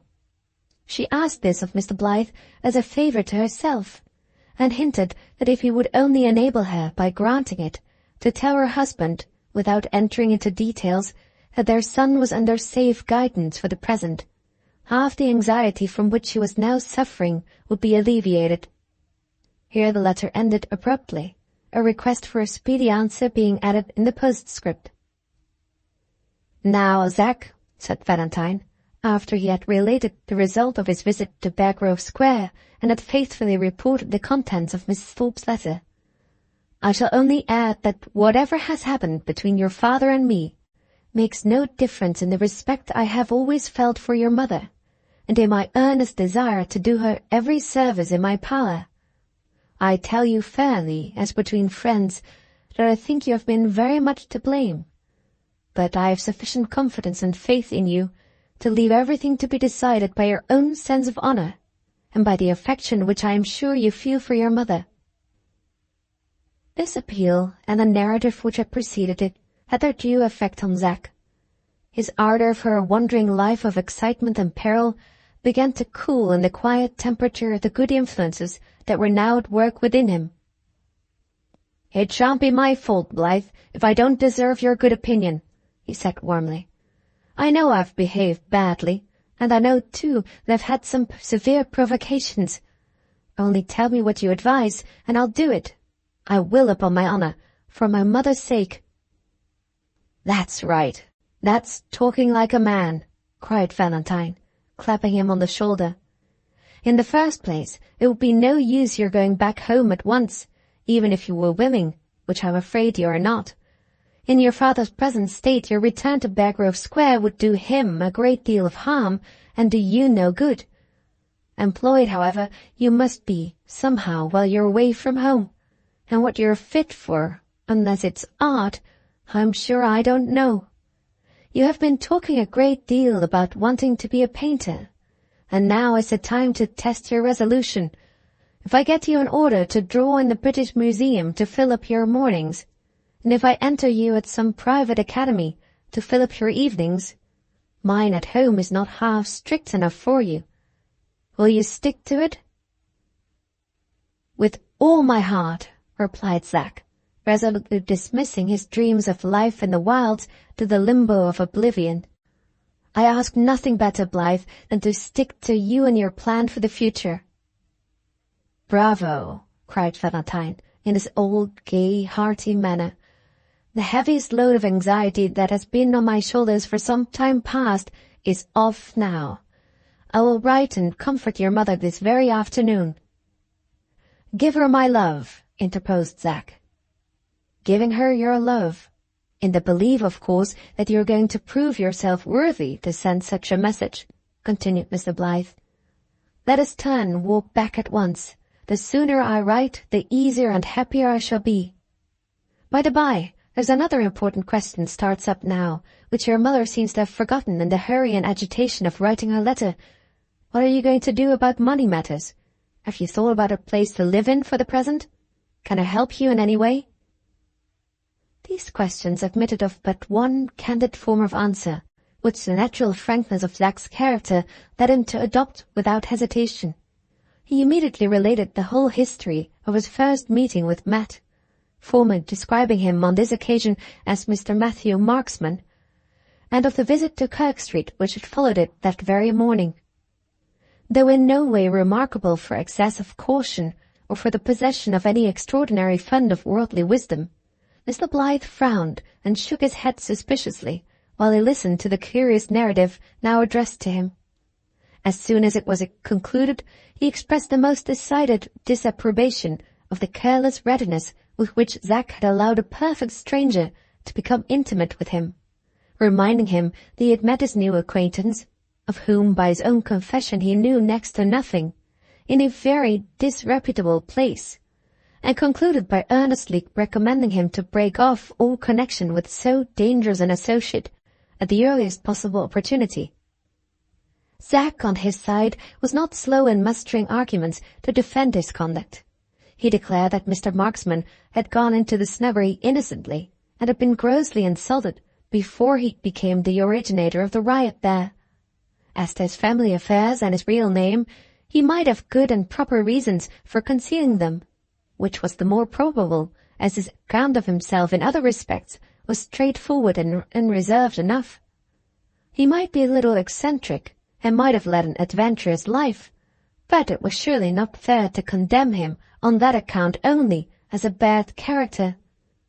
In conclusion, Zack cited the loan he had received as a proof that the stranger could not be a swindler at any rate, and referred to the evident familiarity with localities and customs in California which he had shown in conversation that afternoon, as affording satisfactory proof in support of his own statement that he had gained his money by gold-digging. Mr. Blyth, however, still held firmly to his original opinion, and, first offering to advance the money from his own purse, suggested that young Thorpe should relieve himself of the obligation which he had imprudently contracted by paying back what he had borrowed that very afternoon. "Get out of his debt," said Valentine earnestly. "Get out of his debt, at any rate." "You don't know him as well as I do," replied Zack. "He wouldn't think twice about knocking me down if I showed I distrusted him in that way. And let me tell you, Blyth, he's one of the few men alive who could really do it." "This is no laughing matter, Zack," said Valentine, shaking his head doubtfully. "I never was more serious in my life," rejoined Zack. "I won't say I should be afraid, but I will say I should be ashamed to pay him his money back on the day when I borrowed it. Why, he even refused to accept my written acknowledgment of the loan. I only succeeded in forcing it on him unawares by slipping it in among his banknotes, and if he finds it there, I'll lay you any wager you like he tears it up or throws it into the fire." Mr. Blyth began to look a little puzzled. The stranger's behavior about the money was rather staggering, to say the least of it. "Let me bring him to your picture show," pursued Zack. "Judge of him yourself before you condemn him. Surely I can't say fairer than that. May I bring him to see the pictures, or will you come back at once with me to Kirk Street where he lives?" "I must write to your mother before I do anything else, and I've work in hand besides for today and tomorrow," said Valentine. "All things considered, you'd better bring your friend, as you proposed just now. But remember the distinction I always make between my public studio and my private house. I consider the glorious mission of art to apply to everybody, so I am proud to open my painting room to any honest man who wants to look at my pictures. But the freedom of my other rooms is only for my own friends. I can't have strangers brought upstairs. Remember that." "Of course. I shouldn't think of it, my dear fellow. Only you look at old Rough and Tough and hear him talk, and I'll answer for the rest." "Ah, Zack, I wish you were not so dreadfully careless about whom you get acquainted with. I've often warned you that you'll bring yourself or your friends into trouble some day, when you least expect it. Where are you going now?" "Back to Kirk Street. This is my nearest way, and I promised Matt—" "Remember what you promised me, and what I am going to promise your mother." "I'll remember everything, Blyth. Goodbye, and thank you. Only wait till we meet on Saturday, and you see my new friend, and you'll find it all right." "I hope I shan't find it all wrong," said Mr. Blyth, forebodingly, as he followed the road to his own house. Book 2, Chapter 5. Fate Works, with Mr. Blyth for an instrument. The great day of the year in Valentine's house was always the day on which his pictures for the Royal Academy exhibition were shown in their completed state to friends and admiring spectators congregated in his own painting room. His visitor represented almost every variety of rank in the social scale, and grew numerous in proportion as they descended from the higher to the lower degrees. Thus, the aristocracy of race was usually impersonated in his studio by his one noble patron, the Dowager Countess of Brambledon; the aristocracy of art by 2 or 3 royal academicians, and the aristocracy of money by 8 or 10 highly respectable families who came quite as much to look at the Dowager Countess as to look at the pictures. With these last, the select portion of the company might be said to terminate, and after them flowed in promiscuously the obscure majority of the visitors, a heterogeneous congregation of worshippers at the shrine of art, who were some of them of small importance, some of doubtful importance, some of no importance at all, and who included within their numbers not only a sprinkling of Mr. Blyth's old-established tradesmen, but also his gardener, his wife's old nurse, the brother of his housemaid, and the father of his cook. Some of his respectable friends deplored on principle the levelling tendencies which induced him thus to admit a mixture of all classes into his painting-room on the days when he exhibited his pictures.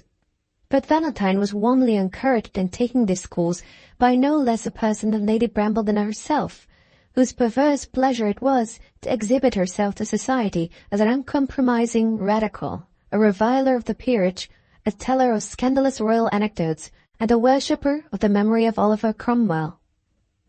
On the eventful Saturday which was to display his works to an applauding public of private friends, Mr. Blyth's studio, thanks to Madonna's industry and attention, looked really in perfect order, as neat and clean as a room could be. A semicircle of all the available chairs in the house, drawing-room and bedroom chairs intermingled, ranged itself symmetrically in front of the pictures. That imaginative classical landscape, the Golden Age, reposed grandly on its own easel, while Columbus inside the New World, the largest canvas Mr. Blyth had ever worked on, encased in the most gorgeous frame he had ever ordered for one of his own pictures, was hung on the wall at an easy distance from the ground, having proved too bulky to be safely accommodated by any easel in Valentine's possession. Except Mr. Blyth's bureau, all the ordinary furniture and general litter of the room had been cleared out of it, or hidden away behind convenient draperies in corners. Backwards and forwards over the open space thus obtained, Mr. Blyth walked expectant, with the elastic skip peculiar to him, looking ecstatically at his pictures as he passed and repassed them, now singing, now whistling, sometimes referring mysteriously to a small manuscript which he carried in his hand, jauntily tied round with blue ribbon, sometimes following the lines of the composition in Columbus by flourishing his right hand before it in the air with dreamy artistic grace. Always, turn where he would, instinct from top to toe, with an excitable activity which defied the very idea of rest, and always hospitably ready to rush to the door and receive the first enthusiastic visitor with open arms at a moment's notice. Above stairs in the invalid room the scene was of a different kind. Here also the arrival of the expected visitors was an event of importance, but it was awaited in perfect tranquillity and silence. Mrs. Blyth lay in her usual position on the couch side of the bed, turning over a small portfolio of engravings, and Madonna stood at the front window, where she could command a full view of the garden gate and of the approach from it to the house. This was always her place on the days when the pictures were shown, for, while occupying this position, she was able by signs to indicate the arrival of the different guests to her adopted mother, who lay too far from the window to see them. On all other days of the year, it was Mrs. Blyth who devoted herself to Madonna's service, by interpreting for her advantage the pleasant conversations that she could not hear. On this day, it was Madonna who devoted herself to Mrs. Blyth's service, by identifying for her amusement the visitors whose approach up the garden walk she could not safely leave her bed to see. No privilege that the girl enjoyed under Valentine's roof was more valued by her than this, for by the exercise of it she was enabled to make some slight return in kind for the affectionate attention of which she was the constant object. Mrs. Blyth always encouraged her to indicate who the different guests were as they followed each other, by signs of her own choosing, these signs being almost invariably suggested by some characteristic peculiarity of the person represented, which her quick observation had detected at her first interview, and which she copied with the quaintest exactness of imitation. The correctness with which her memory preserved these signs, and retained, after long intervals, the recollection of the persons to whom they alluded, was very extraordinary. The name of any mere acquaintance who came seldom to the house she constantly forgot, having only perhaps had it interpreted to her once or twice, and not hearing it, as others did, whenever it accidentally occurred in conversation. But if the sign by which she herself had once designated that acquaintance, no matter how long ago, happened to be repeated by those about her, it was then always found that the forgotten person was recalled to her recollection immediately. From 11 till 3 had been notified in the invitation cards as the time during which the pictures would be on view. It was now long past 10. Madonna still stood patiently by the window, going on with a new purse which she was knitting for Valentine, and looking out attentively now and then towards the road.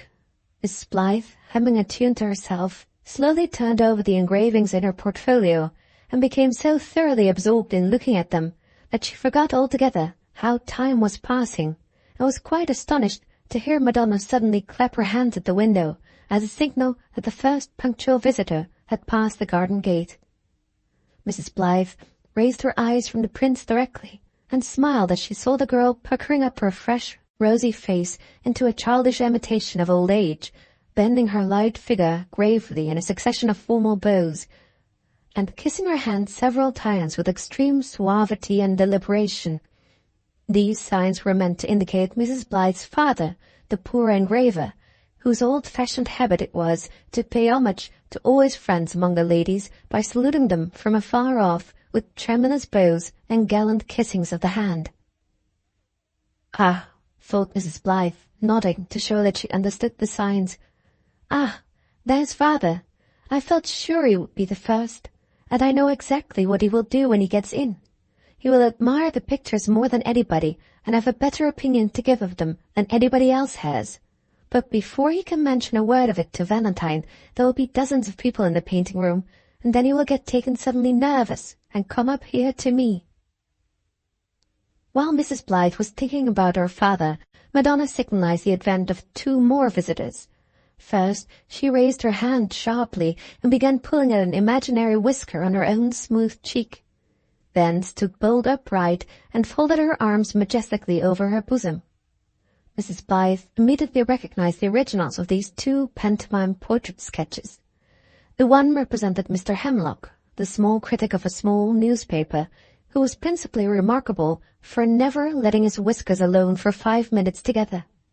The other portrayed Mr. Bullivant, the aspiring fair-haired sculptor who wrote poetry and studied dignity in his attitudes so unremittingly that he could not even stop to look in at his shop window without standing before it as if he was his own statue.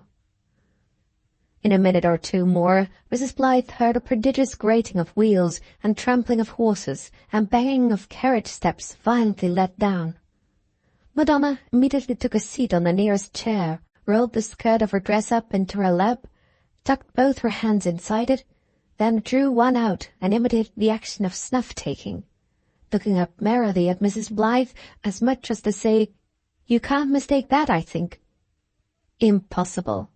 Old Lady Brambleton, with her muff and snuff-box to the very life. Close on the Dowager Countess followed a visitor of low degree. Madonna, looking as if she was a little afraid of the boldness of her own imitation, began chewing an imaginary quid of tobacco, then pretended to pull it suddenly out of his mouth, and throw it away behind her. It was all over in a moment, but it represented to perfection Mangos the gardener, who, though an inveterate chewer of tobacco, always threw away his quid whenever he confronted his betters, as a duty that he owed to his own respectability. Another carriage. Madonna put on a suppositions pair of spectacles, pretended to pull them off, rubbed them bright and put them on again. Then, retiring a little from the window, spread out her dress into the widest dimensions that it could be made to assume. The new arrivals thus portrayed were the doctor, whose spectacles were never clean enough to please him, and the doctor's wife, an emaciated fine lady who deceitfully suggested the presence of vanished charms by wearing a balloon under her gown, which benevolent rumour pronounced to be only a crinoline petticoat. Here there was a brief pause in the procession of visitors. Mrs. Blyth beckoned to Madonna and began talking on her fingers. "No signs of Zack yet, are there, love?" The girl looked anxiously towards the window and shook her head. If he ventures up here when he does come, we must not be so kind to him as usual. He's been behaving very badly, and we must see if we can't make him ashamed of himself." Madonna's colour rose directly. She looked amazed, sorry, perplexed, and incredulous by turns. Zack behaving badly? She would never believe it. "I mean to make him ashamed of himself if he ventures near me," pursued Mrs. Blyth. "And I shall try if I can't console him afterwards," thought Madonna, turning away her head for fear her face should betray her. Another ring at the bell. "There he is, perhaps," continued Mrs. Blyth, nodding in the direction of the window as she signed those words. Madonna ran to look, then turned round, and with a comic air of disappointment, hooked her thumbs in the armholes of an imaginary waistcoat. Only Mr. Gimble, the picture dealer, who always criticized works of art with his hands in that position. Just then a soft knock sounded at Mrs. Blythe's door, and her father entered, sniffing with a certain perpetual cold of his which nothing could cure, bowing, kissing his hand, and frightened upstairs by the company, just as his daughter had predicted.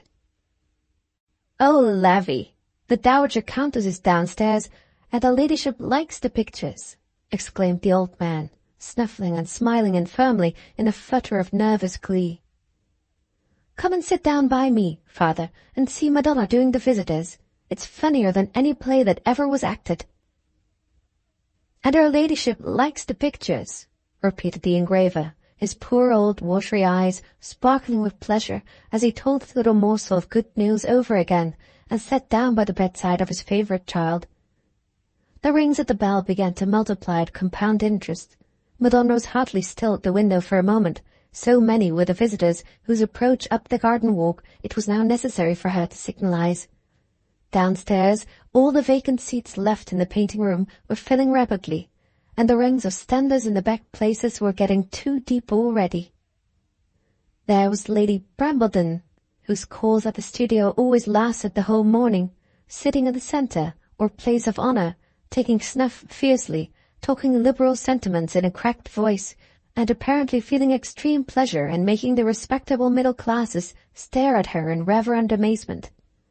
Also 2 royal academicians, a saturnine academician, swaddled in a voluminous cloak, and a benevolent academician, with a slovenly umbrella and a perpetual smile. Also the doctor and his wife, who admired the massive frame of Columbus, but said not a word about the picture itself. Also Mr. Bullivant, the sculptor, and Mr. Hemlock, the journalist, exchanging solemnly that critical small talk in which such words as sensuous, aesthetic, objective, and subjective occupy prominent places, and out of which no man ever has succeeded, or ever will succeed, in extricating an idea. Also Mr. Gimble, fluently laudatory, with the whole alphabet of art jargon at his fingers' ends, and without the slightest comprehension of the subject to embarrass him in his flow of language. Also certain respectable families who tried vainly to understand the pictures, opposed by other respectable families who never tried at all, but confined themselves exclusively to the Dowager Countess. Also the obscure general visitors, who more than made up in enthusiasm what they wanted in distinction.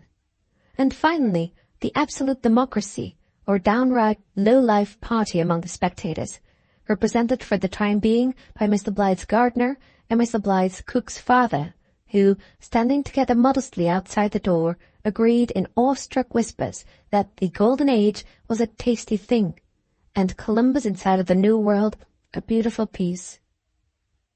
All Valentine's restlessness before the visitors arrived was as nothing compared with his rapturous activity now that they were fairly assembled. Not once had he stood still or ceased talking since the first spectator entered the room, and not once probably would he have permitted either his legs or his tongue to take the slightest repose until the last guest had departed from the studio. But for Lady Brambledon, who accidentally hit on the only available means of fixing his attention to one thing and keeping him comparatively quiet in one place. "I say, Blythe," cried her ladyship. She never prefixed the word Mr. to the names of any of her male friends. "I say, Blythe, I can't for the life of me understand your picture of Columbus. You talked some time ago about explaining it in detail. When are you going to begin?" Directly, my dear madam, directly. I was only waiting till the room got well filled, answered Valentine, taking up the long wand which he used to steady his hand while he was painting, and producing the manuscript tied round with blue ribbon. The fact is, I don't know whether you mind it, I've just thrown together a few thoughts on art as a sort of introduction to Columbus, in short. They're written down on this paper, the thoughts are. Would anybody be kind enough to read them while I point out what they mean on the picture? I only ask because it seems egotistical to be reading my opinions about my own works. Will anybody be kind enough? Repeated Mr. Blyth, walking all along the semicircle of chairs and politely offering his manuscript to anybody who would take it. Another hand was held out. Bashfulness is frequently infectious, and had proved to be so on this particular occasion. "Nonsense, Blyth!" exclaimed Lady Brambleton. "Read it yourself. Egotistical. Stuff. Everybody's egotistical. I hate modest men. They're all rascals. Read it and assert your own importance. You have a better right to do so than most of your neighbours, for you belong to the aristocracy of talent, the only aristocracy, in my opinion, that is worth a straw." Here her ladyship took a pinch of snuff, and looked at the middle-class families as much as to say, "There, what do you think of that for a member of your darling peerage?" Thus encouraged, Valentine took his station, wand in hand, beneath Columbus, and unrolled the manuscript. "What a very peculiar man Mr. Blyth is," whispered one of the lady visitors to an acquaintance behind her. "And what a very unusual mixture of people he seems to have asked," rejoined the other, looking towards the doorway where the democracy loomed diffident in Sunday clothes. "The pictures which I have the honour to exhibit," began Valentine from the manuscript, "have been painted on a principle—" "I beg your pardon, Blyth," interrupted Lady Brambleton, whose sharp ears had caught the remark made on Valentine and his mixture of people, and whose liberal principles were thereby instantly stimulated into publicly asserting themselves. "I beg your pardon, but where's my old ally, the gardener, who was here last time? Out of the door, is he? What does he mean by not coming in? Here, gardener, come behind my chair." The gardener approached, internally writhing under the honour of public notice, and covered with confusion in consequence of the noise his boots made on the floor. "How do you do? And how are your family? What did you stop out at the door for? You're one of Mr. Blyth's guests, have as much right inside as any of the rest of us.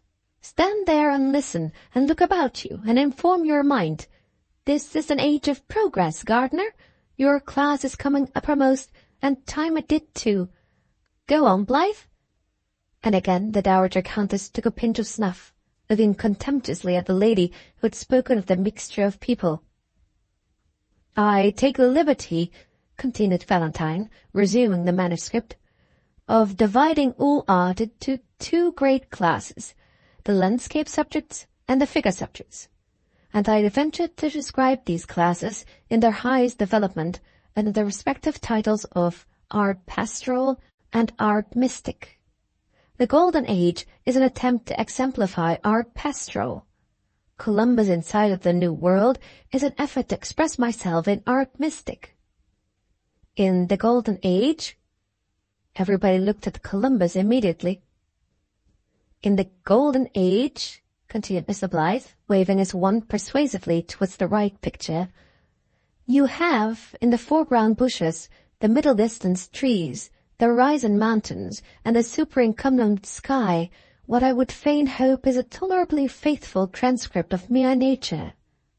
But in the group of buildings to the right," here the one touched the architectural city with its acres of steps and forests of pillars, "in the dancing nymphs and the musing philosopher," Mr. Blyth rapped the philosopher familiarly on the head with the padded end of his wand, "you have the ideal, the elevating poetical view of ordinary objects, like cities, happy female peasants, and thoughtful spectators.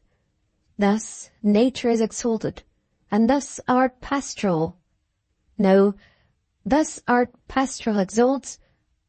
No, I beg your pardon.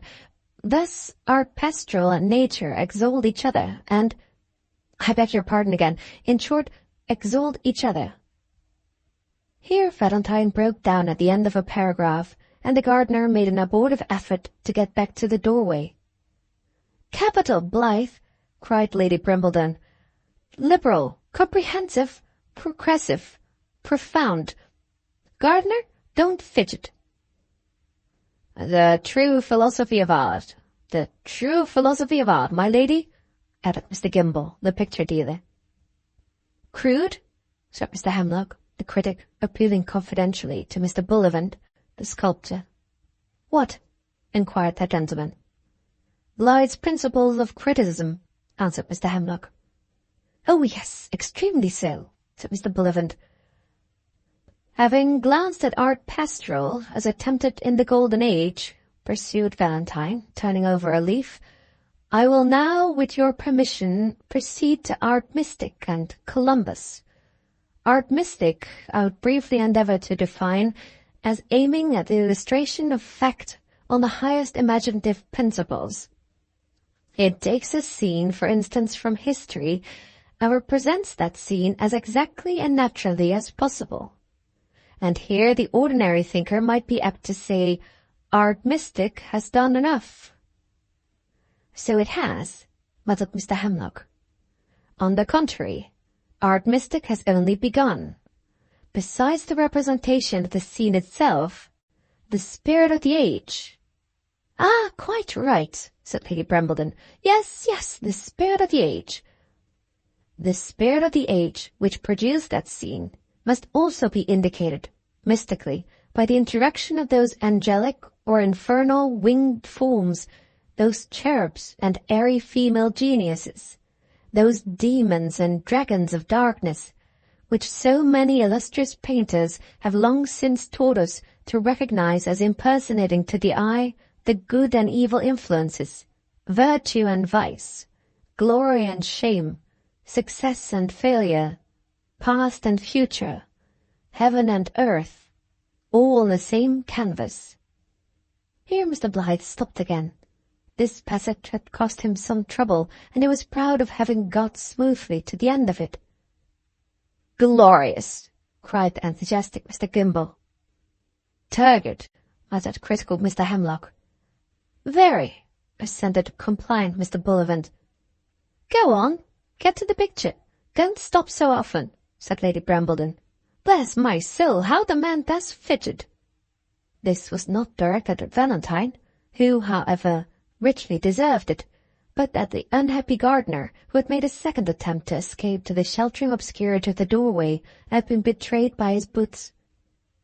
"To exemplify what has just been remarked by the picture at my side," proceeded Mr. Blyth, "the moment sought to be represented is sunrise on the 12th of October, 1492, when the great Columbus first saw land clearly at the end of his voyage. Observe now in the upper portions of the composition how the spirit of the age is mystically developed before the spectator. Of the two winged female figures hovering in the morning clouds immediately over Columbus and his ship, the first is the spirit of discovery, holding the oar with the whirl in her left hand and pointing with a laurel crown, typical of Columbus's fame, towards the newly discovered continent. The other figure symbolizes the spirit of royal patronage, impersonated by Queen Isabella, Columbus's warm friend and patron, who offered her jewels to pay his expenses, and who, throughout his perilous voyage, was with him in spirit as here represented.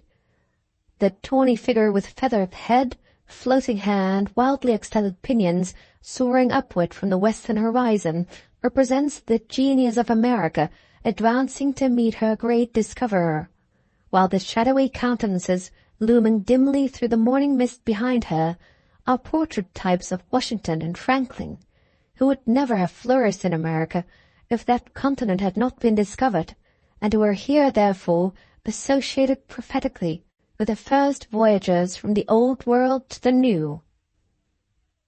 Pausing once more, Mr. Blyth used his explanatory wand freely on the spirit of discovery, the spirit of royal patronage, and the genius of America, not forgetting an indicative knock apiece for the embryo physiognomies of Washington and Franklin. Everybody's eyes followed the progress of the wand vacantly, But nobody spoke, except Mr. Hemlock, who frowned and whispered, "Bosh!" to Mr. Bullivant, who smiled and whispered, "Quite so," to Mr. Hemlock. "Let me now ask your attention," resumed Valentine, "to the same mystic style of treatment as carriage from the sky into the sea. Writhing defeated behind Columbus's ship, in the depths of the transparent Atlantic, you have shadowy types of the difficulties and enemies that the dauntless navigator had to contend with. Crushed headlong into the waters sinks first the spirit of superstition, delineated by monastic robes, the council of monks having set itself against Columbus from the very first. Behind the spirit of superstition, and impersonated by a fillet of purple grapes around her head, descends the genius of Portugal. The Portuguese having repulsed Columbus, and having treacherously sent out frigates to stop his discovery by taking him prisoner. The scaly forms entwined around these two represent envy, hatred, malice, ignorance, and crime generally, and thus the mystic element is, so to speak, let through the sea out of the picture. Another pause. Nobody said a word, but everybody was relieved by the final departure of the mystic element. "All that now remains to be noticed," continued Mr. Blyth, "is the central portion of the composition, which is occupied by Columbus and his ships, and which represents the scene as it may actually be supposed to have occurred. Here we get to reality, and to that sort of correctly imitative art which is simple enough to explain itself. As a proof of this, let me point attention to the rig of the ships, the actions of the sailors, and, more than all, to Columbus himself. Weeks, the most laborious consultation of authorities of which the artist is capable, have been expended over the impersonation of that one figure. Expended, I would say, in obtaining that faithful representation of individual character which it is my earnest desire to combine with the higher or mystic element. One instance of this fidelity to nature I may perhaps be permitted to point out in the person of Columbus in conclusion. Pray observe him standing rapturously on the high stern of his vessel, and oblige me at the same time by minutely inspecting his outstretched arms. First, however, let me remind you that this great man went to sea at the age of 14 and cast himself freely into all the hardships of nautical life. Next, let me beg you to enter into my train of thought, and consider these hardships as naturally comprising, among other things, industrious haulings at ropes, and manful tuggings at long oars. And finally, let me now direct your attention to the manner in which the muscular system of the famous navigator is developed about the arms in anatomical harmony with this idea. Follow the wand closely, and observe, bursting as it were through his sleeves, the characteristic vigor of Columbus's bicep flexor cubiti. "Mercy on us, what's that?" cried Lady Brambleton. "Anything improper?" "The biceps flexor cubiti, your ladyship," began the doctor, delighted to pour professional information into the mind of a dowager countess, "may be literally interpreted as the two-headed bender of the elbow, and is a muscle situated on what we term the os—" "Follow the wand, my dear madam, pray follow the wand. This is the biceps," interrupted Valentine, tapping till the canvas quivered again on the upper part of Columbus's arms, which obtruded their muscular condition through a pair of tight-fitting chamois leather sleeves. "The biceps, Lady Brambleton, is a tremendously strong muscle." "Which arises in the human body, your ladyship," interposed the doctor, "by two heads." "Which is used," continued Valentine, cutting him short.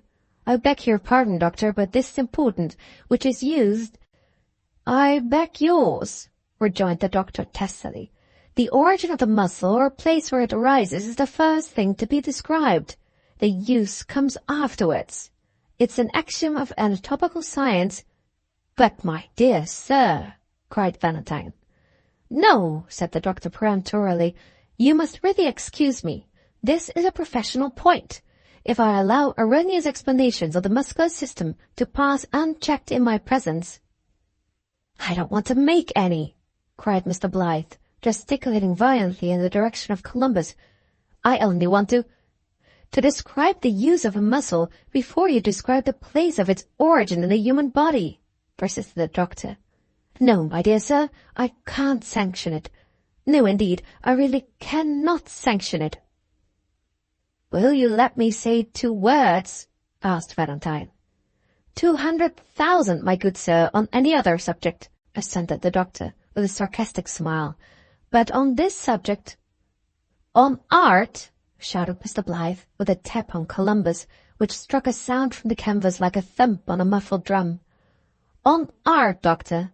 I only want to say that, as Columbus's early life must have exercised him considerably in hauling ropes and pulling oars, I have shown the large development of his biceps muscle, which is principally used in those actions through his sleeves, as a good characteristic point to insist on in his physical formation. That's all. As to the origin—" "The origin of the biceps flexor cubiti, your ladyship," resumed the pertinacious doctor, "is by 2 heads. The first begins, if I may so express myself, tendinous, from the glenoid cavity of the scapula." "That man is a pedantic jackass," whispered Mr. Hemlock to his friend. "And yet he hasn't a bad head for a bust," rejoined Mr. Bullivant. "Pray, Mr. Blyth," pleaded the polite and ever-admiring Mr. Gimble, "pray let me beg you, in the name of the company, to proceed with your most interesting and suggestive explanations and views on art." "Indeed, Mr. Gimble," said Valentine, a little crestfallen under the anatopical castigation inflicted on him by the doctor, "I am very much delighted and gratified by your approval, but I have nothing more to read. I thought that point about Columbus a good point to leave off with, and considered that I might safely allow the rest of the picture to explain itself to the intelligent spectator." Hearing this, some of the spectators, evidently distrusting their own intelligence, rose to take leave. New visitors making their appearance, however, to fill the vacant chairs and receive Mr. Blythe's hearty welcome. Meanwhile, through all the bustle of departing and arriving friends, and through all the fast-strengthening hum of general talk, the voice of the unyielding doctor still murmured solemnly of capsular ligaments, adjacent tendons, and coracoid processes to Lady Brambledon, who listened to him with satirical curiosity, as a species of polite medical buffoon whom it rather amused her to become acquainted with. Among the next applicants for admission at the painting-room door were 2 whom Valentine had expected to see at a much earlier period of the day, Mr. Matthew Marksman and Zack. "How late you are," he said, as he shook hands with young Thorpe. "I wish I could have come earlier, my dear fellow," answered Zack, rather importantly, "but I had some business to do." He'd been recovering his watch from the pawnbroker. And my friend here had some business to do also. Mr. Marksman had been toasting red herrings for an early dinner, and so somehow we couldn't get here before. Matt, let me introduce you. This is my old friend Mr. Blyth, whom I told you of." Valentine had barely time to take the hand of the new guest before his attention was claimed by fresh visitors. Young Thorpe did the honors of the paint-room in the artist's absence. "Lots of people, as I told you. My friend's a great genius," whispered Zack, wondering as he spoke whether the scene of civilized life now displayed before Mr. Marksman would at all tend to upset his barbarian self-possession. No, not in the least. There stood Matt, just as grave, cool, and quietly observant of things about him as ever. Neither the pictures, nor the company, nor the staring of many eyes that wondered at his black skull-cap and scarred, swarthy face were capable of disturbing the Olympian serenity of this Jupiter of the backwoods. "There!" cried Zack, pointing triumphantly across the room to Columbus. "Cudgel your brains, old boy, and guess what that is a picture of, without coming to me to help you." Matt attentively surveyed the figure of Columbus, the rig of his ship, and the wings of the typical female spirits hovering overhead in the morning clouds, thought a little, then gravely and deliberately answered, "Peter Wilkins taking a voyage along with his flying wives." Zack pulled out his handkerchief and stifled his laughter as well as he could, out of consideration for Matt, who, however, took not the smallest notice of him, but added, still staring intently at the picture, "Peter Wilkins was the only book I had when I was a lad aboard ship. I used to read it over and over again at odds and ends of spare time, till I pretty nigh got it by heart. That was many a year ago, and a good lot of what I knowed then I don't know now. But mind ye, it's my belief that Peter Wilkins was something of a sailor." "Well," whispered Zack, humouring him, "suppose he was. What of that?" "D'ye think a man as was anything of a sailor would ever be fool enough to put to sea in such a craft as that?" asked Mr. Marksman, pointing scornfully to Columbus's ship. "Hush, old rough and tough. The picture hasn't anything to do with Peter Wilkins," said Zack. "Keep quiet, and wait here a minute for me. There are some friends of mine at the other end of the room that I must go and speak to. And I say, if Blythe comes up to you and asks you about the picture, say it's Columbus, and remarkably like him." Left by himself, Matt looked about for a better standing room that he then happened to occupy, and seeing a vacant space left between the doorpost and Miss Blythe's bureau, retreated to it. Putting his hands in his pockets, he leaned comfortably against the wall, and began to examine the room and everything in it at his leisure. It was not long, however, before he was disturbed. One of his neighbours, seeing that his back was against a large paper sketch nailed on the wall behind him, told him bluntly that he was doing mischief there, and made him change his position. He moved accordingly to the doorpost, but even here he was not left in repose. A fresh relay of visitors arrived and obliged him to make way for them to pass into the room, which he did by politely rolling himself round the doorpost into the passage. As he disappeared in this way, Mr. Blythe bustled up to the place where Matt had been standing, and received his guests there with great cordiality, but also with some appearance of flurry and a perplexity of mind. The fact was that Lady Brambledon had just remembered that she had not examined Valentine's works yet, through one of those artistic tubes which effectively concentrate the rays of light on a picture when applied to the eye. Knowing by former experience that the studio was furnished with one of these little instruments, her ladyship now intimated her ardent desire to use it instantly on Columbus. Valentine promised to get it, with his usual ready politeness, but he had not the slightest idea where it actually was, for all that. Among the litter of small things that had been cleared out of the way when the painting-room was put in order, there were several which he vaguely remembered having huddled together for safety in the bottom of his bureau. The tube might possibly have been among them, so in this place he determined to look for it, being quite ignorant, if the search turned out unsuccessful, where he ought to look next. After begging the new visitors to walk in, he opened the bureau, which was large and old-fashioned, with a little bright key hanging by a chain that he unhooked from his watch-guard, and began searching inside amid infinite confusion, all his attention concentrated in the effort to discover the lost tube.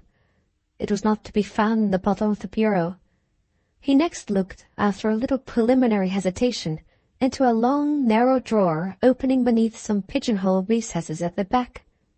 The tube was not there either, and he shut the drawer to again, carefully and gently, for inside it was the hair-bracelet that had belonged to Madonna's mother, lying on the white handkerchief, which had also been taken from the dead woman's pocket.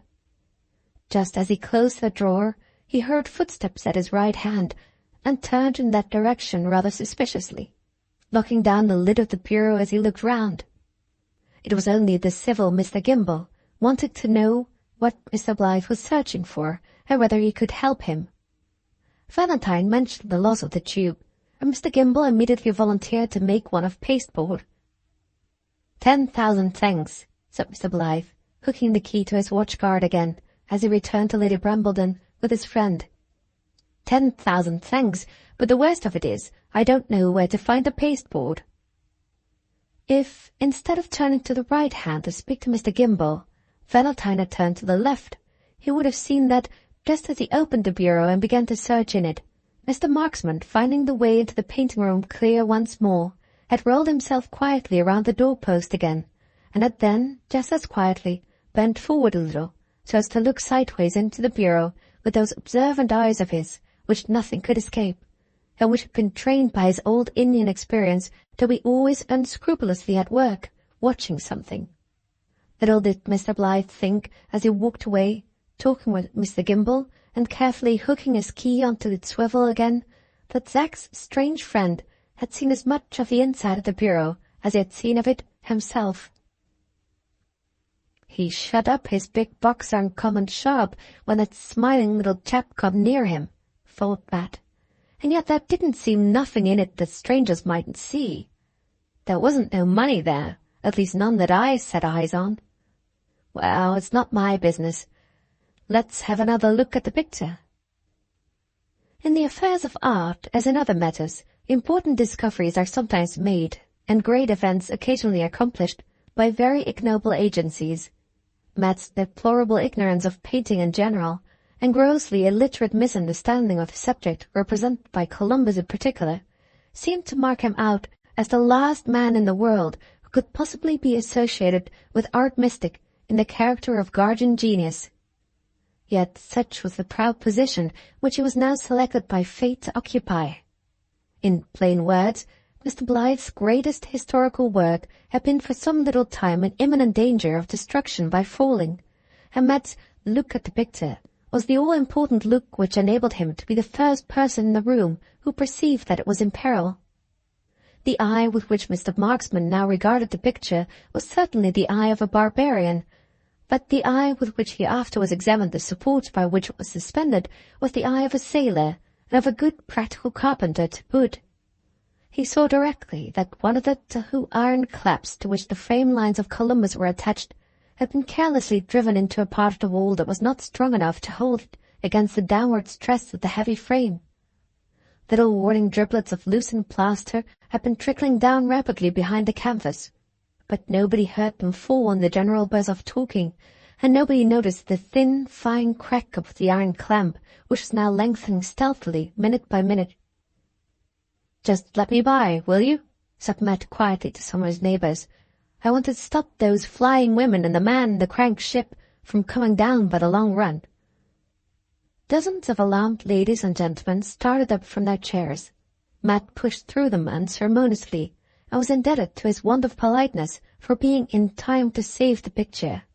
With a grating crack and an accompanying descent of a perfect slab of plaster, the loose clamp came clean out of the wall, just as Matt seized the unsupported end and side of the frame in his sturdy hands, and so prevented the picture from taking the fatal swing downwards, which would have infallibly torn it from the remaining fastening, and precipitated it on the chairs beneath.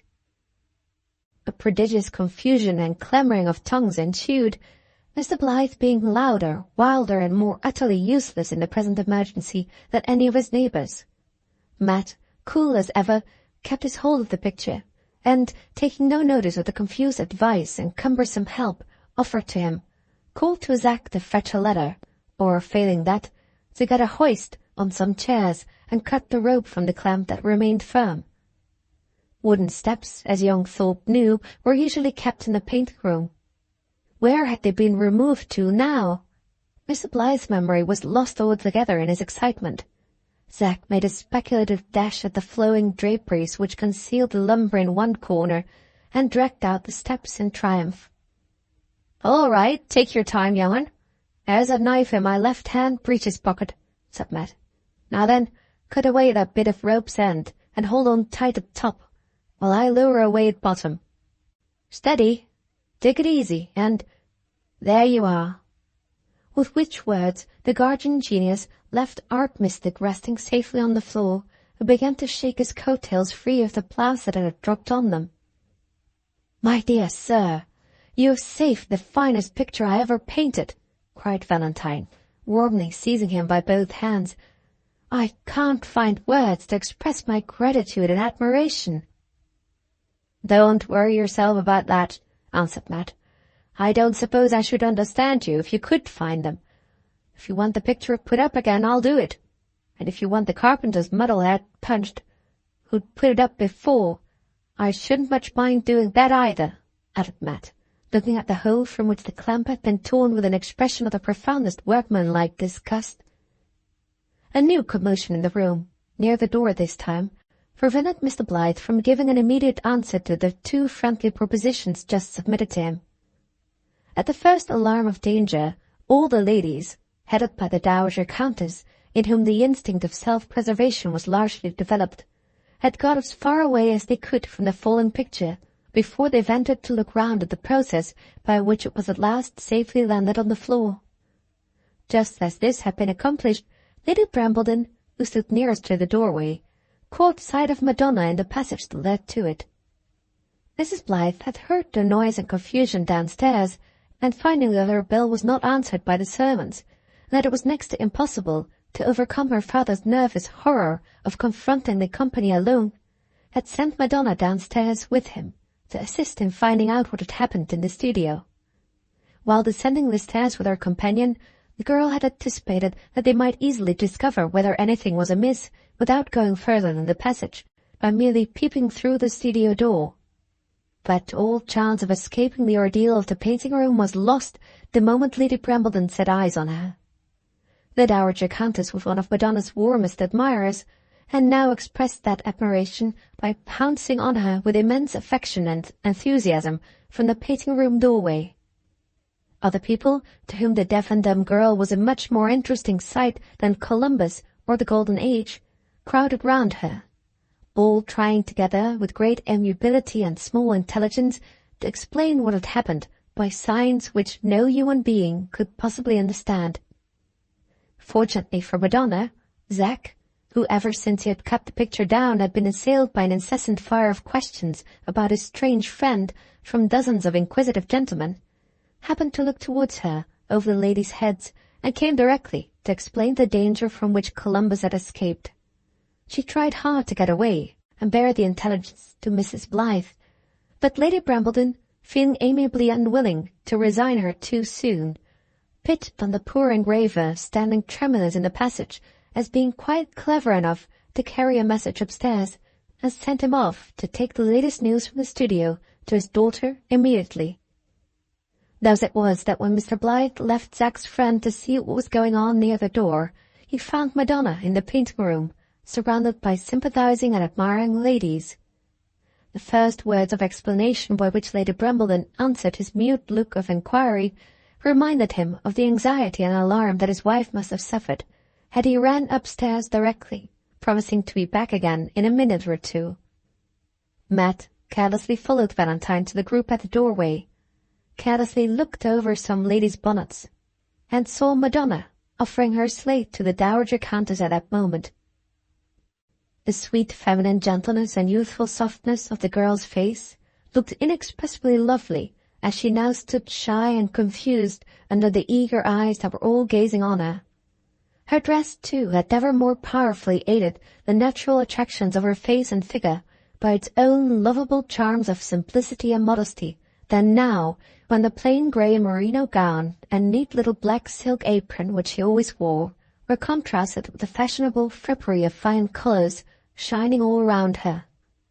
Was the rough Mr. Marksman himself lured at first sight into acknowledging her influence? If he was, his face and manner showed it very strangely. Almost at the instant when his eyes fell on her, that clay-cold change which had altered the colour of his swarthy cheeks in the hosier's shop at Dibbledene passed over them again. The first amazed look that he cast on her slowly darkened, while his eyes rested on her face into a fixed, heavy, vacant stare of superstitious awe. He never moved, he hardly seemed to breathe, until the head of a person before him accidentally intercepted his view. Then he stepped back a few paces, looked about him bewildered as if he had forgotten where he was, and turned quickly towards the door as if resolved to leave the room immediately. But there was some inexplicable influence at work in his heart that drew him back, in spite of his own will. He retraced his steps to the group round Madonna, looked at her once more, and from that moment never lost sight of her till she went upstairs again. Whichever way her face turned, he followed the direction outside the circle, so as to be always in front of it. When Valentine reappeared in the studio, and Madonna besought him by a look to set her free from general admiration and sent her back to Mrs. Blyth, Matt was watching her over the painter's shoulder. And when young Thorpe, who had devoted himself to helping her and communicating with the visitors, nodded to her as she left the room, his friend from the backwoods was close behind him. Book 2, Chapter 6, The Finding of the Clue. Mr. Blyth's visitors, now their common centre of attraction had disappeared, either dispersed again in the painting room or approached the door to take their departure. Zack, turning round sharply after Madonna had left the studio, encountered his queer companion, who had not stirred an inch, while other people were all moving about him. "In the name of wonder, what has come to you now? Are you ill?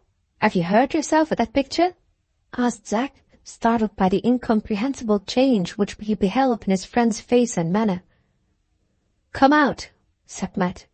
Young Thorpe looked at him in amazement. Even the sound of his voice had altered. "What's wrong?" asked Zack. No answer. They went quickly along the passage and down to the garden gate in silence. As soon as they'd got into one of the lonely byroads of the new suburb, Matt stopped short, and, turning full on his companion, said, "Who is she?" The sudden eagerness with which he spoke, so strangely at variance with his usual deliberation of tone and manner, made those 3 common words almost startling to hear. "She? Who do you mean?" inquired young Thorpe. "I mean that young woman they're all staring at." For a moment, Zack contemplated the anxiety visible in his friend's face with an expression of blank astonishment, then burst into one of his loudest, heartiest, and longest fits of laughter. "Oh, by Jove, I wouldn't have missed this for £50. Here's all rough and tough, smitten with a tender passion, like all the rest of us. Blush, you brazen old beggar. Blush. You've fallen in love with Madonna at first sight." "Damn, you're laughing. Tell me who she is." "Tell you who she is? That's exactly what I can't do." "Why not? What do you mean? Does she belong to Painter Man?" "Oh, fie, Matt. You mustn't talk of a young lady belonging to anybody as if she was a piece of furniture or money in the 3% or something of that sort. Confound it, man. Don't shake me in that way. You'll pull my arm off. Let me have my laugh and I'll tell you everything."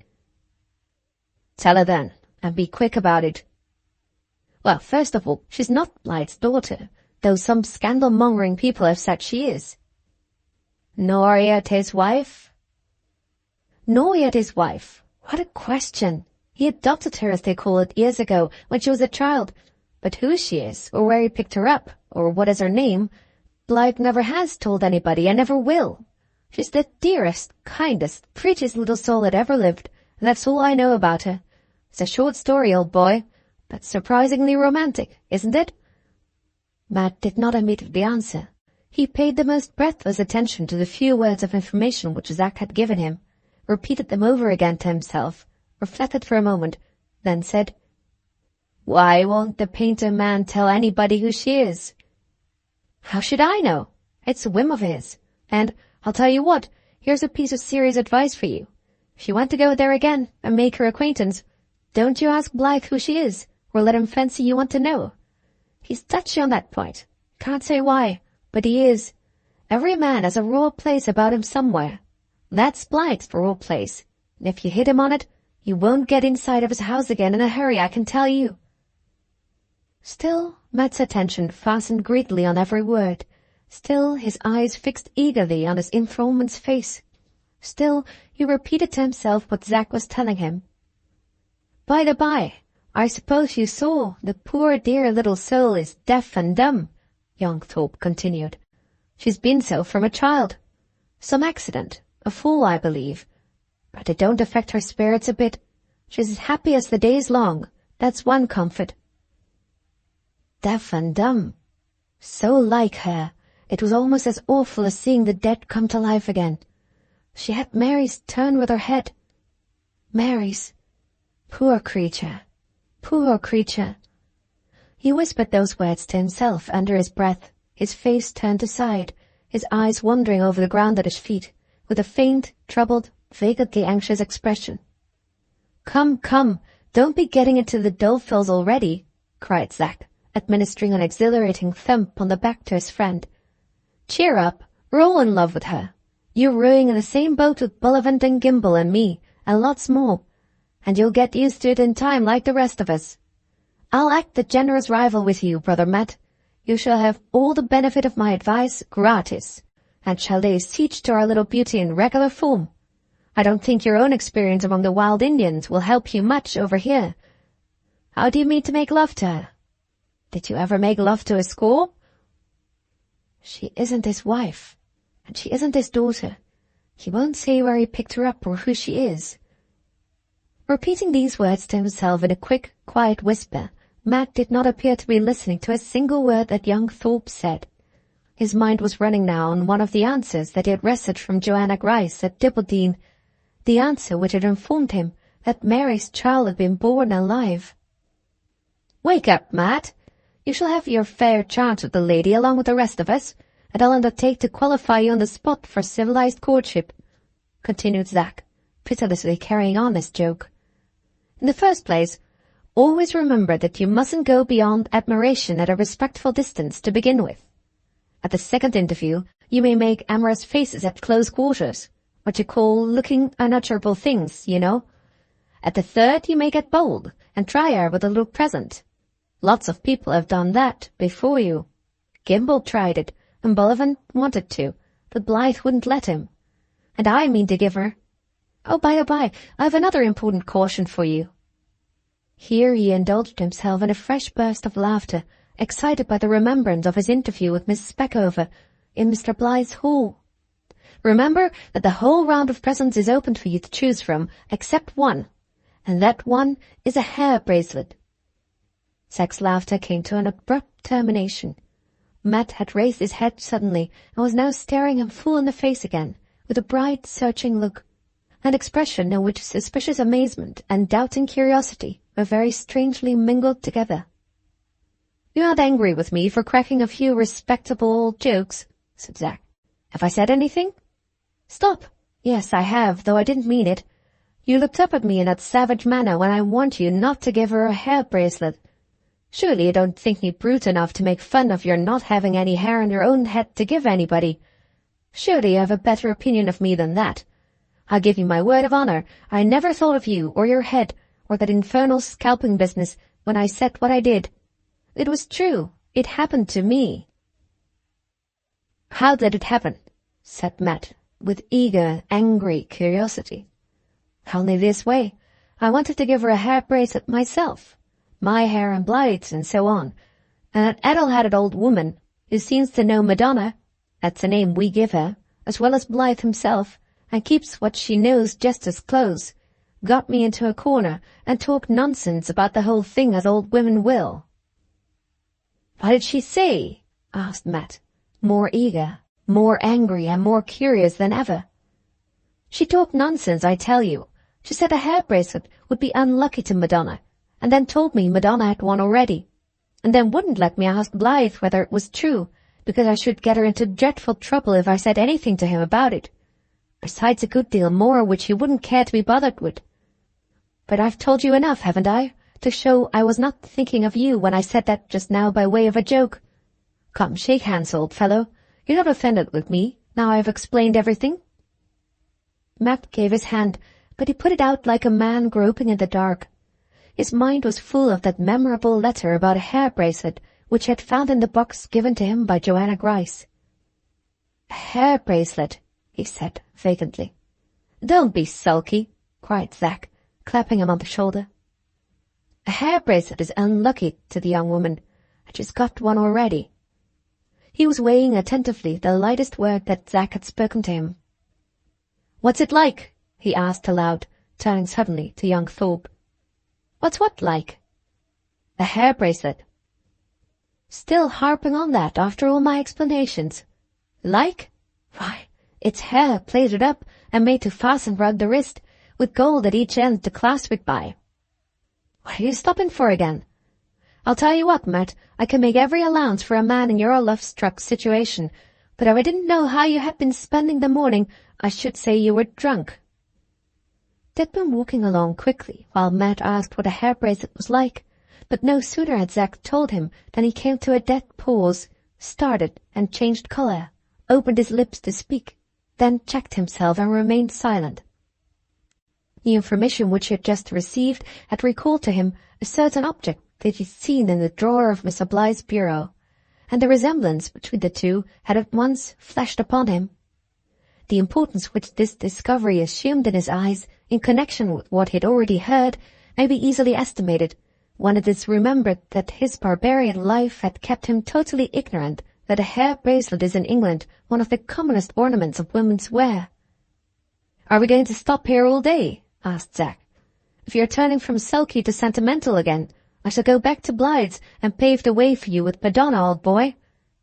He turned gaily in the direction of Valentine's house as he said those words. Matt did not offer to detain him, did not say a word at parting.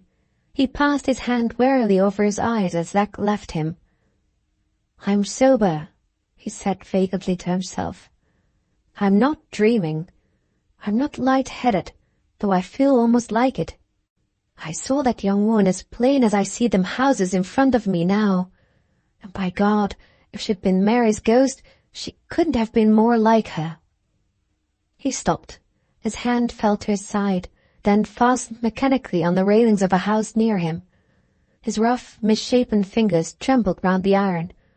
Recollections that had slumbered for years and years past were awakening again awfully to life within him. Through the obscurity and oblivion of long absence, through the changeless darkness of the tomb, there was shining out now, vivid and solemn on his memory, the image, as she had been in her youth time, of the dead woman whose name was Mary. And it was only the sight of that young girl, of that poor, shy, gentle, deaf and dumb creature that had wrought the miracle. He tried to shake himself clear of the influences which were now at work on him. He moved forward a step or two and looked up. Zack? Where was Zack? Away at the other end of the solitary suburban street, just visible sauntering along and swinging his stick in his hand.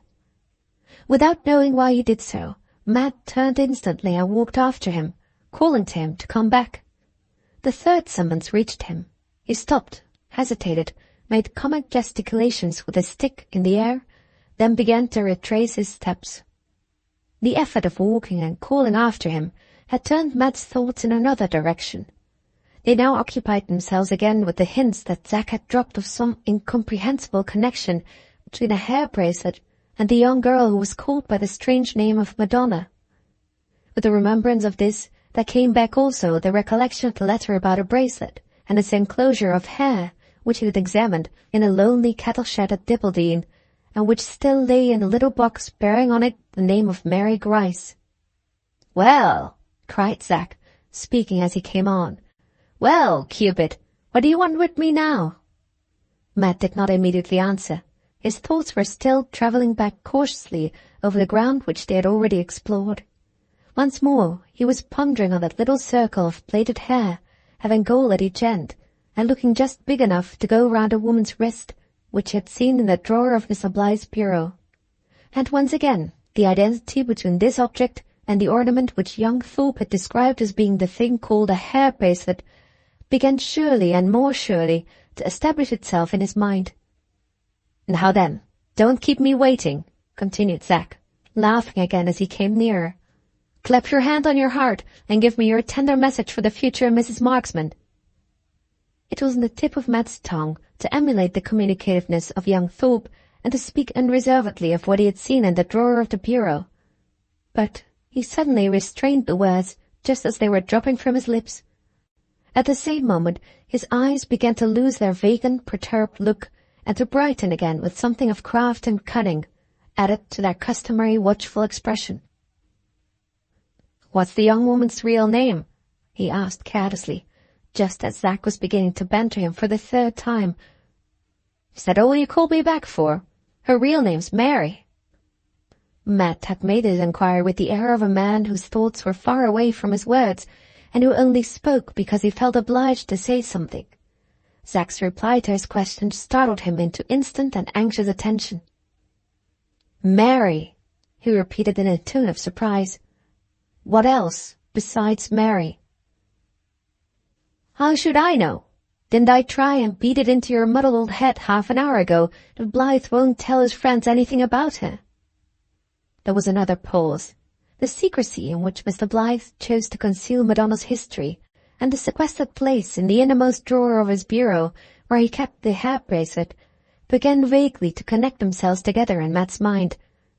A curious smile hovered about his lips, and the cunning look brightened in his eyes. "The painter man won't tell anything about her, won't he? Perhaps that thing in his drawer will." He muttered the words to himself, putting his hands in his pockets and mechanically kicking away a stone which happened to lie at his feet on the pavement. "What are you grumbling about now?" asked Zack. "Do you think I'm going to stop here all day for the pleasure of hearing you talk to yourself?" As he spoke, he vivaciously rapped his friend on the shoulder with his stick. "Trust me to pave the way for you with Madonna," he called out mischievously, as he turned back in the direction of Mr. Blythe's house. "Trust me to have another look at your friend's hair bracelet," said Matt quietly to himself. "I'll handle it this time before I'm many days older." He nodded over his shoulder at Zack and walked away quickly in the direction of Kirk Street. Book 2, Chapter 7. The Box of Letters. The first thing Matt did when he got to his lodgings was to fill and light his pipe. He then sat down on his bearskins and dragged the box close to him which he had brought from Dibbleden. Although the machinery of Matt's mind was constructed of very clumsy and barbaric materials, although book learning had never oiled it, and wise men's talk had never quickened it, nevertheless it always contrived to work on, much as it was working now, until it reached, sooner or later, a practical result. Solitude and peril are stern schoolmasters, but they do their duty for good or evil thoroughly with some men, and they had done it thoroughly amid the rocks and wildernesses of the great American continent with Matt. Many a pipe did he empty and fill again, many a dark change passed over his heavy features as he now pondered long and laboriously over every word of the dialogue that had just been held between himself and Zack. But not so much as 5 minutes out of all the time he thus consumed was, in any true sense of the word, time wasted. He had sat down to his first pipe, resolved that, if any human means could compass it, he would find out how the young girl whom he had seen in Mr. Blythe's studio had first come there, and who she really was. When he rose up at last and put the pipe away to cool, he had thought the matter fairly out from beginning to end, had arrived at his conclusions, and had definitely settled his future plans. Reflection had strengthened him in the resolution to follow his first impulse when he parted from Zack in the street, and begin the attempt to penetrate the suspicious secret that hid from him and from everyone the origin of Valentine's adopted child, by getting possession of the hair bracelet which he had seen laid away in the inner drawer of the bureau. As for any assignable reason for justifying him in associating this hair bracelet with Madonna, he found it to his own satisfaction in young Thorpe's account of the strange words spoken by Mrs. Peckover in Mr. Blythe's hall, the suspicions resulting from these hints being also immensely strengthened by his recollections of the letter signed Jane Holsworth, and containing an enclosure of hair which he had examined in the cattle shed at Dibbleden. According to that letter, a hair bracelet, easily recognizable if still in existence by comparing it with the hair enclosed in Jane Holsworth's note, had once been the property of Mary Grice. According to what Zack had said, there was apparently some incomprehensible confusion and mystery in connection with the hair bracelet and the young woman whose extraordinary likeness to what Mary Grice had been in her girlhood had first suggested to him the purpose he was now pursuing. Lastly, according to what he himself now knew, there was actually a hair bracelet lying in the innermost drawer of Mr. Blythe's bureau.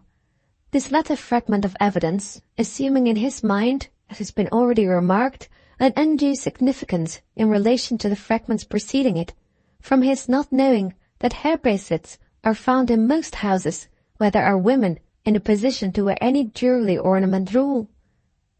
Vague as they might be, these coincidences were sufficient to startle him at first, then to fill him with an eager, devouring curiosity, and then to suggest to him the uncertain and desperate course which he was now firmly resolved to follow.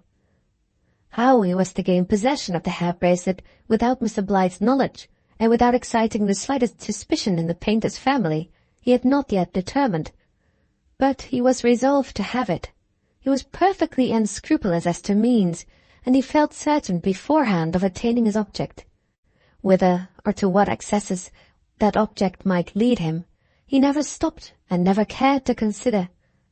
The awful face of the dead woman, now fixed forever in his memory by the living copy of it that his own eyes had beheld, seemed to be driving him on swiftly into unknown darkness, to bring him out into unexpected light at the end. The influence which was thus sternly at work in him was not to be questioned, it was to be obeyed. His resolution in reference to the hair bracelet was not more firmly settled than his resolution to keep his real sensations on seeing Madonna, and the purpose which had grown out of them, a profound secret from young Thorpe, who was too warmly Mr. Blythe's friend to be trusted. Every word that Zack had let slip had been of vital importance hitherto. Every word that might yet escape him might be of the most precious use for future guidance. "If it's his fun and fancy," mused Matt, "to go on thinking I'm sweet on the girl, let him think it. The more he thinks, the more he'll talk. All I've got to do is to hold in, and then he's sure to let out." While schooling himself thus as to his future conduct towards Zack, he did not forget another person who was less close at hand certainly, but who might also be turned to good account. Before he fairly decided on his plan of action, he debated with himself the propriety of returning to Dibbledy and forcing from the old woman, Joanna Grice, more information than she had been willing to give him at their first interview. But on reflection he considered that it was better to leave this as a resource to be tried in case of the failure of his first experiment with the hair bracelet.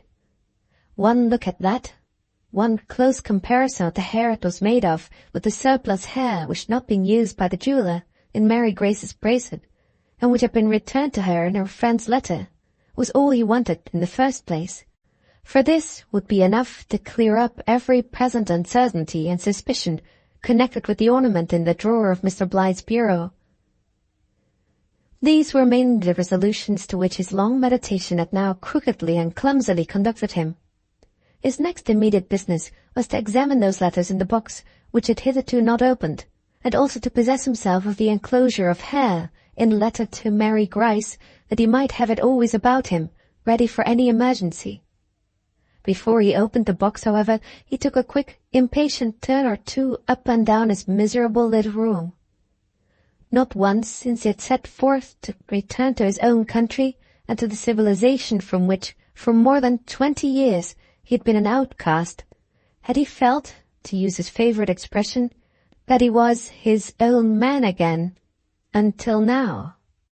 A thrill of the old, breathless, fierce suspense of his days of deadly peril ran through him as he thought on the forbidden secret into which he was about to pry, and for the discovery of which he was ready to dare any hazard and use any means. "It goes through and through me, almost like dodging for life again among the bloody Indians," muttered Matt to himself, as he trotted restlessly to and fro in his cage of a room, rubbing all the while at the scars on his face, as his way was when any new excitement got the better of him. At the very moment when this thought was rising ominously in his mind, Valentine was expounding anew the whole scope and object of Columbus to a fresh circle of admiring spectators, while his wife was interpreting to Madonna above stairs Zack's wildest jokes about his friend's love-stricken condition, and all three were laughing gaily at a caricature which he was maliciously drawing for them of poor old Matt in the character of a scalped Cupid. Even the little minor globe of each man's social sphere has its antipodes points, and when it is all bright sunshine in one part of the miniature world, it is all pitch darkness at the very same moment in another. Matt's face had grown suddenly swarthier than ever while he walked across his room and said those words to himself which have just been recorded. It altered again, though, in a minute or two, and turned once more to the cold clay colour which had overspread it in the hosier's shop at Dibbledy, as he returned to his bearskins and opened the box that had belonged to Mary Grice. He took out first the letter with the enclosure of hair, and placed it carefully in the breast pocket of his coat. He next searched a moment or two for the letter superscribed and signed by Joanna Grice, and having found it, placed it on one side of him on the floor. After this he paused a moment, looked into the box with a curious, scowling sadness on his face, while his hand vacantly stirred hither and thither the different objects that lay about among the papers, the gaily bound album, the lace collar, the dried flower leaves, and the other little womanly possessions which had once belonged to Mary Grice. Then he began to collect together all the letters in the box. Having got them into his hands, some tied up in a packet, some loose, he spread them out before him on his lap, first drawing up an end of one of the bearskins over his legs for them to lie on conveniently. He began by examining the addresses. They were all directed to Mary Grice in the same clear, careful, sharply shaped handwriting. Though they were letters in form, they proved to be only notes in substance when he opened them, the writing in some not extending to more than 4 or 5 lines. At least 15 or 20 were expressed, with unimportant variations, in this form: My dearest Mary, pray try all you can to meet me tomorrow evening at the usual place. I've been waiting and longing for you in vain today. Only think of me, love, as I am now and always thinking of you, and I know you will come. Ever and only yours, A.C. All these notes were signed in the same way, merely with initial letters. They contained nothing in the shape of a date, except the day of the week on which they had been written, and they had evidently been delivered by some private means, for there did not appear to be a postmark on any of them. One after another Matt opened and glanced at them, then tossed them aside into a heap. He pursued this employment quietly and methodically, but as he went on with it, a strange look flashed into his eyes from time to time, giving to them a certain sinister brightness which altered very remarkably the whole natural expression of his face. Other letters, somewhat longer than the note already quoted, fared no better at his hands. Dry leaves dropped out of some as he threw them aside, and little water-coloured drawings of rare flowers flourished out of others. Hard botanical names which he could not spell through, and descriptions of plants which he could not understand, occurred here and there in postscripts and detached passages of the longer letters. But still, whether long or short, they bore no signature but the initials A.C. Still, the dates afforded no information of the year, month, or place in which they had been written, and still Matt quietly and quickly tossed them aside one after the other, without so much as a word or a sigh escaping him, but with that sinister brightness flashing into his eyes from time to time. Out of the whole number of the letters, there were only 2 that he read more than once through, and then pondered over anxiously, before he threw them from him like the rest. The first of the 2 was expressed thus: I shall bring the dried ferns and the passion flower for your album with me this evening. You cannot imagine, dearest, how happy and how vain I feel at having made you as enthusiastic a botanist as I am myself. Since you have taken an interest in my favourite pursuit, it has been more exquisitely delightful to me than any words can express. I believe that I never really knew how to touch tender leaves tenderly until now, when I gather them with the knowledge that they are all to be shown to you, and all to be placed in your dear hand. Do you know, my own love, I thought I detected an alteration in you yesterday evening. I never saw you so serious. And then your attention often wandered. And besides, you looked at me once or twice quite strangely, Mary. I mean strangely, because your colour seemed to be coming and going constantly, without any imaginable reason. I really fancied that I walked home, and I fancy still, that you had something to say and were afraid to say it. Surely, love, you can have no secrets from me. But we shall meet tonight, and then you will tell me everything. Will you not? Without reserve. Farewell, dearest, till 7 o'clock. Matt slowly read the second paragraph of this letter twice over, abstractedly twisting about his great bristly whiskers between his finger and thumb. There was evidently something in the few lines which he was thus poring over that half saddened, half perplexed him. Whatever the difficulty was, he gave it up and went on doggedly to the next letter, which was an exception to the rest of the collection, for it had a postmark on it. He had failed to notice this on looking at the outside, but he detected directly on glancing at the inside that it was dated differently from those which had gone before it. Under the day of the week was written the word London, noting which he began to read the letter with some appearance of anxiety. It ran thus: I write, my dearest love, in the greatest possible agitation and despair. All the hopes I have felt and expressed to you that any absence would not last more than a few days, and that I should not be obliged to journey farther from Dibbleden than London, have been entirely frustrated. I am absolutely compelled to go to Germany, and may be away as long as 3 or 4 months. You see, I tell you the worst at once, Mary, because I know your courage and high spirit, and feel sure that you will bear up bravely against this unforeseen parting for both our sakes. How glad I am that I gave you my hair for your bracelet when I did, and that I got yours in return. It will be such a consolation to both of us to have our keepsakes to look at now.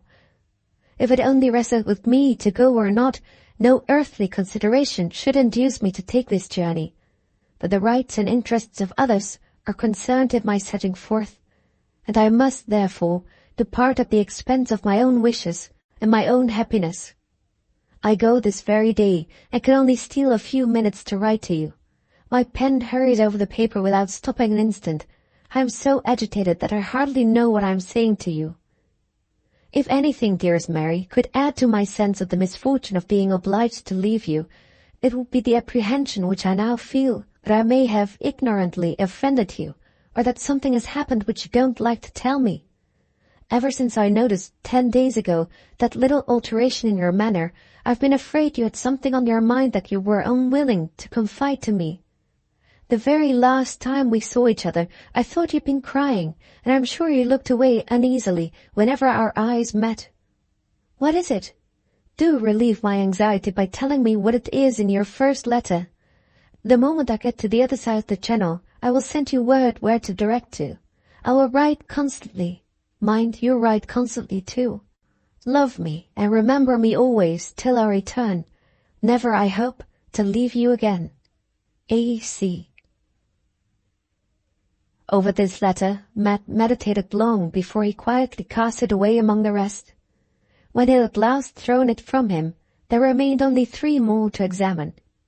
They proved to be notes of no consequence, and had been evidently written at an earlier period than the letters he had just read. After hastily looking them over, he searched carefully all through the box, but no papers of any sort remained in it. That hurried letter, with its abrupt announcement of the writer's departure from England, was the latest in date, the last of the series. After he had made this discovery, he sat for a little while vacantly gazing out of the window. His sense of the useless result to which the search he had been prosecuting had led him, thus far, seemed to have robbed him of half his energy already. He looked once or twice at the letter superscribed by Joanna Grice, mechanically reading along the line on the cover, "Justification of my conduct towards my niece," but not attempting to examine what was written inside. It was only after a long interval of hesitation and delay that he at last roused himself. "I must sweep these things out of the way and read all what I've got to read before Zack comes in," he said to himself, gathering up the letters heaped at his feet and thrusting them all back again together, with an oath, into the box. He listened carefully once or twice after he had shut down the lid, and while he was tying the cords over it, to ascertain whether his wild young friend was opening the street door yet or not. How short a time he had passed in Zack's company, yet how thoroughly well he knew him, not as to his failings only, but as to his merits besides. How wisely he foreboded that his boisterous fellow-lodger would infallibly turn against him as an enemy, and expose him without an instant's hesitation, if young Thorpe got any hint of his first experimental scheme for discovering poor Mr. Blythe's anxiously treasured secret by underhand and treacherous means. Matt's cunning had proved an invaluable resource to him on many a critical occasion already, but he had never been more admirably served by it than now, when it taught him to be cautious of betraying himself to Zack. For the present, there seemed to be no danger of interruption. He corded up the box at his leisure, concealed it in its accustomed place, took his brandy bottle from the cupboard, opened Joanna Grice's letter, and still there was no sound of anyone entering in the passage downstairs. Before he began to read, he drank some of the spirit from the neck of the bottle. Was there some inexplicable dread stealing over him at the mere prospect of examining the contents of this one solitary letter? It seemed as if there was. His finger trembled so when he tried to guide himself by it along each successive line of the cramped writing which he was now attempting to decipher, that he had to take a second dram to steady it. And when he at length fairly began the letter, he did not pursue his occupation either as quietly or as quickly as he had followed it before. Sometimes he read a line or two aloud, sometimes he overlooked several sentences and went on to another part of the long narrative, now growling out angry comments on what he was reading, and now dashing down the paper impatiently on his knees with fierce outbursts of oaths which had picked up in the terrible swearing school of the Californian gold mines. He began, however, with perfect regularity at the proper part of the letter, sitting as near to the window as he could, and slanting the closely written page before him so as to give himself the full benefit of all the afternoon light which still flowed into the room. Book 2, Chapter 8. Joanna Grice's Narrative. I intend this letter to be read after my death, and I propose calling it plainly a justification of my conduct towards my niece.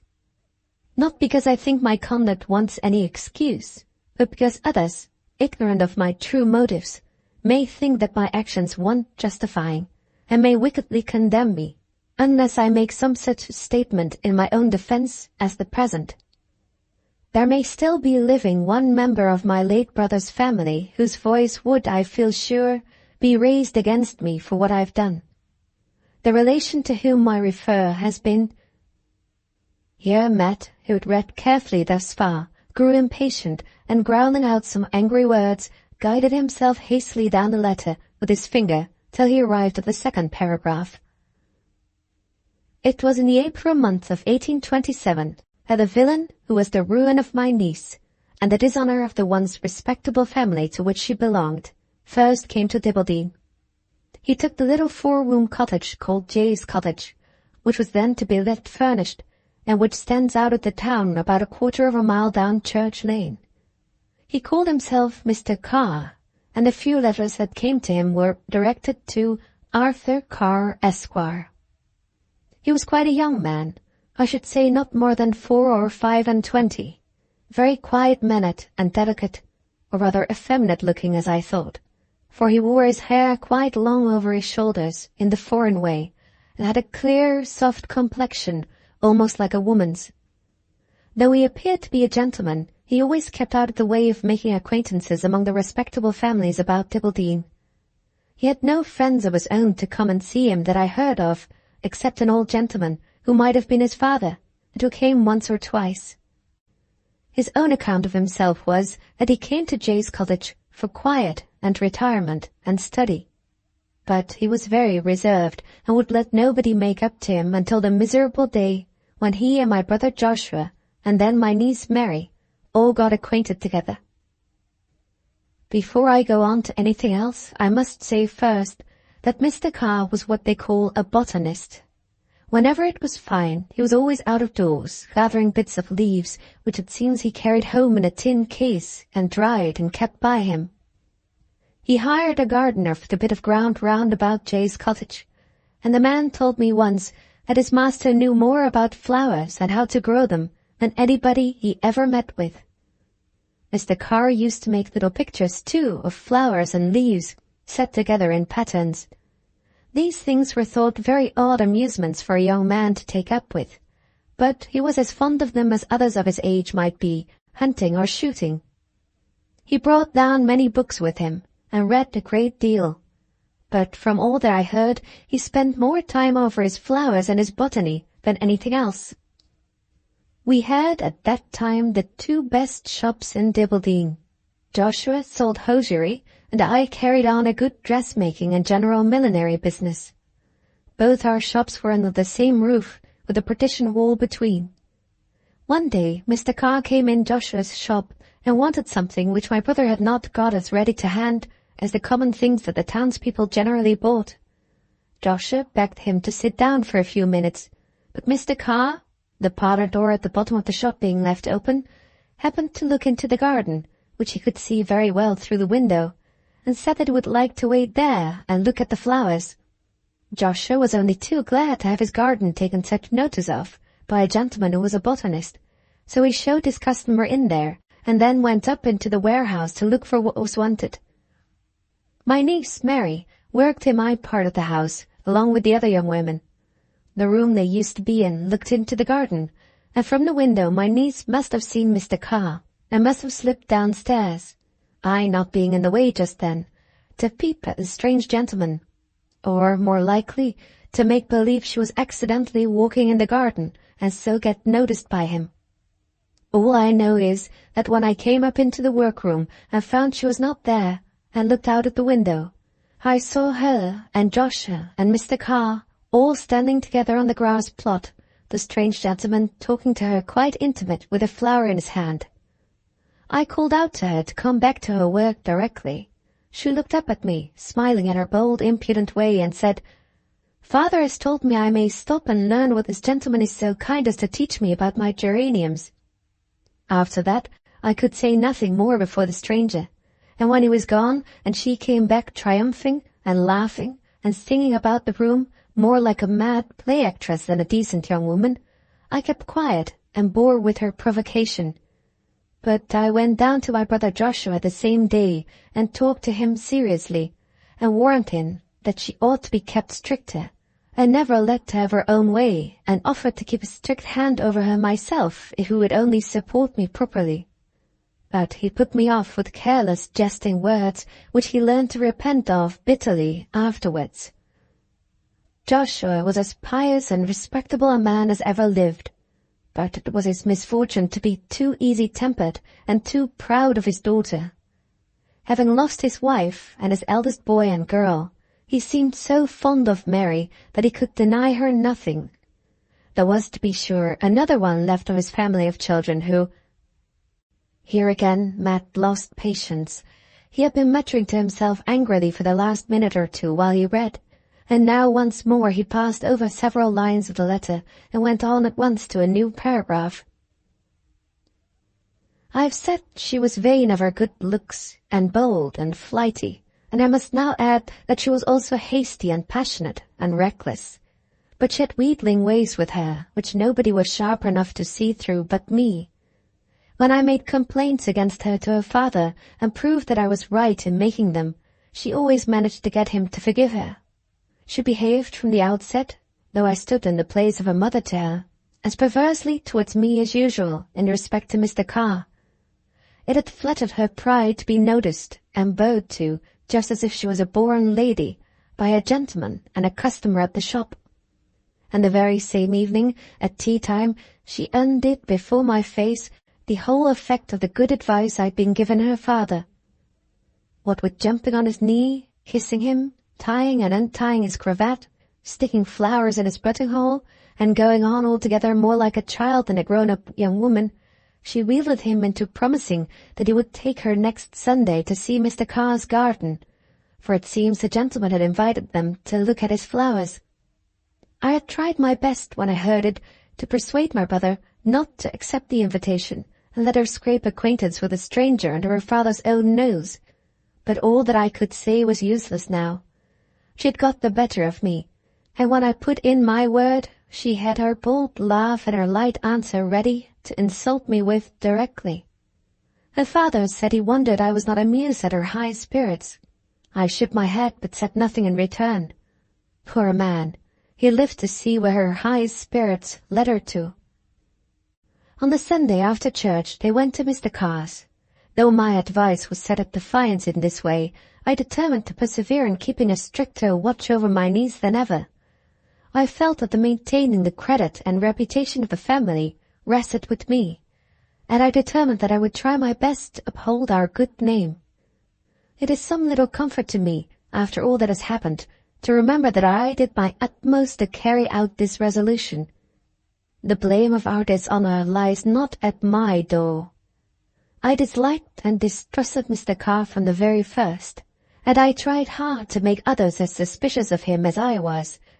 But all I could say and all I could do availed nothing against the wicked cunning of my niece. Watch and restrain her as I might, she was sure— Once more Matt broke off abruptly in the middle of a sentence. This time, however, it was to strike a light. The brief day of winter was fast fading out. The coming darkness was deepening over the pages of Joanna Grice's narrative.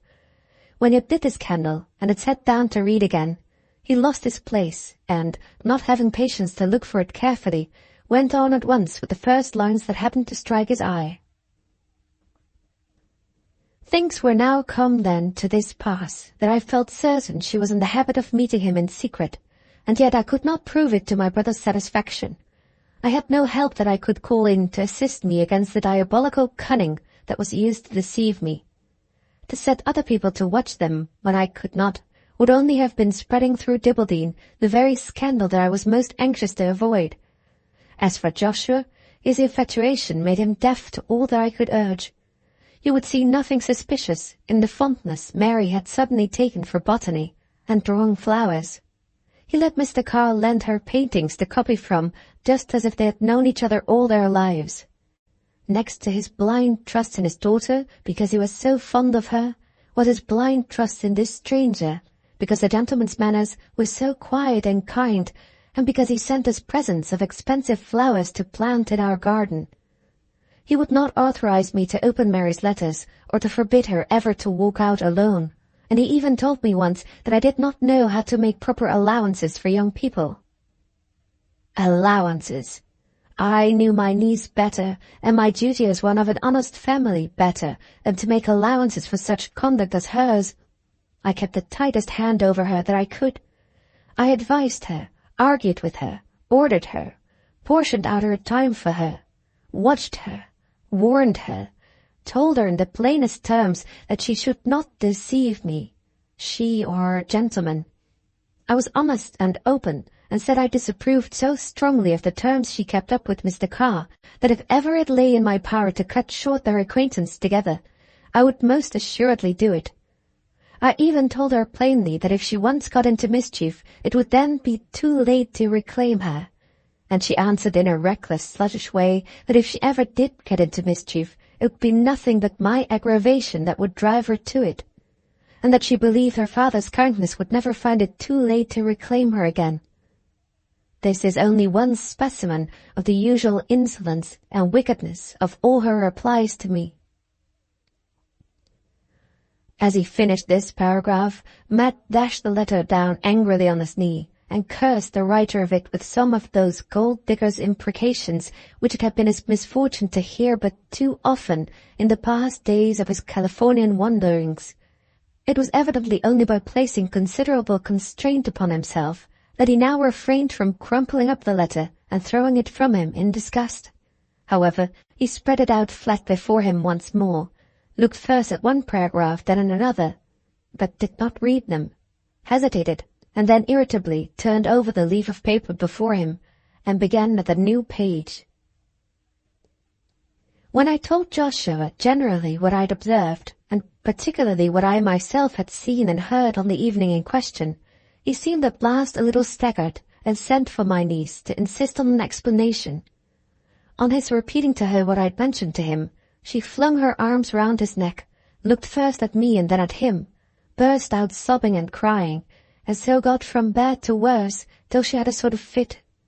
I was not at all sure that this might not be one of her tricks, but it frightened her father so that he forgot himself, and threw all the blame on me, and said my prudery and conspiring had tormented and frightened the poor girl out of her wits. After being insulted in this way, of course the only thing I could do was to leave the room and let her have it all her own way with him. It was now the autumn, the middle of September, and I was at my wits' end to know what I ought to think and do next, when Mr. Carr left Dibbleden. He'd been away once or twice before in the summer, but only for a day or two at a time. On this occasion, my niece received a letter from him. He had never written to her when he was away in the summer, so I thought this looked like a longer absence than usual, and I determined to take advantage of it to try if I could not break off the intimacy between them, in case it went the length of any more letter-writing. I most solemnly declare, and could affirm on oath if necessary, that in spite of all I had seen and all I suspected for these many months, I had not the most distant idea of the wickedness that had really been committed. I thank God I was not well enough versed in the ways of sin to be as sharp in coming to the right conclusion as other women might have been in my situation. I only believed that the course she was taking might be fatal to her at some future day, and acting on that belief, I thought myself justified in using any means in my power to stop her in time. I therefore resolved with myself that if Mr. Carr wrote again, she should get none of his letters, and I knew her passionate and proud disposition well enough to know that if she could once be brought to think herself neglected by him, she would break off all intercourse with him if ever he came back, immediately. I thought myself perfectly justified, standing towards her as I did in the place of a mother, and having only her good at heart, in taking these measures. On that head, my conscience is still quite easy.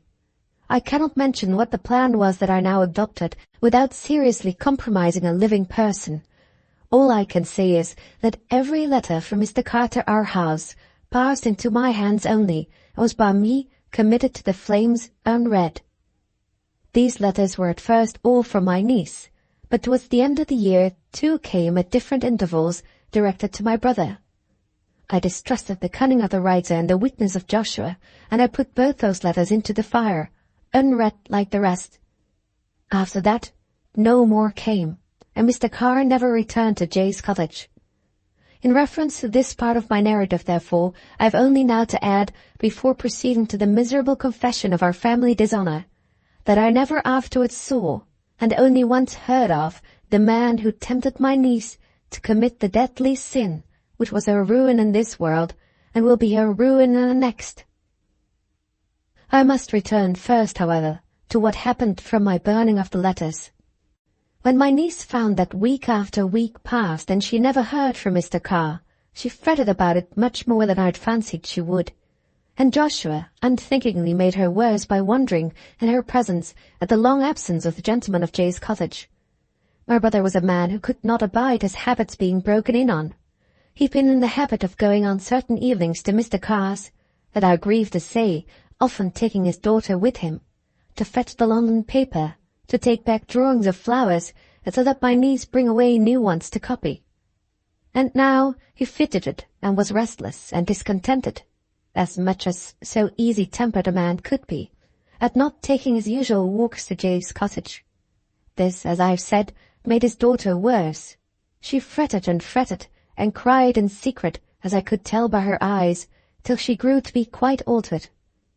Now and then the angry fit that I had expected to see came upon her, but it always went away again in a manner not at all natural to one of her passionate disposition.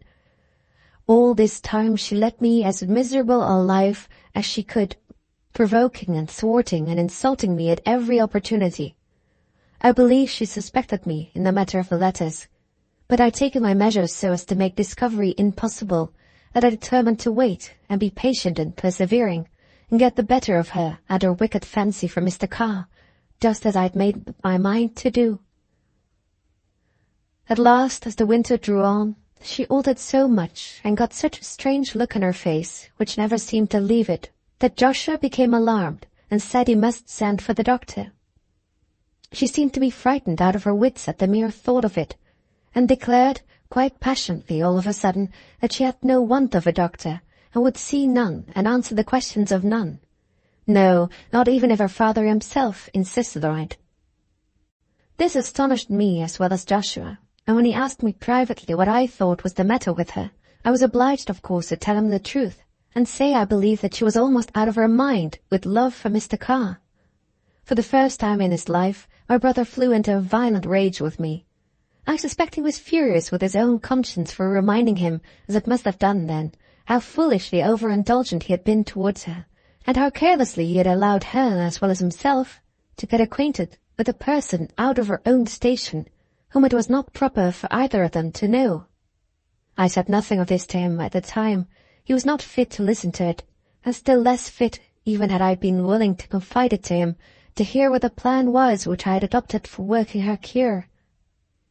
As the weeks went on and she still fretted in secret and still looked unlike herself, I began to doubt whether this very plan, from which I had hoped so much, would after all succeed. I was sorely distressed in my mind at times as to what I ought to do next, and began indeed to feel the difficulty getting too much for me, just when it was drawing on fast to its shocking and shameful end. We were then close upon Christmas time. Joshua had got his shop bills well forward for sending out, and was gone to London on business, as was customary with him at this season of the year. I expected him back as usual, a day or two before Christmas. For a little while past I had noticed some change in my niece.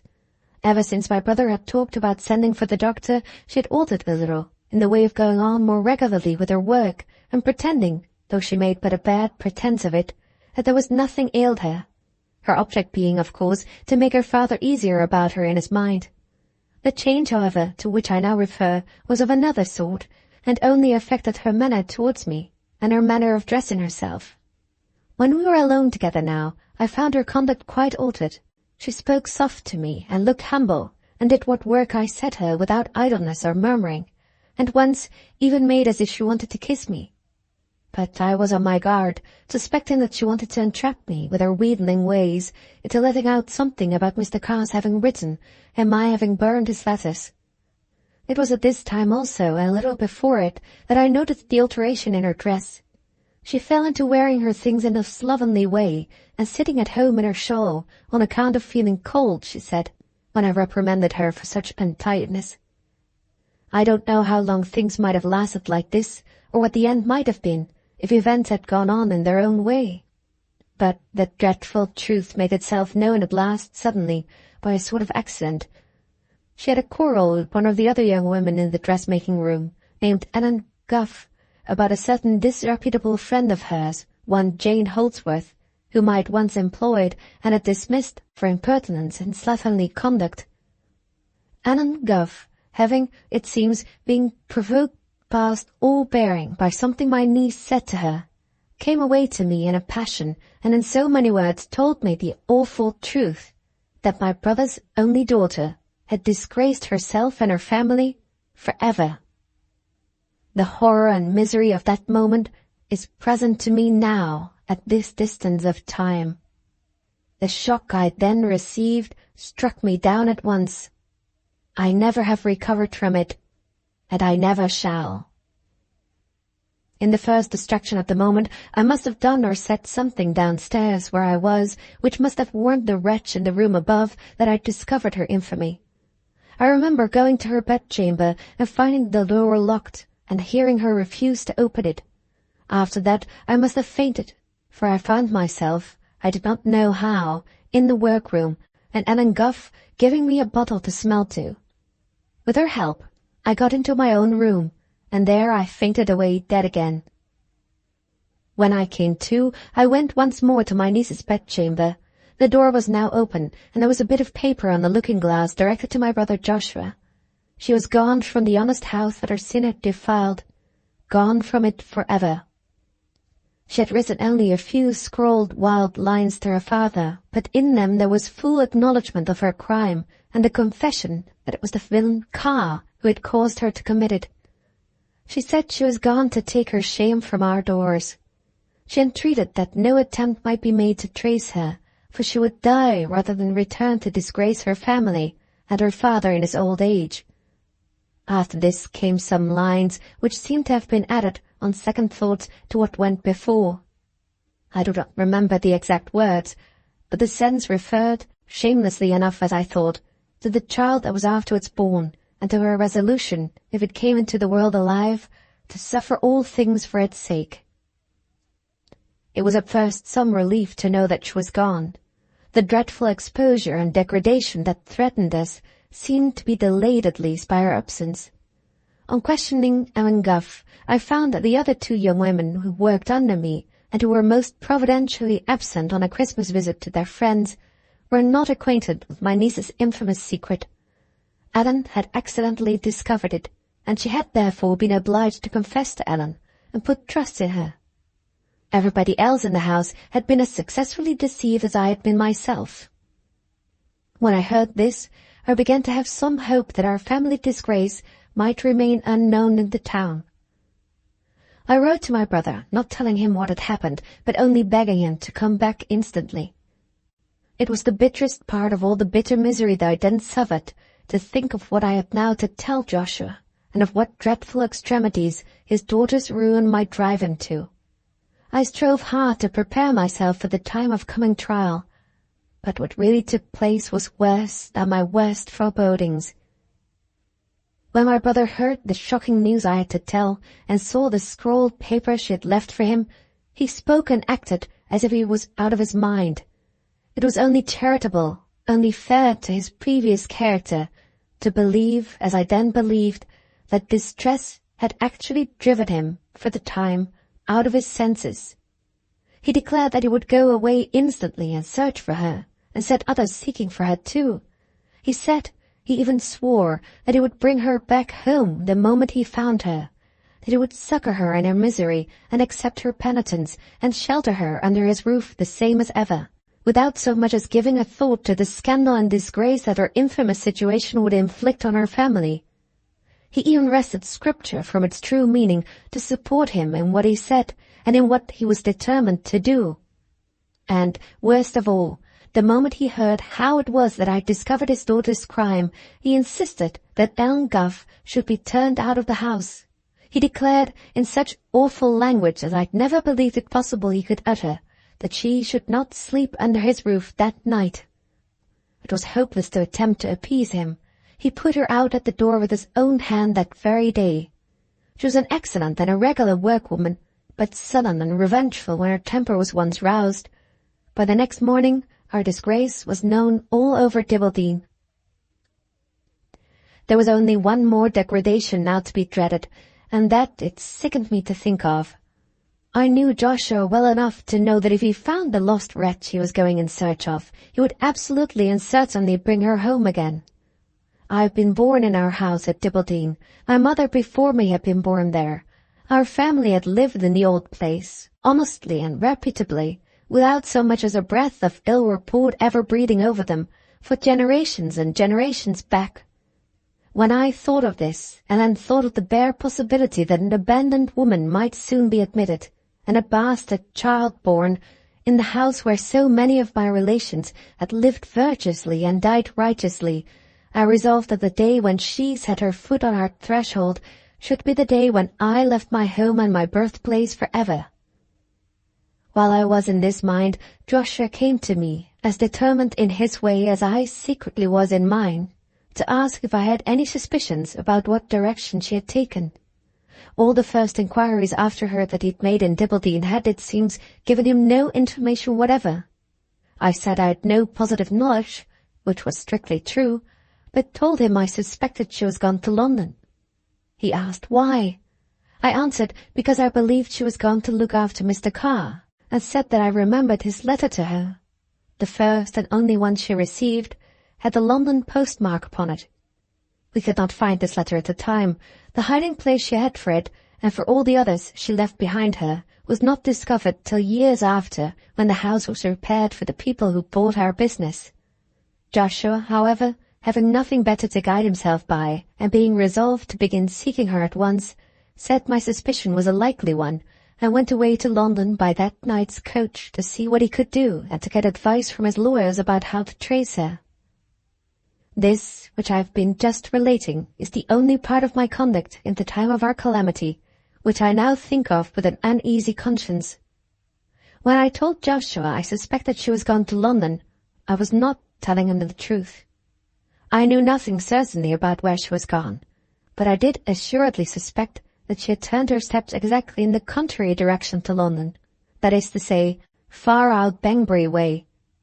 She had been constantly asking all sorts of questions of Ellen Guff, who told me of it, about roads and towns and people in that distant part of the country, and this was my only reason for thinking she had taken herself away in that direction. Though it was but a matter of bare suspicion at the best, still I deceived my brother as to my real opinion when he asked it of me, and this was a sin which I now humbly and truly repent of. But the thought of helping him by so little even as a likely guess to bring our infamy home to our own doors, by actually bringing his degraded daughter back with him into my presence, in the face of the whole town, this thought, I say, was too much for me. I believed that the day when she crossed our threshold again would be the day of my death, as well as the day of my farewell to home, and under that conviction I concealed from Joshua what my real opinion was. I deserved to suffer for this, and I did suffer for it.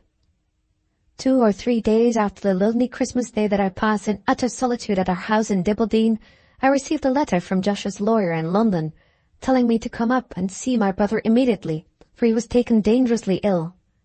In the course of his inquiries, which he would pursue himself, although the lawyers, who knew better what ought to be done, were doing their utmost to help him, he had been misled by some false information, and had been robbed and ill-used in some place near the river, and then turned out at night in a storm of snow and sleet. It is useless now to write about what I suffered from this fresh blow, or to speak of the awful time I passed by his bedside in London. Let it be enough to say that he escaped out of the very jaws of death, that it was the end of February before he was well enough to be taken home to Dibbleden. He soon got better in his own air, better as to his body, but his mind was in a sad way. Every morning he used to ask if any news of Mary had come, and when he heard there was none, he used to sigh, and then hardly say another word, or so much as hold up his head for the rest of the day. At one time, he showed a little anxiety now and then about the letter reaching its destination and being duly received, peevishly refusing to mention to me even so much as the address on it. But I guessed who it had been sent to easily enough, when his lawyers told me that he'd written it in London, and had mentioned to them that it was going to some place beyond the seas. He soon seemed to forget this, though, and to forget everything, except his regular question about Mary, which he sometimes repeated in his dazed condition, even after I had broken it to him that she was dead. The news of her death came in the March month of the new year, 1828. All inquiries in London had failed up to that time in discovering the remotest trace of her. In Dibbleden we knew she could not be, and elsewhere Joshua was now in no state to search for her himself, or to have any clear notions of instructing others in what direction to make inquiries for him. But in this month of March I saw in the Banbury paper, which circulates in our county besides its own, an advertisement calling on the friends of a young woman who had just died and left behind her an infant to come forward and identify the body and take some steps in respect to the child. The description was very full and particular, and did not admit of a doubt to anyone that knew her as well as I did, that the young woman referred to was my guilty and miserable niece. My brother was in no condition to be spoken to in this difficulty, so I determined to act for myself. I sent, by a person I could depend on, money enough to bury her decently in Banbury churchyard, putting no name or date to my letter. There was no law to oblige me to do more, and more I was determined not to do. As to the child that was the offspring of her sin, it was the infamous father's business to support and own it, and not mine. When people in the town who knew of our calamity and had seen the advertisement talked to me of it, I admitted nothing and denied nothing. I simply refused to speak with them on the subject of what had happened in our family. Having endeavored to provide in this way for the protection of my brother and myself against the meddling and impertinence of idle people, I believed that I had now suffered the last of the many bitter trials which had assailed me as the consequences of my niece's guilt. I was mistaken. The cup of my affliction was not yet full. One day, hardly a fortnight after I had sent the burial money anonymously to Banbury, our servant came to me and said there was a stranger at the door who wished to see my brother, and was so bent on it that he would take no denial. I went down and found waiting on the doorsteps a very respectable-looking middle-aged man whom I had certainly never set eyes on before in my life. I told him that I was Joshua's sister, and that I managed my brother's affairs for him in the present state of his health. The stranger only answered that he was very anxious to see Joshua himself. I did not choose to expose the helpless condition into which my brother's intellects had fallen to a person of whom I knew nothing. So I merely said the interview he wanted was out of the question, but that if he had any business with Mr. Grice, he might, for the reasons I had already given, mention it to me. He hesitated and smiled and said he was very much obliged to me, and then, making as if he was going to step in, added that I should probably be able to appreciate the friendly nature of the business on which he came, when he informed me that he was confidentially employed by Mr. Arthur Carr. The instant he spoke it, I felt the name go to my heart like a knife. Then my indignation got the better of me. I told him to tell Mr. Carr that the miserable creature whom his villainy had destroyed had fled away from her home, had died away from her home, and was buried away from her home, and with that I shut the door in his face. My agitation and a sort of terror that I could not account for so overpowered me that I was obliged to lean against the wall of the passage and was unable, for some minutes, to stir a step towards going upstairs. As soon as I got a little better, and began to think about what had taken place, a doubt came across me as to whether I might not have acted wrong. I remembered that Josh's lawyers in London had made it a great point that this Mr. Carr should be traced, and though, since then, our situation had been altered by my niece's death, still I felt uncertain and uneasy, I could hardly tell why, at what I had done. It was as if I had taken some responsibility on myself, which ought not to have been mine. In short, I ran back to the door and opened it, and looked up and down the street. It was too late. The strange man was out of sight, and I never set eyes on him again. This was in March 1828, the same month in which the advertisement appeared. I am particular in repeating the date, because it marks the time of the last information I have to give in connection with the disgraceful circumstances which I have here forced myself to relate. Of the child mentioned in the advertisement, I never heard anything from that time to this. I do not even know when it was born. I only know that its guilty mother left her home in the December of 1827. Whether it lived after the date of the advertisement, or whether it died, I never discovered, and never wished to discover. I have kept myself retired since the days of my humiliation, hiding my sorrow in my own heart, and neither asking questions nor answering them. At this place Matt once more suspended the perusal of the letter. He had now read on for an unusually long time with unflagging attention, and with the same stern sadness always in his face, except when the name of Arthur Carr occurred in the course of the narrative. Almost on every occasion, when the finger by which he guided himself along the closed lines of the letter came to those words, it trembled a little, and the dangerous look grew ever brighter and brighter in his eyes. It was in them now, as he dropped the letter on his knee, and, turning round, took from the wall behind him, against which it leaned, a certain leather bag already alluded to as part of the personal property that he brought with him on installing himself in Kirk Street. He opened it, took out a feather fan and an Indian tobacco pouch of scarlet cloth, and then began to search in the bottom of the bag, from which at length he drew forth a letter. It was torn in several places. The ink of the writing in it was faded, and the paper was disfigured by stains of grease, tobacco, and dirt generally. The direction was in such a condition that the word Brazils at the end was alone legible. Inside, it was not in a much better state. The date at the top, however, still remained tolerably easy to distinguish. It was December the 20th, 1827. Matt looked first at this, and then at the paragraph he'd just been reading in Joanna Grice's narrative. After that, he began to count on his fingers, clumsily enough, beginning with the year 1828 as number 1, and ending with the current year, 1851, as number 23. 23, he repeated aloud to himself. 23 years. I shall remember that. He looked down a little vacantly, the next moment, at the old torn letter again.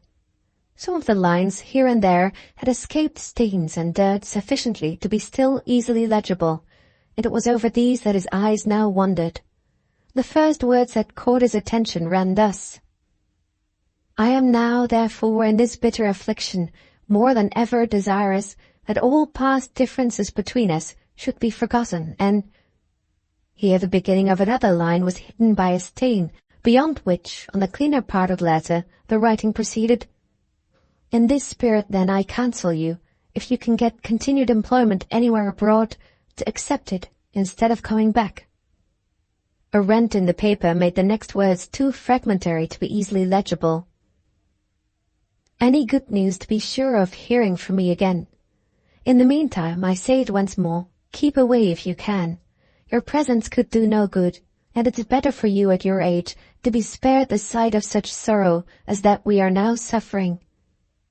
After this, dirt and the fading of the ink made several sentences near the end of the page almost totally illegible, the last 3 or 4 lines at the bottom of the letter alone remaining clear enough to be read with any ease.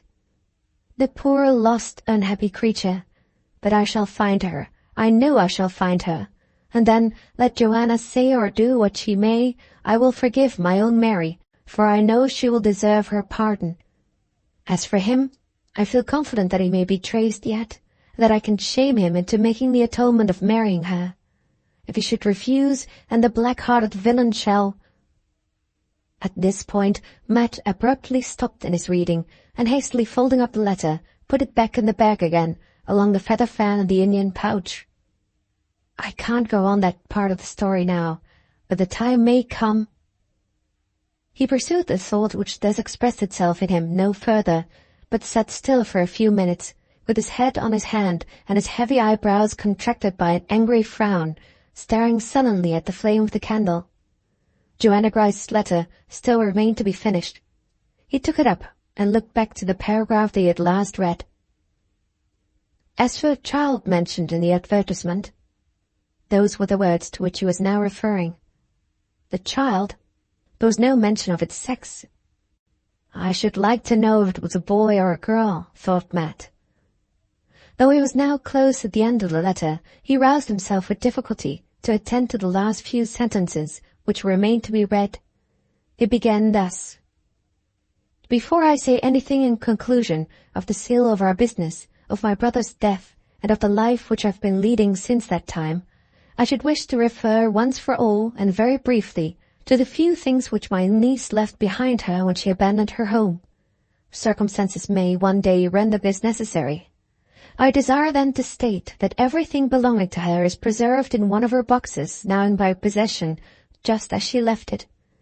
When the letters signed A.C. were discovered, as I have mentioned, on the occasion of repairs being made in the house, I threw them into the box with my own hand.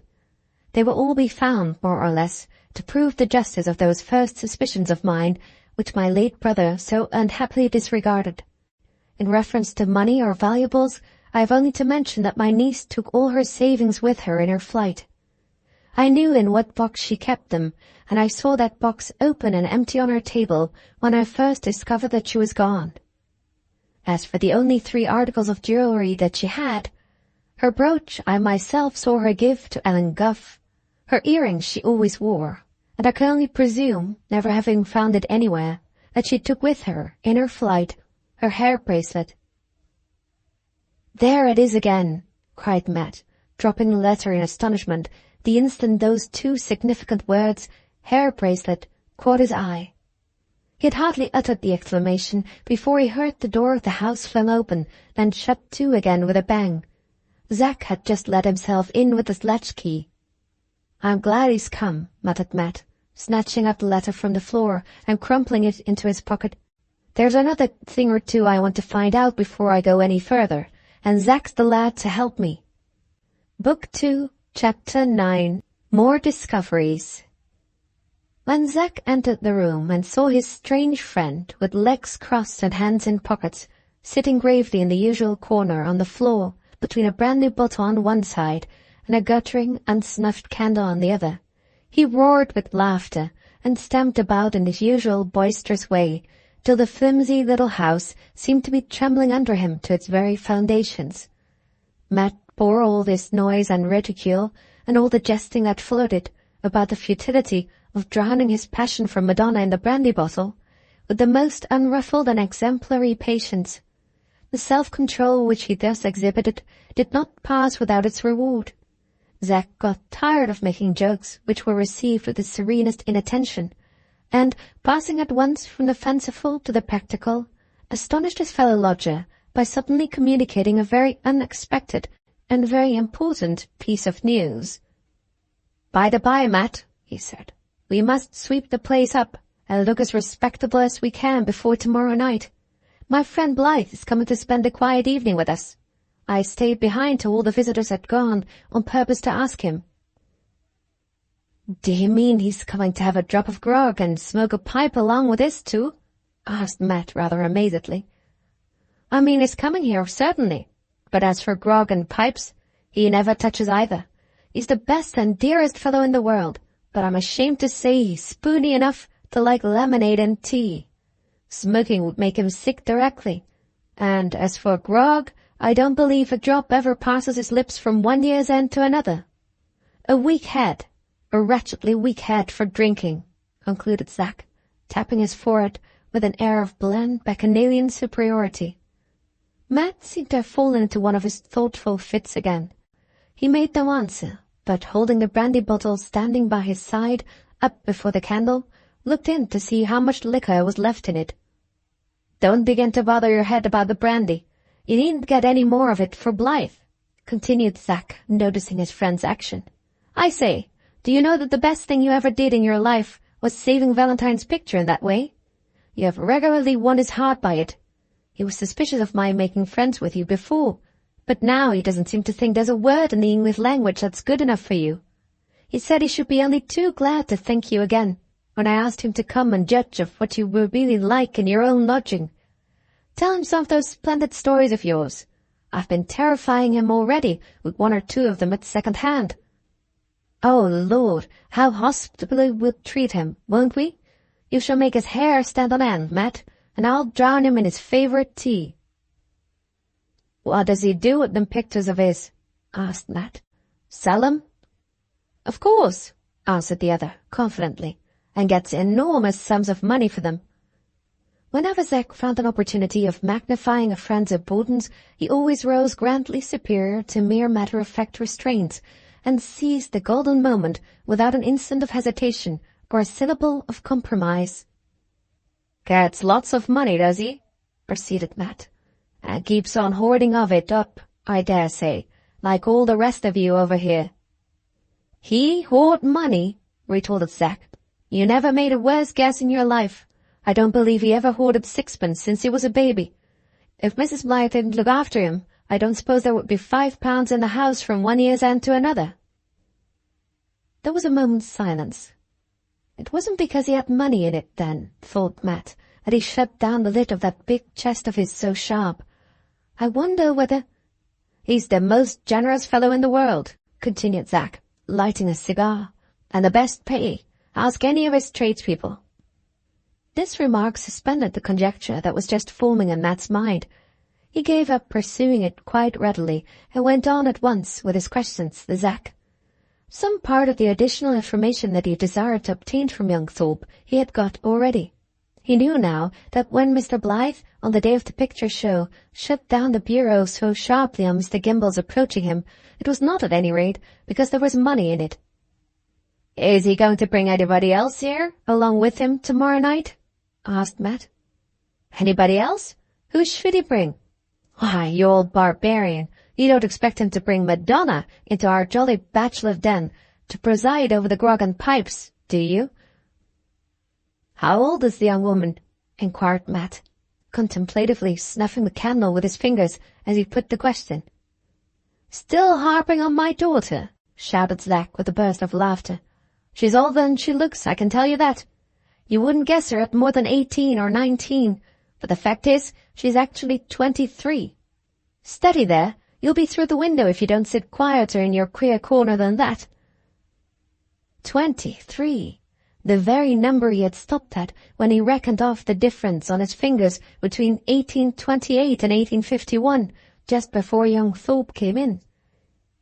"I suppose the next cool thing you will say is that she's too old for you," Zack went on. "Or perhaps you may prefer asking another question or two first.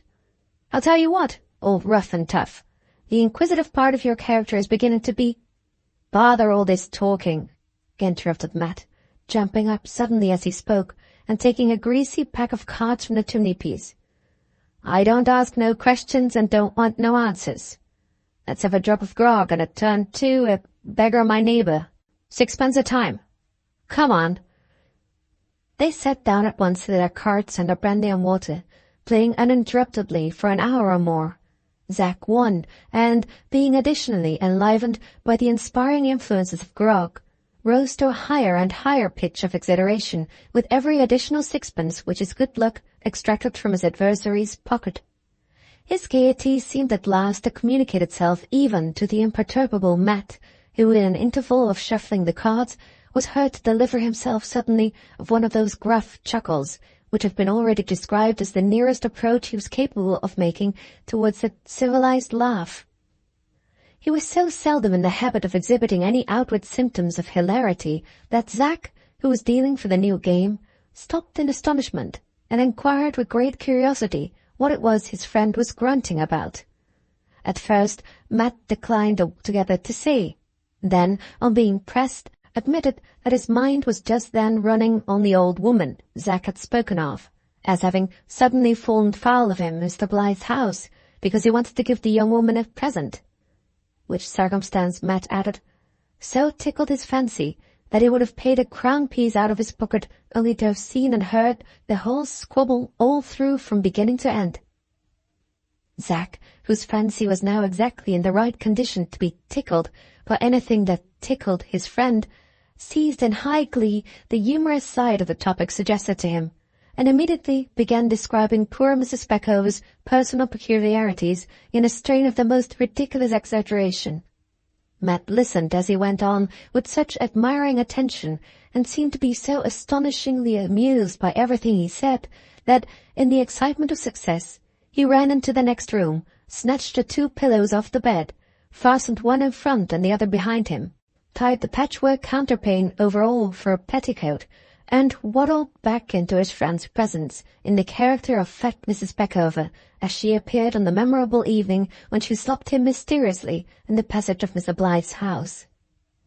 Zack was really a good mimic, and he now hit off all the peculiarities of Mrs. Speckover's voice, manner, and gait to the life, Matt chuckling all the while, rolling his huge head from side to side and striking his heavy fist applaudingly on the table.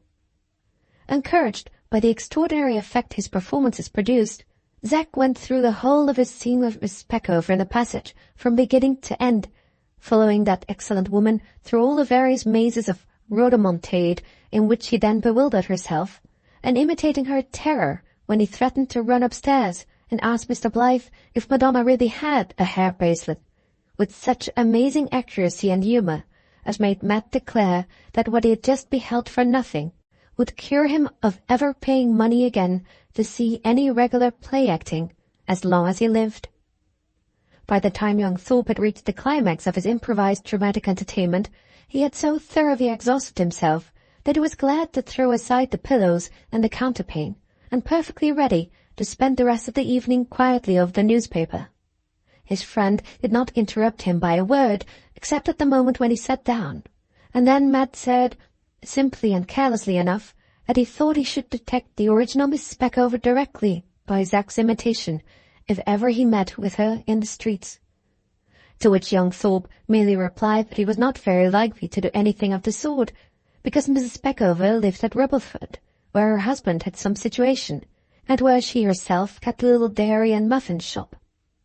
"She don't come to town above once a year," concluded Zack as he lit a cigar, "and then the old beauty stops indoors all the time at Blythe's." Matt listened to this answer attentively, but offered no further remark. He went into the back room where the water was, and busied himself in washing up all the spare crockery of the bachelor household in honour of Mr. Blythe's expected visit. In process of time, Zack, on whom literature of any kind, high or low, always acted more or less as a narcotic, grew drowsy over his newspaper, let his grog get cold, dropped his cigar out of his mouth, and fell fast asleep in his chair. When he woke up, shivering, his watch had stopped, the candle was burning down in the socket, the fire was out, and his fellow lodger was not to be seen either in the front or the back room. Young Thorpe knew his friend's strange fancy for going out overnight, as Matt phrased it, to catch the morning the first thing in the fields, too well to be at all astonished at now finding himself alone. He moved away sleepily to bed, yawning out these words to himself. "I shall see the old boy back again as usual tomorrow morning as soon as I wake." When the morning came, this anticipation proved to be fallacious.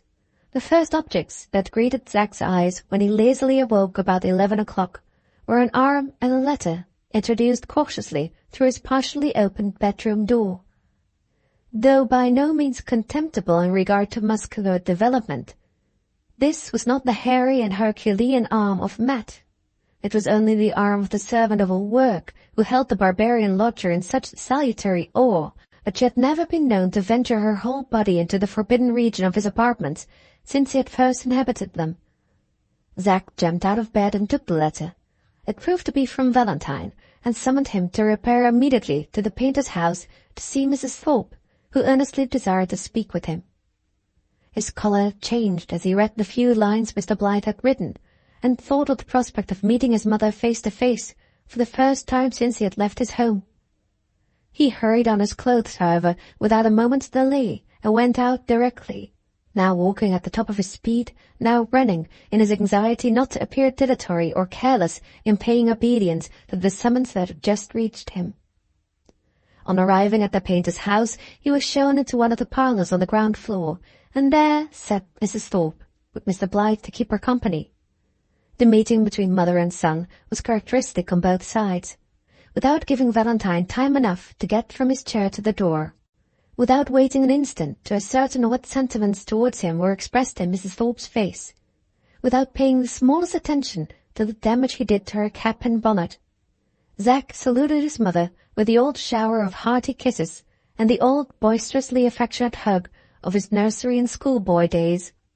And she, poor woman, on her side, feebly faltered over her first words of reproof, then lost her voice altogether, pressed into his hand a little paper packet of money that she had brought for him, and wept on his breast without speaking another word. Now Sid had been with them long ago, when she was yet a young woman, and he but a boy. Thus, even as it was now in the latter and the sadder time, Mrs. Thorpe was long in regaining the self-possession which she had lost on seeing her son for the first time since his flight from home. Zack expressed his contrition over and over again, and many times reiterated his promise to follow the plan Mr. Blyth had proposed to him when they met at the turnpike, before his mother became calm enough to speak 3 words together without bursting into tears. When she at last recovered herself sufficiently to be able to address him with some composure, she did not speak, as he had expected, of his past delinquencies or of his future prospects, but of the lodging which he then inhabited, and of the stranger whom he had suffered to become his friend. Although Matt's gallant rescue of Columbus had warmly predisposed Valentine in his favour, the painter was too conscientious to soften facts on that account when he told Zack's mother where her son was now living, and what sort of companion he had chosen to lodge with. Mrs. Thorpe was timid and distrustful, as all timid people are, and she now entreated him with nervous eagerness to begin his promised reform by leaving Kirk Street, and at once dropping his dangerous intimacy with the vagabond stranger who lived there. Zack defended his friend to his mother exactly as he had already defended him to Valentine, but without shaking her opinion, until he bethought himself of promising that in this matter, as in all others, he would be finally guided by the opinion of Mr. Blyth. The assurance so given, accompanied as it was by the announcement that Valentine was about to form his own judgment of Mr. Marksman while visiting the house in Kirk Street that very night, seemed to quiet and satisfy Mrs. Thorpe. Her last hopes for her son's future, now that she was forced to admit the sad necessity of conniving at his continued absence from home, rested one and all on Mr. Blyth alone. This first difficulty smoothed over, Zack asked with no little apprehension and anxiety whether his father's anger showed any symptoms of subsiding as yet. The question was an unfortunate one.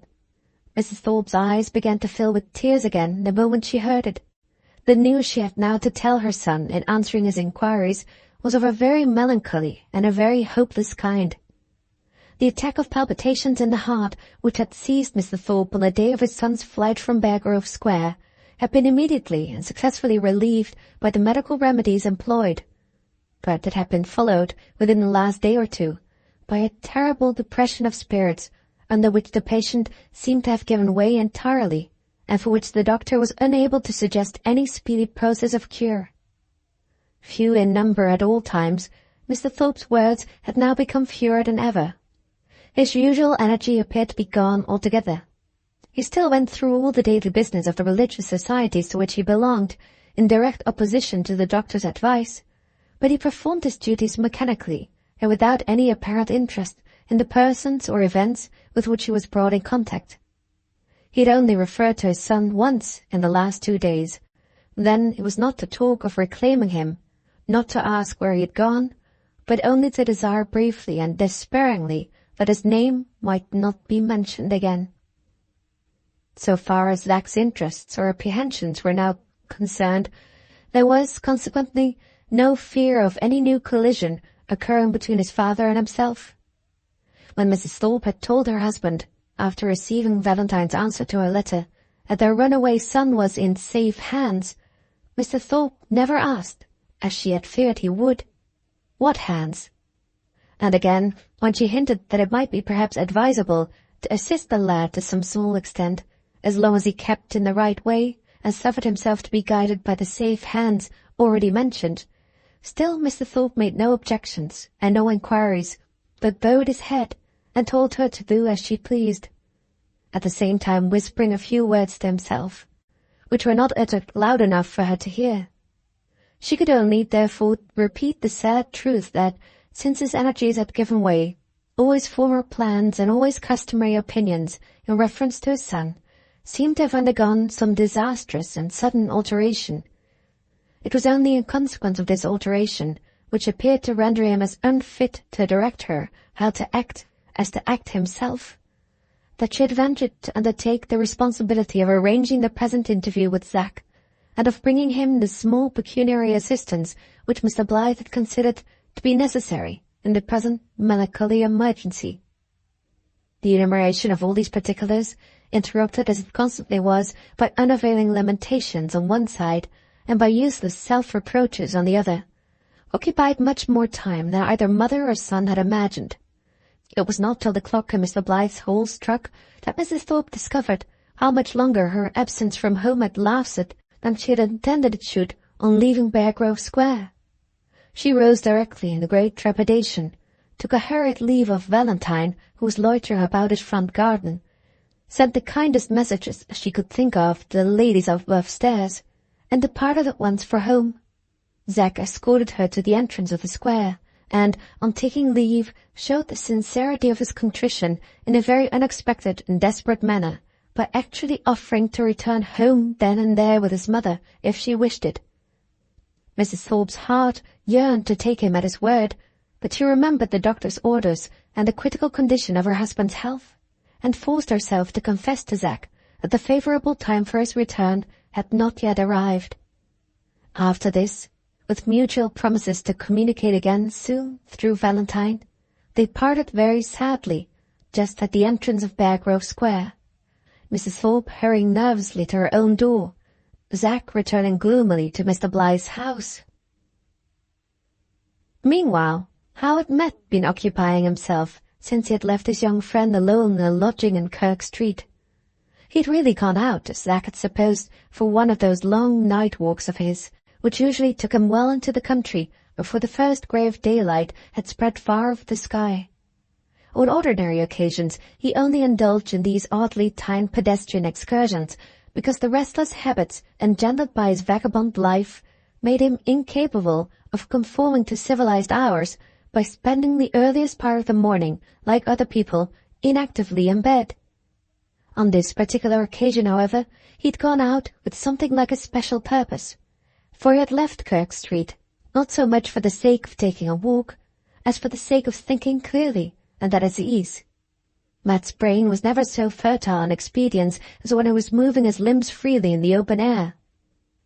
Hardly a chance word had dropped from Zack that night which had not either confirmed him in his resolution to possess himself of Valentine's hair bracelet, or helped suggest to him the manner in which his determination to obtain it might be carried out. The first great necessity imposed on him by his present design was to devise the means of secretly opening the painter's bureau. The second was to hit on some safe method, should no chance opportunity occur, of approaching it unobserved. Matt had remarked that Mr. Blyth wore the key of the bureau attached to his watch chain, and Matt had just heard from young Thorpe that Mr. Blyth was about to pay them a visit in Kirk Street. On the evening of that visit, therefore, the first of the two objects, the discovery of a means of secretly opening the bureau, might in some way be attained. How? This was the problem which Matt set off to solve to his own perfect satisfaction in the silence and loneliness of a long night's walk. In what precise number of preliminary mental entanglements he involved himself before arriving at the desired solution, it would not be very easy to say. As usual, his thoughts wandered every now and then from his subject in the most irregular manner, actually straying away on one occasion as far as the New World itself, and unintelligibly occupying himself with stories he had heard, and conversations he had held in various portions of that widely extended sphere, with vagabond chance comrades from all parts of civilized Europe. How his mind ever got back from these past times and foreign places to present difficulties and future considerations connected with the guest who was expected in Kirk Street, Matt himself would have been puzzled to tell. But it did eventually get back, nevertheless, and what was still more to the purpose, it definitely and thoroughly worked out the intricate problem there had been set it to solve. Not a whispered word of the plan he had now hit on dropped from Matt's lips as, turning it this way and that in his thoughts, he walked briskly back to town in the first fresh tranquillity of the winter morning. Discreet as he was, however, either some slight practical hints of his present project must have oozed out through his actions when he got back to London, or his notion of the sort of hospitable preparation which ought to be made for the reception of Mr. Blyth was more barbarously and extravagantly eccentric than all the rest of his notions put together. Instead of going home at once, when he arrived at Kirk Street, he stopped at certain shops in the neighbourhood to make some purchases, which evidently had reference to the guest of the evening. For the first things he bought were 2 or 3 lemons and a pound of loaf sugar. So far his proceedings were no doubt intelligible enough, but they gradually became more and more incomprehensible when he began to walk up and down 2 or 3 streets, looking about him attentively, stopping at every locksmith's and ironmonger's shop that he passed, waiting to observe all the people who might happen to be inside them, and then deliberately walking on again. In this way he approached, in course of time, a very filthy little row of houses, with some very ill-looking male and female inhabitants visible in detached positions, staring out of windows or lingering about public-house doors. Occupying the lower story of one of these houses was a small, grimy shop, which, judging by the visible stock in trade, dealt on a much larger scale in iron and steel ware that was old and rusty than in iron and steel ware that was new and bright. Before the counter no customer appeared. Behind it there stood alone a squalid, bushy-browed, hump-backed man, as dirty as the dirtiest bit of iron about him, sorting old nails. Matt, who had unintelligibly passed the doors of respectable ironmongers, now, as unintelligibly, entered this doubtful and dirty shop, and addressed himself to the unattractive stranger behind the counter. The conference in which the two immediately engaged was conducted in low tones, and evidently ended to the satisfaction of both, for the squalid shopman began to whistle a tune as he resumed his sorting of the nails, and Matt muttered to himself, "That's all right," as he came out on the pavement again. His next proceeding, always supposing that it had reference to the reception of Mr. Blyth, was still more mysterious.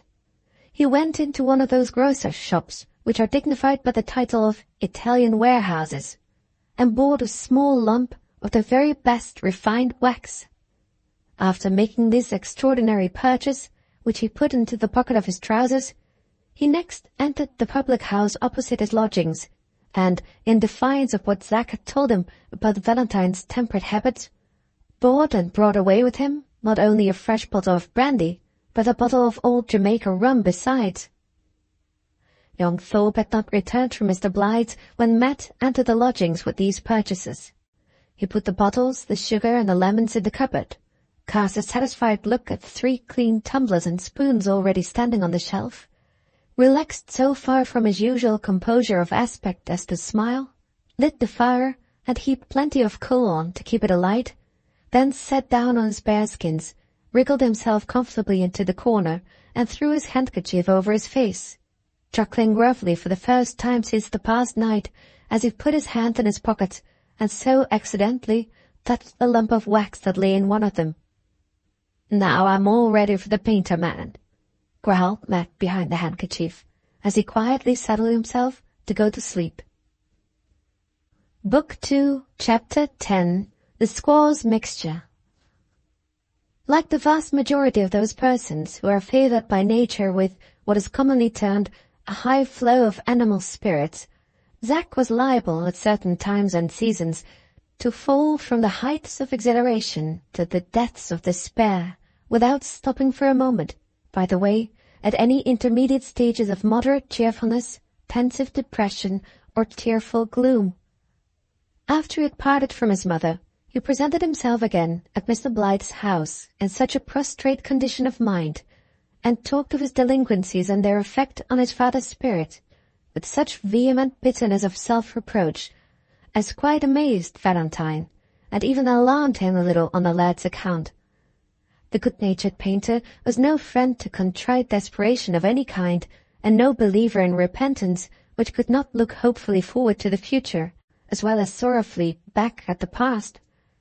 So he laid down his brush just as he was about to begin varnishing the golden age, and set himself to console Zack by reminding him of all the credit and honor he might yet win if he was regular in attending to his new studies, if he never flinched from work at the British Museum and the private drawing school to which he was immediately to be introduced, and if he ended, as he well might end, in excusing to his father his determination to be an artist by showing Mr. Thorpe a prize medal won by the industry of his son's hand in the schools of the Royal Academy. A necessary characteristic of people whose spirits are always running into extremes is that they are generally able to pass from one change of mood to another with unusual facility. By the time Zack had exhausted Mr. Blythe's copious stores of consolation, had partaken of an excellent and plentiful hot lunch, and had passed an hour upstairs with the ladies, he predicted his own reformation just as confidently as he had predicted his own ruin about 2 hours before, and went away to Kirk Street to see that his friend Matt was at home to receive Valentine that evening, stepping along as nimbly and swinging his stick as cheerfully as if he had already vindicated himself to his father by winning every prize medal that the Royal Academy could bestow. 7 o'clock had been fixed as the hour at which Mr. Blythe was to present himself at the lodgings in Kirk Street. He arrived punctual to the appointed time, dressed jauntily for the occasion in a short blue frock-coat, famous among all his acquaintances for its smartness of cut and its fabulous old age. From what Zack had told him of Matt's lighter peculiarities of character, he anticipated a somewhat uncivilized reception from the elder of his 2 hosts, and when he got to Kirk Street, he certainly found that his expectations were, upon the whole, handsomely realized. On mounting the dark and narrow wooden staircase of the tobacconist's shop, his nose was greeted by a composite smell of fried liver and bacon, brandy and water, and cigar smoke, pouring hospitably down to meet him through the crevices of the drawing-room door. When he got into the room, the first object that struck his eyes at one end of it was Zack, with his hat on, vigorously engaged in freshening up the dusty carpet with a damp mop, and Matt at the other, presiding over the frying-pan, with his coat off, his shirt-sleeves rolled up to his shoulders, a glass of steaming hot grog on the chimney-piece above him, and a long pewter toasting fork in his hand. "Here's the honoured guest of the evening arrived before I've swapped down the decks," cried Zack, jogging his friend in the ribs with the long handle of the mop. "How are you tonight?" said Matt, with familiar ease, not moving from the frying pan, but getting his right hand free to offer to Mr. Blythe by taking the pewter toasting fork between his teeth. "Sit down anywhere you like, and just hollow through the crack in the floor under the bearskins there, if you want anything out of the Bocker shop below." "He means tobacco when he says Bocker," interposed Zack parenthetically. "Can you set your teeth in a baked tater or two?" continued Matt, tapping a small Dutch oven before the fire with his toasting fork. "We've got you a lot of fizzing hot liver and bacon to ease down the taters with what you call a relish. Nice and streaky, ain't it?" Here the host of the evening stuck his fork into a slice of bacon and politely passed it over his shoulder for Mr. Blythe to inspect as he stood bewildered in the middle of the room. "Oh, delicious, delicious!" cried Valentine, smiling as daintily at the outstretched bacon as if it had been a nosegay. "Really, my dear sir—" He said no more, for at that moment he tripped himself up upon one of some of 10 or a dozen bottle corks which lay about on the carpet where he was standing. There is very little doubt, if Zack had not been by to catch him, that Mr. Blythe would just then have concluded his polite remarks on the bacon by measuring its full length on the floor. "Why don't you put him into a chair?" growled Matt, looking round reproachfully from the frying pan as Valentine recovered his erect position again with young Thorpe's assistance. "I was just going to swap up that part of the carpet when you came in," said Zack apologetically as he led Mr. Blythe to a chair. "Oh, don't mention it," answered Valentine, laughing. "It was all my awkwardness." He stopped abruptly again. Zack had placed him with his back to the fire, against a table covered with a large and dirty cloth which flowed to the floor, and under which, while he was speaking, he had been gently endeavouring to insinuate his legs. Amazement bereft him of the power of speech when, on succeeding in this effort, he found that his feet came in contact with a perfect hillock of empty bottles, oyster shells, and broken crockery, heaped under the table. "Good gracious me! I hope I'm doing no mischief," exclaimed Valentine, as a miniature avalanche of oyster shells clattered down on his intruding foot, and a plump bottle with a broken neck rolled lazily out from under the tablecloth and courted observation on the open floor. "Kick about, dear old fellow, kick about as much as you please," cried Zack, seating himself opposite Mr. Blythe and bringing down a second avalanche of oyster shells to encourage him.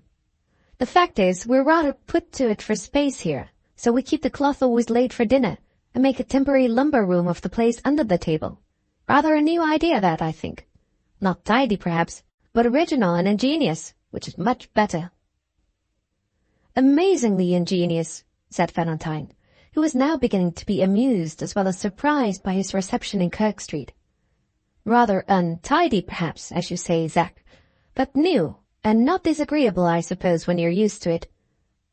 What I like about all this," continued Mr. Blythe, rubbing his hands cheerfully and kicking into view another empty bottle as he settled himself in his chair, "what I like about this is that it's so thoroughly without ceremony. Do you know, I really feel at home already, though I never was here before in my life. Curious, Zack, isn't it?" "Look out for the taters," roared Matt suddenly from the fireplace. Valentine started, first at the unexpected shout just behind him, next at the sight of a big, truculently knobbed potato which came flying over his head and was dexterously caught and instantly deposited on the dirty tablecloth by Zack. 2, 3, 4, 5, 6, continued Matt, keeping the frying pan going with one hand and tossing the baked potatoes with the other over Mr. Blythe's head in quick succession for young Thorpe to catch. "What do you think of our way of dishing up potatoes in Kirk Street?" asked Zack in great triumph. "It's a little sudden when you're not used to it," stammered Valentine, ducking his head as each edible missile flew over him. "But it's free and easy. It's delightfully free and easy." "Ready there with your plates? The livers are coming," cried Matt in a voice of martial command, suddenly showing his great red-hot, perspiring face at the table as he wheeled round from the fire with the hissing frying pan in one hand and the long toasting fork in the other. "My dear sir, I am shocked to see you taking all this trouble," exclaimed Mr. Blyth. "Do pray let me help you." "No, I'm damned if I do," returned Matt with the most polite suavity and the most perfect good humour. "Let him have all the trouble, Blyth," said Zack. "Let him help you, and don't pity him. He'll make up for his hard work, I can tell you, when he sets in seriously to his liver and bacon. Watch him when he begins. He bolts his dinner like the lion in the zoological gardens." Matt appeared to receive this speech of Zack's as a well-merited compliment, for he chuckled at young Thorpe and winked grimly at Valentine as he sat down bare-armed to his own mess of liver and bacon. It was certainly a rare and even a startling sight to see this singular man eat.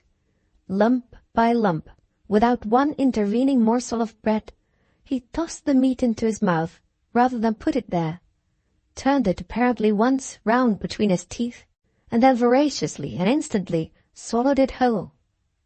By the time a quarter of Mr. Blyth's plateful of liver and bacon and half of Zack's had disappeared, Matt had finished his frugal meal, had wiped his mouth on the back of his hand, and the back of his hand on the leg of his trousers, had mixed 2 glasses of strong hot rum and water for himself and Zack, and had set to work on the composition of a 3rd tumbler, into which sugar, brandy, lemon juice, rum and hot water all seemed to drop together in such incessant and confusing little driplets that it was impossible to tell which ingredient was uppermost in the whole mixture.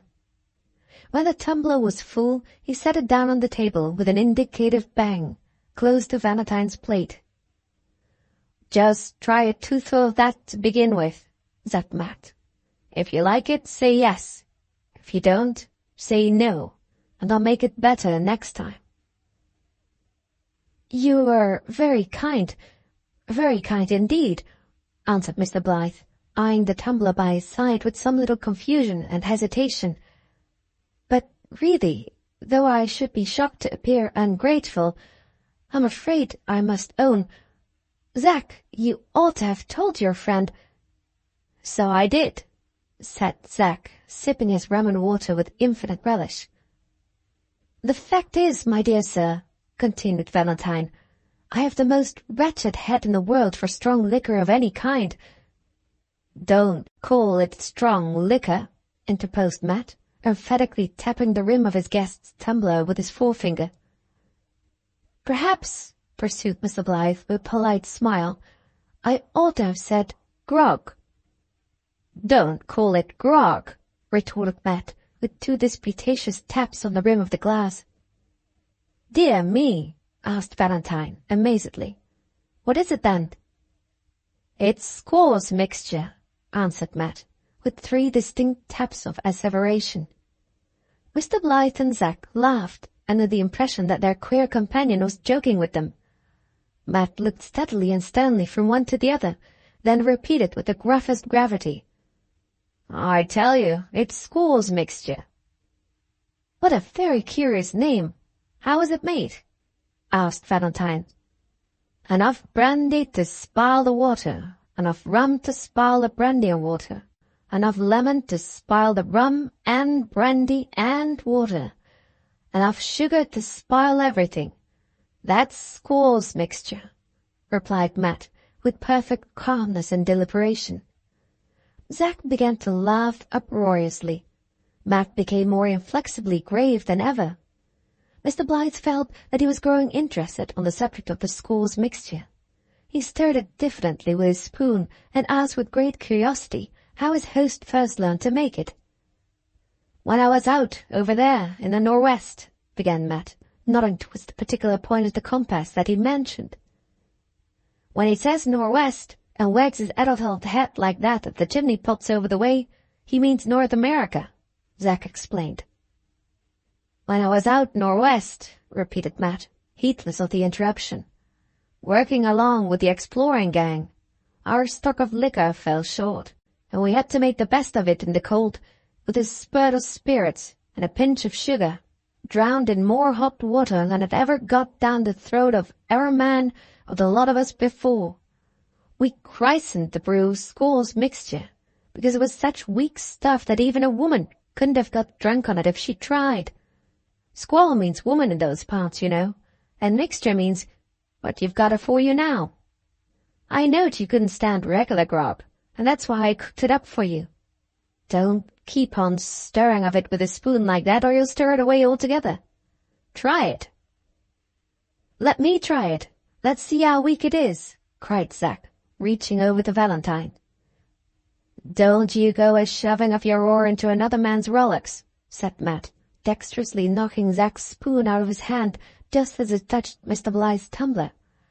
You stick to your grog, I'll stick to my grog, and he'll stick to Squaw's mixture. With those words, Matt leant his bare elbows on the table and watched Valentine's first experimental sip with great curiosity. The result was not successful. When Mr. Blythe put down the tumbler, all the watery part of the Squaw's mixture seemed to have got up into his eyes, and all the spirituous part to have stopped short of his lungs. He shook his head, coughed, and faintly exclaimed, "Too strong." "Too hot, you mean?" said Matt. "No, indeed," pleaded poor Mr. Blythe. "I really meant too strong." "Try again," suggested Zack, who was far advanced towards the bottom of his own tumbler already. "Try again. Your liquor all went the wrong way last time." "More sugar," said Matt, neatly tossing 2 lumps into the glass from where he sat. "More lemon," squeezing 1 or 2 drops of juice and 3 or 4 pips into the mixture. "More water," pouring in about a teaspoonful with a clumsy flourish of the kettle. "Try again." "Thank you. Thank you 1,000 times. Really, do you know, it tastes much nicer now," said Mr. Blythe, beginning cautiously with a spoonful of the Squaw's mixture at a time. Matt's spirits seemed to rise immensely at this announcement. He lit his pipe and took up his glass of grog, nodded to Valentine and young Thorpe just as he had nodded to the northwest point of the compass a minute or 2 before, muttered gruffly, "Here's all our good healths," and finished half his liquor at a draught. "All our good healths," repeated Mr. Blythe, gallantly attacking the Squaw's mixture this time without any intermediate assistance from the spoon. "All our good healths," chimed in Zack, draining his glass to the bottom. "Really, Matt, it's quite bewildering to see how your dormant social qualities are waking up now you're plunged into the vortex of society. What do you say to giving a ball here next? You're just the man to get on with the ladies if you could only be prevailed on to wear your coat and give up airing your tawny old arms in public." "Don't, my dear sir. I particularly beg you won't," cried Valentine, as Matt, apparently awakened to a sense of polite propriety by Zack's last hint, began to unroll one of his tightly tucked-up shirt-sleeves. "Pray consult your own comfort and keep your sleeves as they were. Pray do. As an artist, I've been admiring your arms from the professional point of view ever since we first sat down to table. I never remember in all my long experience of the living model having met with such a splendid muscular development as yours." Saying those words, Mr. Blythe waved his hand several times before his host's arms, regarding them with his eyes partially closed and his head very much on one side, just as he was accustomed to look at his pictures. Matt stared, smoked vehemently, folded the objects of Valentine's admiration over his breast, and, modestly scratching his elbows, looked at young Thorpe with an expression of utter bewilderment. "Yes, decidedly the most magnificent muscular development I ever remember studying," reiterated Mr. Blythe, drumming with his fingers on the table and concentrating the whole of his critical acumen in one eye by totally closing the other. "Hang it, Blythe," remonstrated Zack. "Don't keep on looking at his arms as if they were a couple of bits of prize beef. You may talk about his muscular development as much as you please, but you can't have the smallest notion of what it's really equal to till you try it.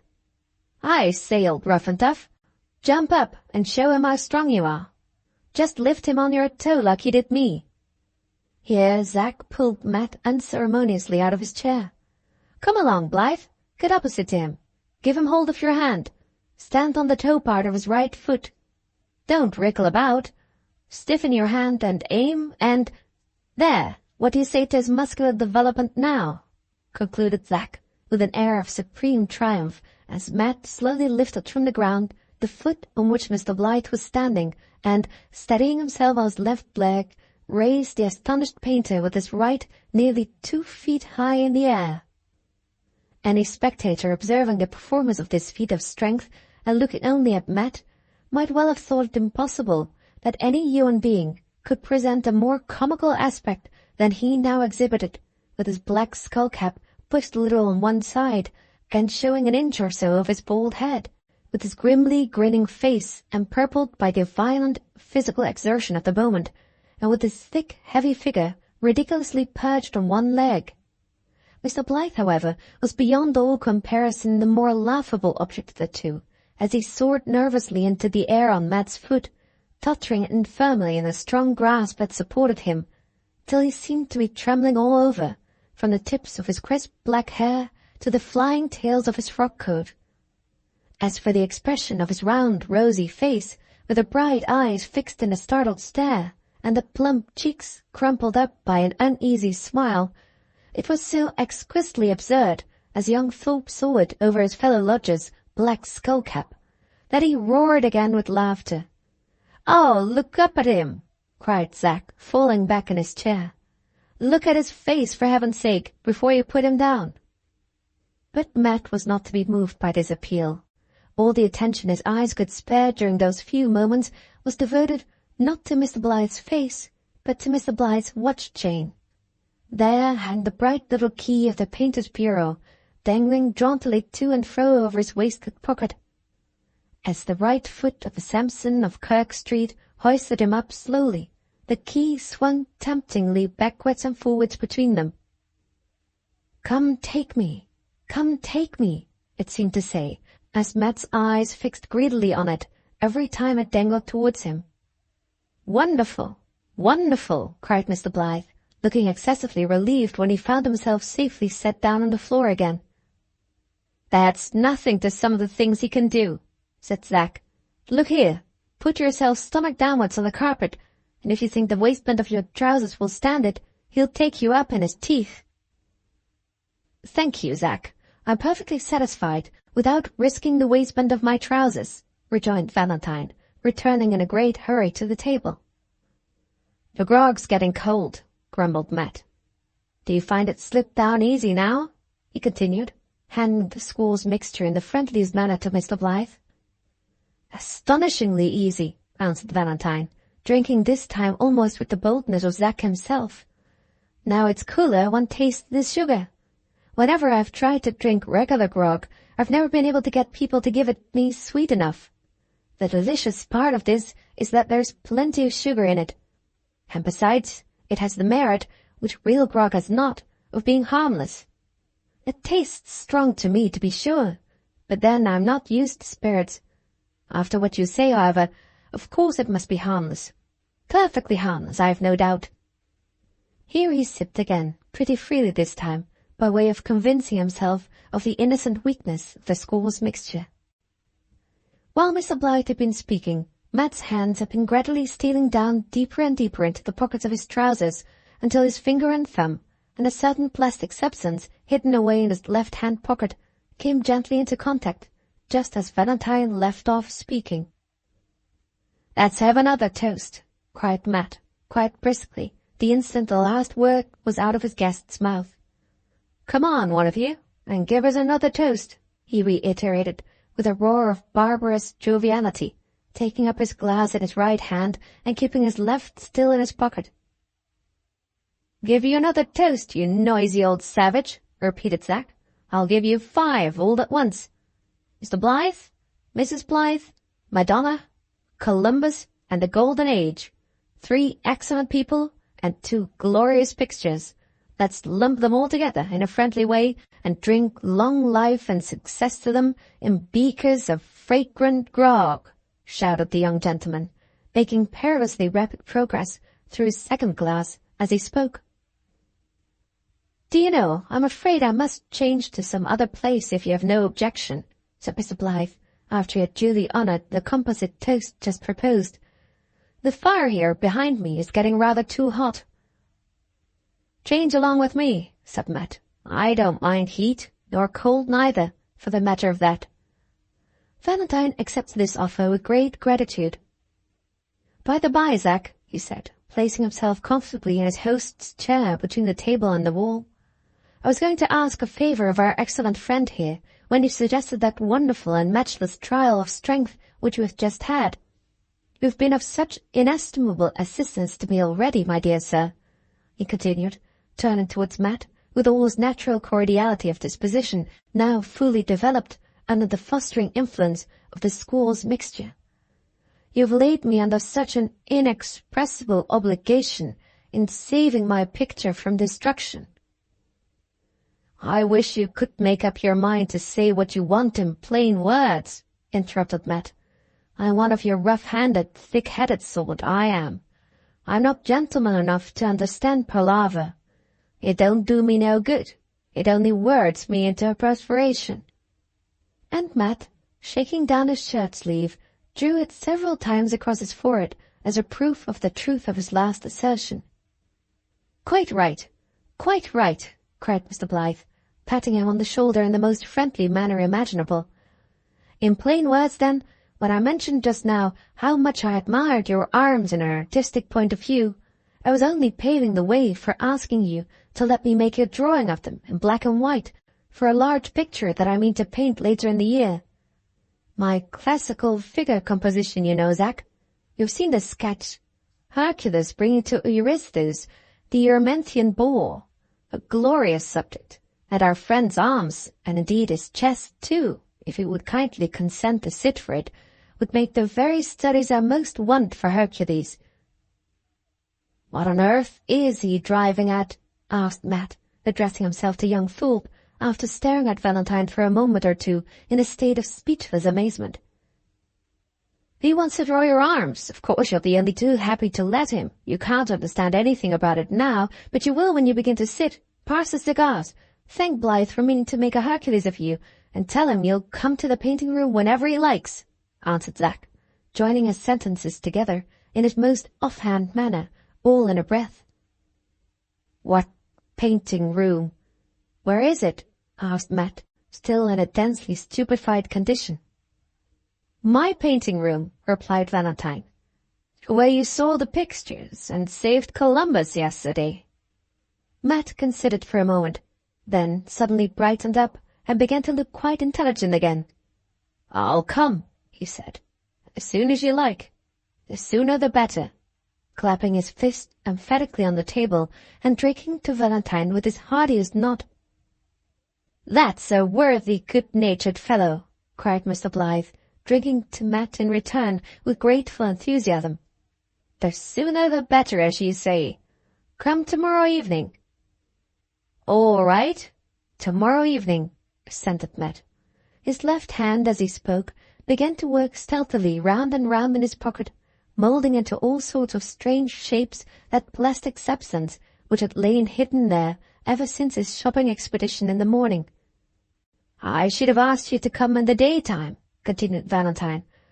But as you know, Zack, I've the golden age to varnish, and one or two little things to alter in the lower part of Columbus. And then, by the latter end of the week, I must leave home to do those portraits in the country which I told you of, and which I wanted before I thought they would be. You will come with our friend, of course, Zack. I dare say I shall have the order for you to study at the British Museum by tomorrow. As for the private drawing academy,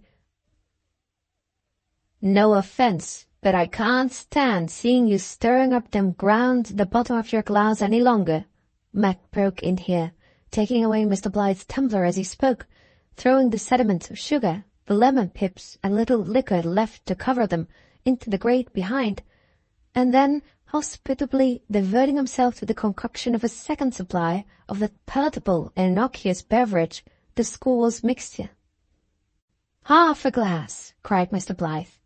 Weak, remember my wretched head for drinking, and pray make it weak. As he spoke, the clock of the neighbouring parish church struck. Only 9, exclaimed Zack, referring ostentatiously to the watch which he had taken out of pawn the day before. Pass the rum, Matt, as soon as you're done with it. Put the kettle on to boil. And now, my lads, will begin spending the evening in earnest. If any fourth gentleman had been present to assist in spending the evening, as Zack chose to phrase it, at the small social soiree in Kirk Street, and if that gentleman had deserted the festive board as the clock struck 9, had walked about the streets to enjoy himself in the fresh air, and had then, as the clock struck 10, returned to the society of his convivial companions, he would most assuredly have been taken by surprise on beholding the singular change which the lapse of 1 hour had been sufficient to produce in the manners and conversation of Mr. Valentine Blyth. It might have been that the worthy and simple-hearted gentleman had been unduly stimulated by the reek of hot grog, which in harmonious association with a heavy mist of tobacco smoke now filled the room. Or it might have been that the second brew of the score's mixture had exceeded half a glassful in quantity, had not been diluted to the requisite weakness, and had consequently got into his head. But whatever the exciting cause might be, the alteration that had taken place since 9 o'clock, in his voice, looks, and manners, was remarkable enough to be of the nature of a moral phenomenon. He now talked incessantly about nothing but the fine arts. He differed with both his companions, and loftily insisted on his own superior sagacity whenever either of them ventured to speak a word. He was by turns as noisy as Zack, and as gruff as Matt. His hair was crumpled down over his forehead, his eyes were dimmed, his shirt collar was turned rakishly over his cravat. In short, he was not the genuine Valentine Blyth at all.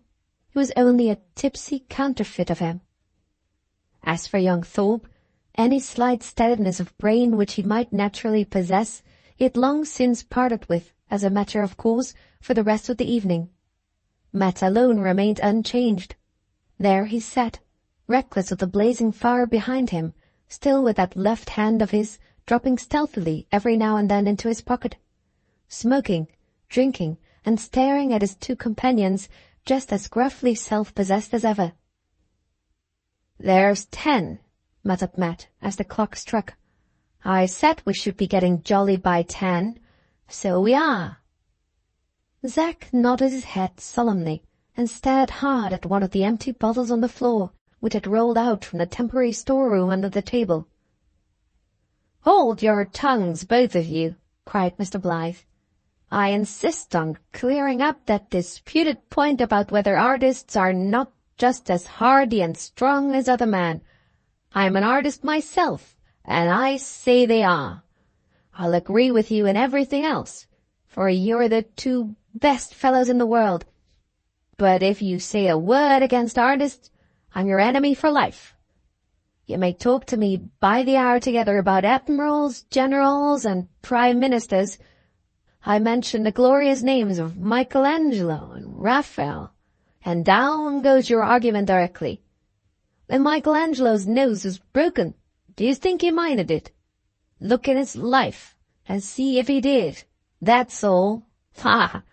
My painting room is 40 feet long. Now, this is an important proof. While I was painting Columbus and the Golden Age, one was at one end, north, and the other at the other, south. Very good. I walked backwards and forwards between those two pictures incessantly, and never sat down all day long. And this is a fact. And the proof is that I worked on both of them at once. A touch on Columbus, a walk into the middle of the room to look at the effects, turn round, walk up to the Golden Age opposite, a touch on the Golden Age, another walk into the middle of the room to look at the effect, another turn round, and back again to Columbus. 50 miles a day in indoor exercise, according to the calculation of a mathematical friend of mine, and not including the number of times I had to go up and down my portable wooden steps to get the top parts of Columbus. Isn't the man hardy and strong who can stand that? Ah, just feel my legs, Zack. Are they hard and muscular, or are they not?" Here Mr. Blyth, rapping young Thorpe smartly on the head with his spoon, tried to skip out of his chair as nimbly as usual, but only succeeded in floundering awkwardly into an upright position after he had knocked down his plate with all the greasy remains of the liver and bacon on it. Zack roused himself from muddled meditation with his thought, and, under pretence of obeying his friend's injunction, pinched Valentine's leg with such vigorous malice that the painter fairly screamed again under the infliction. All this time, Matt sat immovably serene in his place next to the fire. He just kicked Mr. Blythe's broken plate, with the scraps of liver and bacon, and the knife and fork that had fallen with them, into the temporary storeroom under the table, and then pushed towards him another glass of the squaw's mixture, quietly concocted while he had been talking. The effect on Valentine of this hospitable action proved to be singularly soothing and beneficial. He'd been getting gradually more and more disputatious for the last 10 minutes, but the moment the steaming glass touched his hand, it seemed to change his mood with the most magical celerity. As he looked down at it, and felt the fragrant rum steaming softly into his nostrils, his face expanded, and while his left hand unsteadily conveyed the tumbler to his lips, his right reached across the table and fraternally extended itself to Matt. "My dear friend," said Mr. Blythe affectionately, "how kind you are! Pray, how do you make the squaw's mixture?" "I say, Matt, leave off smoking and tell us something," interposed Zack. "Bowl away at once with one of your tremendous stories, or Blythe will be bragging again about his rickety old legs. Talk, man. Tell us your famous story of how you lost your scalp." Matt laid down his pipe, and for a moment looked very attentively at Mr. Blythe. Then, with the most uncharacteristic readiness and docility, began his story at once, without requiring another word of persuasion. In general, the very reverse of tedious when he related any experiences of his own, he seemed on this occasion perversely bent on letting his narrative ooze out to the most interminable length. Instead of adhering to the abridged account of his terrible adventure, which had given Zack when they first talked together on Blackfriars Bridge, he now dwelt drowsily on the minutest particulars of the murderous chase that had so nearly cost him his life, enumerating them one after the other in the same heavy droning voice which never changed its tone in the slightest degree as he went on. After about 10 minutes' endurance of the narrative infliction which he had himself provoked, young Thorpe was just beginning to feel a sensation of utter oblivion stealing over him, when a sound of lusty snoring close at his back startled him into instant wakefulness. He looked round. There was Mr. Blythe, placidly and profoundly asleep, with his mouth wide open and his head resting against the wall. "Stop," whispered Matt, as Zack seized on a half-squeezed lemon and took aim at Valentine's mouth. "Don't wake him yet. What do you say to some oysters?" "Give us a dish, and I'll show you," returned young Thorpe. "Sally's in bed by this time. I'll fetch the oysters myself from over the way. But I say, I must have a friendly shot with something or other at dear old Blythe's gaping mouth." "Try him with an oyster when you come back," said Matt, producing from the cupboard behind him a large yellow pie dish. "Go on, I'll see you downstairs, and leave the candle on the landing and the door on the jar, so as you can get in quietly. Steady, young'un, and mind the dish when you cross the road." With these words, Matt dismissed Zack from the street door to the oyster shop, and then returned immediately to his guest upstairs. Valentine was still fast asleep and snoring vehemently. Matt's hand descended again into his pocket, reappearing, however, quickly enough on this occasion with a piece of wax which he had purchased that morning. Steadying his arms coolly on the table, he detached the little chain which held the key of Mr. Blythe's bureau from the watch-guard to which it was fastened, took off on his wax a perfect impression of the whole key, from the pipe to the handle, attached it again to the sleeper's watch-guard, pared away the rough ends of the piece of wax till it fitted into an old tin tobacco box which he took from the chimney-piece, pocketed this box, and then quietly resumed his original place at the table. "Now," said Matt, looking at the unconscious Mr. Blythe after he had lit his pipe again, "now, painter man, wake up as soon as you like." It was not long before Zack returned. A violent bang of the street door announced his entry into the passage, A confused clattering and stumbling marked his progress upstairs. A shrill crash, a heavy thump, and a shout of laughter indicated his arrival on the landing.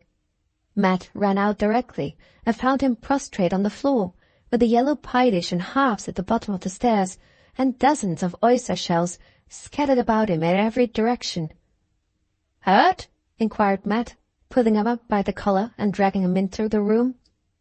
"Not a bit of it," answered Zack. "I've woke Blythe, though, worse luck, and spoiled our shot with the oyster, haven't I? Oh, Lord, how he stares!" Valentine certainly did stare.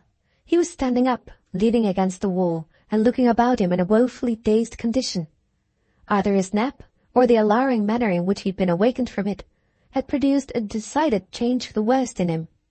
As he slowly recovered what little sense he had left to make use of, all his talkativeness and cordiality seemed to desert him. He shook his head mournfully, refused to eat or drink anything, declared with sudden solemnity that his digestion was a perfect wreck in consequence of his keeping drunken society, and insisted on going home directly, in spite of everything that Zack could say to him. The landlord, who had been brought from his shop below by the noise, and who thought it very desirable to take the first opportunity that offered of breaking up the party before any more grog was consumed, officiously ran down the stairs and called a cab, the result of this manoeuvre proving in the sequel to be what the tobacconist desired.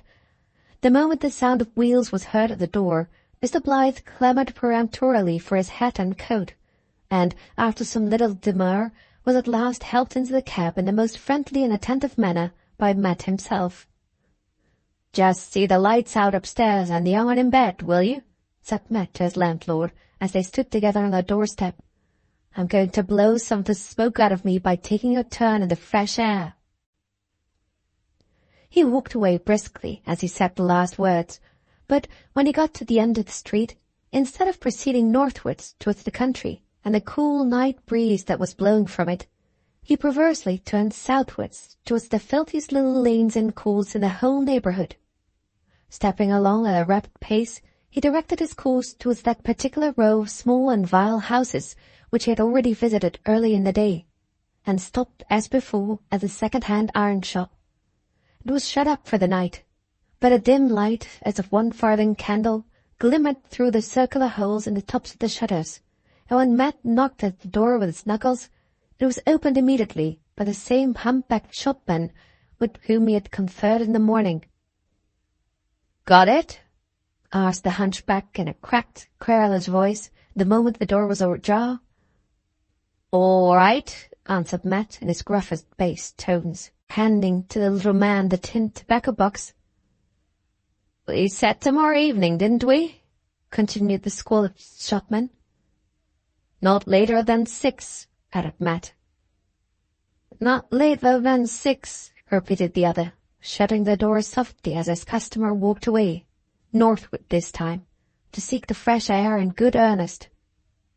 Book 2, Chapter 11, The Garden Door. "Hit or miss, I'll chance it tonight." Those words were the first that issued from Matt's lips on the morning after Mr. Blythe's visit, as he stood alone amid the festive relics of the past evening in the front room at Kirk Street. "Tonight," he repeated to himself, as he pulled off his coat and prepared to make his toilette for the day in a pail of cold water with the assistance of a short bar of wholesome yellow soap. Though it was still early, his mind had been employed for some hours past in considering how the second and only difficulty, which now stood between him and the possession of the hair-bracelet, might best be overcome. Having already procured the first requisite for executing his design, how was he next to profit by what he had gained? Knowing that the false key would be placed in his hands that evening, how was he to open Mr. Blythe's bureau without risking discovery by the owner or by some other person in the house? To this important question he had as yet found no better answer than was involved in the words he had just whispered to himself while preparing for his morning ablutions. As for any definite plan by which to guide himself, he was desperately resigned to trust for the discovery of it to the first lucky chance which might be brought about by the event of the day. "I should like though, to have one good look by daylight round that place they call the painting room, thought Matt, plunging his face into 2 handsful of hissing soapsuds. He was still vigorously engaged over the pail of cold water when a loud yawn, which died away gradually into a dreary howl, sounded from the next room and announced that Zack was awake. In another minute the young gentleman appeared gloomily in his nightgown at the folding doors by which the 2 rooms communicated. His eyes looked red-rimmed and blinking, his cheeks mottled and sodden, his hair tangled and dirty. He had one hand to his forehead, and groaning with the corners of his mouth lamentably drawn down, exhibited a shocking and salutary picture of the consequences of excessive conviviality. "Oh, Lord, Matt," he moaned, "my hat's coming in too." "Souse it in a pail of cold water, and walk off what you can't get rid of after that, along with me," suggested his friend. Zack wisely took this advice. As they left Kirk Street for their walk, Matt managed that they should shape their course so as to pass Valentine's house on their way to the fields. As he had anticipated, young Thorpe proposed to call in for a minute to see how Mr. Blythe was after the festivities of the past night, and to ascertain if he still remained in the same mind about making the drawing of Matt's arms that evening. "I suspect you didn't brew the squaws mixture half as weak as you told us you did," said Zack slyly when they rang at the bell. "It wasn't a bad joke for once in a way. But really, Blythe is such a good, kind-hearted fellow, it seems too bad. In short, don't let's do it next time, that's all." Matt gruffly repudiated the slightest intention of deceiving their guest as to the strength of the liquor he had drunk. They went into the painting room and found Mr. Blythe there, pale and penitent, but manfully preparing to varnish the golden age with a very trembling hand and a very headachy contraction of the eyebrows. "Ah, Zack, I ought to lecture you about last night," said Valentine, "but I have no right to say a word, for I was much the worst of the 2. I'm wretchedly ill this morning, which is just what I deserve, and heartily ashamed of myself, which is only what I ought to be. Look at my hand, it's all in a tremble like an old man's. Not a thimbleful of spirits shall ever pass my lips again. I'll stick to lemonade and tea for the rest of my life. No more squaws mixture for me." "Not, my dear sir," continued Valentine, addressing Matt, who had been quietly stealing a glance at the bureau while the painter was speaking to young Thorpe. "Not, my dear sir, that I think of blaming you, or doubt for a moment that the drink you kindly mixed for me would have been considered quite weak and harmless by people with stronger heads than mine. It was all my own fault, my own want of proper thoughtfulness and caution. If I misconducted myself last night, as I am afraid I did, pray make allowances." "Nonsense!" cried Zack, seeing that Matt was beginning to fidget away from Valentine instead of returning an answer. "Nonsense! You were glorious company. We were 3 choice spirits, and you were number 1 of the social trio. Away with melancholy! Do you still keep in the same mind about drawing Matt's arms? He'll be delighted to come, and so shall I, and we'll all get virtuously uproarious this time on toast and water and tea." "Of course I keep in the same mind," returned Mr. Blythe. "I had my senses about me at any rate when I invited you and your friend here tonight. Not that I shall be able to do much, I am afraid, in the way of drawing, for a letter has come this morning to hurry me into the country. Another portrait job has turned up, and I shall have to start tomorrow. However, I can get in the outline of your friend's arms tonight, and leave the rest to be done when I come back." "Shall I take that sketch down for you, my dear sir, to look at close?" continued Valentine, suddenly raising his voice and addressing himself to Matt. "I venture to think it one of my most contentious studies from actual nature." While Mr. Blythe and Zack had been whispering together, Matt had walked away from them quietly towards one end of the room, and was now standing close to a door, lined inside with sheet iron, having bolts at top and bottom, and leading down a flight of steps from the studio into the back garden. Above this door hung a large chalk sketch of an old 5-barred gate, being the identical study from nature which, as Valentine imagined, was at that moment the special object of interest to Matt. "No, no, don't trouble to get the sketch now," said Zack, once more answering for his friend. "We're going out to get freshened up by a long walk and can't stop.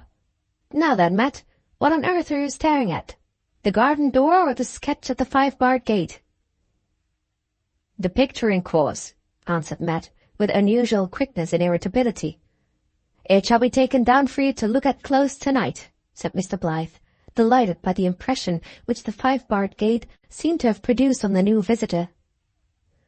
On leaving Mr. Blyth's, young Thorpe and his companion turned down a lane partially built over, which led past Valentine's back garden wall. This was their nearest way to the fields and to the high road into the country beyond.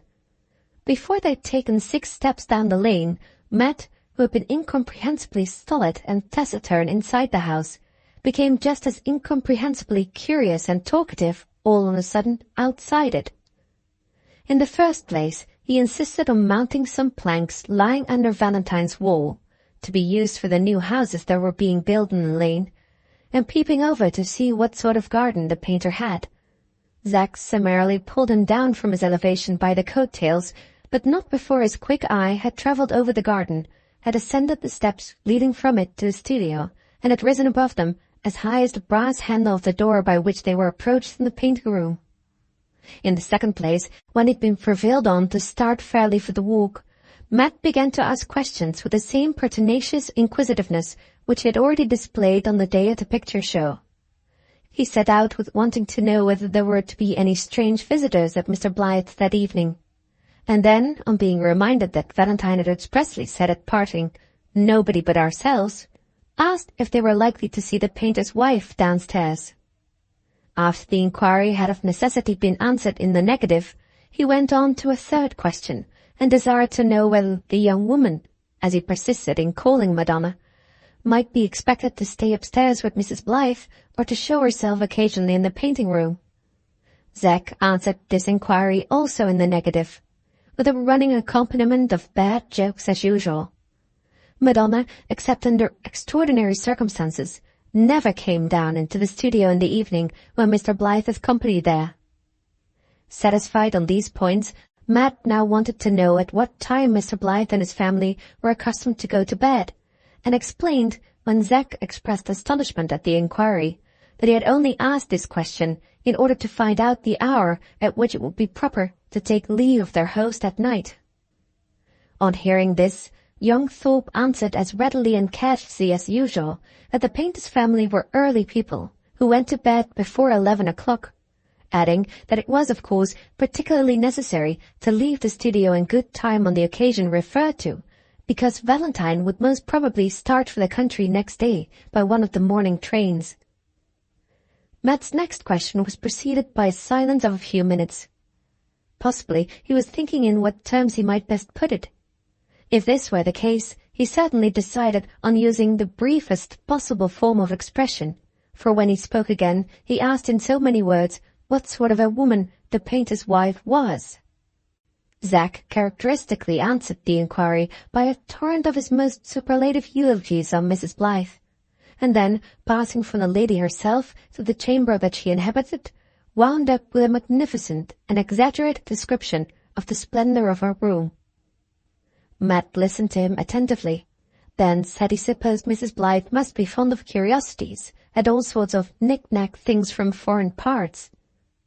Young Thorpe not only answered the question in the affirmative, but added, as a private expression of his own opinion, that he believed these said curiosities and knick-knacks had helped in their way to keep her alive by keeping her amused. From this he digressed to a long narrative of poor Mrs. Blyth's first illness, and having exhausted that sad subject at last, ended by calling on his friend to change the conversation to some less mournful topic. But just at this point, it seemed that Matt was perversely determined to let himself lapse into another silent fit. He not only made no attempt to change the conversation, but entirely ceased asking questions, and, indeed, hardly uttered another word of any kind, good or bad. Zack, after vainly trying to rally him into talking, lit a cigar in despair, and the two walked on together silently, Matt having his hands in his pockets, keeping his eyes bent on the ground, and altogether burying himself, as it were, from the outer world, in the innermost recesses of a deep brown study. As they returned and got near Kirk Street, Matt gradually began to talk again, but only on indifferent subjects, asking no more questions about Mr. Blythe or anyone else. They arrived at their lodgings at 5:30. Zack went into the bedroom to wash his hands. While he was thus engaged, Matt opened that leather bag of his, which has been already described as lying in the corner with the bearskins, and, taking out the feather fan and the Indian tobacco pouch, wrapped them up separately in paper. Having done this, he called to Zack, and, saying that he was about to step over to the shaving shop to get his face scraped clean before going to Mr. Blythe's, left the house with his 2 packages in his hand. "If the worst comes to the worst, I'll chance it tonight with the garden door," said Matt to himself as he took the first turning that led towards the second-hand iron shop. "This will do to get rid of the painter man with, and this will send Zack after him," he added, putting first the fan and then the tobacco pouch into separate pockets of his coat. A cunning smile hovered about his lips for a moment as he disposed of his 2 packages in this manner, and it passed away again almost immediately, and was succeeded by a curious contraction and twitching of the upper part of his face. He began muttering once again that name of Mary, which had been often on his lips lately, and quickened his pace mechanically, as it was always his habit to do when anything vexed or disturbed him. When he reached the shop, the hunchback was at the door, with a tin tobacco box in his hand. On this occasion, not a single word was exchanged between the two. The squalid shopman, as the customer approached, rattled something significantly inside the box, and then handed it to Matt. And Matt put his finger and thumb into his waistcoat pocket, winked, nodded, and handed some money to the squalid shopman. The brief ceremony of giving and taking thus completed, these 2 originals turned away from each other without a word of farewell, the hunchback returning to the counter, and his customer proceeding to the shaving shop. Matt opened the box for an instant on his way to the barber's, and, taking out the false key, which, though made of baser metal, was almost as bright as the original, put it carefully into his waistcoat pocket. He then stopped at an oil and candle shop, and bought a wax taper and a box of matches. "The garden door is safest. I'll chance it with the garden door," thought Matt, as he sat down in the shaving shop chair and ordered the barber to operate on his chin. Punctually at 7:00, Mr. Blythe's visitors rang at his bell.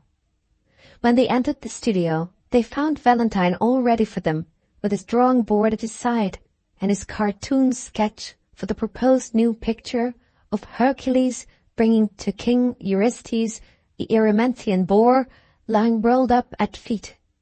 He said he had got rid of his headache and felt perfectly well now, but Zack observed that he was not in his good spirits. Matt, on his side, observed nothing but the garden door, towards which he lounged carelessly as soon as the first salutations were over. "This way, my dear sir," said Valentine, walking after him.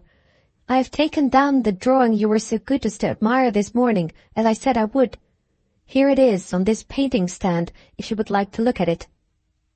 Matt, whose first glance at the garden door had assured him that it was bolted and locked for the night, wheeled round immediately, and, to Mr. Blythe's great delight, inspected the sketch of the old 5-barred gate with the most extraordinary and flattering attention. "Wants doing up, don't it?" said Matt, referring to the picturesquely ruinous original of the gate represented. "Yes, indeed," answered Valentine, thinking he spoke of the creased and ragged condition of the paper on which the sketch was made. A morsel of paste and a sheet of fresh paper to stretch it on would make quite another thing of it. Matt stared. "Paste and paper for a 5-barred gate? A nice carpenter you would make," he felt inclined to say. Zack, however, spoke at that moment, so he left the sketch and wisely held his tongue. "Now then, Matt, strip to your chest, and put your arms in any position Blythe tells you. Remember, you're going to be drawn as Hercules, and mind you look as if you're bringing the Erymanthean boar to King Eurystheus for the rest of the evening," said young Thorpe, composedly warming himself at the fire.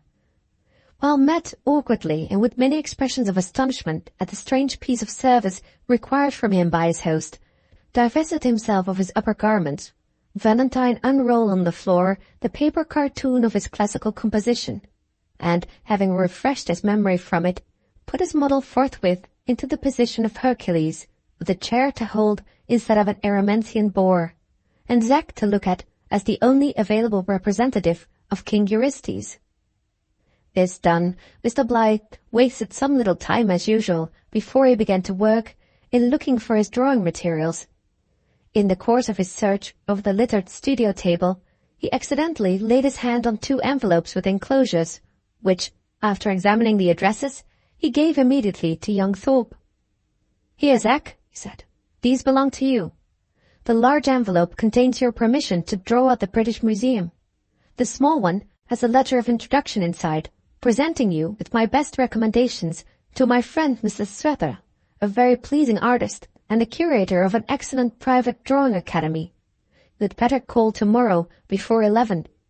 Mrs. Strether will go with you to the museum and show you how to begin, and will introduce you to his drawing academy the same evening.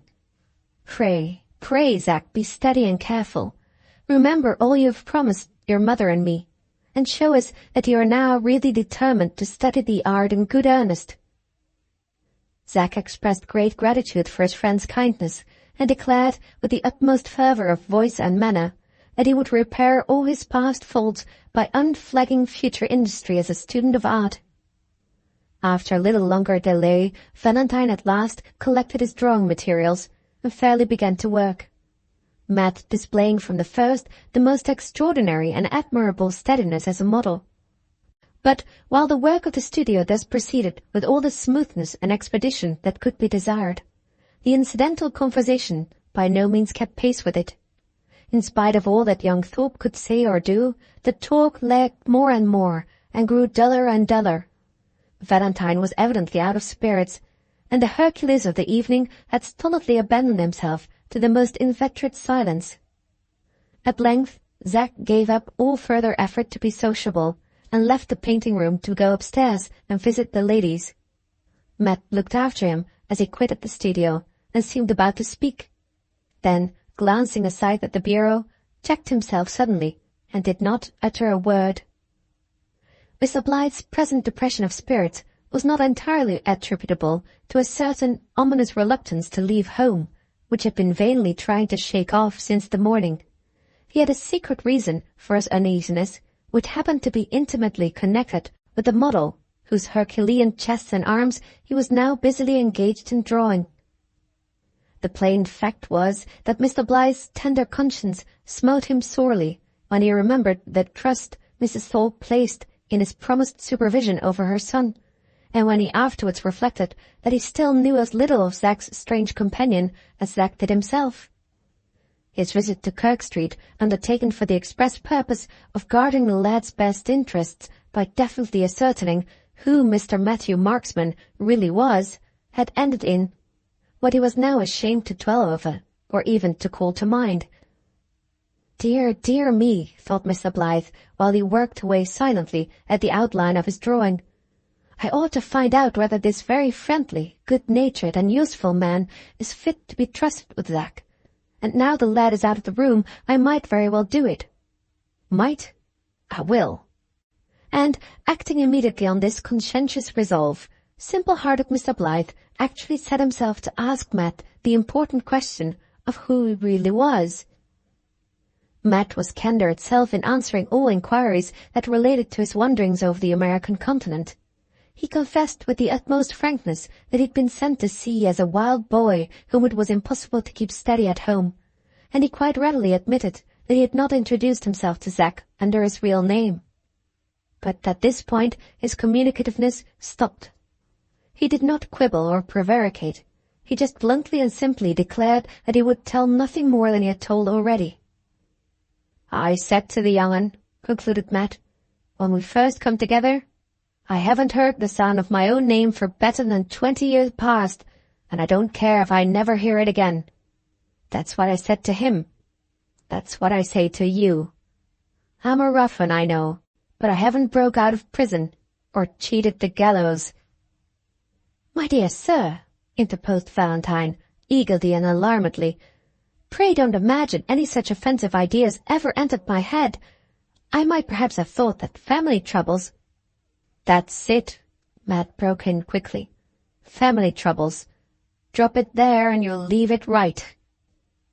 Before Mr. Blyth could make any attempt to shift the conversation to some less delicate topic, he was interrupted, to his own great relief, by the return of young Thorpe to the studio. Zack announced the approaching arrival of the supper tray, and warned Hercules to cover up his neck and shoulders immediately, unless he wished to frighten the housemaid out of her wits. At this hint, Mr. Blyth laid aside his drawing-board, and Matt put on his flannel waistcoat, not listening the while to one word of the many fervent expressions of gratitude addressed to him by the painter, but appearing to be in a violent hurry to array himself in his coat again. As soon as he'd got it on, he put his hand in one of the pockets and looked hard at Valentine. Just then, however, the servant came in with the tray, upon which he turned round impatiently and walked away once again to the lower end of the room. When the door had closed on the departing housemaid, he returned to Mr. Blyth with the feather fan in his hand, and saying, in his usual downright way, that he'd heard from Zack of Mrs. Blyth's invalid condition and of her fondness for curiosities, bluntly asked the painter if he thought his wife would like such a fan as that now produced. "I got this plaything for a woman in the old country many a long year ago," said Matt, pressing the fan roughly into Mr. Blyth's hands. "When I come back and thought for to give it her, she was dead and gone. There's not another woman in England as cares about me or knows about me.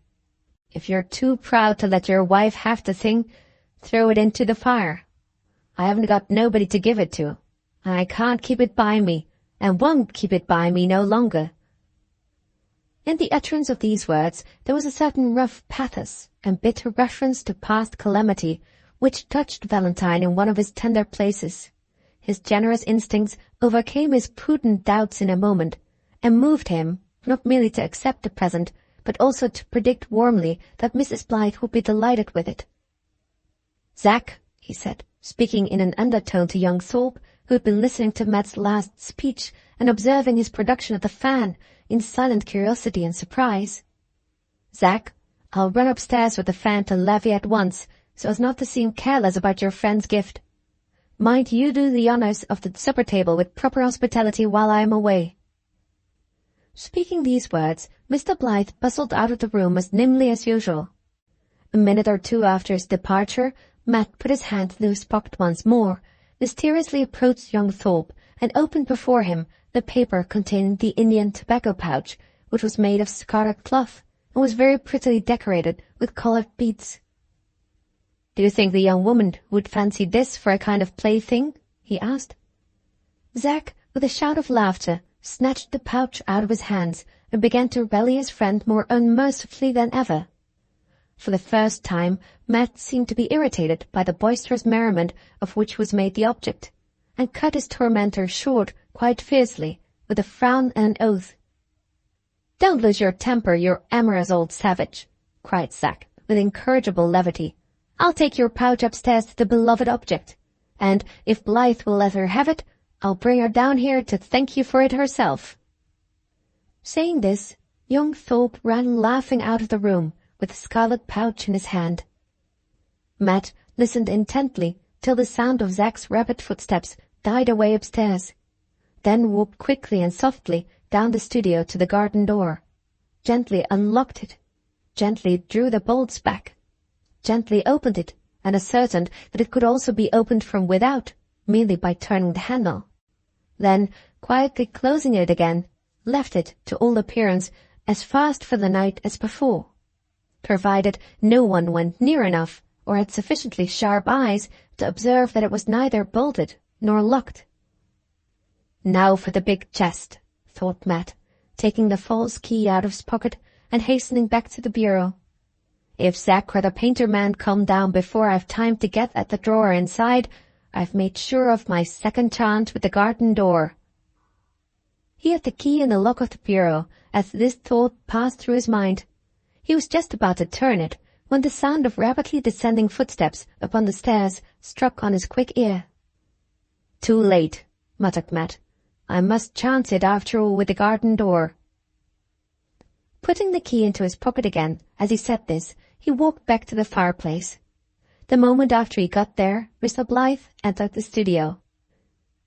"I'm quite shocked that you should have been so unceremoniously left alone," said Valentine, whose naturally courteous nature prompted him to be just as scrupulously polite in his behavior to his rough guest as if Matt had been a civilized gentleman of the most refined feeling and the most exalted rank.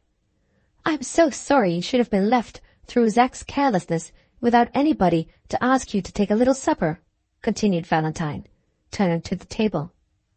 "Mrs. Blyth, my dear sir, do take a sandwich. Desires me to express her best thanks for your very pretty present. That is the brandy in the bottle next to you. She admires the design. Sponge cake? Ah, you don't care about sweets. And thinks the color of the center feathers." At this moment the door opened, and Mr. Blyth, abruptly closing his lips, looked towards it with an expression of the blankest astonishment, for he beheld Madonna entering the painting room in company with Zach. Valentine had been persuaded to let the deaf and dumb girl accept the scarlet pouch by his wife, but neither she nor Zach had said a word before him upstairs about taking Madonna into the studio. When the painter was well out of earshot, young Thorpe had confided to Mrs. Blyth the new freak in which he wanted to engage, and, signing unscrupulously to Madonna that she was wanted in the studio, to be presented to the generous man who had given her the tobacco pouch, took her out of the room without stopping to hear to the end the somewhat faint remonstrance by which his proposition was met. To confess the truth, Mrs. Blyth, seeing no great impropriety in the girl's being introduced to the stranger while Valentine was present in the room, and having moreover a very strong curiosity to hear all she could about Zach's odd companion, was secretly anxious to ascertain what impressions Madonna would bring away of Matt's personal appearance and manners.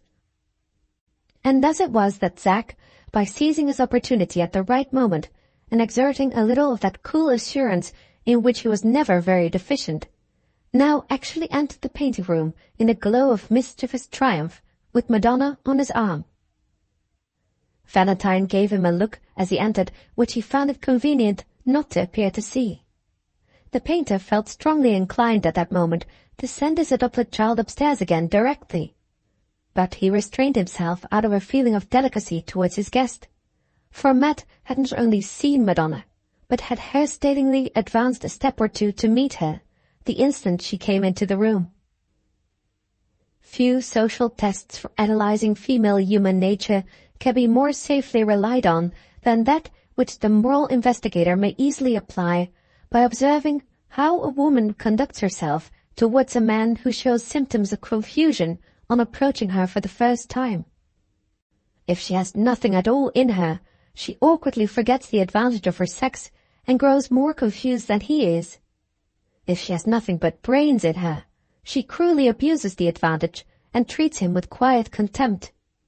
If she has plenty of heart in her, she instinctively turns the advantage to its right use, and forthwith sets him at his ease by the tiny charity of a word or the mute encouragement of a look. Now Madonna, perceiving that the stranger showed evident signs on approaching her of what appeared like confusion to her apprehension, quietly drew her arm out of Zach's, and, to his unmeasured astonishment, stepped forward in front of him, looked up brightly into the grim, scarred face of Matt, dropped her usual curtsy, wrote a line hurriedly on her slate, then offered it to him with a smile and a nod, to read if he pleased, and to write on in return. "Who would ever have thought it?" cried Zach, giving vent to his amazement. "She has taken to old Rough and Tough, and made him a prime favourite at first sight."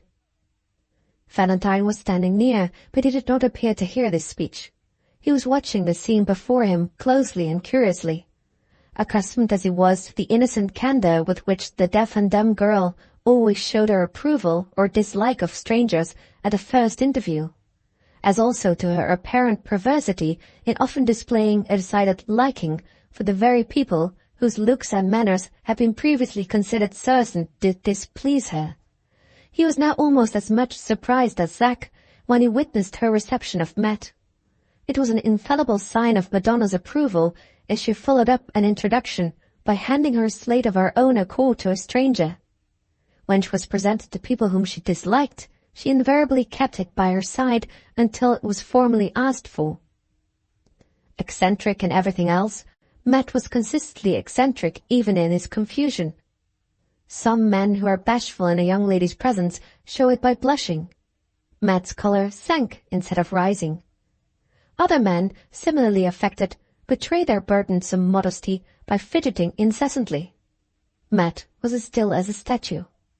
His eyes wandered heavily and vacantly over the girl, beginning with her soft brown hair, then resting for a moment on her face, then descending to the gay pink ribbon on her breast, and to her crisp black silk apron with its smart lace pockets, then dropping at last to her neat little shoes and to the thin bright line of white stocking that just separated them from the hem of her favourite grey dress. He only looked up again when she touched his hand and put her slate pencil into it. At that signal he raised his eyes once more, read the line she had written to thank him for the scarlet pouch, and tried to write something in return. But his hand shook, and his thoughts seemed to fail him. He gave her back the slate and pencil, looking her full in the eyes as he did so. A curious change came over his face at the same time, a change like that which had altered him so remarkably in the hosier's shop at Dibbledene. Zack might, after all, have made many a worse friend than this man, thought Mr. Blythe, still attentively observing Matt. Vagabonds don't behave in the presence of young girls as he is behaving now. With this idea in his mind, Valentine advanced to help his guest by showing Matt how to communicate with Madonna.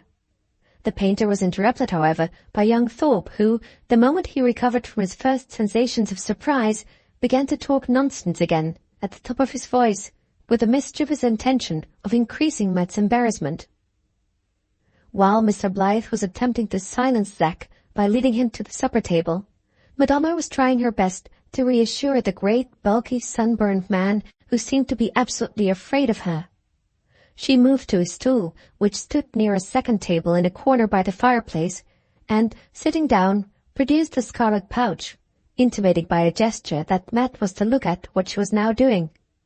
She then laid the pouch open on her lap, and put into it several little workbox toys, a Tonbridge silk reel, an ivory needle case, a silver thimble with an enamelled rim, a tiny pair of scissors, and other things of the same kind, which she took first from one pocket of her apron and then from another.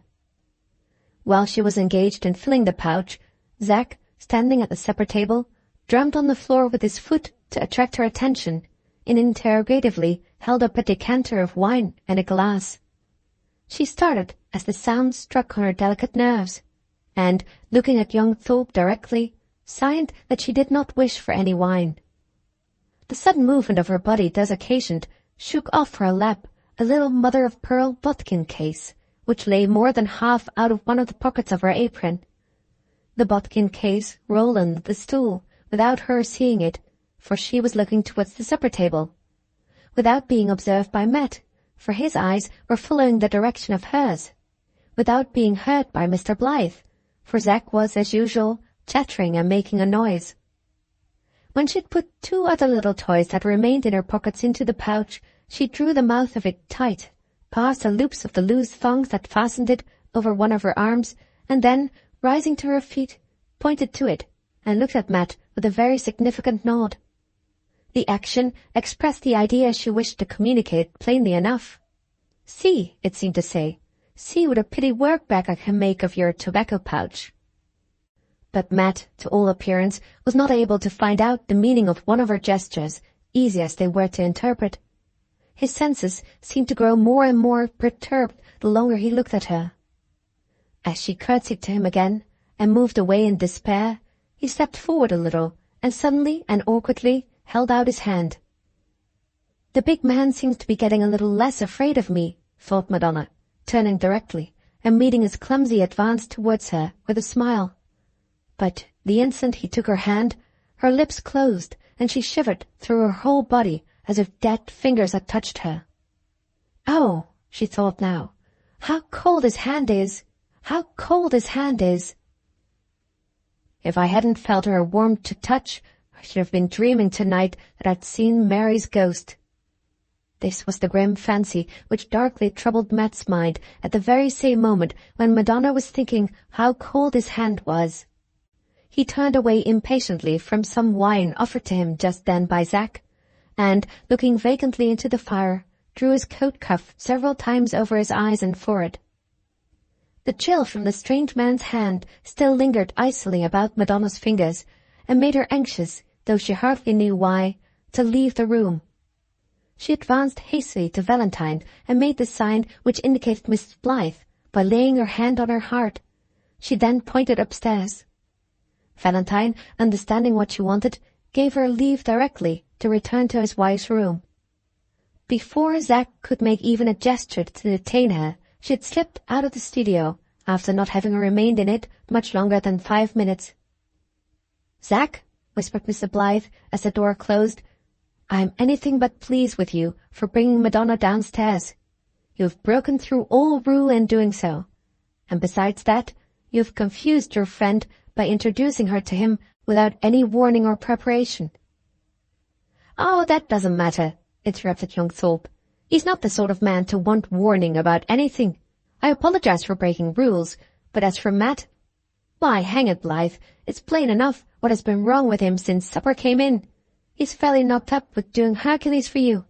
You've kept the poor old guy for near 2 hours, standing in one position, without a rag on his back, and then you wonder—" "Bless my soul, that never occurred to me. I'm afraid you're right," exclaimed Valentine. "Do let us make him take something hot and comfortable. Dear, dear me, how ought one to mix grog?" Mr. Blythe had been for some little time past trying his best to compound his pieces of fiery and potential scores mixture for Matt. He had begun the attempt some minutes before Madonna left the studio, having found it useless to offer any explanations to his inattentive guest of the meaning of the girl's signs and gestures with the slate and tobacco pouch. He had persevered in his hospitable endeavour all through the whispered dialogue which had just passed between Zack and himself, and he had now filled the glass nearly to the brim, when it suddenly occurred to him that he had put sherry in at the top of the tumbler, after having begun with brandy at the bottom. Also, that he had altogether forgotten some important ingredient which he was just then perfectly incapable of calling to mind.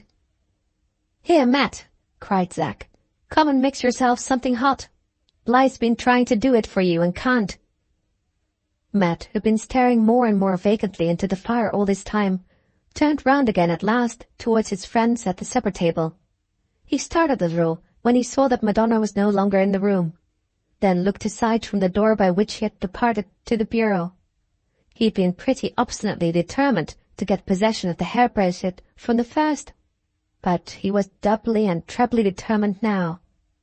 "It's no use looking about for the young lady," said Zack. "You behaved so clumsily and queerly that you frightened her out of the room." "No, no, nothing of the sort," interposed Valentine good-naturedly. "Pray take something to warm you. I'm quite ashamed of my want of consideration in keeping you standing so long, when I ought to have remembered that you were not used to being a painter's model. I hope I have not given you cold." "Given me cold?" repeated Matt amazedly. He seemed about to add a sufficiently indignant assertion of his superiority to any such civilized bodily weakness as a liability to catch cold, but just as the words were on his lips, he looked fixedly at Mr. Blythe and checked himself. "I'm afraid you must be tired with the long sitting you have so kindly given me," added Valentine. "No," answered Matt, after a moment's consideration. "Not tired, only sleepy. I'd best go home. What's o'clock?" A reference to young Thorpe's watch showed that it was 10 minutes past 10. Matt held out his hand directly to take leave, but Valentine positively refused to let him depart until he had helped himself to something from the supper table. Hearing this, he poured out a glass of brandy and drank it off, then held out his hand once more and said good night. "Well, I won't press you to stay against your will," said Mr. Blythe rather mournfully. "I will only thank you most heartily for your kindness in sitting to me, and say that I hope to see you again when I return from the country. Good-bye, Zack. I shall start in the morning by an early train. Pray, my dear boy, be steady, and remember your mother and your promises, and call on Mrs. Strather in good time tomorrow. And stick to your work, Zack. For all our sakes, stick to your work." As they left the studio, Matt cast one parting glance at the garden door.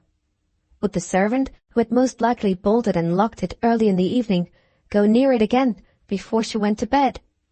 Would Mr. Blythe walk to the bottom of the room to see that the door was safe after he had raked the fire out? Important questions these, which only the events of the night could answer. A little way down Kirk Street, at the end by which Zack and his friend entered it on returning from Mr. Blythe's, stood the local theatre, all ablaze with dazzling gas, and all astir with loitering blackguards. Young Thorpe stopped as he and his companion passed under the portico on the way to their lodgings further up the street. "It's only 10:30 now," he said. "I shall drop in here and see the last scenes of the pantomime. Won't you come too?" "No," said Matt. "I'm too sleepy. I shall go on home." They separated. While Zack entered the theatre, Matt proceeded steadily in the direction of the tobacco shop. As soon, however, as he was well out of the glare of gas from the theatre door, he crossed the street, and, returning quickly by the opposite side of the way, took the road that led him back to Valentine's house. Book 2, Chapter 12. The Hair Bracelet. Mr. Blythe's spirits sank apace as he bolted and locked the front door when his guests had left him. He actually sighed as he now took a turn or two alone up and down the studio.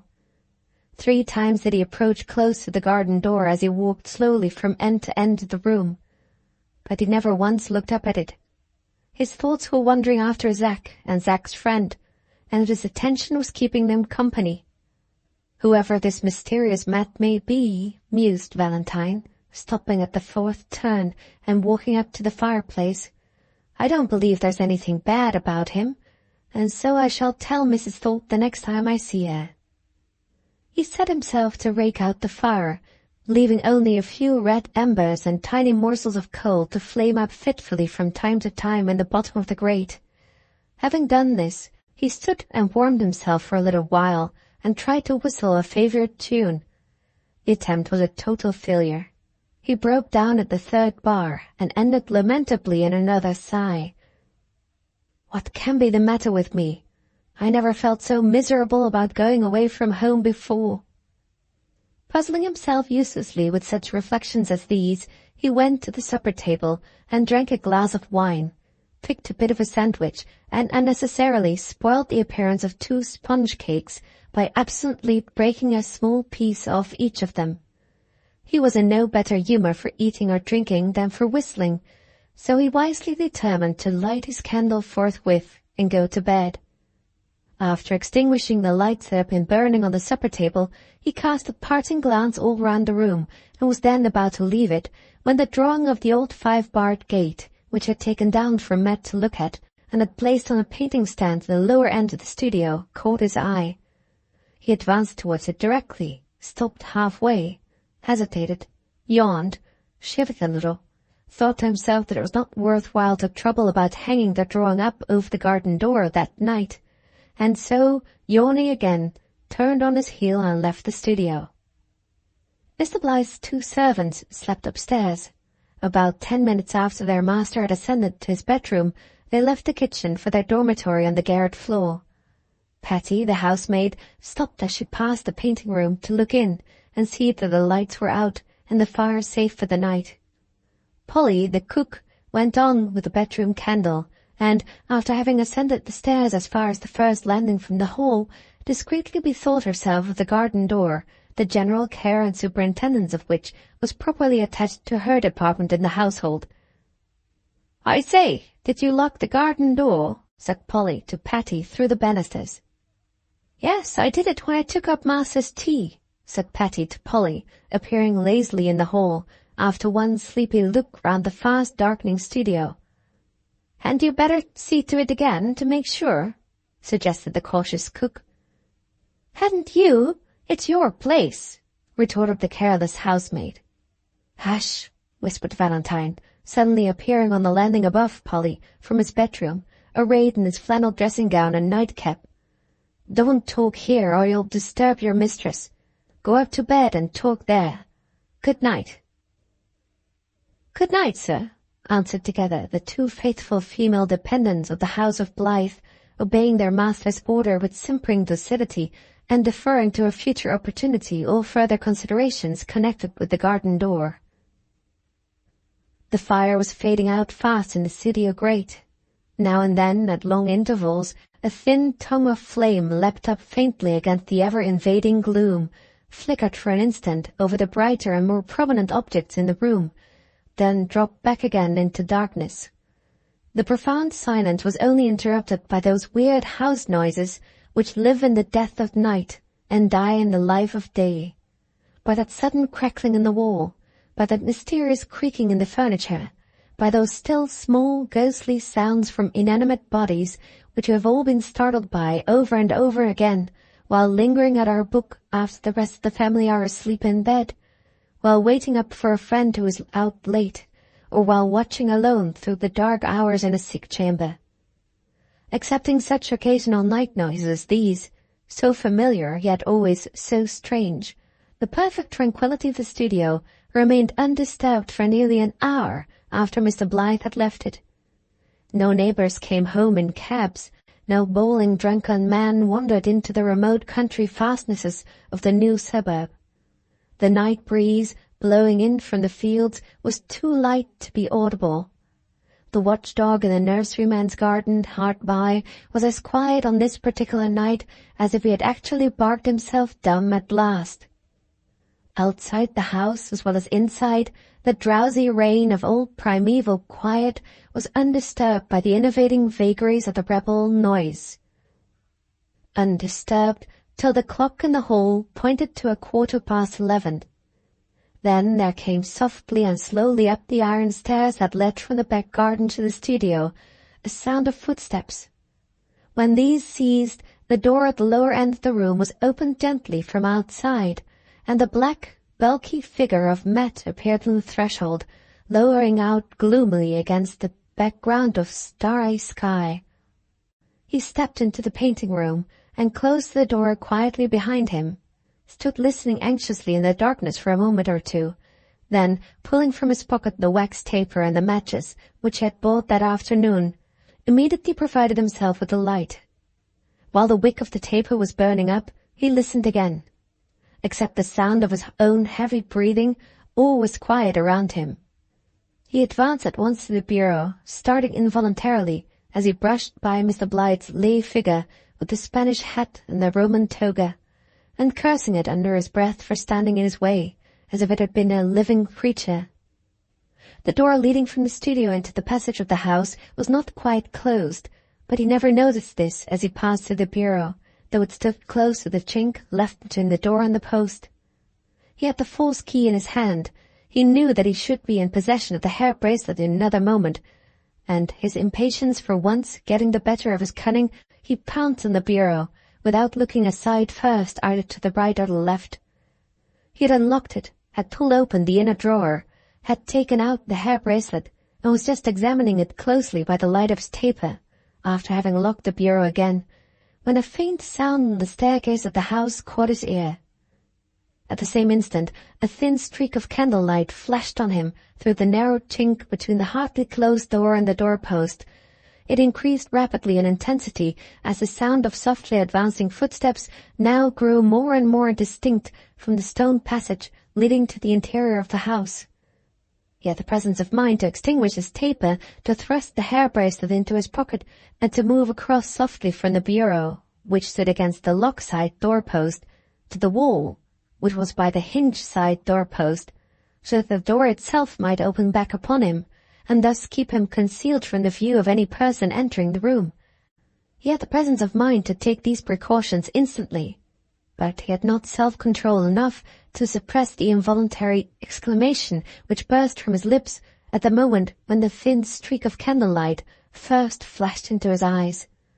A violent spasmodic action contracted the muscles of his throat. He clenched his fist in a fury of suppressed rage against himself as he felt that his own voice had turned traitor and betrayed him. The light came close. The door opened gently, till it just touched him as he stood with his back against the wall. For one instant his heart stopped. The next, it burst into action again with a heave, and the blood rushed hotly through every vein all over him as his wrought-up nerves of mind and body relaxed together under a sense of ineffable relief. He was saved almost by a miracle from the inevitable consequence of the rash exclamation that had escaped him. It was Madonna who had opened the door. It was the deaf and dumb girl who he now saw walking into the studio. She'd been taking her working materials out of the tobacco pouch in her own room before going to bed, and had then missed her mother-of-pearl bodkin case. Suspecting immediately that she must have dropped it in the studio, and fearing that it might be trodden on and crushed if she left it there until the next morning, she had now stolen downstairs by herself to look for it. Her hair, not yet put up for the night, was combed back from her face, and hung lightly down in long silky folds over her shoulders. Her complexion looked more exquisitely clear and pure than ever, set off as it was by the white dressing-gown which now clothed her. She had a pretty little red and blue china candlestick given to her by Miss Blyth in her hand, and, holding the light above her, advanced slowly from the studio doorway with her eyes bent on the ground, searching anxiously for the missing bodkin case. Matt's resolution was taken the moment he caught sight of her. He never stirred an inch from his place of concealment until she had advanced 3 or 4 paces into the room and had her back turned full upon him. Then, quietly stepping a little forward from the door, but still keeping well behind her, he blew out her candle just as she was raising it over her head and looking down intently on the floor in front of her. He had calculated, rightly enough, on being able to execute this maneuver with impunity from discovery, knowing that she was incapable of hearing the sound of his breath when he blew her candle out, and the darkness would afterwards not only effectually shield him from detection, but also oblige her to leave him alone in the room again, while she went to get another light. He had not calculated, however, on the serious effect which the success of his stratagem would have upon her nerves, for he knew nothing of the horror which the loss of her sense of hearing caused her always to feel when she was left in darkness, and he did not stop to consider that by depriving her of her light, he was depriving her of that all-important guiding sense of sight, the loss of which she could not supply in the dark as others could by the exercise of the ear. The instant he blew her candle out, she dropped the china candlestick in a paroxysm of terror. It fell and broke, with a deadened sound on one of the many portfolios lying on the floor about her. He had hardly time to hear this happen before the dumb moaning, the inarticulate cry of fear, which was all that the poor panic-stricken girl could utter, rose low, shuddering and ceaseless in the darkness, so close at his ear that he fancied he could feel her breath palpitating quick and warm on his cheek. If she should touch him, if she should be sensible of the motion of his foot on the floor, as she had been sensible of the motion of Zach's when young Thorpe offered her the glass of wine at supper-time, it was a risk to remain still. It was a risk to move. He stood as helpless even as the helpless creature near him. That low, ceaseless, dumb moaning smote so painfully on his heart, roused up so fearfully the rude superstitious fancies lying in wait within him, in connection with the lost and dead Mary Grice, that the sweat broke out on his face, the coldness of sharp mental suffering seethed on his limbs, the fever of unutterable expectation parted up his throat and mouth and lips, and for the first time perhaps in his existence he felt the chillness of mortal dread running through him to his very soul. He, who amid perils of seas and wildernesses and horrors of hunger and thirst had played familiarly with his own life for more than 20 years past, as a child plays familiarly with an old toy.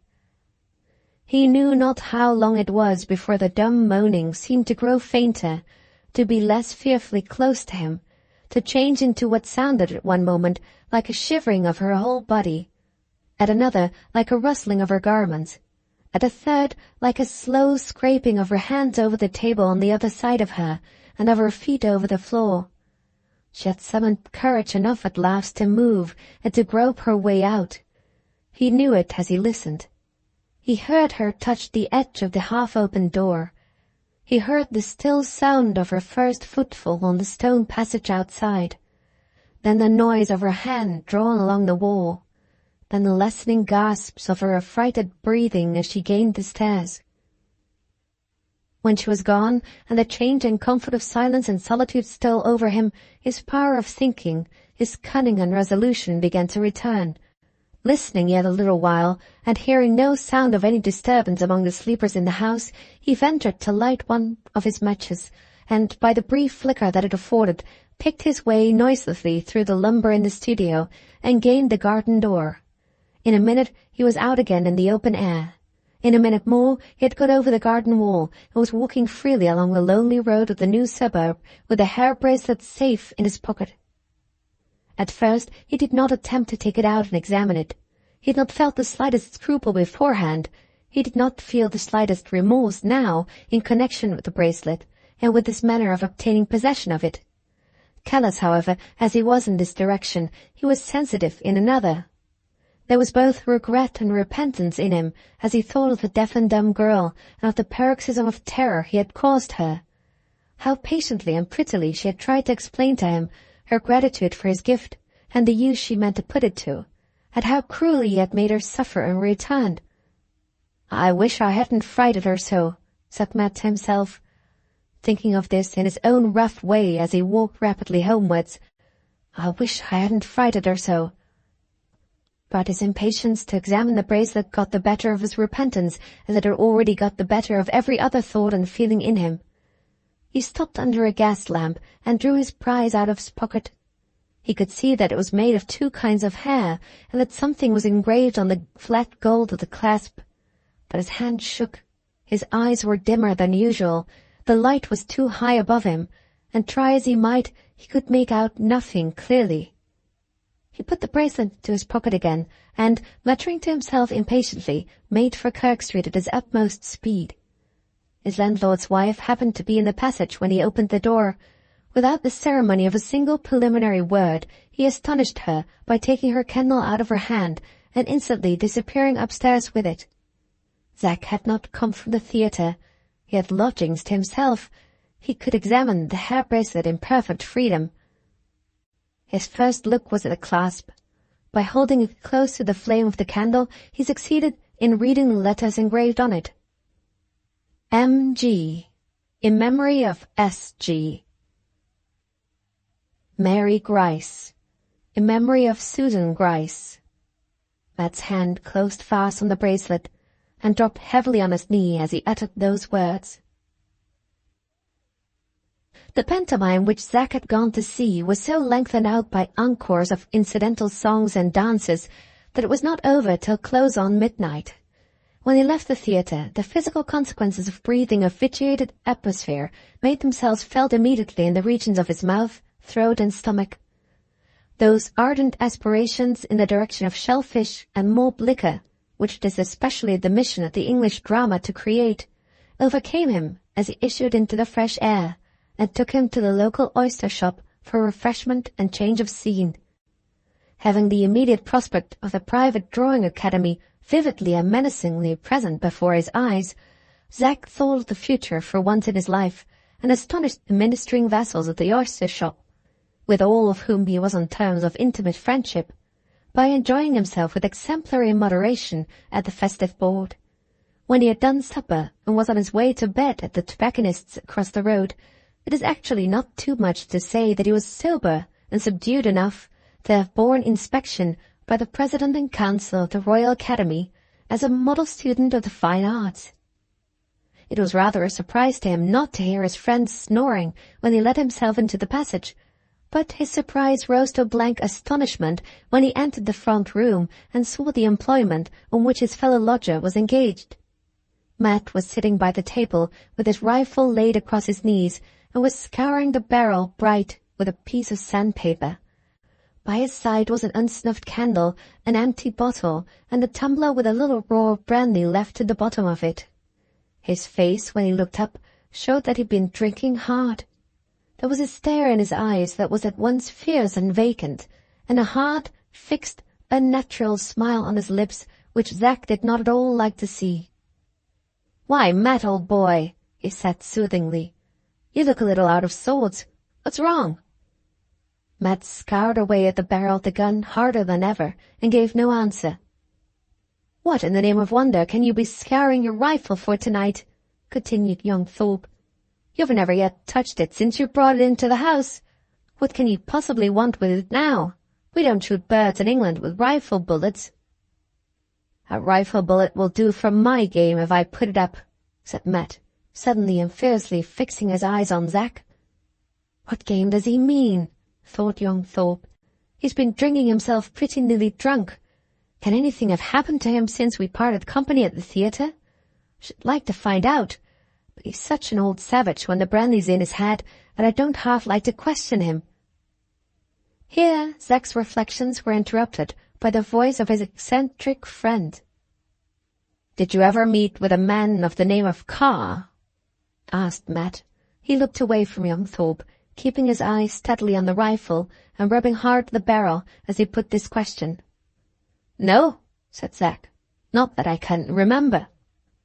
Matt left off cleaning the gun and began to fumble awkwardly in one of his pockets.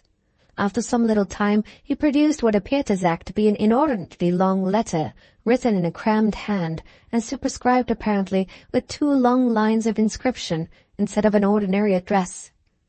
Opening this strange-looking document, Matt guided himself a little way down the lines of the first page with a very unsteady forefinger, stopped, and read somewhat anxiously and with evident difficulty, then put the letter back in his pocket, dropped his eyes once more on the gun in his lap, and said with a strong emphasis on the Christian name, "Arthur Carr?"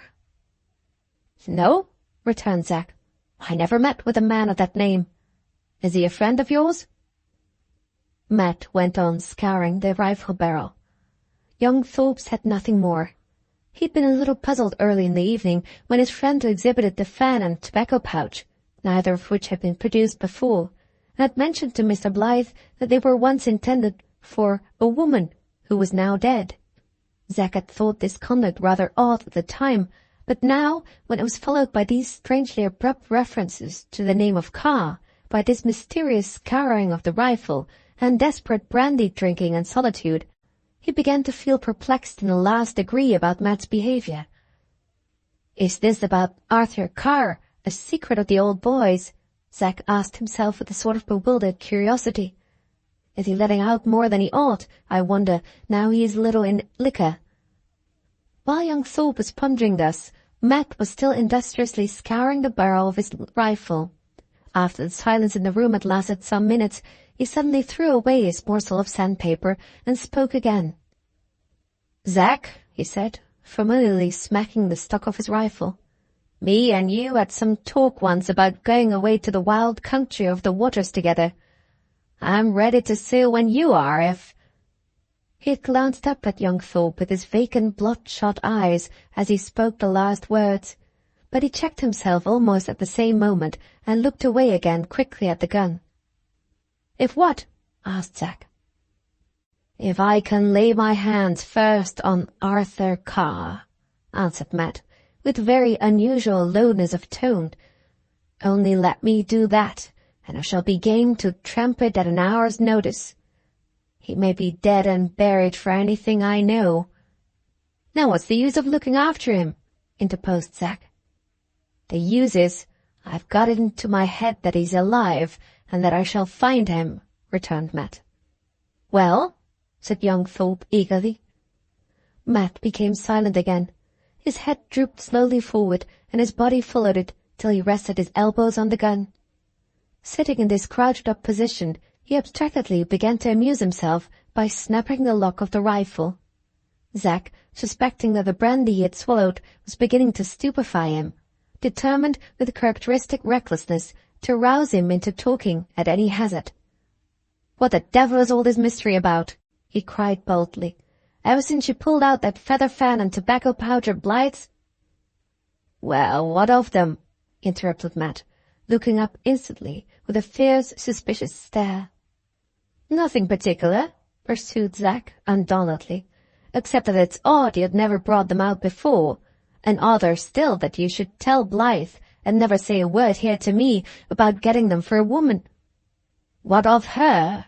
broke out Matt, rising to his feet with flushed face and threatening eyes, and making the room ring again as he grounded his rifle on the floor. "Nothing but what a friend ought to say," replied Zack, feeling that, in Matt's present condition, he had ventured a little too far. "I'm sorry for your sake that she never lived to have the presents you meant for her. There's no offence, I hope, in saying that much, or in asking, after what you yourself told Blythe, whether her death happened lately or—" "It happened afore ever you was born." He gave this answer, which amazed Zack, in a curiously smothered, abstracted tone, as if he were talking to himself, laying aside the rifle suddenly as he spoke, sitting down by the table again, and resting his head on his hand.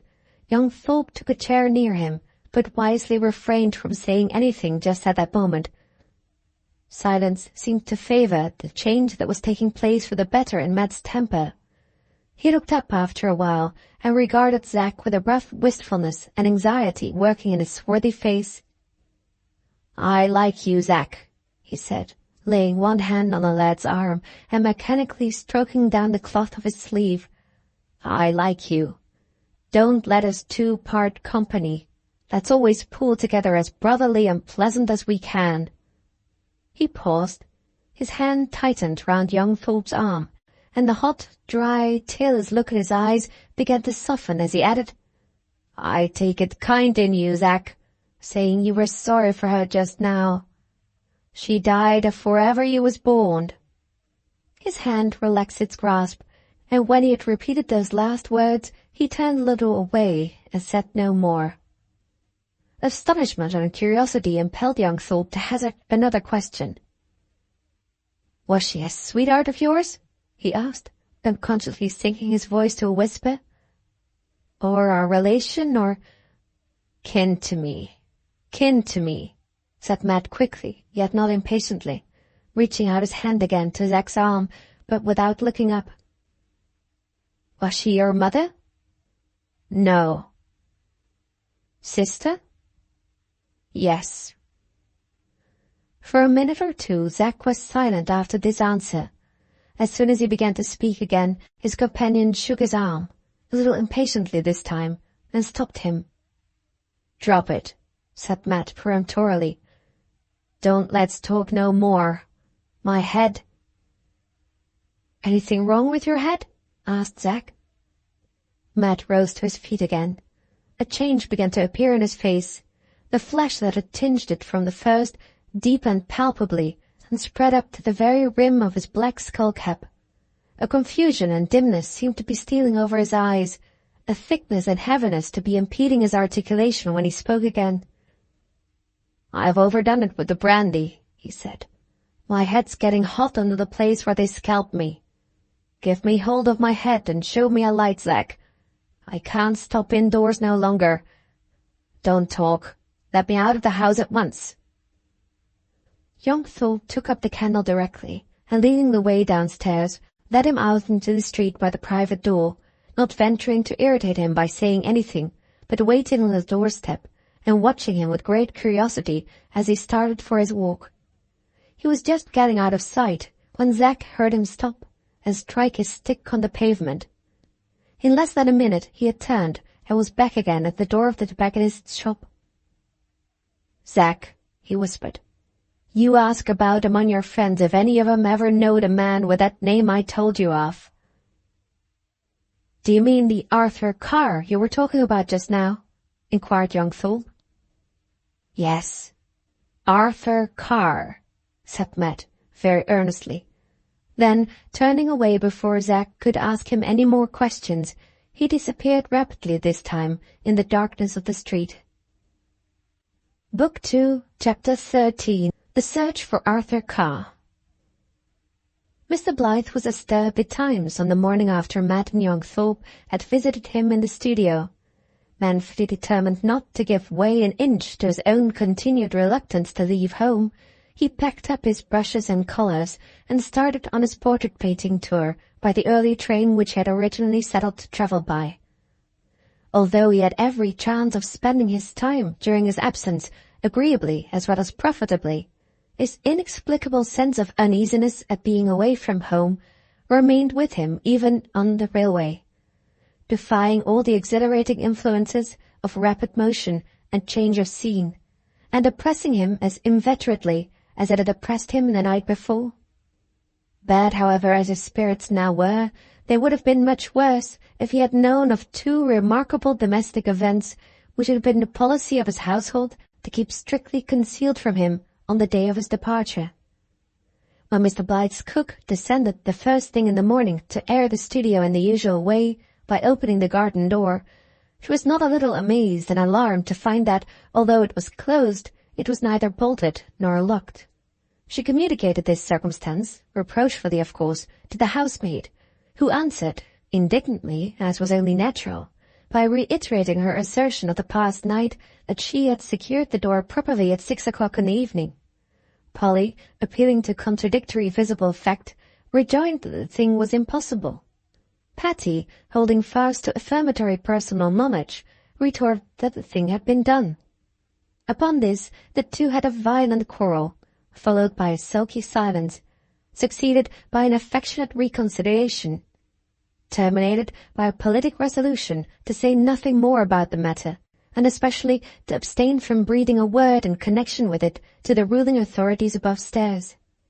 Thus it happened that neither Valentine nor his wife knew anything of the suspicious appearance presented that morning by the garden door. But, though Mrs. Blyth was ignorant on this point, she was well enough informed on another of equal, if not greater, domestic importance. While her husband was downstairs taking his early breakfast, Madonna came into her room, and communicated confidentially all the particulars of the terrible fright that she had suffered while looking for her bodkin case in the studio on the night before. How her candle could possibly have gone out, as it did in an instant, she could not say. She was quite sure that nobody was in the room when she entered it, and quite sure that she felt no draught of wind in any direction. In short, she knew nothing of her own experience but that her candle suddenly went out, that she remained for a little time half dead with fright in the darkness, and that she then managed to grope her way back to her bedroom, in which a night-light was always burning. Mrs. Blyth followed the progress of this strange story on Madonna's fingers with great interest to the end, and then, after suggesting that the candle might have gone out through some defect in the make of it, or might really have been extinguished by a puff of air which the girl was too much occupied in looking for her bodkin case to attend to, earnestly charged her not to say a word on the subject of her adventure to Valentine when she went to help him in packing up his painting materials. "He is nervous and uncomfortable enough already, poor fellow, at the idea of leaving home," thought Mrs. Blyth, "and if he heard this story about the candle going out, it would only make him more uneasy still." To explain this consideration to Madonna was to ensure her discretion. She accordingly kept her adventure in the studio so profound a secret from Mr. Blyth that he no more suspected what had happened to her than he suspected what had happened to the hair bracelet, when he hastily assured himself that he was leaving his bureau properly locked by trying the lid of it the last thing before going away. Such were the circumstances under which Valentine left home. He was not, however, the only traveller of the reader's acquaintance whose departure from London took place on the morning after the mysterious extinguishing of Madonna's light in the painting-room.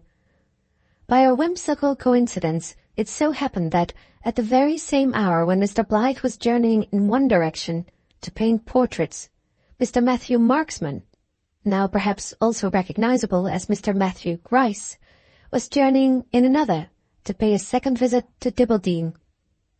Not a visit of pleasure by any means, but a visit of business. Business which, in every particular, Matt had especially intended to keep secret from Zack, but some inkling of which he had nevertheless allowed to escape him during his past night's conversation with the lad in Kirk Street. When young Thorpe and he met on the morning after that conversation, he was sufficiently aware of the fact that his overdose of brandy had set him talking in a very unguarded manner, and desired Zack, as bluntly as usual, to repeat to him all that he had let out while the liquor was in his head. After this request had been complied with, he volunteered no additional confidences. He simply said that what had slipped from his tongue was no more than the truth, but that he could add nothing to it, and explain nothing about it, until he had first discovered whether Arthur Carr were alive or dead. On being asked how and when he intended to discover this, He answered that he was going into the country to make the attempt that very morning, and that, if he succeeded, he would, on his return, tell his fellow lodger unreservedly all that the latter might wish to know. Favoured with this additional promise, Zack was left alone in Kirk Street to quiet his curiosity as well as he could, with the reflection that he might hear something more about his friend's secrets when Matt returned from his trip to the country. In order to collect a little more information on the subject of these secrets than was at present possessed by Zack, it will be necessary to return for a moment to the lodgings in Kirk Street at that particular period of the night when Mr. Marksman was sitting alone in the front room and was holding the hair bracelet crumpled up tight in one of his hands. His first glance at the letters engraved on the clasp not only showed him to whom the bracelet had once belonged, but set at rest in his mind all further doubt as to the identity of the young woman whose face had so startled and impressed him in Mr. Blyth's studio. He was neither logical enough nor legal enough in his mode of reasoning to see that, although he had found his sister's bracelet in Valentine's bureau, it did not actually follow as a matter of proof, though it might as a matter of suspicion, that he had also found his sister's child in Valentine's house. No such objection as this occurred to him. He was now perfectly satisfied that Madonna was what he had suspected her to be from the first, Mary's child. But to the next questions that he asked himself concerning the girl's unknown father, the answers were not so easy to be found.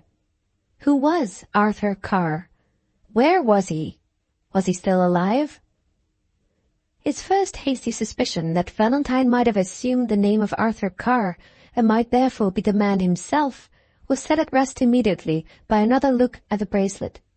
He knew that the lightest in colour of the two kinds of hair of which it was made was Carr's hair, because it exactly resembled the surplus lock sent back by the jeweller and enclosed in Jane Holdsworth's letter. He made the comparison and discovered the resemblance at a glance. The evidence of his own eyesight, which was enough for this, was also enough to satisfy him immediately that Arthur Carr's hair was, in colour, as nearly as possible, the exact opposite of Mr. Blyth's hair. Still, though the painter was assuredly not the father, might he not know who the father was or had been? How could he otherwise have got possession of Mary Grice's bracelet and Mary Grice's child?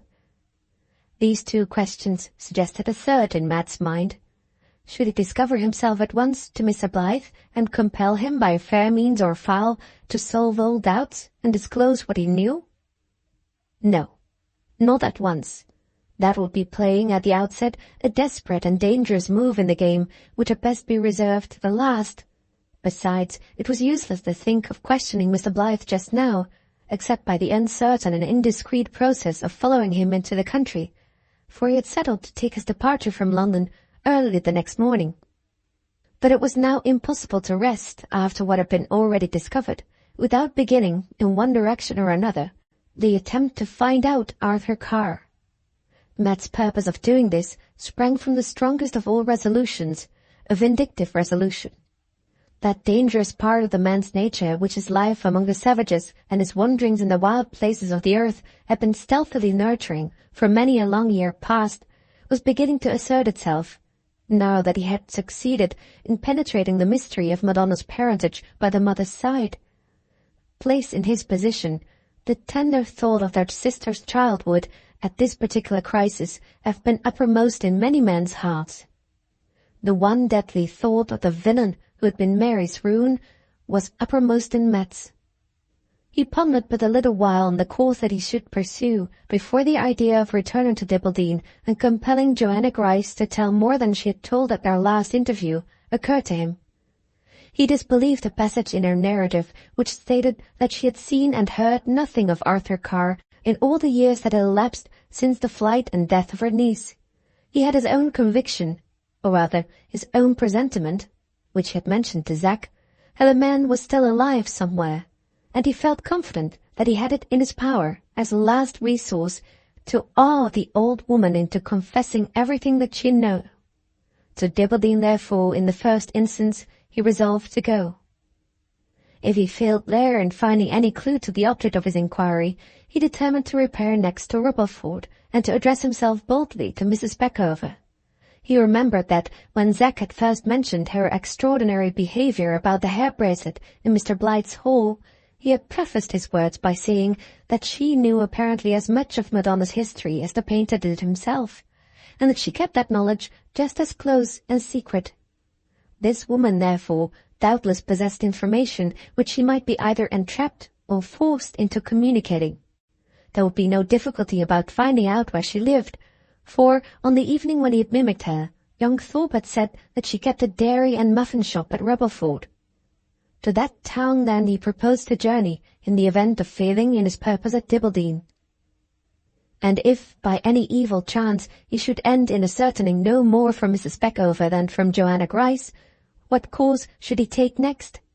There would be nothing to be done then but to return to London, to try the last great hazard, to discover himself to Mr. Blyth, come what might, with a hair bracelet to vouch for him in his hand.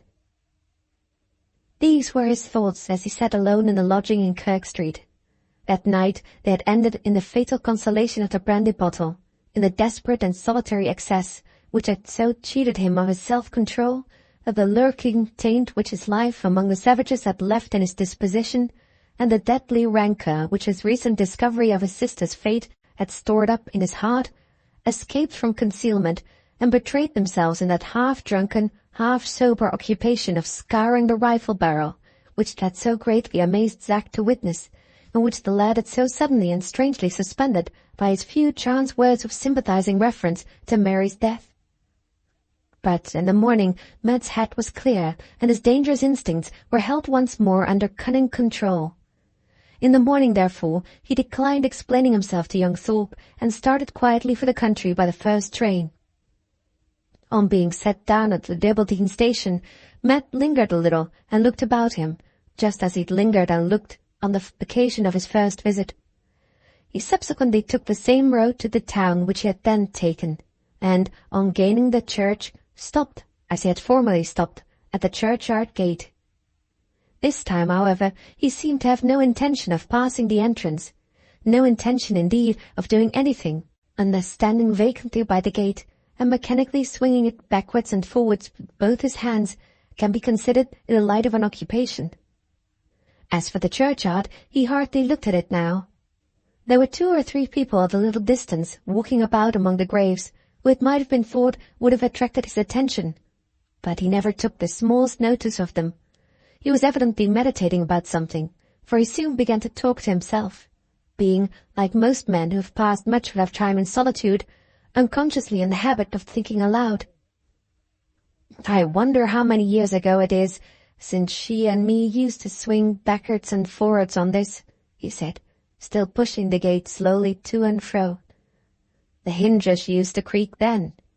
They go smooth enough now. Oiled, I suppose." As he said this, he moved his hands from the bar on which they rested, and turned away to go on to the town, but stopped, and walking back to the gate, looked attentively at its hinges. "Ah," he said, "not oiled. New." "New," he repeated, walking slowly towards the High Street. "New since my time, like everything else here. I wish I'd never come back. I wish to God I'd never come back." On getting into the town, he stopped at the same place where he had halted on his first visit to Dibbledene, to look up again, as he had looked then, at the hosier's shop which had once belonged to Joshua Grice. Here those visible and tangible signs and tokens which he required to stimulate his sluggish memory were not very easy to recognize. Though the general form of his father's old house was still preserved, a repainting and renovating of the whole front had somewhat altered it in its individual parts to his eyes. He looked up and down at the gables, and all along from window to window, and shook his head discontentedly. "New again here," he said. "I can't make out for certain which window it was Mary and me broke between us when I come away from school the year afore I went to sea. Whether it was Mary that broke the window and me that took the blame," he continued, slowly pursuing his way, "or whether it was her that took the blame and me that broke the window, can't rightly call to mind, and no great wonder neither, if I've forgot such a thing as that, when I can't even fix it for certain yet whether she used to wear her hair bracelet or not while I was at home. Communing with himself in this way, he reached the turning that led to Joanna Grice's cottage. His thoughts had thus far been straying away idly and uninterruptedly to the past. They were now recalled abruptly to present emergencies by certain unexpected appearances which met his eye the moment he looked down the lane along which he was walking. He remembered this place as having struck him by its silence and its loneliness on the occasion of his first visit to Dibaldine. He now observed with some surprise that was astir with human beings, and noisy with the clamour of gossiping tongues. All the inhabitants of the cottages on either side of the road were out in their front gardens. All the townspeople who ought to have been walking about the principal streets seemed to be incomprehensibly congregated in this one narrow little lane. What were they assembled here to do? What subject was it that men and women, and even children as well, were all eagerly talking about? Without waiting to hear, without questioning anybody, without appearing to notice that he was stared at, as indeed all strangers are in rural England, as if he were walking about among a breeched and petticoated people in the character of a savage, with nothing but war paint on him, Matt steadily and rapidly pursued his way down the lane to Joanna Grice's cottage. Time enough, thought he, to find out what all this means when I've got quietly into the house I'm bound for. As he approached the cottage, he saw, standing at the gate, what looked to his eyes like two coaches. One very strange in form, both very remarkable in colour. All about the coaches stood solemn-looking gentlemen, and all about the solemn-looking gentlemen circled inquisitively and excitably the whole vagabond boy and girl population of Dibaldine. Amazed and even bewildered, though he hardly knew why, by what he saw, Matt hastened on to the cottage. Just as he arrived at the garden paling, the door opened, and from the inside of the dwelling there protruded slowly into the open air a coffin, carried on 4 men's shoulders, and covered with a magnificent black velvet pall. Matt stopped the moment he saw the coffin, and struck his hand violently on the paling by his side. "Dead!" he exclaimed under his breath. "A friend of the late Miss Grice's?" asked a gently inquisitive voice near him. He did not hear. All his attention was fixed on the coffin as it was borne slowly over the garden path. Behind it walked 2 gentlemen, mournfully arrayed in black cloaks and headbands. They carried white handkerchiefs in their hands, and used them to wipe, not their eyes, but their lips, on which the balmy dews of recent wine-drinking glistened gently. Dixon Norby, the medical attendant of the deceased, and the solicitor who is her sole executor, said the voice near Matt, in tones which had ceased to be gently inquisitive and had become complacently explanatory instead. "That's Milbury, the undertaker, and the other is Guttridge, the White Hart Inn, his brother-in-law, who supplies the refreshments, which in my opinion makes a regular job of it," continued the voice, as 2 red-faced gentlemen followed the doctor and the lawyer. "Something like a funeral, this. Not a halfpenny less than £40, I should say, when it's all paid for. Beautiful, ain't it?" concluded the voice, becoming gently inquisitive again. Still Matt kept his eyes fixed on the funeral proceedings in front, and took not the smallest notice of the pertinacious speaker behind him. The coffin was placed in the hearse. Dr. Dix and Mr. Norby entered the mourning coach provided for them.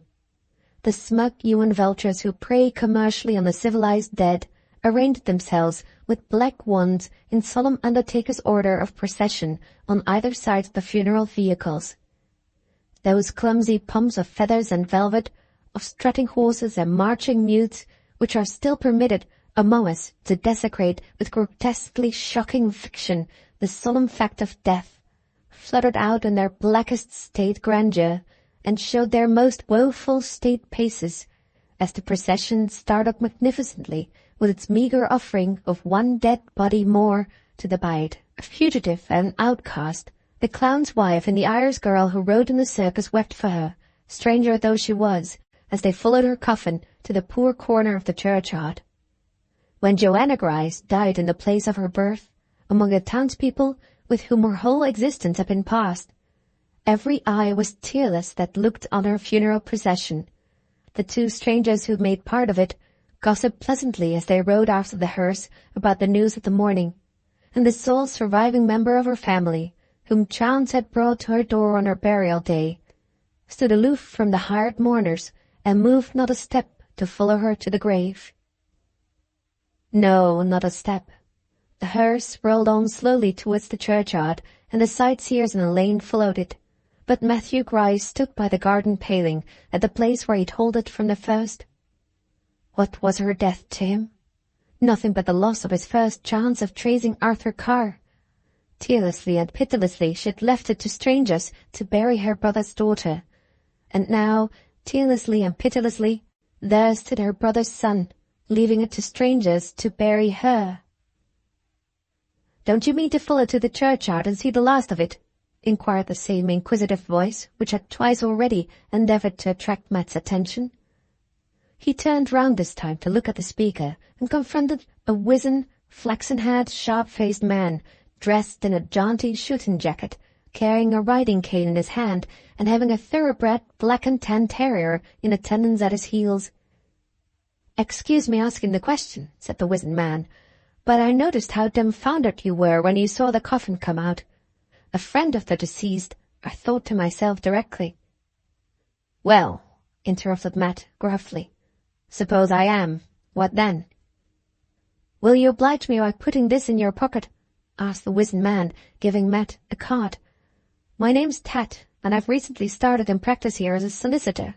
I don't want to ask any improper questions, but being a friend of the deceased, you may perhaps have some claim on the estate, in which case I should feel proud to take care of your interests.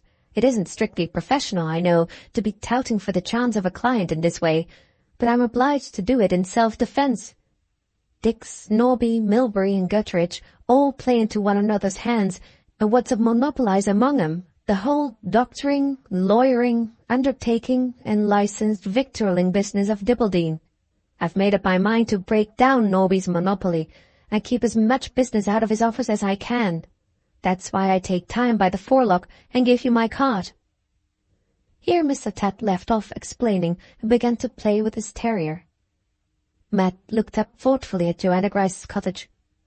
Might she not, in all probability, have left some important letters behind her? And if he mentioned who he was, could not the wizened man by his side help him to get at them?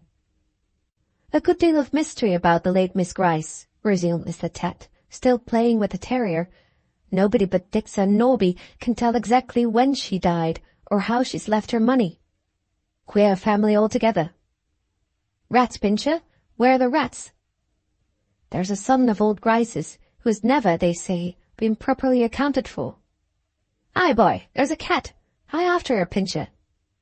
"If it was only to turn up now, I believe, between ourselves, it would put such a spoke in Norby's wheel." "I may have a question or two to ask you one of these days," interposed Matt, turning away from the garden paling at last. While his new acquaintance had been speaking, he'd been making up his mind that he should best serve his purpose of tracing Arthur Carr by endeavouring forthwith to get all the information that Mrs. Peckover might be able to afford him. In the event of this resource proving useless, there would be plenty of time to return to Dibbleden, discover himself to Mr. Tat, and ascertain whether the law would not give to Joshua Grice's son the right of examining Joanna Grice's papers. "Come to my office," cried Mr. Tat enthusiastically. "I can give you a prime bit of Stilton and as good a glass of bitter beer as ever you drank in your life." Matt declined this hospitable invitation peremptorily and set forth at once on his return to the station. All Mr. Tat's efforts to engage him for an early day and appointed hour failed. He would only repeat doggedly that at some future time he might have a question or two to ask about a matter of law, and that his new acquaintance should then be the man to whom he would apply for information. They wished each other good morning at the entrance of the lane, Mr. Tat lounging slowly up the High Street with his terrier at his heels, and Matt walking rapidly in the contrary direction on his way back to the railway station. As he passed the churchyard, the funeral procession had just arrived at its destination, and the bearers were carrying the coffin from the hearse to the church door. He stopped a little by the roadside to see it go in.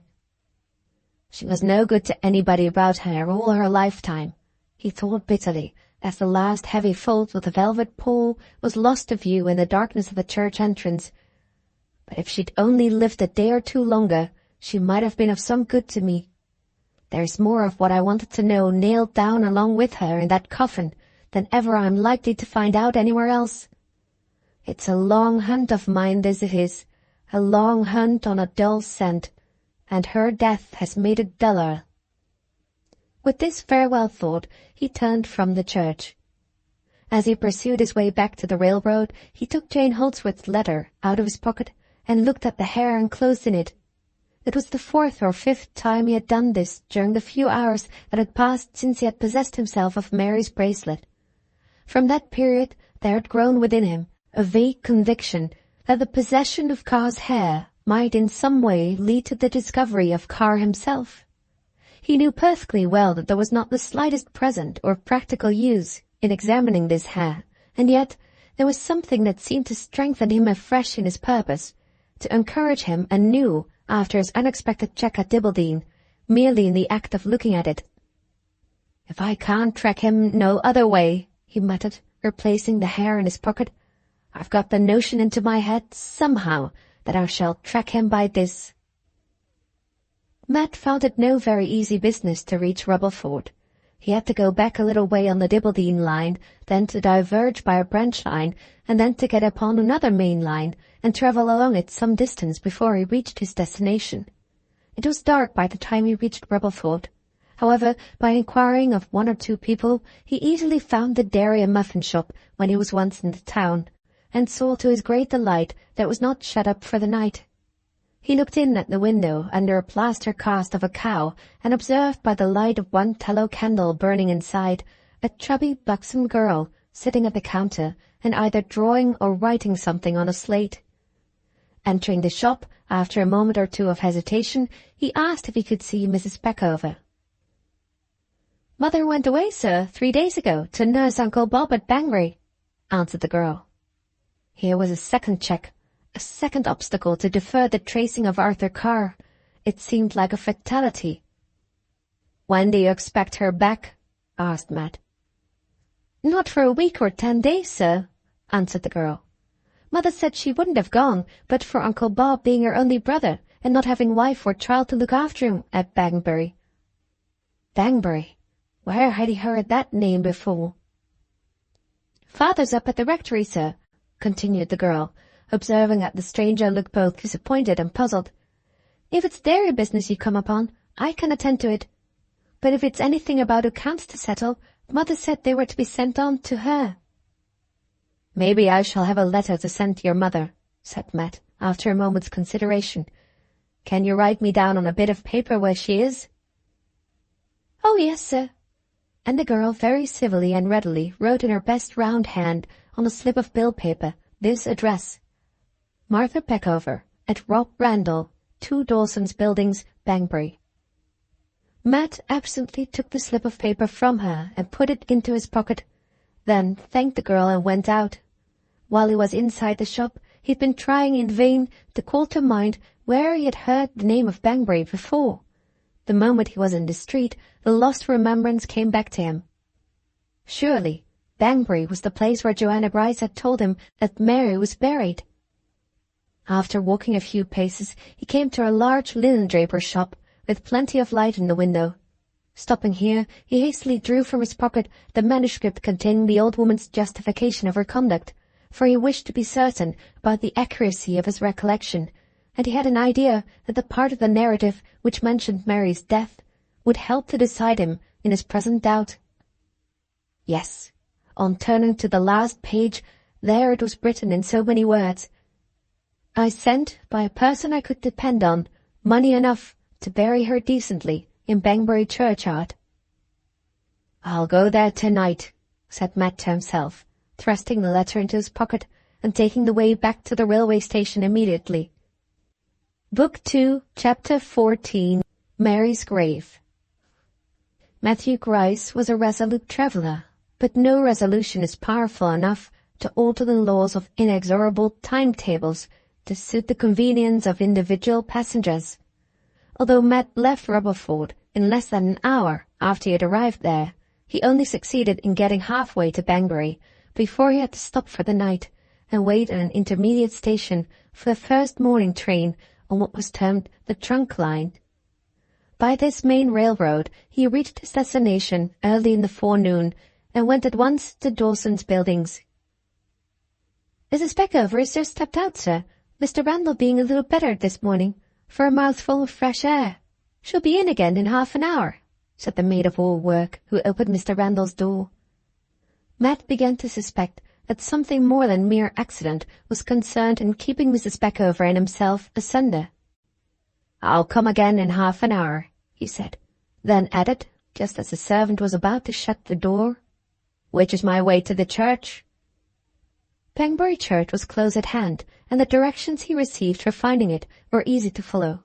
But when he entered the churchyard and looked about him anxiously to see where he should begin searching for his sister's grave, his head grew confused and his heart began to fail him. Banbury was a large town, and rows of tombstones seemed to fill the churchyard bewilderingly in every visible direction.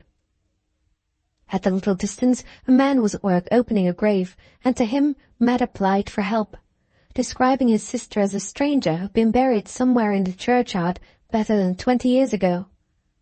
The man was both stupid and surly, and would give no advice, except that it was useless to look near where he was digging, for they were all respectable townspeople buried about there. Matt walked round to the other side of the church. Here the graves were thicker than ever, for here the poor were buried. He went on slowly through them, with his eyes fixed on the ground, towards some trees which marked the limits of the churchyard, looking out for a place to begin his search in, where the graves might be comparatively few, and where his head might not get confused at the outset. Such a place he found at last in a damp corner under the trees. About this spot the thin grass languished, the mud distilled into tiny water pools, and the brambles, briars, and dead leaves lay thickly and foully between a few ragged turf mounds.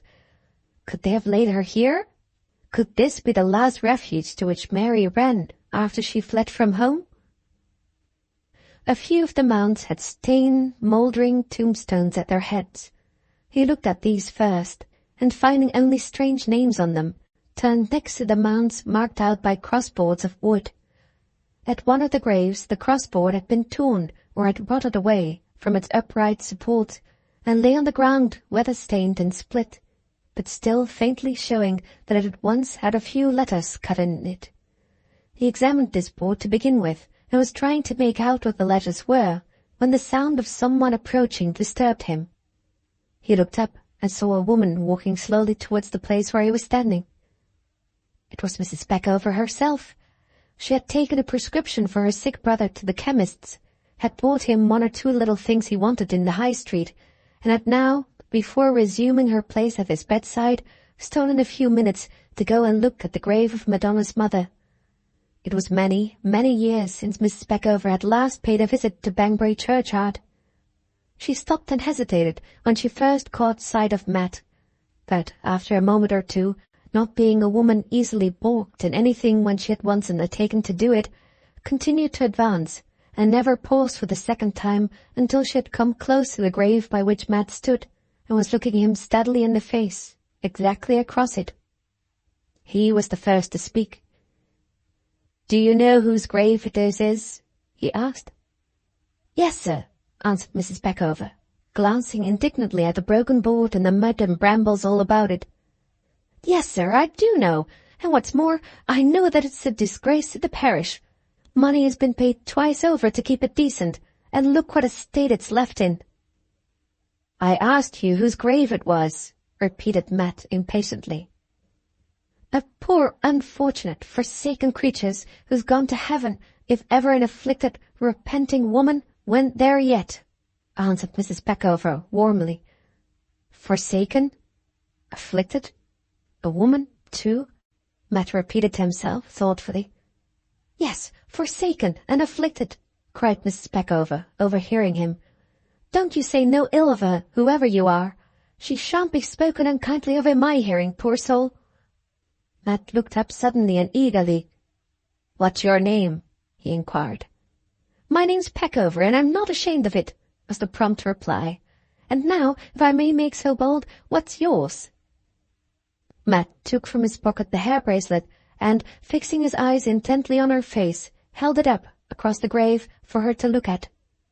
"Do you know this?" he said. Mrs. Peckover stooped forward and closely inspected the bracelet for a minute or two. "Lord save us!" she exclaimed, recognizing it and confronting him with cheeks that had suddenly become colourless and eyes that stared in terror and astonishment. "Lord save us! How did you come by that? And who, for mercy's sake, are you?" "My name's Matthew Grice," he answered quickly and sternly. "This bracelet belonged to my sister, Mary Grice. She run away from home and died and was buried in Banbury churchyard. If you know her grave, tell me in plain words, is it here?" Breathless as she was with astonishment, Mrs. Peckover managed to stammer a faint answer in the affirmative, and to add that the initials M.G. would be found somewhere on the broken board lying at their feet. She then tried to ask a question or two in her turn, but the words died away in faint exclamations of surprise. "To think of me and you meeting together," was all she could say. "Her own brother, too. Oh, to think of that! Only to think of that!" Matt looked down at the mud, the brambles, and the rotting grass that lay over what had once been a living and loving human creature. The dangerous brightness glittered in his eyes, the cold change spread fast over his cheeks, and the scars of the arrow wounds began to burn redly and more redly as he whispered to himself, "I'll be even yet, Mary, with the man who laid you here." "Does Mr. Blyth know who you are, sir?" asked Mrs. Peckover, hesitating and trembling as she put this question. "Did he give you the bracelet?" She stopped. Matt was not listening to her. His eyes were fastened on the grave. He was still talking to himself in quick, whispering tones.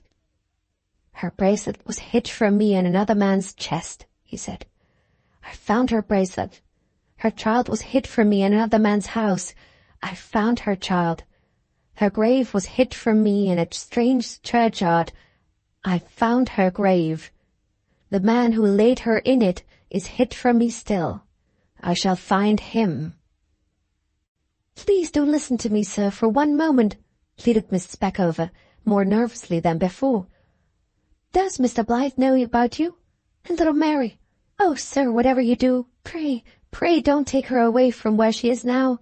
You can't mean to do that, sir, though you are her own mother's brother. You can't, surely." He looked up at her so quickly, with such a fierce, steady, serpent glitter in his light grey eyes, that she recoiled a step or two, still pleading, however, with desperate perseverance for an answer to her last question. "Only tell me, sir, that you don't mean to take little Mary away, and I won't ask you to say so much as another word. You'll leave her with Mr. and Mrs. Blyth, won't you, sir?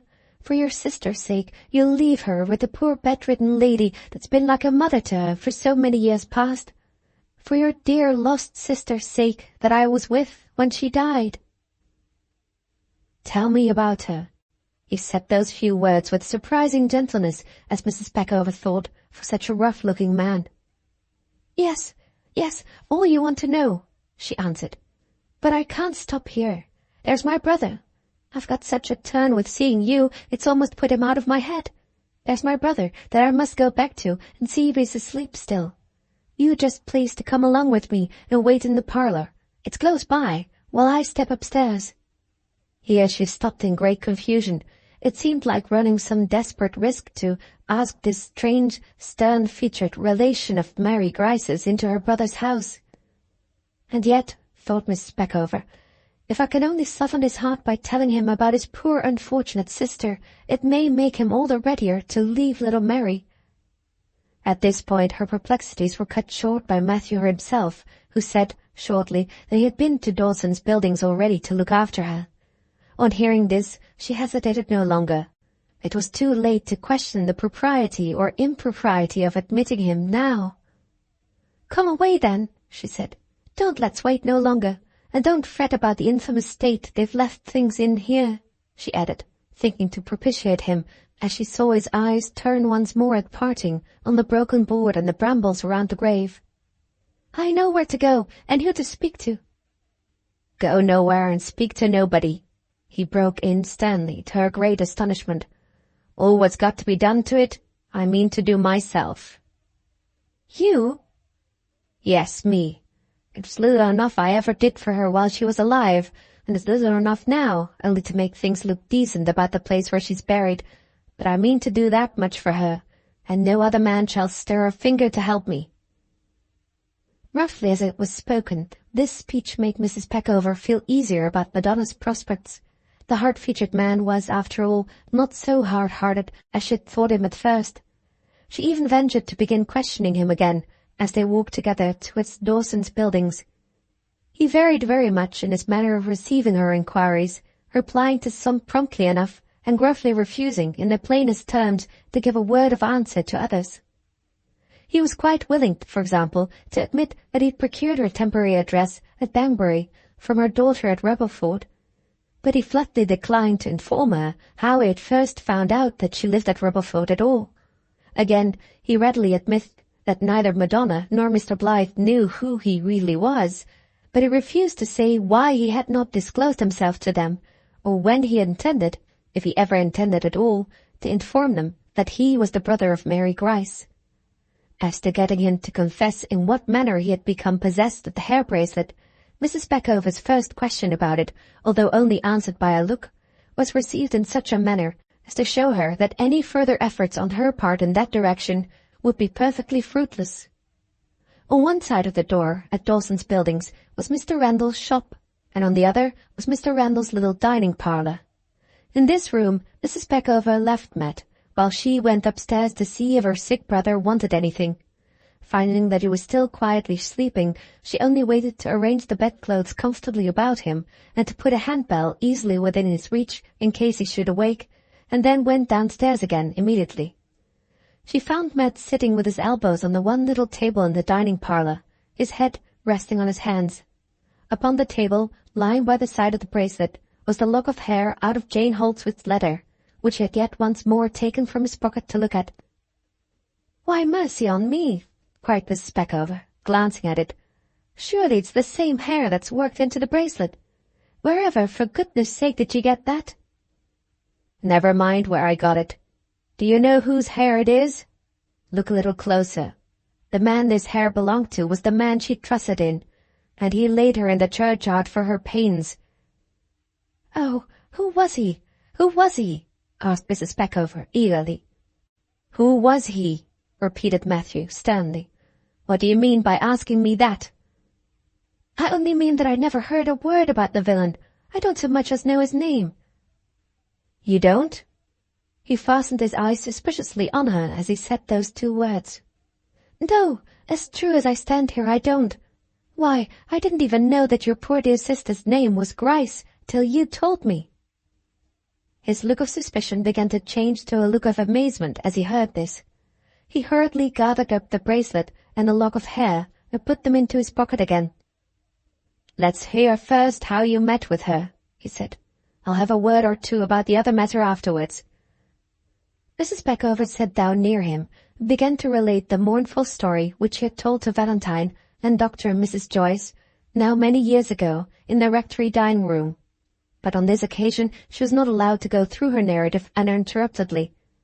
While she was speaking the few simple words which told how she had sat down by the roadside and suckled the half-starved infant of the forsaken and dying Mary Grice, Matt suddenly reached out his heavy, trembling hand and took fast hold of hers.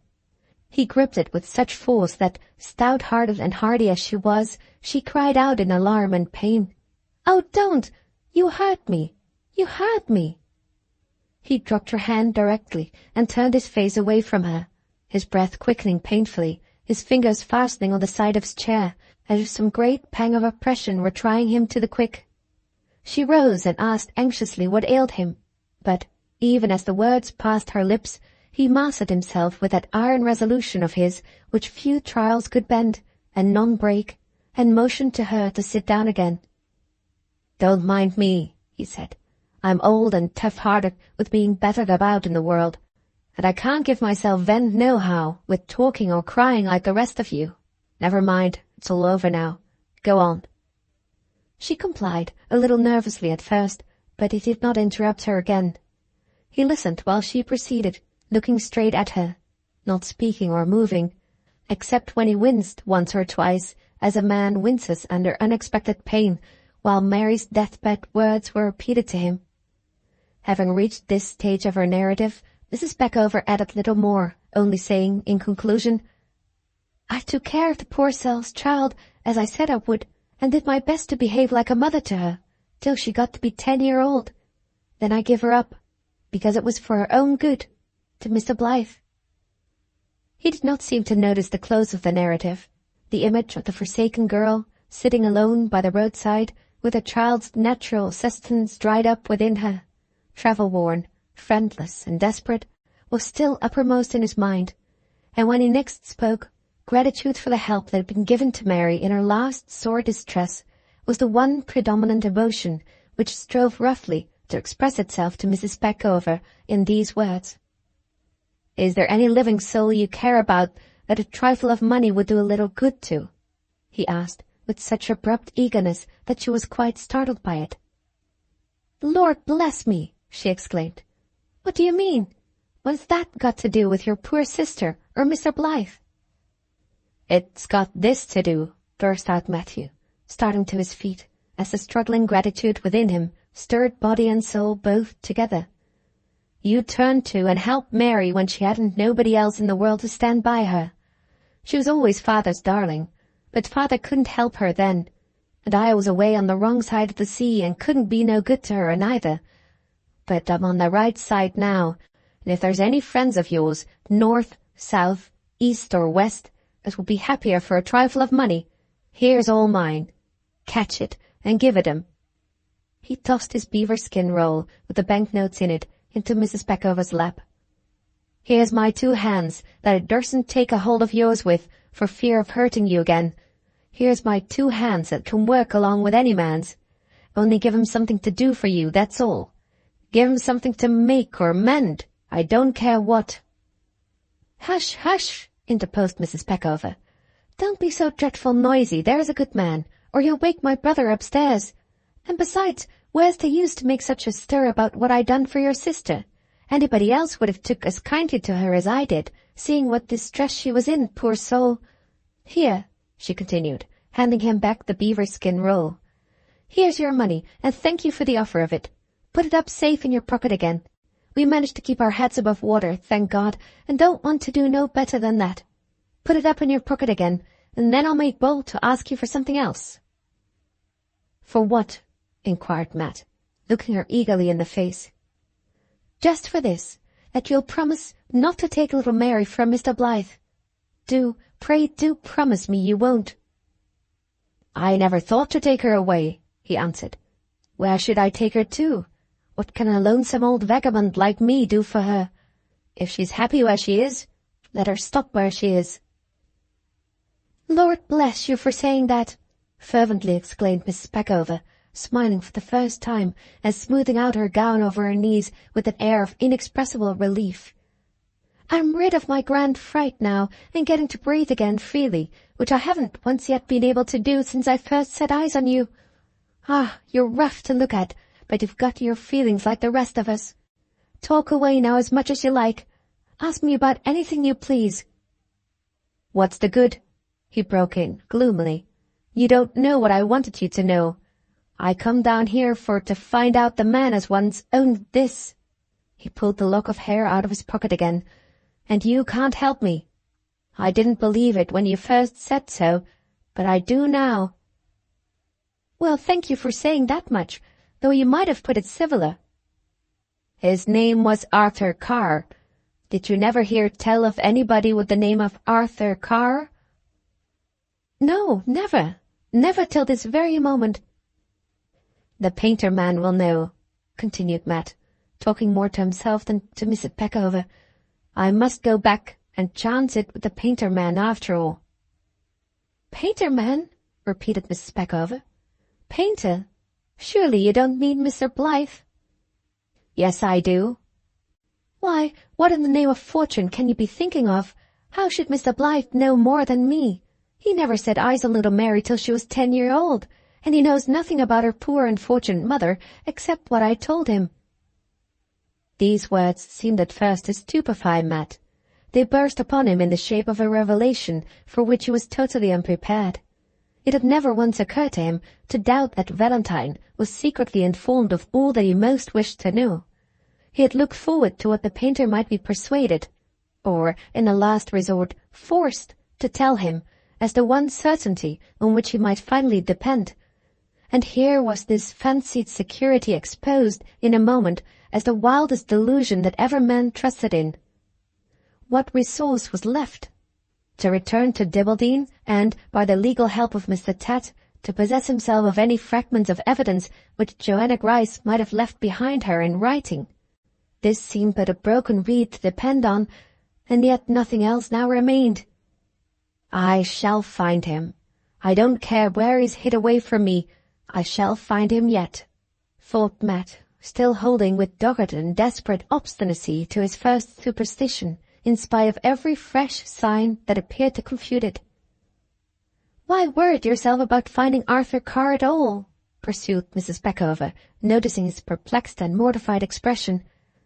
"The wretch is dead, most likely, by this time." "I'm not dead," retorted Matt fiercely, "and you're not dead, and you and me are as old as him. Don't tell me he's dead again. I say he's alive, and by God I'll be even with him." "Oh, don't talk so, don't. It's shocking to hear you and see you," said Mrs. Peckover, recoiling from the expression of his eye at that moment, just as she had recoiled from it already over Mary's grave. "Suppose he's alive, why should you go taking vengeance into your own hands after all these years? Your poor sister's happy in heaven, and her child's took care of by the kindest people, I do believe, that ever drew breath in this world. Why should you want to be even with him now? If he hasn't been punished already, I'll answer for it he will be, in the next world, if not in this. Don't talk about it, or think about it any more, that's a good man. Let's be friendly and pleasant together again, like we were just now, for Mary's sake. Tell me where you've been to all these years. How is it you've never turned up before? Come, tell me, do." She ended by speaking to him in much the same tone which she would have made use of to soothe a fractious child, but her instinct as a woman guided her truly. In venturing on that little reference to Mary, she had not ventured in vain. It quieted him, and turned aside the current of his thoughts into the better and smoother direction. "Didn't she never talk to you about having a brother as was away aboard ship?" he asked anxiously. "No, she wouldn't say a word about any of her friends, and she didn't say a word about you. But how did you come to be so long away? That's what I want to know," said Mrs. Peckover, pertinaciously repeating her question, partly out of curiosity, partly out of the desire to keep him from returning to the dangerous subject of Arthur Carr. "I was always a bitter bad un, I was," said Matthew meditatively. "There was no keeping of me straight, try it anyhow you like. I bolted from home, I bolted from school, I bolted from aboard ship." "Why? What for?" "Partly because I was a bitter bad un, and partly because of a letter I picked up in port at the Brazils at the end of a long cruise. Here's the letter, but it's no good showing it to you. The paper's so grimed and tore about, you can't read it." "Who wrote it? Mary?" "No, Father, saying what had happened to Mary, and telling me not to come back home till things was pulled straight again. Here's what he said, under the big grease spot. If you can get a continued employment anywhere abroad, accept it instead of coming back. Better for you at your age to be spared the sight of such sorrow as we are now suffering. Do you see that?" Yes, I see. Ah, poor man, he couldn't give no kinder, better advice, and you—" "Deserted from my ship. The devil was in me to be off on the tramp, and Father's letter did the rest.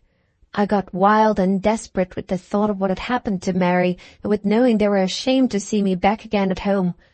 So the night afore the ship sailed for England, I slipped into a shore boat and turned my back on salt junk and the boatswain's mate for the rest of my life." You don't mean to say you've done nothing but wander about in foreign parts from that time to this? I do, though. I'd a notion I should be shot for a deserter if I turned up too soon in my own country. That kept me away for ever so long to begin with. Then tramp's fever got into my head, and there was an end of it. Tramp's fever? Mercy on me, what do you mean? I mean this. When a man turns gypsy on his own account, as I did, and tramps about through cold and hot, and winter and summer, not caring where he goes or what becomes of him, that sort of life ends by getting into his head, just like liquor does, except that it don't get out again. It got into my head. It's in it now. Tramp's fever kept me away in the wild country. Tramp's fever will take me back there afore long. Tramp's fever will lay me down some day in the lonesome places with my hand on my rifle and my face to the sky, and I shan't get up again till the crows and vultures come and carry me off piecemeal. Lord bless us, how can you talk about yourself in that way? Cried Mrs. Peckover, shuddering at the grim image which Matt's last words suggested. You're trying to make yourself out worse than you are. Surely you must have thought of your father and sister sometimes, didn't you? Think of them? Of course I did. But, mind you, there come a time when I as good as forgot them altogether. They seemed to get smeared out of my head, like we used to smear old sums off our slates at school. More shame for you. Whatever else you forgot, you oughtn't to have forgotten. Wait a bit. Father's letter told me I'd show you the place, only I know you couldn't read it. That he was a-going to look after Mary and bring her back home and forgive her. He done that twice for me when I run away, so I didn't doubt but what he'd do it just the same for her. She'll pull through her scrape with father just as I used to pull through mine, was what I thought. And so she would, if her own kin hadn't turned against her, if father's own sister hadn't— He stopped. The frown gathered on his brow, and the oath burst from his lips as he thought of Joanna Grice's share in preventing Mary's restoration to her home. There, interposed Mrs. Peckover soothingly. Talk about something pleasanter. Let's hear how you came back to England. I can't rightly fix it when Mary first began to drop out of my head like, Matt continued, abstractedly pursuing his previous train of recollections. I used to think of her often enough when I started for my run in the wild country. That was the time, mind you, when I had clear notions about coming back home. I got her a scarlet pouch and another feather plaything then, knowing she was fond of knickknacks, and making it out in my own mind that we two were sure to meet together again. It must have been a longish while after that afore I got ashamed to go home. But I did get ashamed. Thinks I haven't a rap in my pocket to show father after being away all this time. I'm getting somewhat of a savage to look out already, and Mary would be more frightened than pleased to see me as I am now. I'll wait a bit, says I, and see if I can't keep from tramping about, and try and get a little money by doing some decent sort of work afore I go home. I was nigh about a good 10 days' march then from any seaport where honest work could be got for such as me. But I'd fixed to try, and I did try, and got work in a shipbuilder's yard. It wasn't no good. Tramp's fever was in my head, and in 2 days more I was off again to the wild country with my gun over my shoulder, just as damned a vagabond as ever. Mrs. Peckover held up her hands in mute amazement. Matthew, without taking notice of the action, went on, speaking partly to her and partly to himself.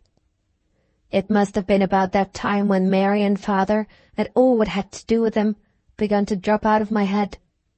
But I kept 'em 2 knickknacks, which was once meant for presents for her. Long after I'd lost all clear notion of ever going back home again, I kept 'em. From first to last I kept 'em.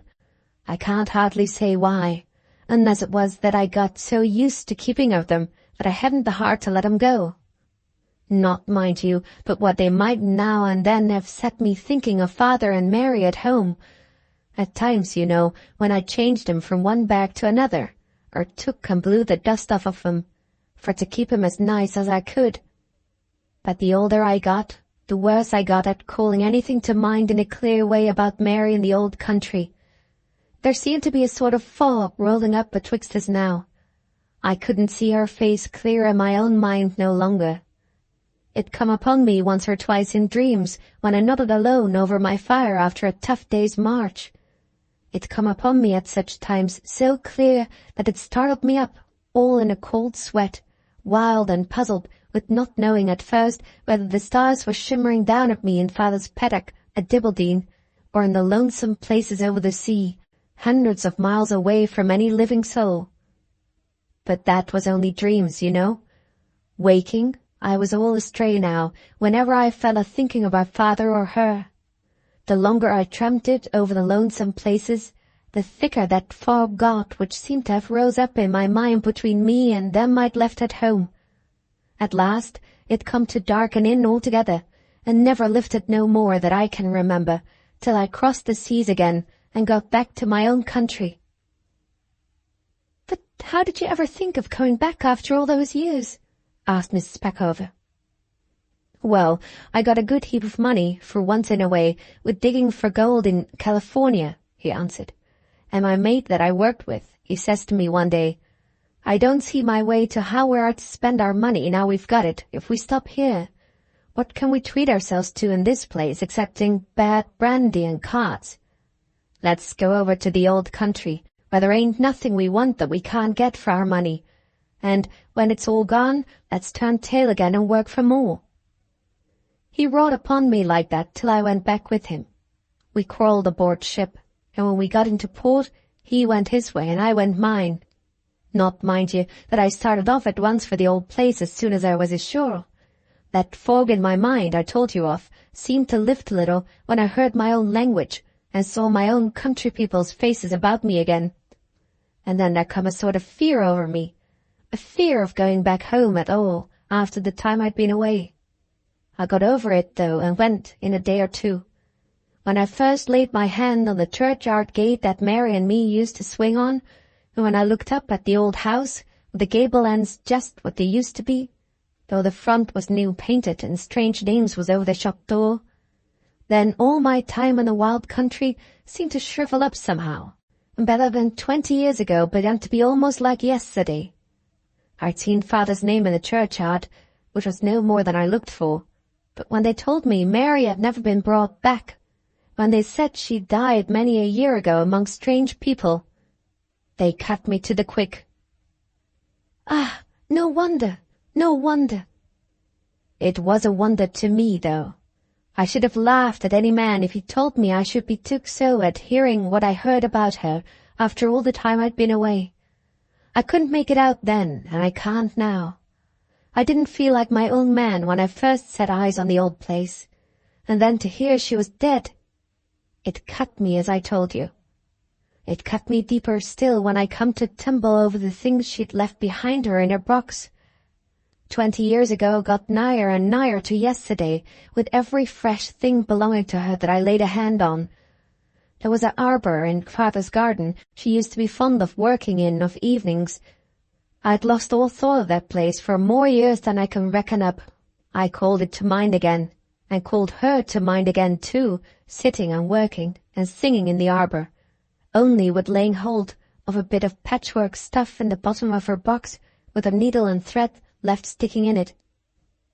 "Ah, dear, dear," sighed Mrs. Peckover. "I wish I'd seen her then. She was as happy, I dare say, as the bird on the tree. But there's one thing I can't exactly make out yet," she added. "How did you first come to know all about Mary's child?" "All?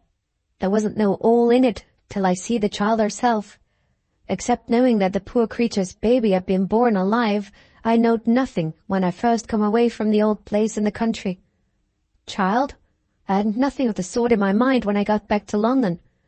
It was how to track the man as was Mary's death that I puzzled and worried about in my head at that time." "Yes, yes," said Mrs. Peckover, interposing to keep him away from the dangerous subject, as she heard his voice change and saw his eyes begin to brighten again. "Yes, yes, but how did you come to see the child? Tell me that." "Zack took me into the painter man's big room," Zack? Why, good gracious heavens, do you mean Master Zachary Thorpe? I see a young woman standing among a lot of people as was all staring at her, continued Matt, without noticing the interruption. I see her just as close to and as plain as I see you. I see her look up all of a sudden, front face to front face with me. A creeping and a crawling went through me, and I says to myself, Mary's child has lived to grow up, and that's her. But do pray tell me, however you come to know Master Zack? I says to myself, that's her, repeated Matt, his rough voice sinking lower and lower, his attention wandering farther and farther away from Mrs. Peckover's interruptions. 20 years ago it got to be like yesterday, when I was down at the old place, and things I hadn't called to mind for long times past, I called to mind when I come to the churchyard gate and see father's house. But there was looks Mary had with her eyes, turns Mary had with her head, bits of twitches Mary had with her eyebrows when she looked up at you, that I'd clean forgot. They all came back to me together as soon as ever I see that young one's face. And do you really never mean to let your sister's child know who you are? You mean tell me that, surely, though you won't speak a word about Master Zack. Let her know who I am? Mayhap I'll let her know that much before long.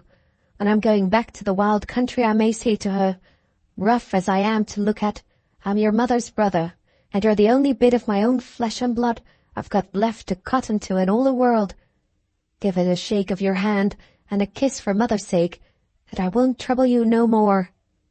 I may say that afore I go back and lose sight of her for good and all. Oh, but you won't go back.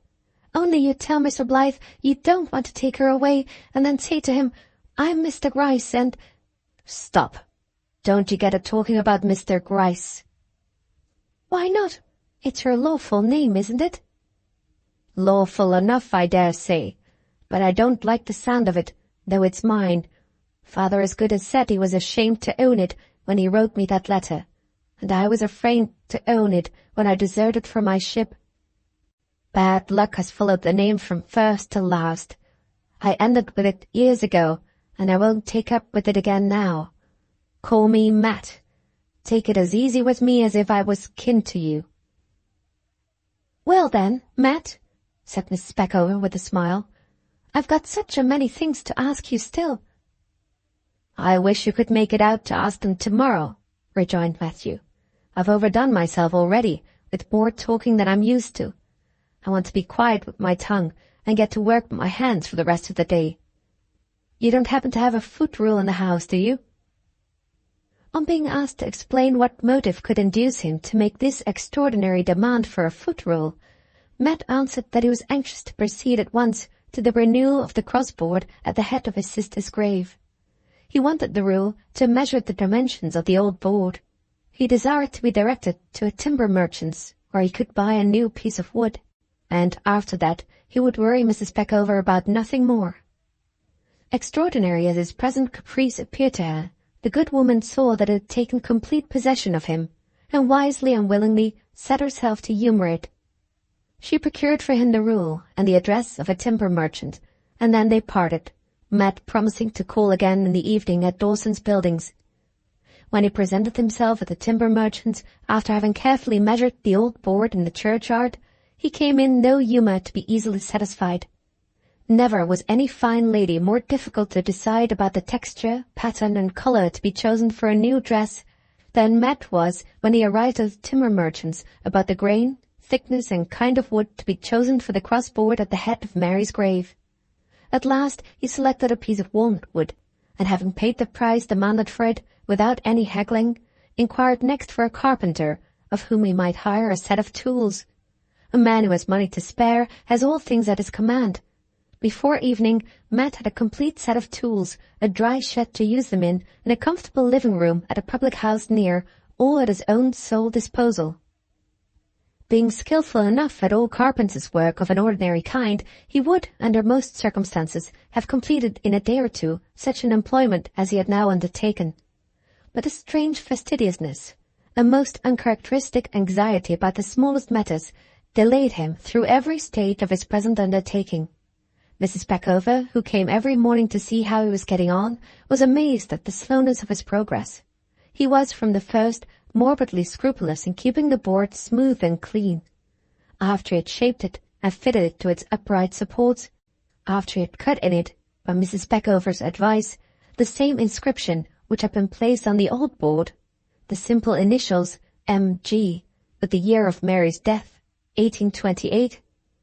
After he had done these things, he was seized with an unreasonable, obstinate fancy for decorating the board at the sides. In spite of all that Mrs. Peckover could say to prevent him, he carved an anchor at one side and a tomahawk at the other, these being the objects with which he was most familiar, and therefore the objects which he chose to represent. But even when the carving of his extraordinary ornaments had been completed, he could not be prevailed on to set the new crossboard up in its proper place. Fondly as artists or authors linger over their last loving touches to the picture or the book, did Matt now linger day after day over the poor monument to his sister's memory which his own rough hands had made. He smoothed it carefully with bits of sandpaper, he rubbed it industriously with leather, he polished it anxiously with oil, until at last Mrs. Peckover lost all patience, and, trusting in the influence he had already gained over him, fairly insisted on his bringing his work to a close. Even while obeying her, he was still true to his first resolution. He had said that no man's hand should help in the labour he had now undertaken, and he was as good as his word, for he carried the crossboard himself to the churchyard. All this time he never once looked at that lock of hair which he had been accustomed to take so frequently from his pocket but a few days back. Perhaps there was nothing in common between the thought of tracing Arthur Carr and the thoughts of Mary that came to him while he was at work on the walnut wood plank. But when the crossboard had been set up, when it cleared away the mud and brambles about the mound and had made a smooth little path round it, when he had looked at his work from all points of view and had satisfied himself that he could do nothing more to perfect it, the active, restless, and violent elements in his nature seemed to awake, as it were, on a sudden. His fingers began to search again in his pocket for the fatal lock of hair, and when he and Mrs. Peckover next met, the first words he addressed to her announced his immediate departure for Dibbledy. She had strengthened her hold on his gratitude by getting him permission through the rector of Banbury to occupy himself without molestation in the work of repairing his sister's grave. She had persuaded him to confide to her many of the particulars concerning himself which he had refused to communicate at their first interview. But when she tried, at parting, to fathom what his ultimate intentions really were, now that he was leaving Banbury with the avowed purpose of discovering Arthur Carr, she failed to extract from him a single sentence of explanation, or even so much as a word of reply. When he took his farewell, he charged her not to communicate their meeting to Mr. Blyth till she heard from him or saw him again, and he tried once more to thank her in as fit words as he could command for the pity and kindness she had shown towards Mary Grice. But, to the very last, he closed his lips resolutely on the ominous subject of Arthur Carr.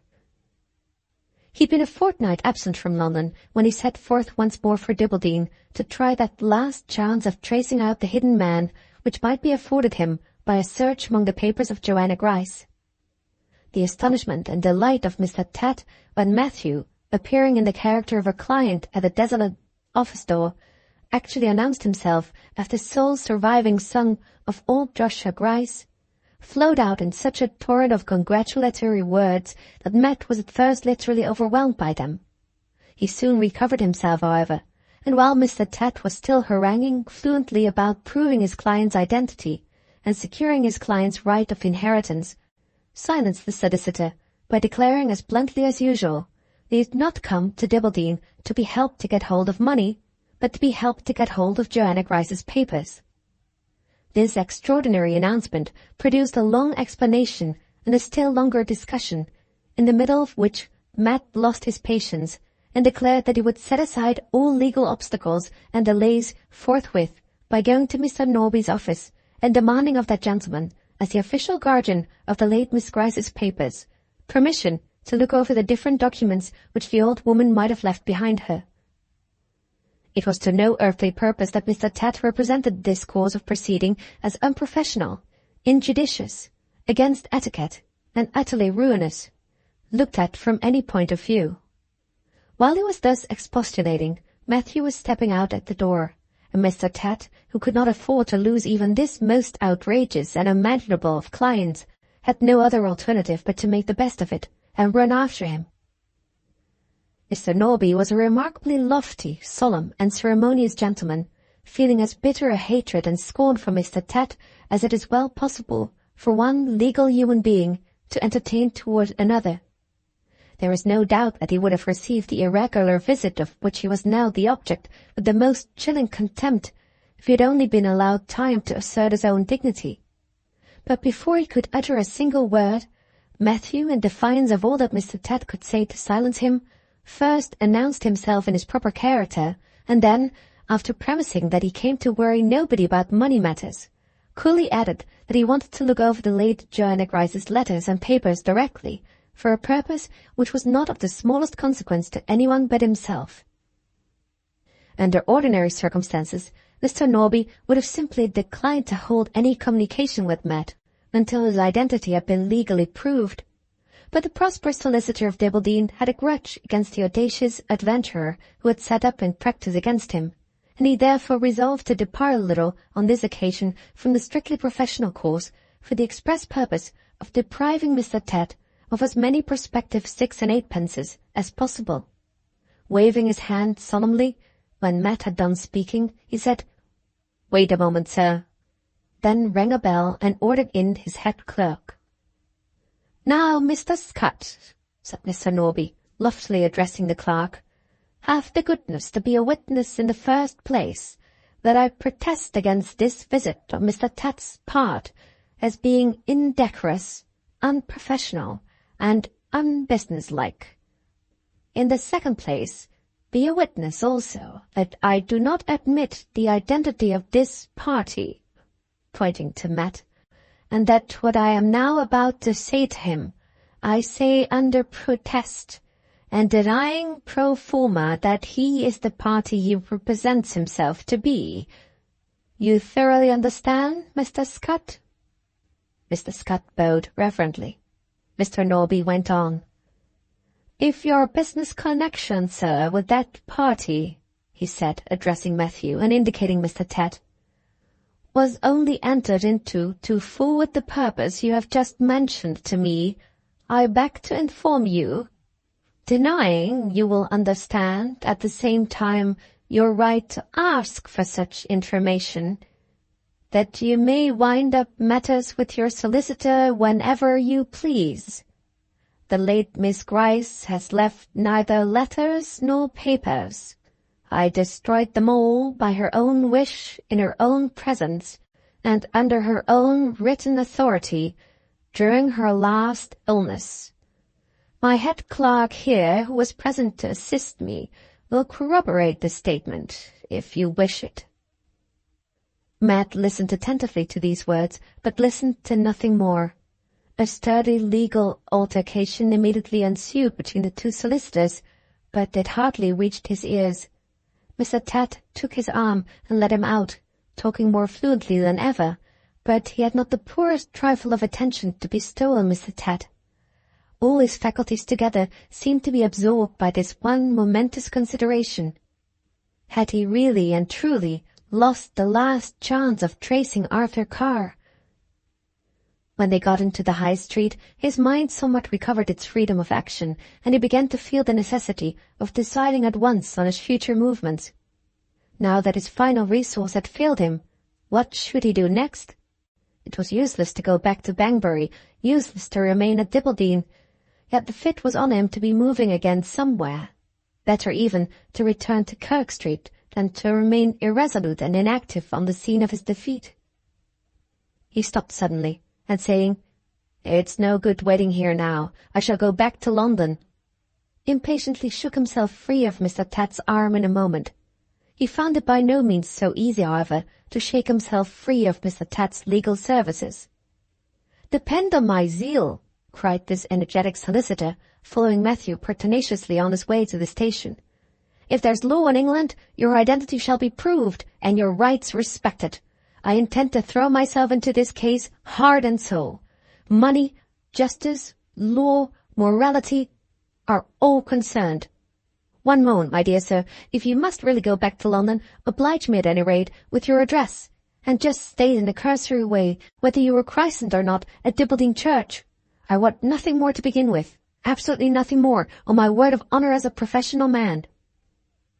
Willing in his present mood to say or do anything to get rid of his volunteer solicitor, Matt mentioned his address in Kirk Street and the name by which he was known there, impatiently said yes to the inquiry as to whether he had been christened at Dibbledine Church, and then, abruptly turning away, left Mr. Ted standing in the middle of the high road, excitably making a note of the evidence just collected in a new legal memorandum book.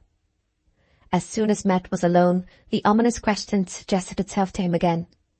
Had he lost the last chance of tracing Arthur Carr?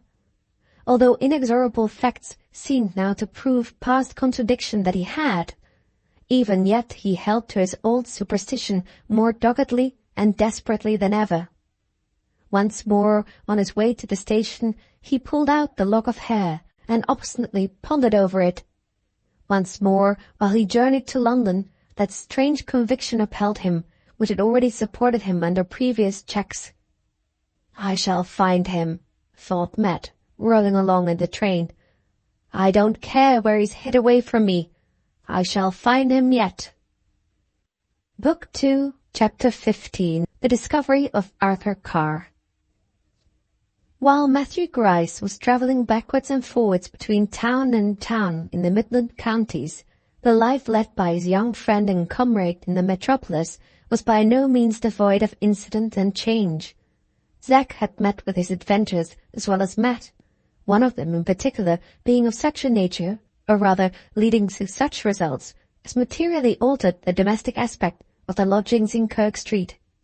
True to his promise to Valentine, Zack, on the morning of his friend's departure for the country, presented himself at Mrs. Strather's house with his letter of introduction, punctually at 11 o'clock, and was fairly started in life by that gentleman before noon on the same day, as a student of the classic beau ideal in the statue halls of the British Museum. He worked away resolutely enough till the rooms were closed, and then returned to Kirk Street, not by any means enthusiastically devoted to his new occupation, but determined to persevere in it, because he was determined to keep to his word. His new profession wore, however, a much more encouraging aspect when Mr. Strather introduced him in the evening to the private academy. Here, live people were the models to study from. Here he was free to use the palette and to mix up the pinkest possible flesh tints with brand-new brushes. Here were high-spirited students of the fine arts, easy in manners and picturesque in personal appearance, with whom he contrived to become intimate directly. And here, to crown all, was a model, sitting for the chest and arms, who had been a great prize-fighter, and with whom Zack joyfully cemented the bonds of an eternal, pugilistic friendship, on the first night of his admission to Mrs. Strather's academy. All through the second day of his probation as a student, he laboured at his drawing with immense resolution and infinitesimal progress. All through the evening he daubed away industriously under Mrs. Strather's supervision, until the academy sitting was suspended.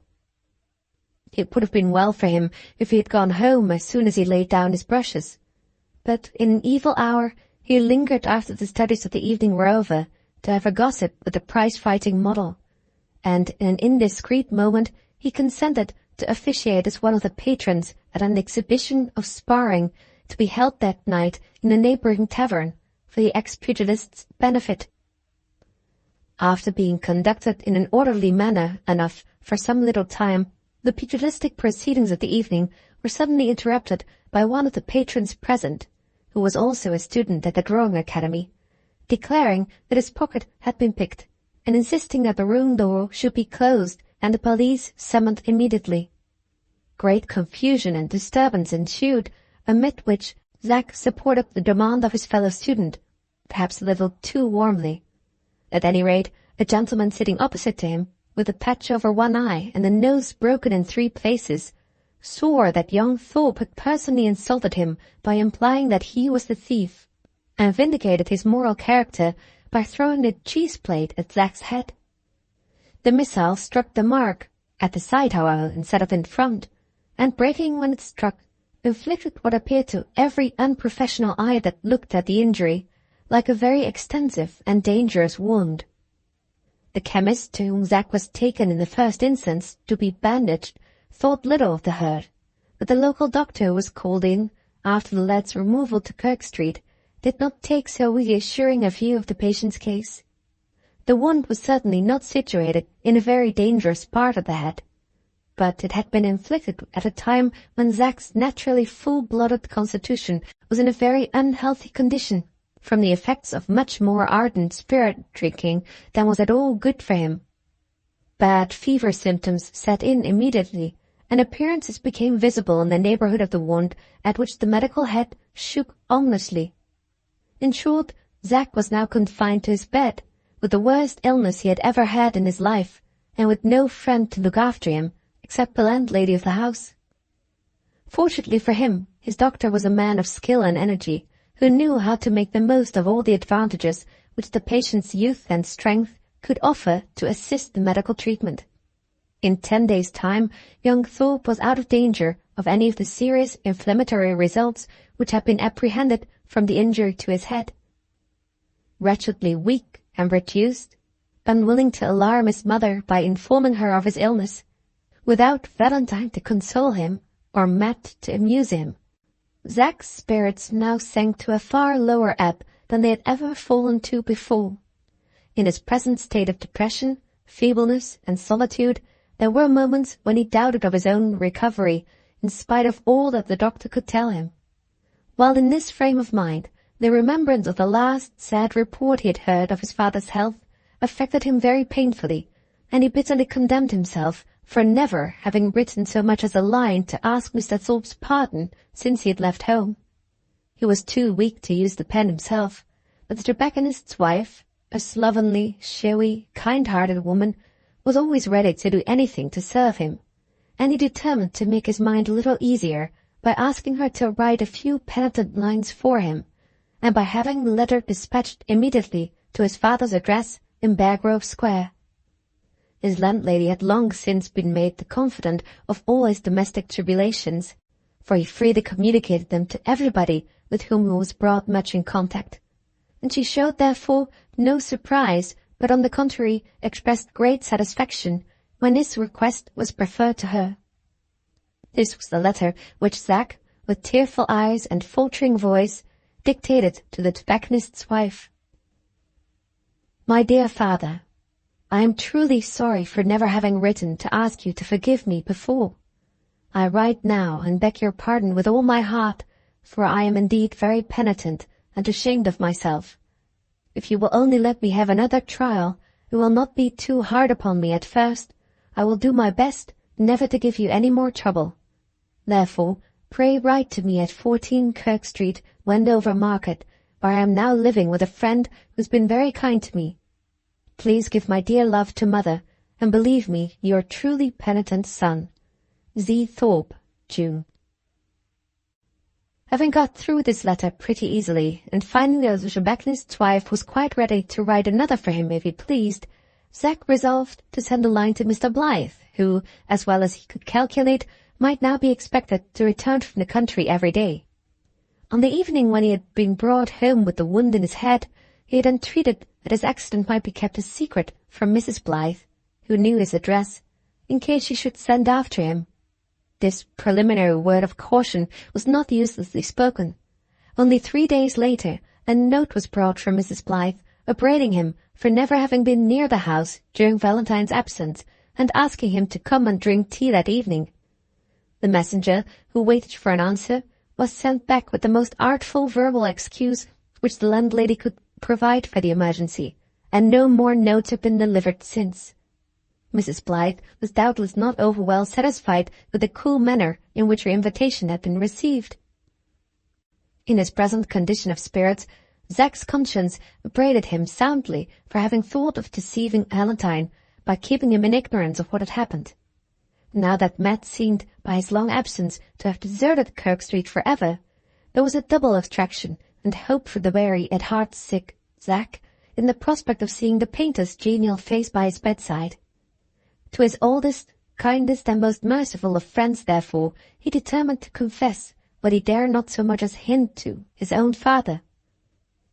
The note which, by the assistance of the tobacconist's wife, he now addressed to Valentine, was as characteristically boyish and even childish in tone as the note which he had sent to his father. It ran thus: "My dear Blyth, I begin to wish I'd never been born, for I've got into another scrape, having been knocked on the head by a prize-fighter with a cheese-plate.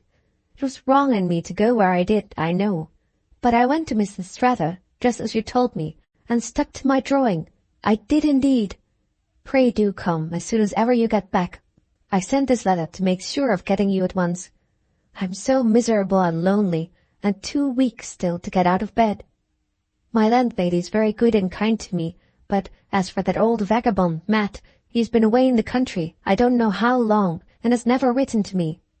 Please, please do come, and don't blow me up much if you can help it, for I'm so weak I can hardly keep from crying when I think what has happened. Ever yours, C. Thorpe, June. P.S. If you've got any of my money left by you, I should be very glad if you'd bring it. I haven't a farthing, and there are several little things I ought to pay for."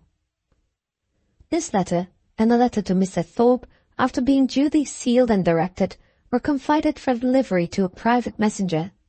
They were written on the same day which had been occupied by Mary Grice in visiting Mr. Tat and Mr. Norby at Dibbleden, and the coincidences of time so ordered it that while Zack's letters were proceeding to their destinations in the hand of the messenger, Zack's fellow lodger was also proceeding to his destination in Kirk Street by the fast London train.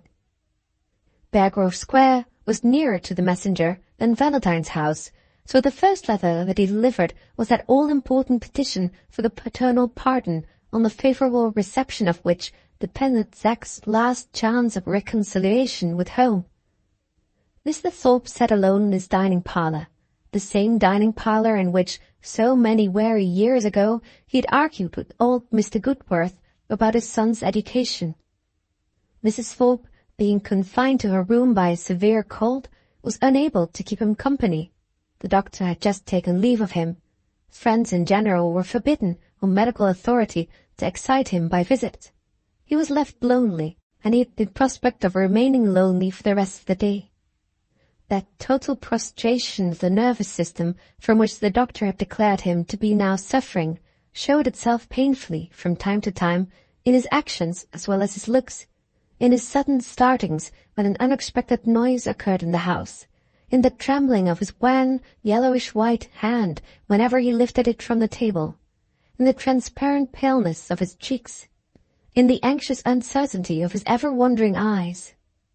His attention was just now directed on an open letter lying near him, a letter fitted to encourage and console him if any earthly hopes could still speak of happiness to his heart, or, but a few days back, his wife's entreaties and the doctor's advice had at length prevailed on him to increase his chances of recovery by resigning the post of secretary to one of the religious societies to which he belonged. The letter he was now looking at had been written officially to inform him that the members of the society accepted his resignation with the deepest regret, and to prepare him for a visit on the morrow from a deputation charged to present him with an address and testimonial, both of which had been unanimously voted by the society in grateful and affectionate recognition of his high character and eminent services while acting as their secretary.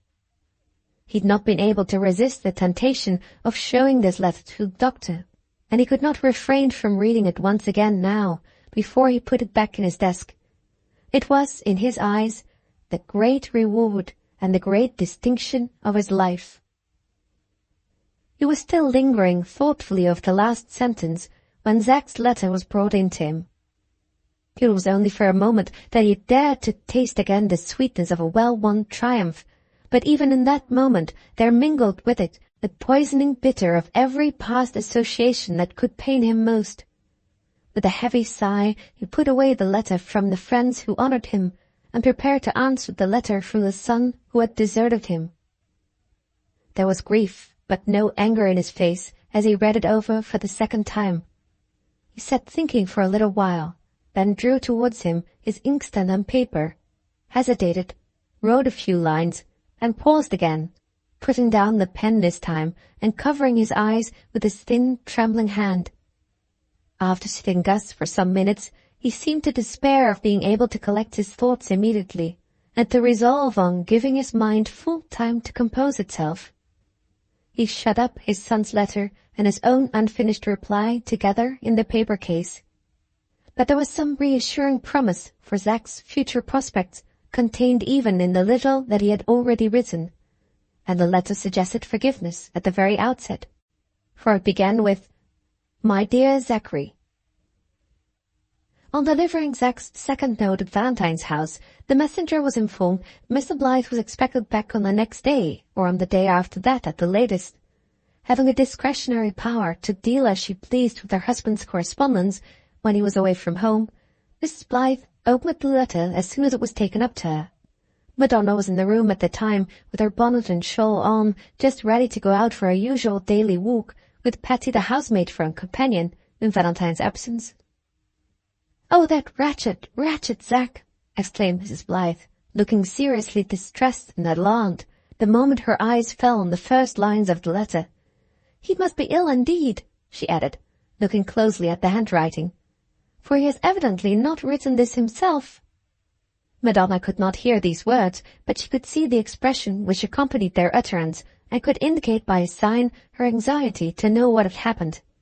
Mrs. Blyth ran her eye quickly over the letter, and ascertaining that there was nothing in it which Madonna might not be allowed to read, beckoned to the girl to look over her shoulder as the easiest and shortest way of explaining what was the matter. "How distressed Valentine will be to hear of this," thought Mrs. Blyth, summoning Patty upstairs by a pull at her bell rope, while Madonna was eagerly reading the letter. The housemaid appeared immediately, and was charged by her mistress to go to Kirk Street at once, and after inquiring of the landlady about Zack's health, to get a written list of any comforts he might want, and bring it back as soon as possible.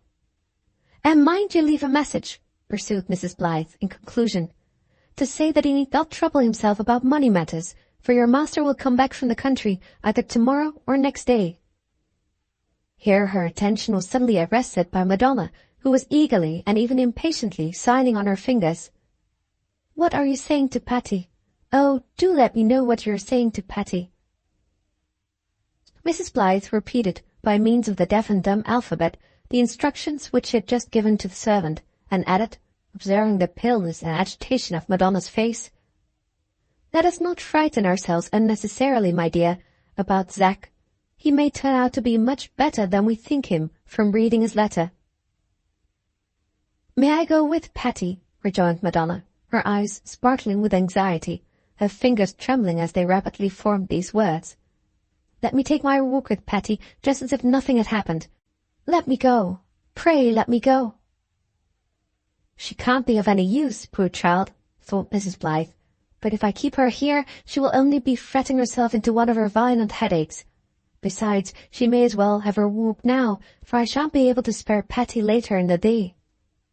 Influenced by these considerations, Mrs. Blyth, by a nod, intimated to her adopted child that she might accompany the housemaid to Kirk Street. Madonna, the moment this permission was granted, led the way out of the room, but stopped as soon as she and Patty were alone on the staircase, and, making a sign that she would be back directly, ran up to her own bedchamber. When she entered the room, she unlocked a little dressing-case that Valentine had given to her, and, emptying out of one of the trays 4 sovereigns and some silver, all her savings from her own pocket-money, wrapped them up hastily in a piece of paper, and ran downstairs again to Patty. Zack was ill and lonely and miserable, longing for a friend to sit by his bedside and comfort him, and she could not be that friend. But Zack was also poor. She had read it in his letter. There were many little things he wanted to pay for. He needed money, and in that need she might secretly be a friend to him, for she had money of her own to give away. "My 4 golden sovereigns shall be the first he has," thought Madonna, nervously taking the housemaid's offered arm at the house door. "I will put them in some place where he is sure to find them, and never to know where they come from. And Zack shall be rich again. rich with all the money I've got to give him." 4 sovereigns represented quite a little fortune in Madonna's eyes. It had taken her a long, long time to save them out of her small allowance of pocket money. When they knocked at the private door of the tobacco shop, it was opened by the landlady, who, after hearing what their errand was from Patty, and answering some preliminary inquiries after Zack, politely invited them to walk into her back parlour. But Madonna seemed, quite incomprehensibly to the servant, to be bent on remaining in the passage till she had finished writing some lines which she had just then begun to trace on her slate. When they were completed, she showed them to Patty, who read with considerable astonishment these words: "Ask where his sitting-room is, and if I can go into it. I want to leave something for him there with my own hands if the room is empty." After looking at her young mistress's eager face in great amazement for a moment or two, Patty asked the required questions, prefacing them with some words of explanation which drew from the tobacconist's wife many voluble expressions of sympathy and admiration for Madonna. At last they came to an end, and the desired answers to the questions on the slate were readily given enough, and duly, though rather slowly, written down by Patty for our young lady's benefit. The sitting-room belonging to Mr. Thorpe and the other gentlemen was the front room on the first floor. Nobody was in it now. Would the lady like to be shown? Here Madonna arrested the servant's further progress with the slate pencil, nodded to indicate that she understood what had been written, and then, with a little packet of money ready in her hand, lightly ran up the first flight of stairs, ascending them so quickly that she was on the landing before Patty and the landlady had settled which of the two ought to have officially preceded her. The front room was indeed empty when she entered it, but one of the folding doors leading into the back room had been left ajar, and when she looked towards the opening thus made, she also looked, from the particular point of view she then occupied, towards the head of the bed on which Zack lay, and saw his face turned towards her, hushed in deep, still, breathless sleep. She started violently, trembled a little, then stood motionless, looking towards him through the door, the tears standing thick in her eyes, the colour gone from her cheeks, the yearning pulses of grief and pity beating faster and faster in her heart. Ah, how pale and wan and piteously still he lay there, with the ghastly white bandages round his head, and one helpless, languid hand hanging over the bedside. How changed from that glorious creature, all youth, health, strength, and exulting activity, whom it had so long been her innocent idolatry to worship in secret. How fearfully like what might be the image of him in death was the present image of him as he lay in his hushed and awful sleep. She shuddered as the thought crossed her mind, and drying the tears that obscured her sight, turned a little away from him and looked round the room. Her quick feminine eyes detected at a glance all its squalid disorder, all its deplorable defects of comfort, all its repulsive unfitness as a habitation for the suffering and the sick. Surely a little money might help Zack to a better place to recover in. Surely her money might be made to minister in this way to his comfort, his happiness, and even his restoration to health. Full of this idea, she advanced a step or two, and sought for a proper place on the one table in the room in which she might put her packet of money. While she was thus engaged, an old newspaper, with some hair lying in it, caught her eye.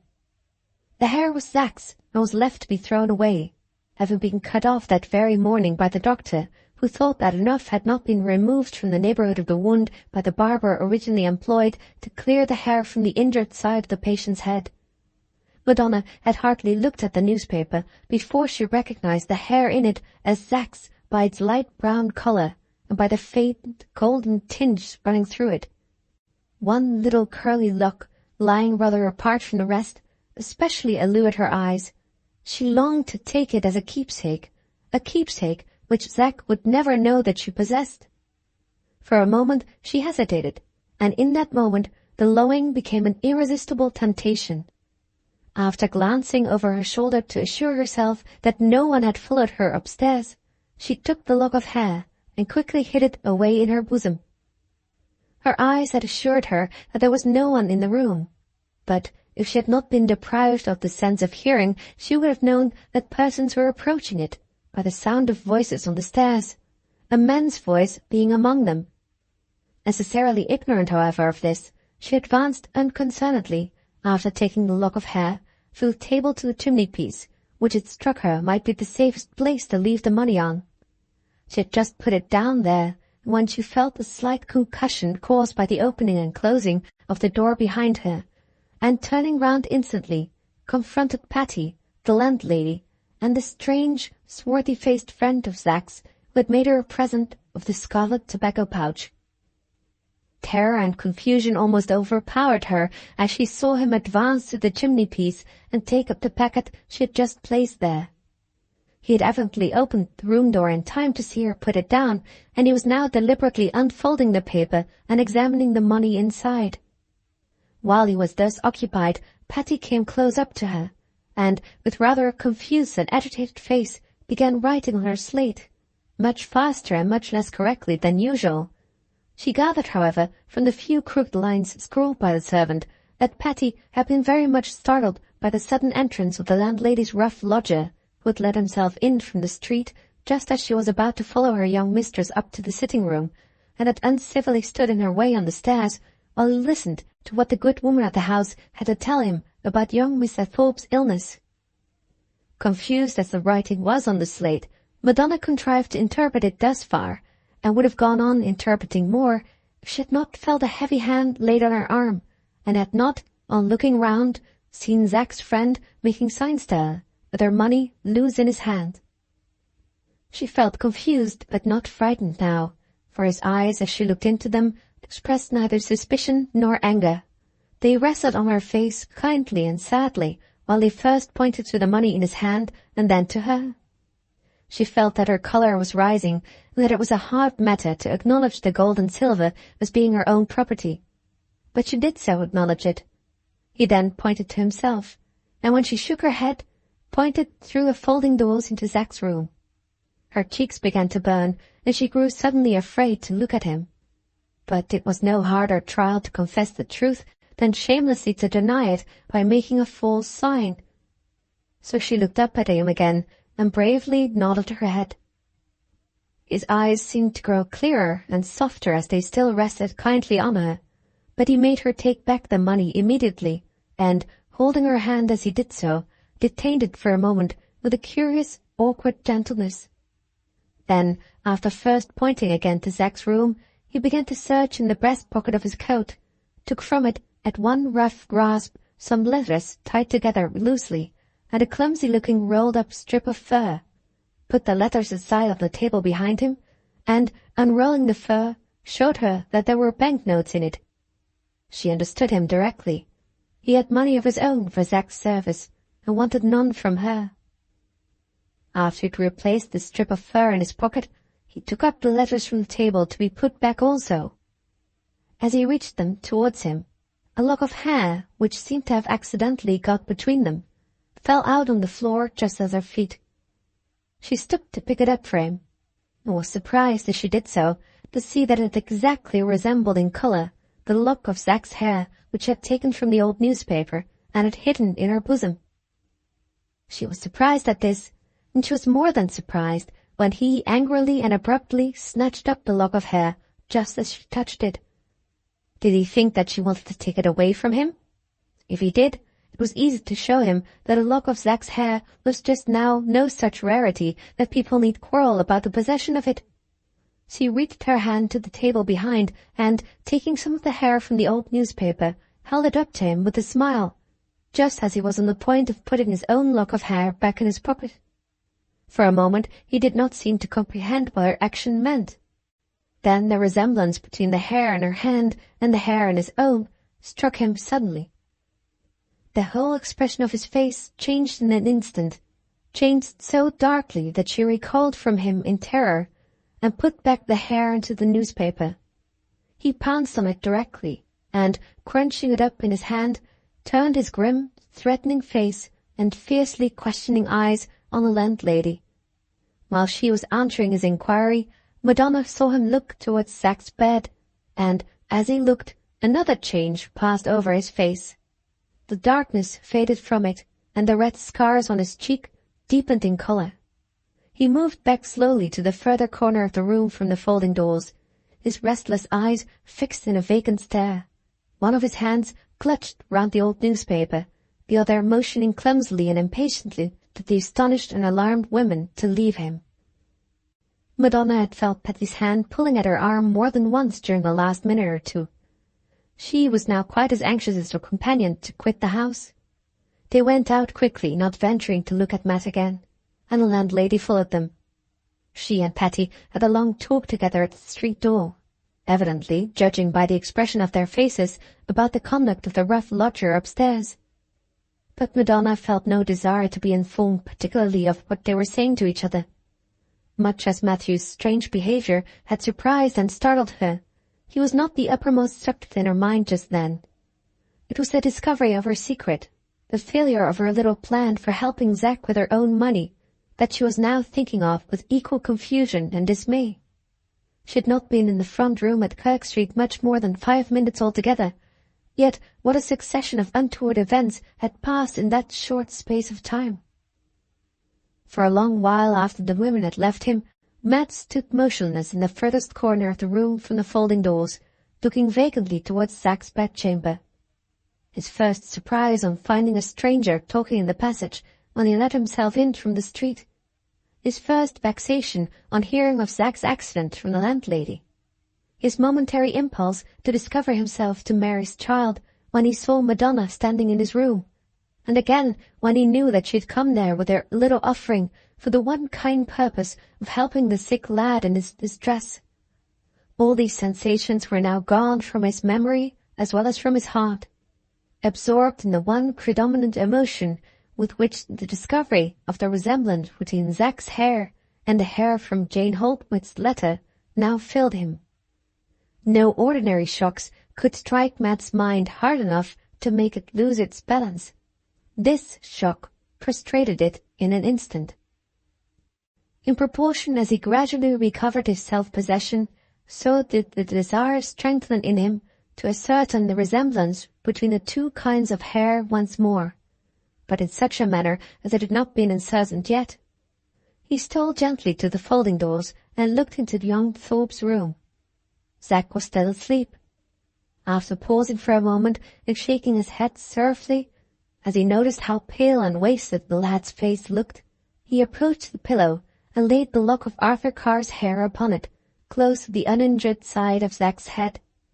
It was then late in the afternoon, but not dusk yet. No blind hung over the bedroom window, and all the light in the sky streamed full onto the pillow as Matt's eyes fastened on it. The similarity between the sleeper's hair and the hair of Arthur Carr was perfect. Both were of the same light brown colour, and both had running through that colour the same delicate golden tinge, brightly visible in the light, hardly to be detected at all in the shade. Why had this extraordinary resemblance never struck him before?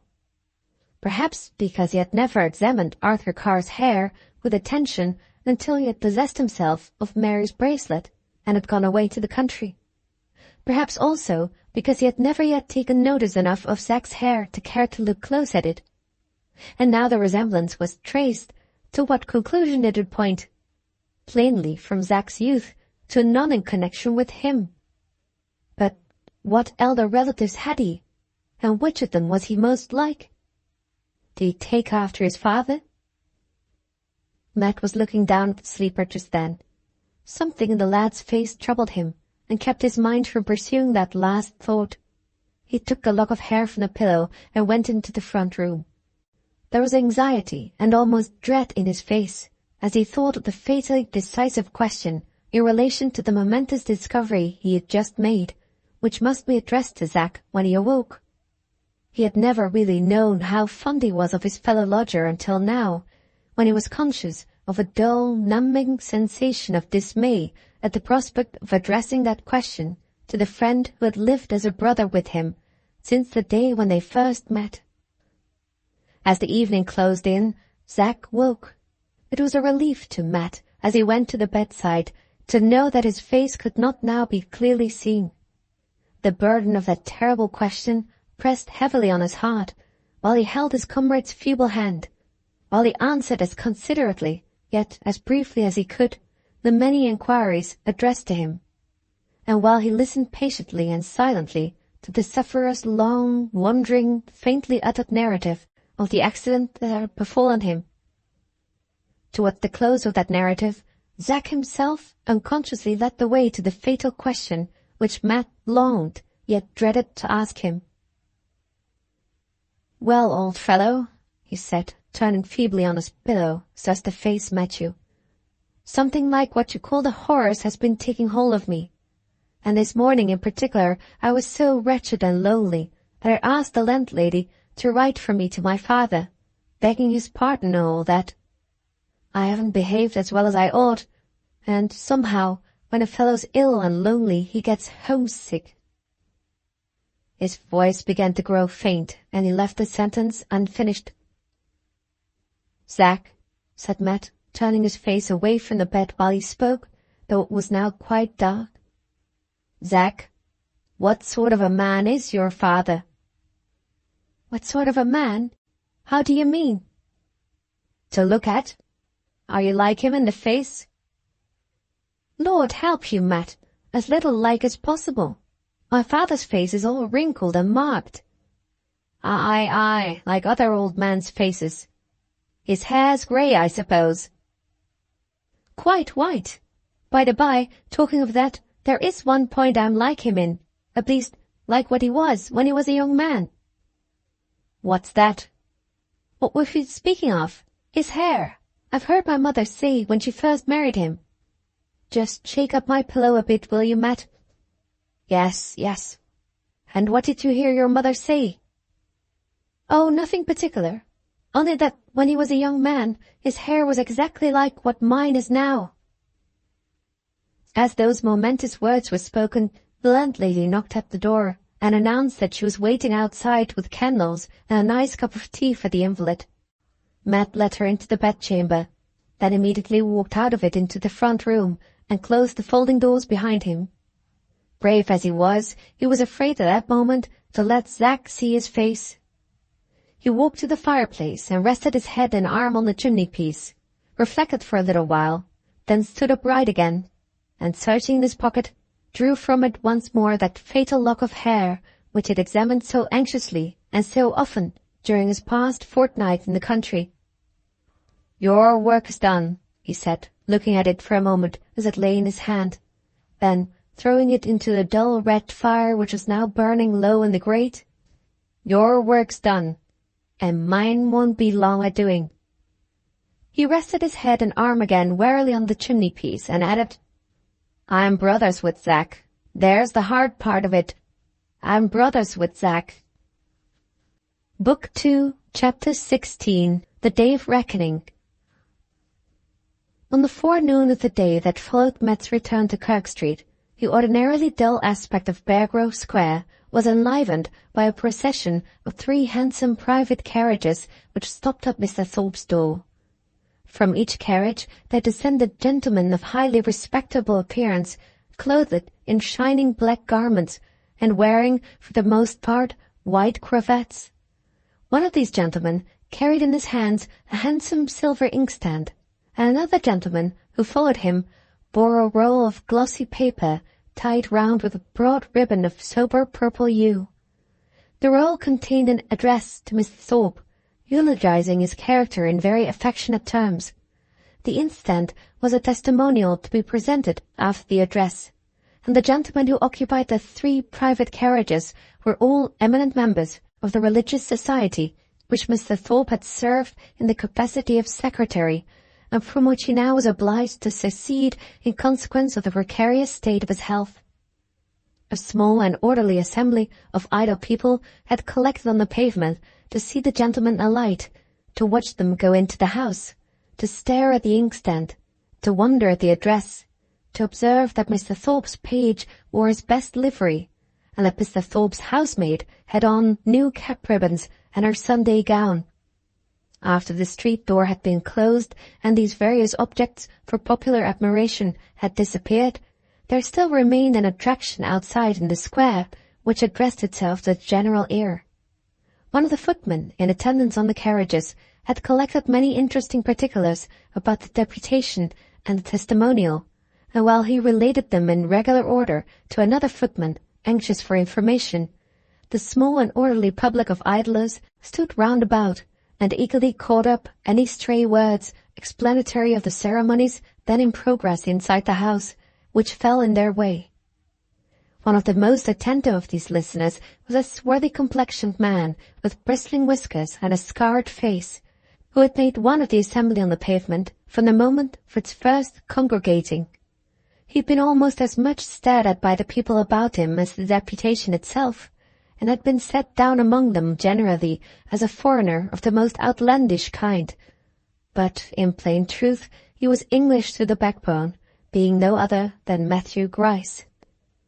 Matt's look, as he stood listening among his neighbours, was now just as quietly vigilant, his manner just as gruffly self-possessed as usual. But it cost him a hard struggle that morning, in the solitude of one of his longest and loneliest walks, to compose himself, or, in his favourite phrase, to get to be his own man again. From the moment when he had thrown the lock of hair into the fire, to the moment when he was now loitering at Mr. Thorpe's door, he had never doubted, whatever others might have done, that the man who had been the ruin of his sister, and the man who was the nearest blood relation of the comrade who shared his roof and lay sick at that moment in his bed, were one and the same. Though he stood now amid the casual street spectators, apparently as indolently curious as the most careless among them, looking at what they looked at, listening to what they listened to, and leaving the square when they had left it, he was resolved all the time to watch his first opportunity of entering Mr. Thorpe's house that very day, resolved to investigate through all its ramifications the secret which he had first discovered when the fragments of Zack's hair were playfully held up for him to look at in the deaf and dumb girl's hand. The dispersion of the idlers on the pavement was accelerated, and the footman's imaginary description of the proceedings then in progress at Mr. Thorpe's was cut short by the falling of a heavy shower. The frost, after breaking up, had been succeeded that year by prematurely mild spring weather. April seemed to have come a month before its time. Regardless of the rain, Matt walked slowly up and down the streets round Beargrove Square, peering every now and then from afar off through the misty shower to see if the carriages were still drawn up at Mr. Thorpe's door. The ceremony of presenting the testimonial was evidently a protracted one, for the vehicles were long kept waiting for their owners. The rain had passed away, the sun had reappeared, fresh clouds had gathered, and it was threatening a second shower before the deputation from the great religious society re-entered their vehicles and drove out of the square. When they had quitted it, Matt advanced and knocked at Mr. Thorpe's door. The clouds rolled up darkly over the sun, and the first warning drops of the new shower began to fall as the door opened. The servant hesitated about admitting him. He had anticipated that this sort of obstacle would be thrown in his way at the outset, and had provided against it in his own mind beforehand. "Tell your master," he said, "that his son is ill, and I've come to speak to him about it." This message was delivered and had the desired effect. Matt was admitted into the drawing-room immediately. The chairs occupied by the members of the deputation had not been moved away. The handsome silver inkstand was on the table. The address, beautifully written on the fairest white paper, lay by it. Mr. Thorpe stood before the fireplace, and bending over towards the table, mechanically examined for the second time the signatures attached to the address, while his strange visitor was being ushered upstairs. Matt's arrival had interrupted him just at the moment when he was going to Mrs. Thorpe's room to describe to her the presentation ceremony which he had not been well enough to attend. He had stopped immediately, and the faint smile that was on his face had vanished from it when the news of his son's illness reached him through the servant. But the hectic flush of triumph and pleasure which his interview with the deputation had called into his cheeks still coloured them as brightly as ever when Matthew Grice entered the room. "You have come, sir," Mr. Thorpe began, "to tell me—" He hesitated, stammered out another word or two, then stopped. Something in the expression of the dark and strange face that he saw lowering at him under the black velvet skull-cap suspended the words on his lips.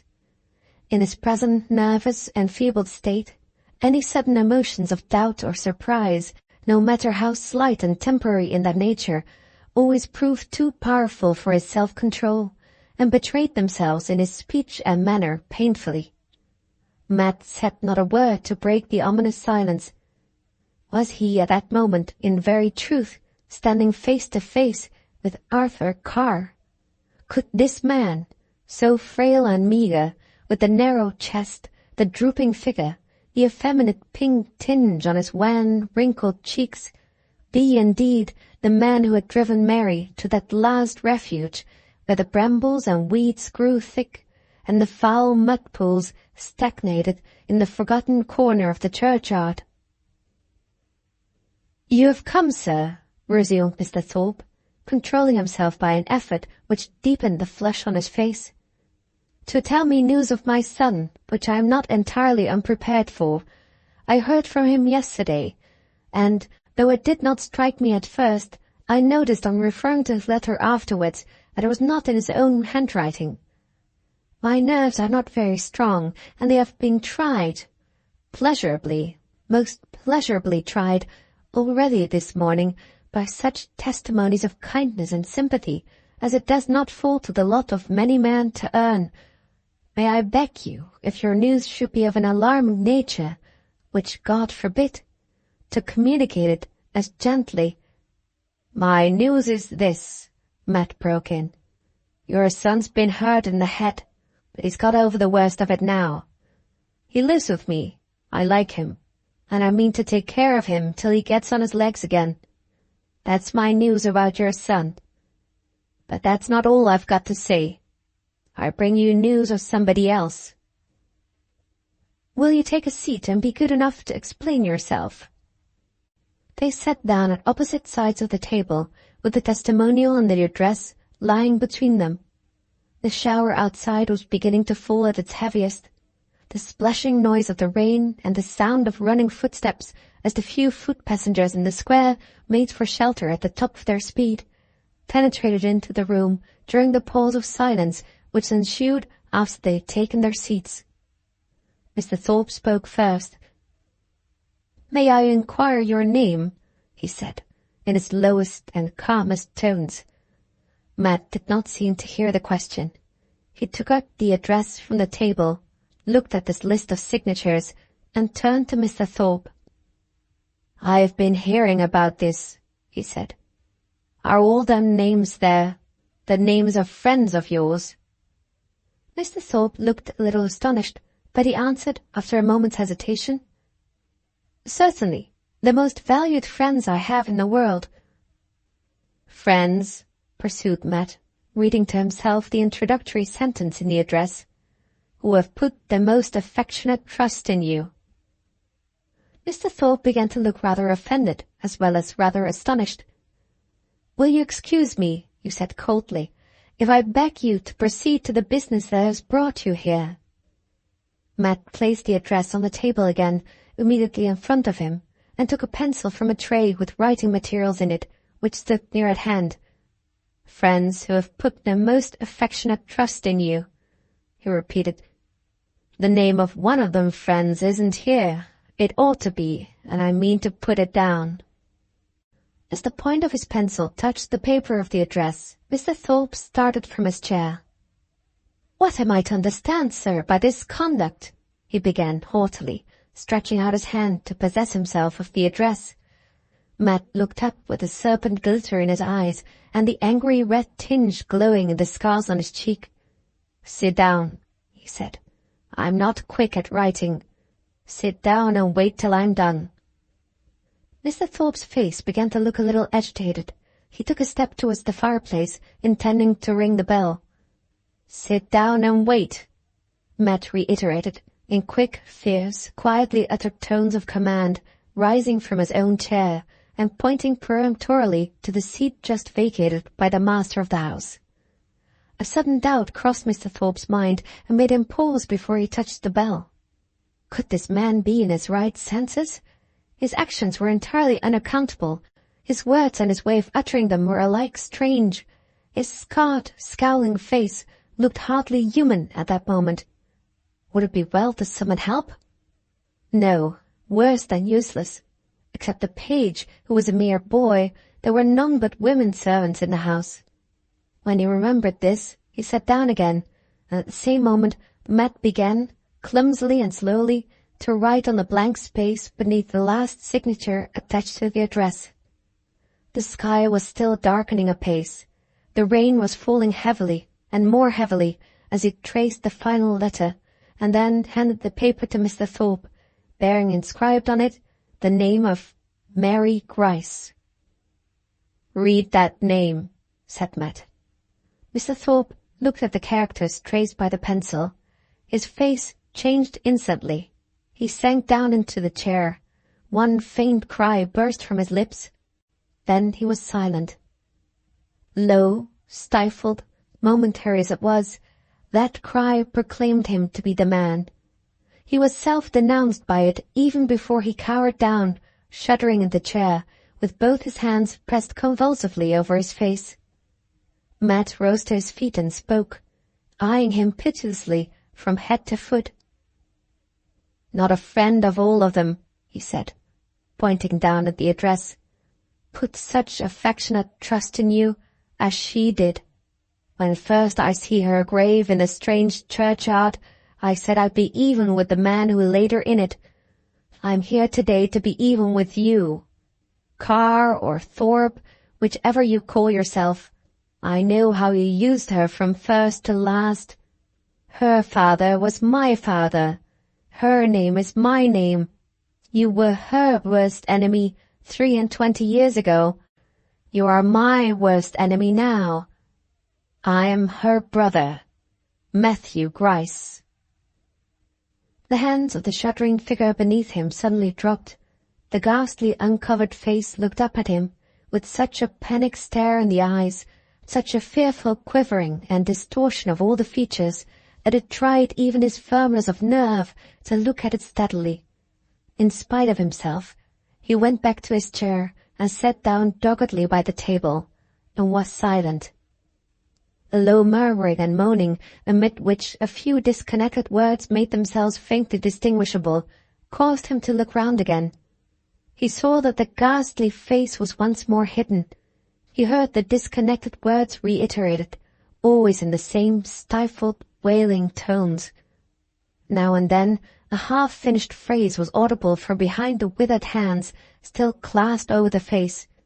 He heard such fragments of sentences as these: "Have pity on my wife. Accept the remorse of many years. Spare me the disgrace." After those 4 last words he listened for no more. The merciless spirit was roused in him again the moment he heard them. "Spare you the disgrace," he repeated, starting to his feet. "Did you spare her? Not you." Once more the hands dropped. Once more the ghastly face slowly and horribly confronted him. But this time he never recoiled from it. There was no mercy in him, none in his looks, none in his tones, as he went on. "What? It would disgrace you, would it? Then disgraced you shall be. You've kept it secret, have you? You shall tell that secret to every soul that comes about the house. You shall own Mary's disgrace, Mary's death, and Mary's child, before every man who's put his name down on that bit of paper. You shall as soon as tomorrow if I like. You shall if I have to bring your child with me to make you. If I have to stand up, hand in hand along with her, here on your own hearthstone." He stopped. The cowering figure was struggling upward from the chair. One of the withered hands, slowly raised, was stretching itself out towards him. The panic-stricken eyes were growing less vacant, and were staring straight into his, with a fearful meaning in their look. The pale lips were muttering rapidly. At first he could not tell what. Then he succeeded in catching the 2 words. "Mary's child." quickly, faintly, incessantly reiterated, until he spoke again. "Yes," he said, pitiless as ever. "Yes, Mary's child. Your child. Haven't you seen her? Is it that you're staring and trembling about? Go and look at her. She lives within gunshot of you. Ask Zach's friend, the painter man, to show you the deaf and dumb girl he picked up among the horse riders. Look here. Look at this bracelet. Do you remember your own hair in it? The hands that brought up Mary's child took that bracelet from Mary's pocket. Look at it again. Look at it as close as you like." Once more he stopped. A frail figure which had been feebly rising out of the chair while he held up the hair bracelet suddenly and heavily sank back in it. He saw the eyelids half close and a great stillness pass over the face. He heard one deep-drawn breath, but no cry now, no moaning, no murmuring, no sound whatever, except the steady splash of the fast-falling rain on the pavement outside. Dead? A thought of Zach welled up into his heart and troubled it. He hesitated for a moment, then bent over the chair and put his hand on the bosom of the deathly figure reclining in it.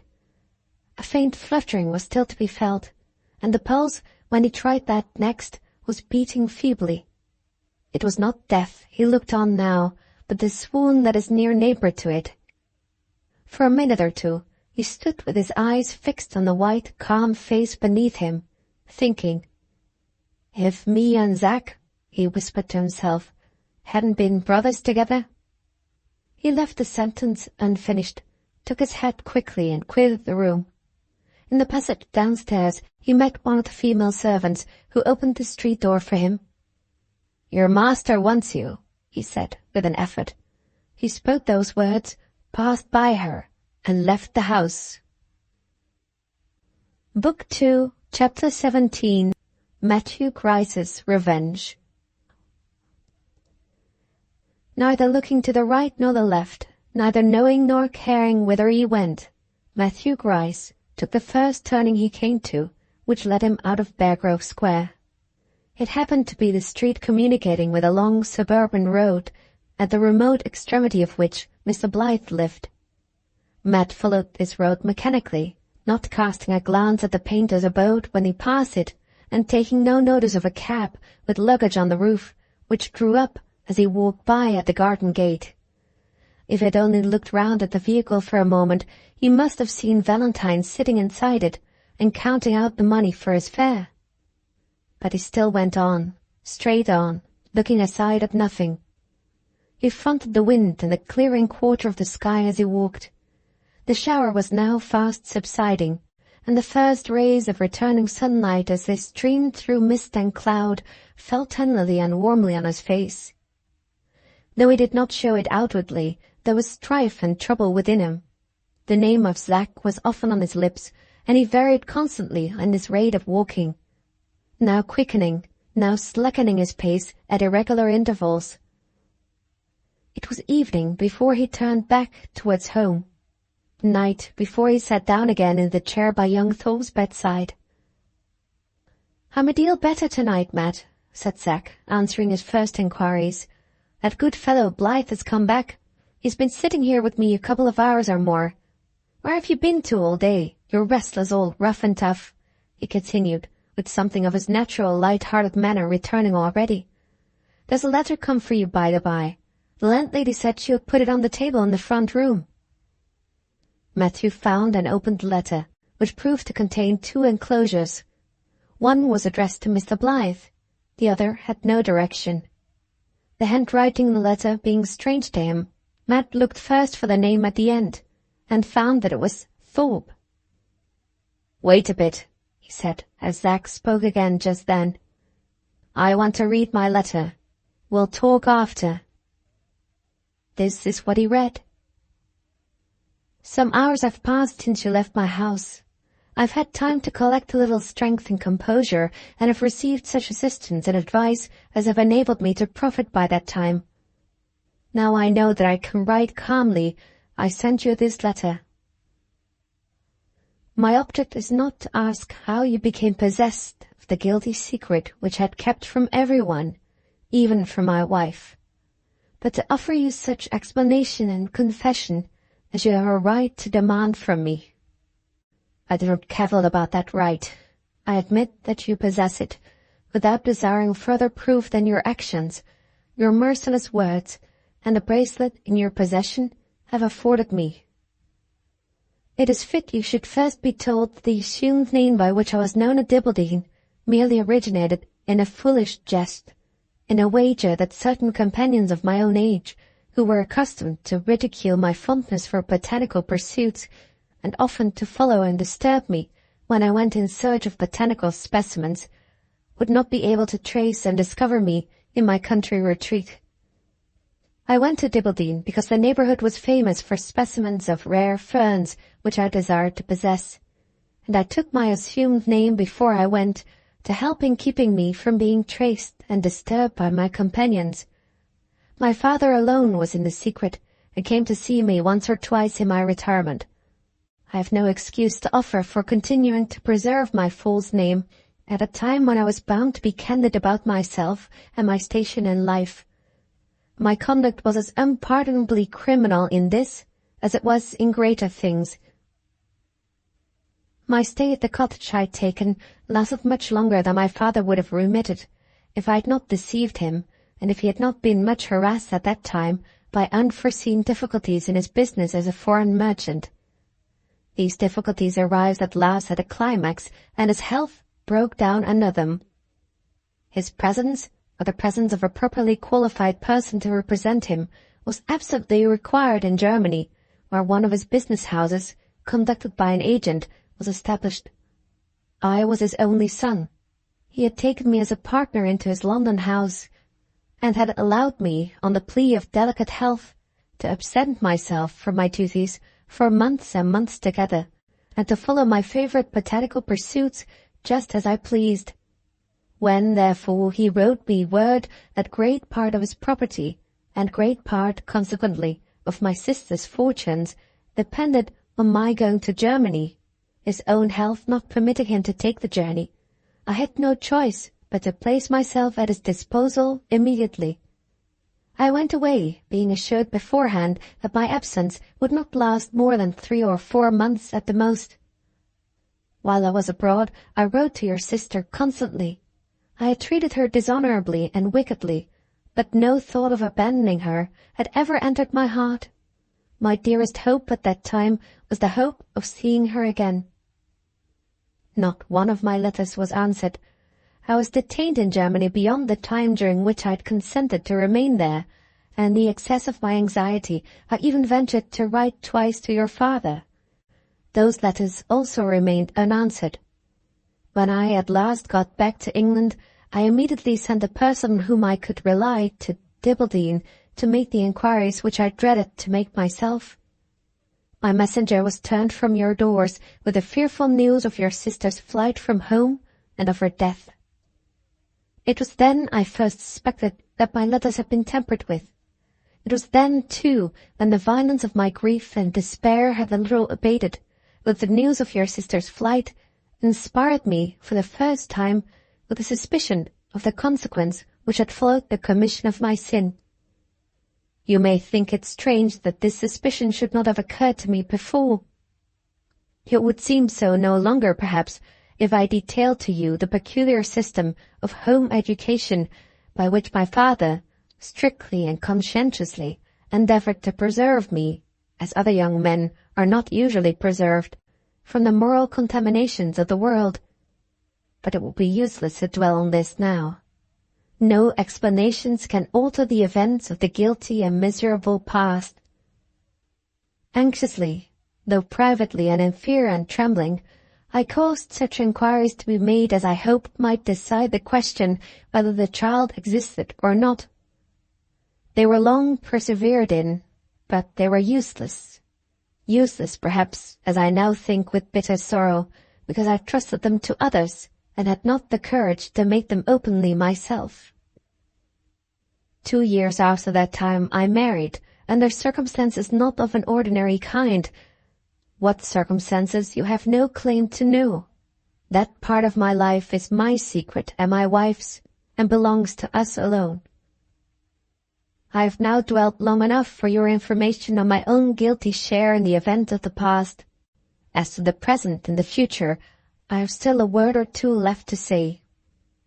You have declared that I shall expiate, by the exposure of my shameful secret before all my friends, the wrong your sister suffered at my hands.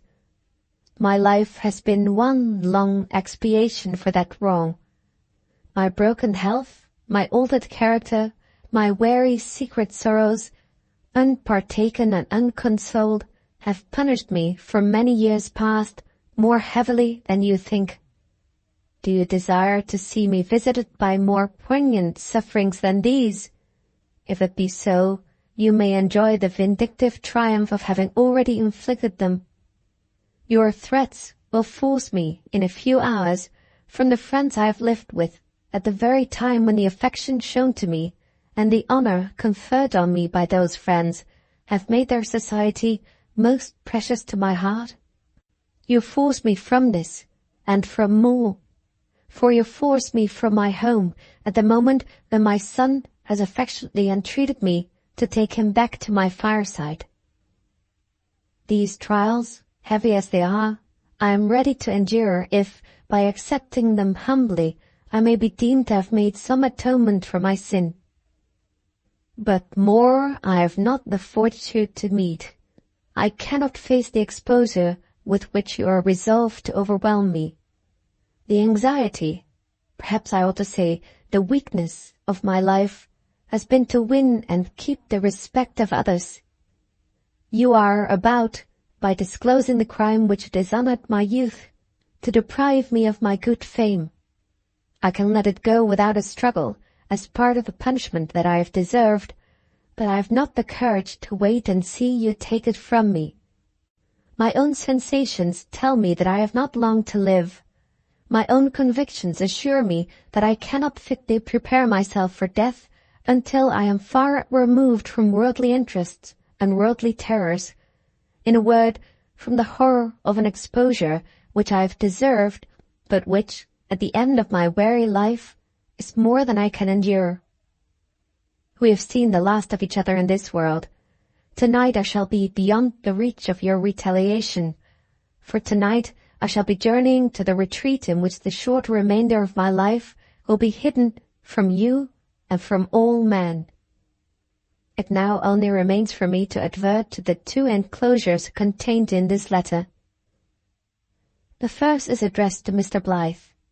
I leave it to reach his hands through you, because I am ashamed to communicate with him directly as from myself. If what you said about my child be the truth, and I cannot dispute it, then, in my ignorance of her identity, in my estrangement from the house of her protector since she first entered it, I have unconsciously committed such an offence against Mr. Blyth as no contrition can ever adequately atone for. Now, indeed, I feel how presumptuously merciless my bitter conviction of the turpitude of my own sin has made me towards what I deemed like sins in others. Now also I know that, unless you have spoken falsely, I have been guilty of casting the shame of my own deserted child in the teeth of the very man who had nobly and tenderly given her an asylum in his own home. The unutterable anguish which only the bare suspicion of this has inflicted on me might well have been my death. I marvel even now at my own recovery from it. You are free to look at the letter to Mr. Blyth which I now entrust to you. Besides the expression of my shame, my sorrow, and my sincere repentance, it contains some questions to which Mr. Blyth, in his Christian kindness, will, I doubt not, readily write answers. The questions only refer to the matter of the child's identity, and the address I've written down at the end is that of the house of business of my lawyer and agent in London. He will forward the document to me, and will then arrange with Mr. Blyth the manner in which a fit provision for my property may be best secured to his adopted child. He has deserved her love, and to him I gratefully and humbly leave her. For myself, I am not worthy even to look upon her face. The second enclosure is meant for my son, and is to be delivered in the event of your having already disclosed to him the secret of his father's guilt.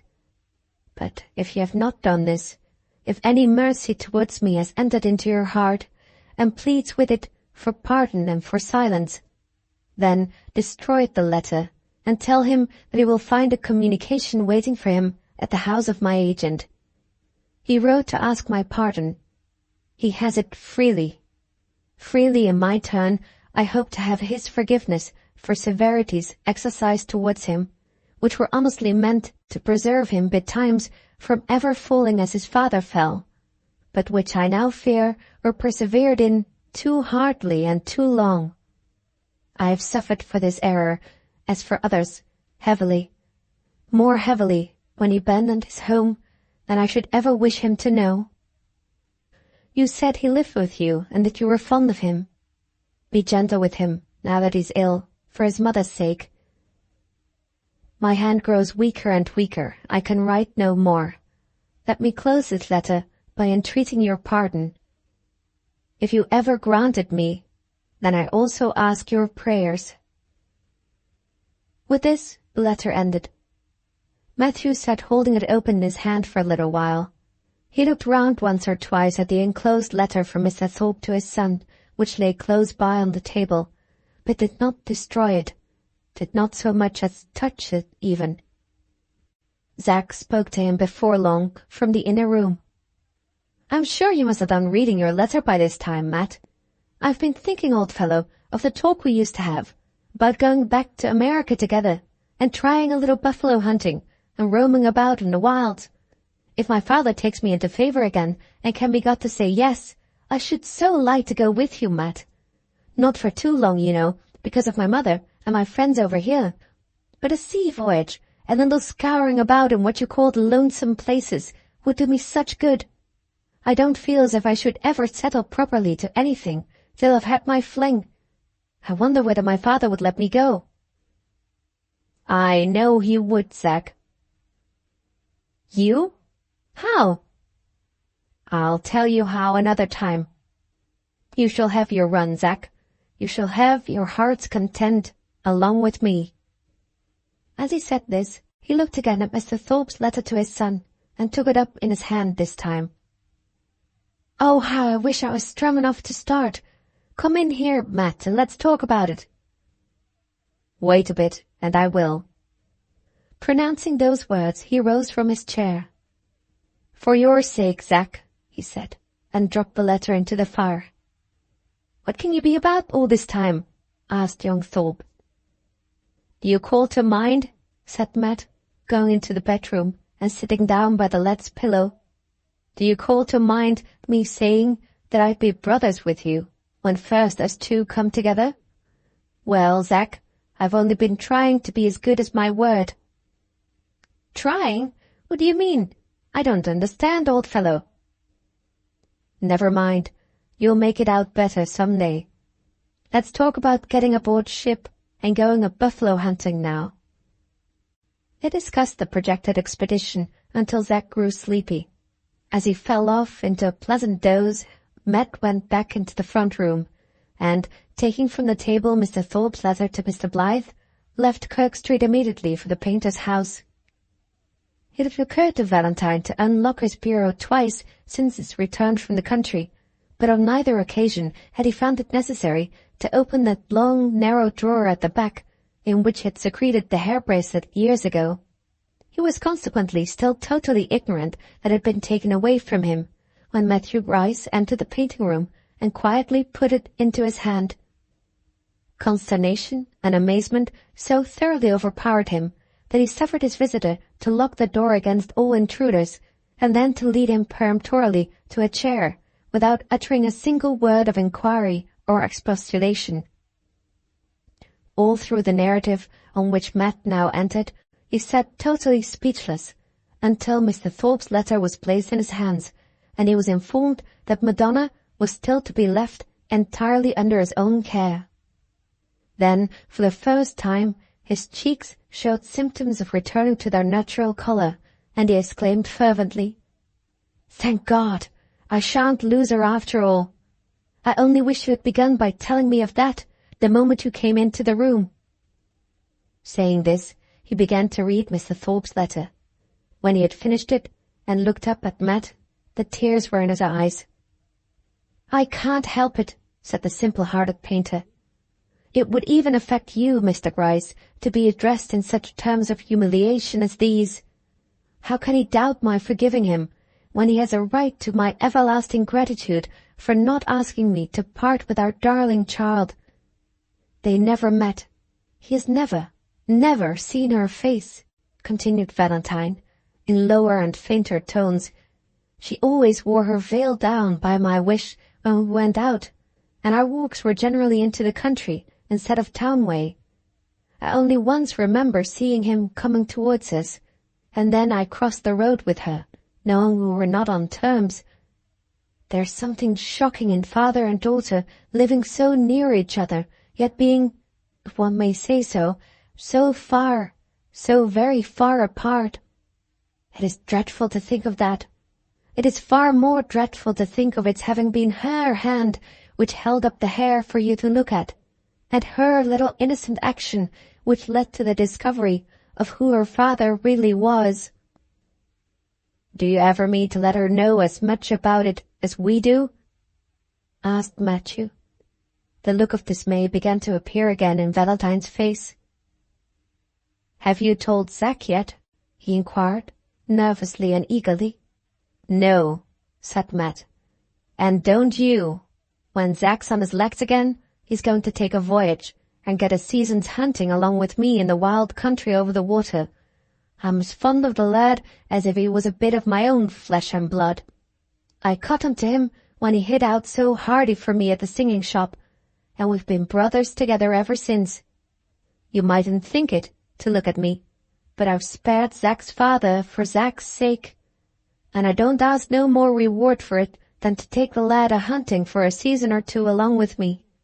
When he comes back home again and we say good-bye, I'll tell him all what's happened, but I won't risk bringing so much as a cross look into his eyes now by dropping a word to him of what's passed betwixt his father and me." Although this speech excited no little surprise and interest in Valentine's mind, it did not succeed in suspending the anxieties which had been awakened in him by Matthew's preceding question, and which he now began to feel the necessity of confiding to Mrs. Blyth, his grand counsellor in all difficulties, and unfailing comforter in all troubles. "Do you mind waiting here," he said, "while I go upstairs and break the news to my wife? Without her advice I don't know what to do about communicating our discovery to the poor dear child. Do you mind waiting?" No, Matthew would willingly wait. Hearing this, Mr. Blyth left the room directly. He remained away a long time.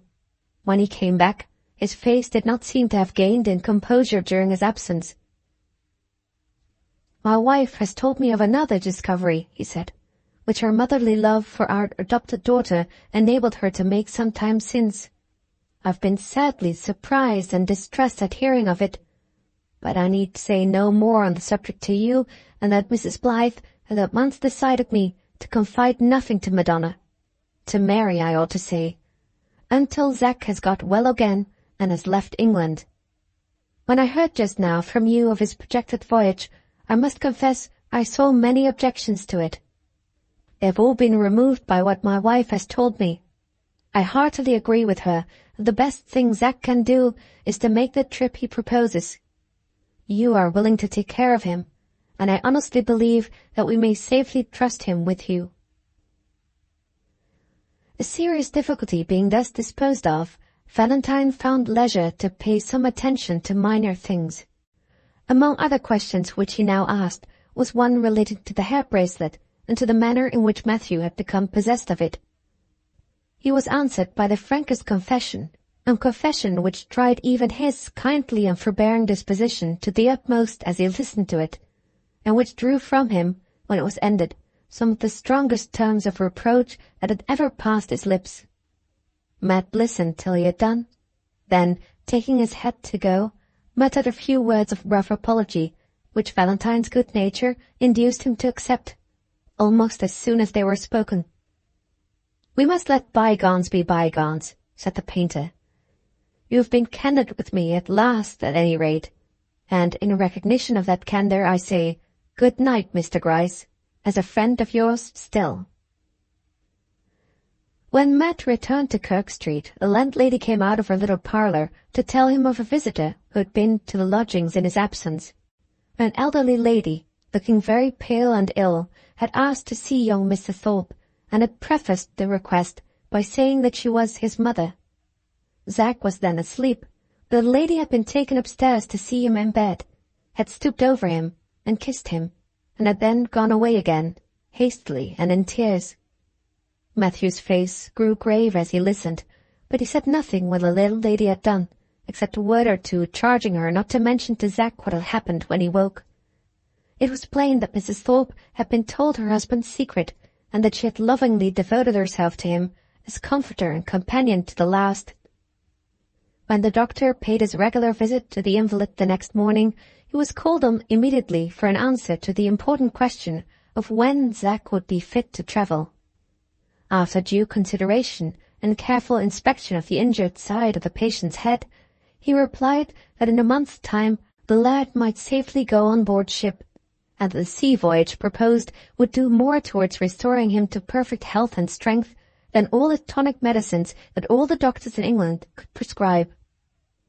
Matthew might have found the month's inaction to which he was now obliged to submit, for Zack's sake, rather tedious, but for the opportune arrival in Kirk Street of a professional visitor from Dibbleden. Though his client had ungratefully and entirely forgotten him, Mr. Ted had not by any means forgotten his client, but had, on the contrary, attended to his interests with unremitting resolution and assiduity. He had discovered that Matt was entitled, under his father's will, to no less a sum than £2,000, if his identity could be properly established. To effect this result was now, therefore, the grand object of Mr. Ted's ambition.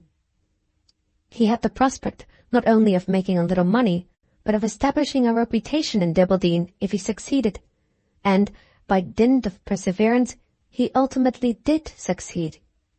He carried Matt about to all sorts of places, insisted on his signing all sorts of papers and making all sorts of declarations, and ended by accumulating such a mass of evidence before the month was out, that Mr. Norby, as executor to the late Joshua Grice, declared himself convinced of the claimant's identity. On being informed of this result, Matt ordered the lawyer, after first deducting the amount of his bill from the forthcoming legacy, to draw him out such a legal form as might enable him to settle his property forthwith on another person. When Mr. Ted asked to be furnished with the name of this person, he was told to write, "Martha Peckover." "Mary's child has got you to look after her, and money enough from her father to keep her," said Matt, as he put the signed instrument into Valentine's hands. "When Martha Peckover's old and past her work, she may want a banknote or two to fall back on. Give her this when I'm gone, and say she earned it from Mary's brother the day she stopped and suckled Mary's child by the roadside." The day of departure drew near. Zack rallied so rapidly that he was able, a week before it arrived, to go himself and fetch the letter from his father which was waiting for him at the agent's office. It assured him, briefly but very kindly, of the forgiveness which he had written to ask, referred him to the man of business for particulars of the allowance granted to him, while he pursued his studies in the art, or otherwise occupied himself, urged him always to look on Mr. Blyth as the best friend and counsellor that he could ever have, and ended by engaging him to write often about himself and his employments to his mother, sending his letters to be forwarded through the agent. When Zack, hearing from this gentleman that his father had left the house in Beargrove Square, desired to know what had occasioned the change of residence, he was only informed that the state of Mr. Thorpe's health had obliged him to seek perfect retirement and repose, and that there were reasons at present for not mentioning the place of his retreat to anyone, which it was not deemed expedient for his son to become acquainted with. The day of departure arrived. In the morning, By Valentine's advice, Zack wrote to his mother, only telling her in reference to his proposed trip that he was about to travel to improve and amuse himself in the company of a friend of whom Mr. Blyth approved. While he was thus engaged, the painter had a private interview with Mary Grice, and very earnestly charged him to remember his responsibilities towards his young companion. Met answered briefly and characteristically, "I told you I was as fond of him as if he was a bit of my own flesh and blood. If you don't believe I shall take care of him after that, I can't say nothing to make you." Both the travellers were taken up into Mrs. Blythe's room to say farewell. It was a sad parting. Zack's spirits had not been so good as usual since the day of his visit to the agents, and the other persons assembled were all more or less affected in an unusual degree by the approaching separation. Madonna had looked ill and anxious, though she would not own to having anything the matter with her, for some days past. But now, when she saw the parting looks exchanged around her, the poor girl's agitation got beyond her control, and became so painfully evident that Zack wisely and considerately hurried over the farewell scene. He went out first. Matthew followed him to the landing, then stopped and suddenly retraced his steps. He entered the room again, and took his sister's child by the hand once more, bent over her as she stood pale and in tears before him, and kissed her on the cheek. "Tell her some day that me and her mother was playmates together," he said to Mrs. Blythe as he turned away to join Zack on the stairs. Valentine accompanied them to the ship. When they shook hands together, he said to Matthew, "Zack has engaged to come back in a year's time. Shall we see you again with him?" Matt took the painter aside without directly answering him. "If ever you go to Banbury," he whispered, "look into the churchyard in the dark corner amongst the trees.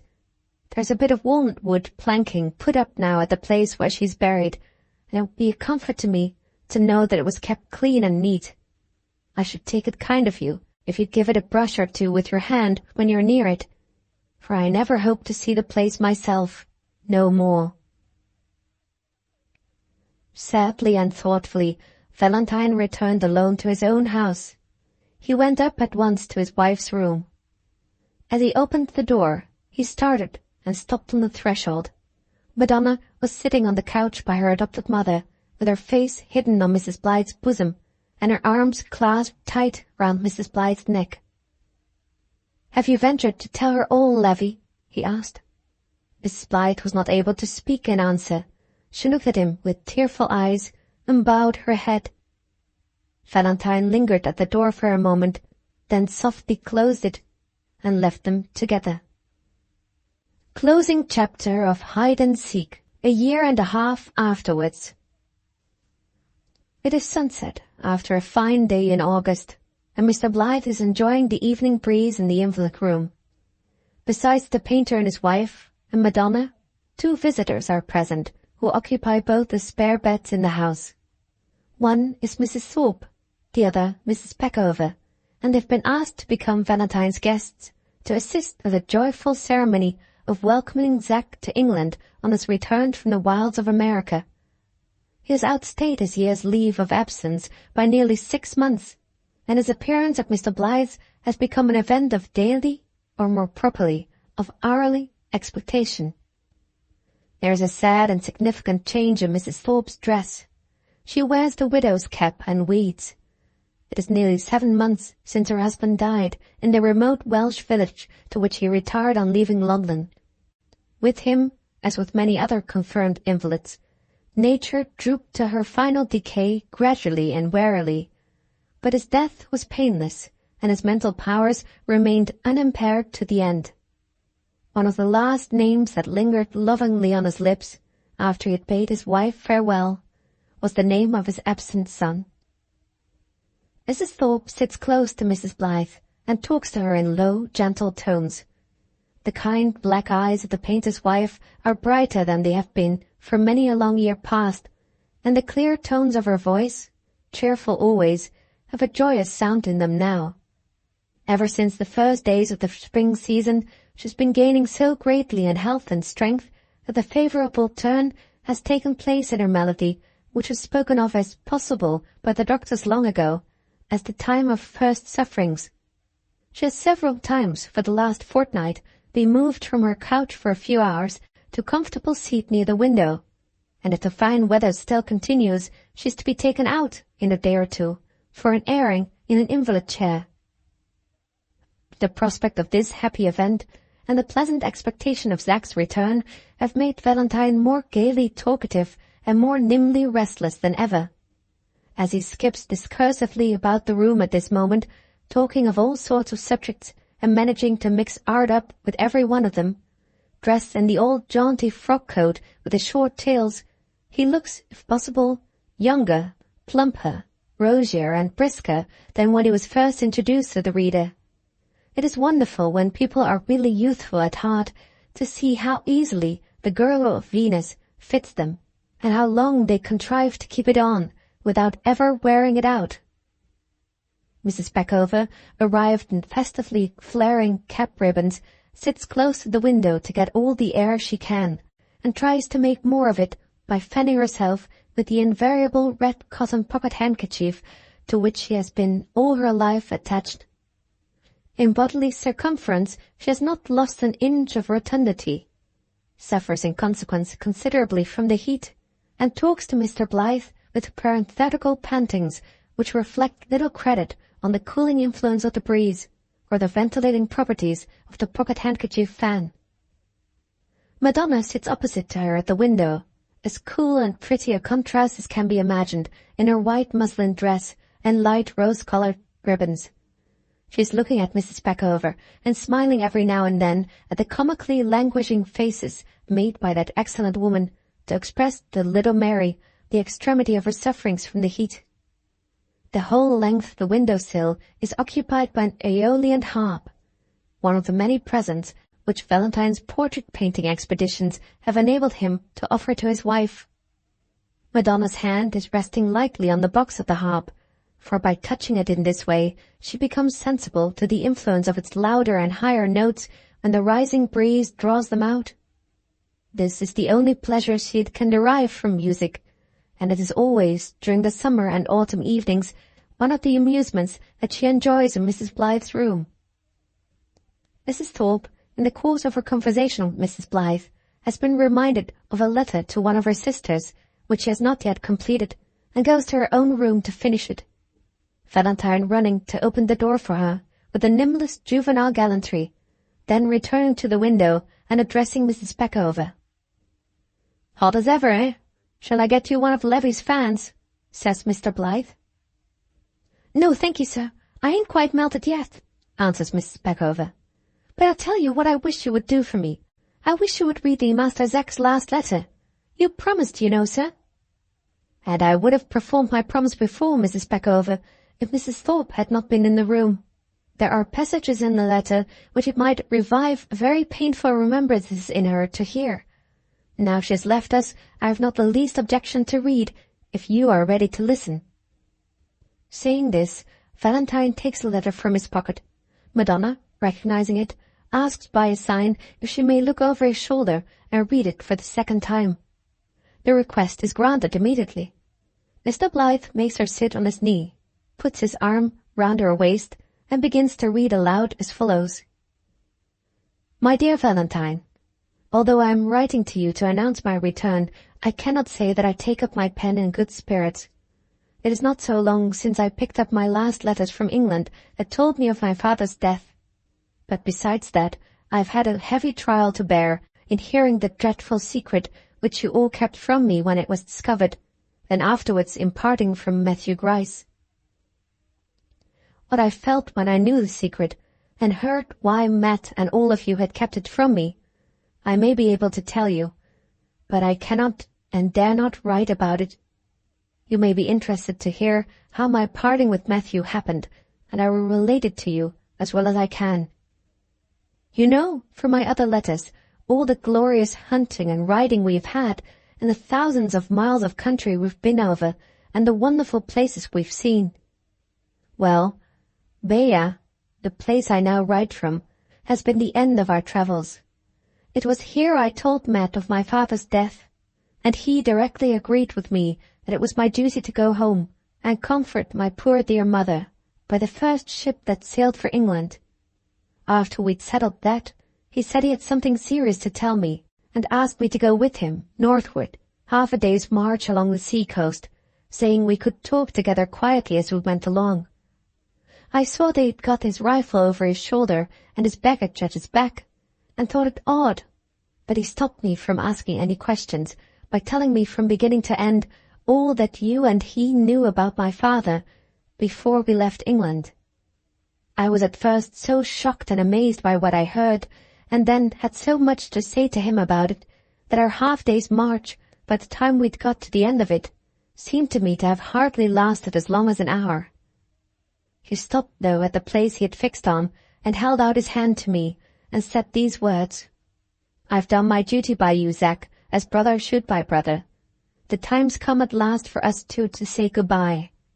You're going back over the sea to your friends, and I'm going inland by myself on the tramp." I'd heard him talk of our parting in this way before, but had never thought it would really take place, and I tried hard, as you may imagine, to make him change his mind and sail for England with me. But it was useless.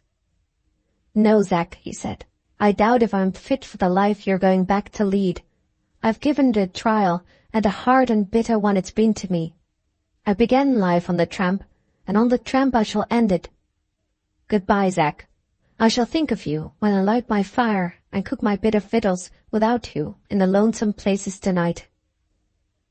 I tried to control myself, Valentine, but my eyes got dim, and I caught fast hold of him by the arm. "Matt," I said, "I can't part with you in this dreary, hopeless way. Don't shut the future up from both of us forever. We've been 18 months together. Let another year and a half pass if you like, and then give yourself, and give me, another chance. Say you'll meet me, when that time is past, in New York. Or say at least you'll let me hear where you are." His face worked and quivered, and he only shook his head. "Come, Matt," I said, as cheerfully as I could. "If I'm ready to cross the sea again for your sake, you can't refuse to do what I ask you, for mine." "Will it make the parting easier to you, my lad?"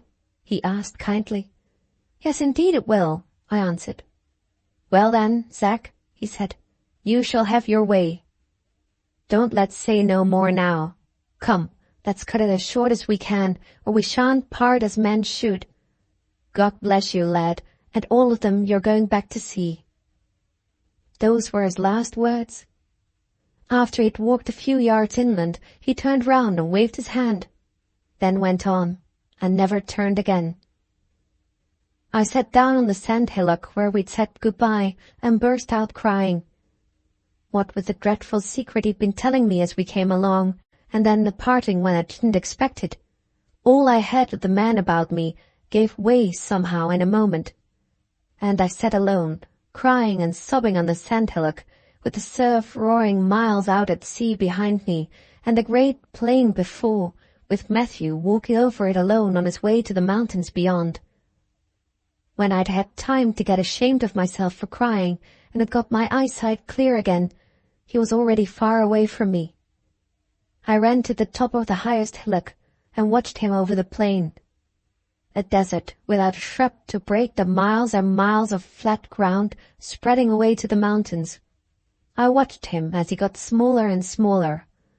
I watched till he got a mere black speck, till I was doubtful whether I still saw him or not, till I was certain at last that the great vacancy of the plain had swallowed him up from sight. My heart was very heavy, Valentine, as I went back to the town by myself. It is sometimes heavy still, for though I think much of my mother and of my sister, whom we've been so kind a father to, and whose affection it is such a new happiness to me to have the prospect of soon returning, I think occasionally of dear old Matt, too, and have my melancholy moments when I remember that he and I are not going back together. I hope you will think me improved by my long trip. I mean in behavior as well as health. I've seen much, and learned much, and thought much, and I hope I have really profited and altered for the better during my absence. It is such a pleasure to think I am really going home."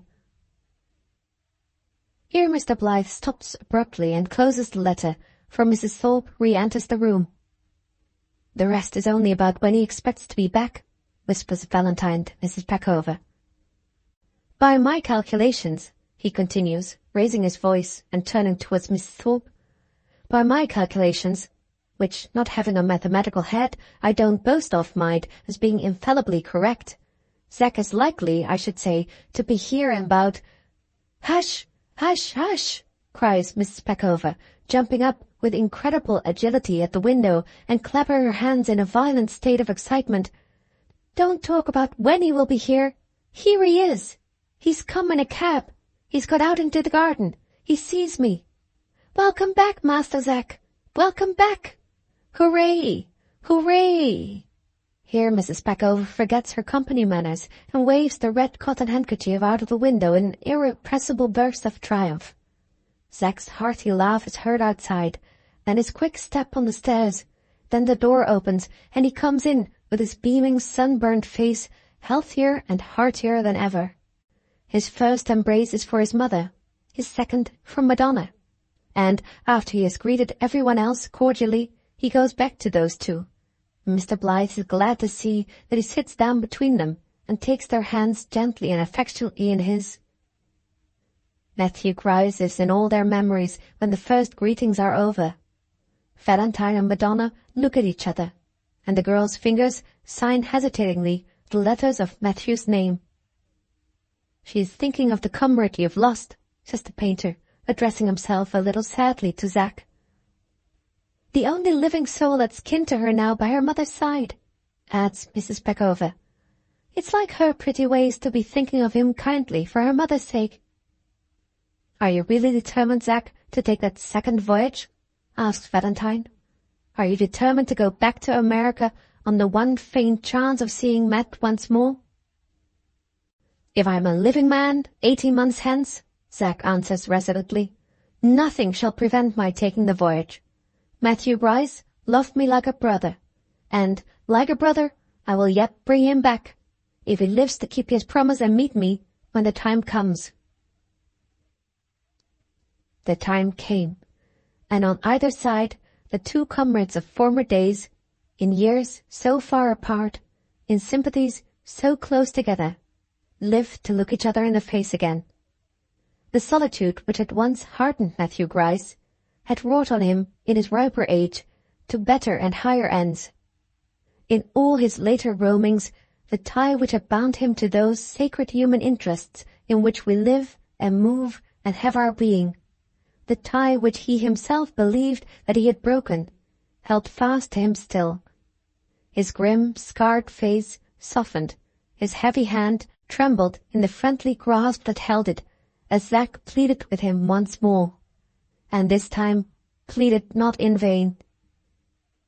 "I've never been my own man again," said Matt, "since you and me wished each other good-bye on the sandhills. The lonesome places have got strange to me, and my rifle's heavier in hand than ever I knew it before. There's some part of myself that seems left behind like, between Mary's grave and Mary's child.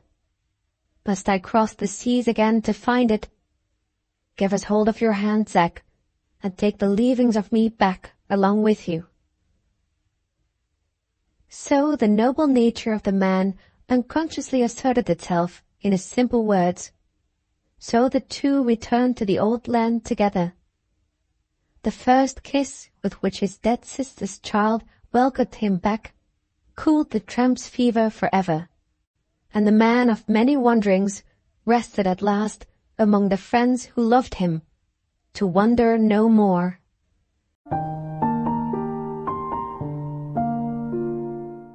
The end. Thank you very much for watching. Please don't forget to subscribe our channel for more stories.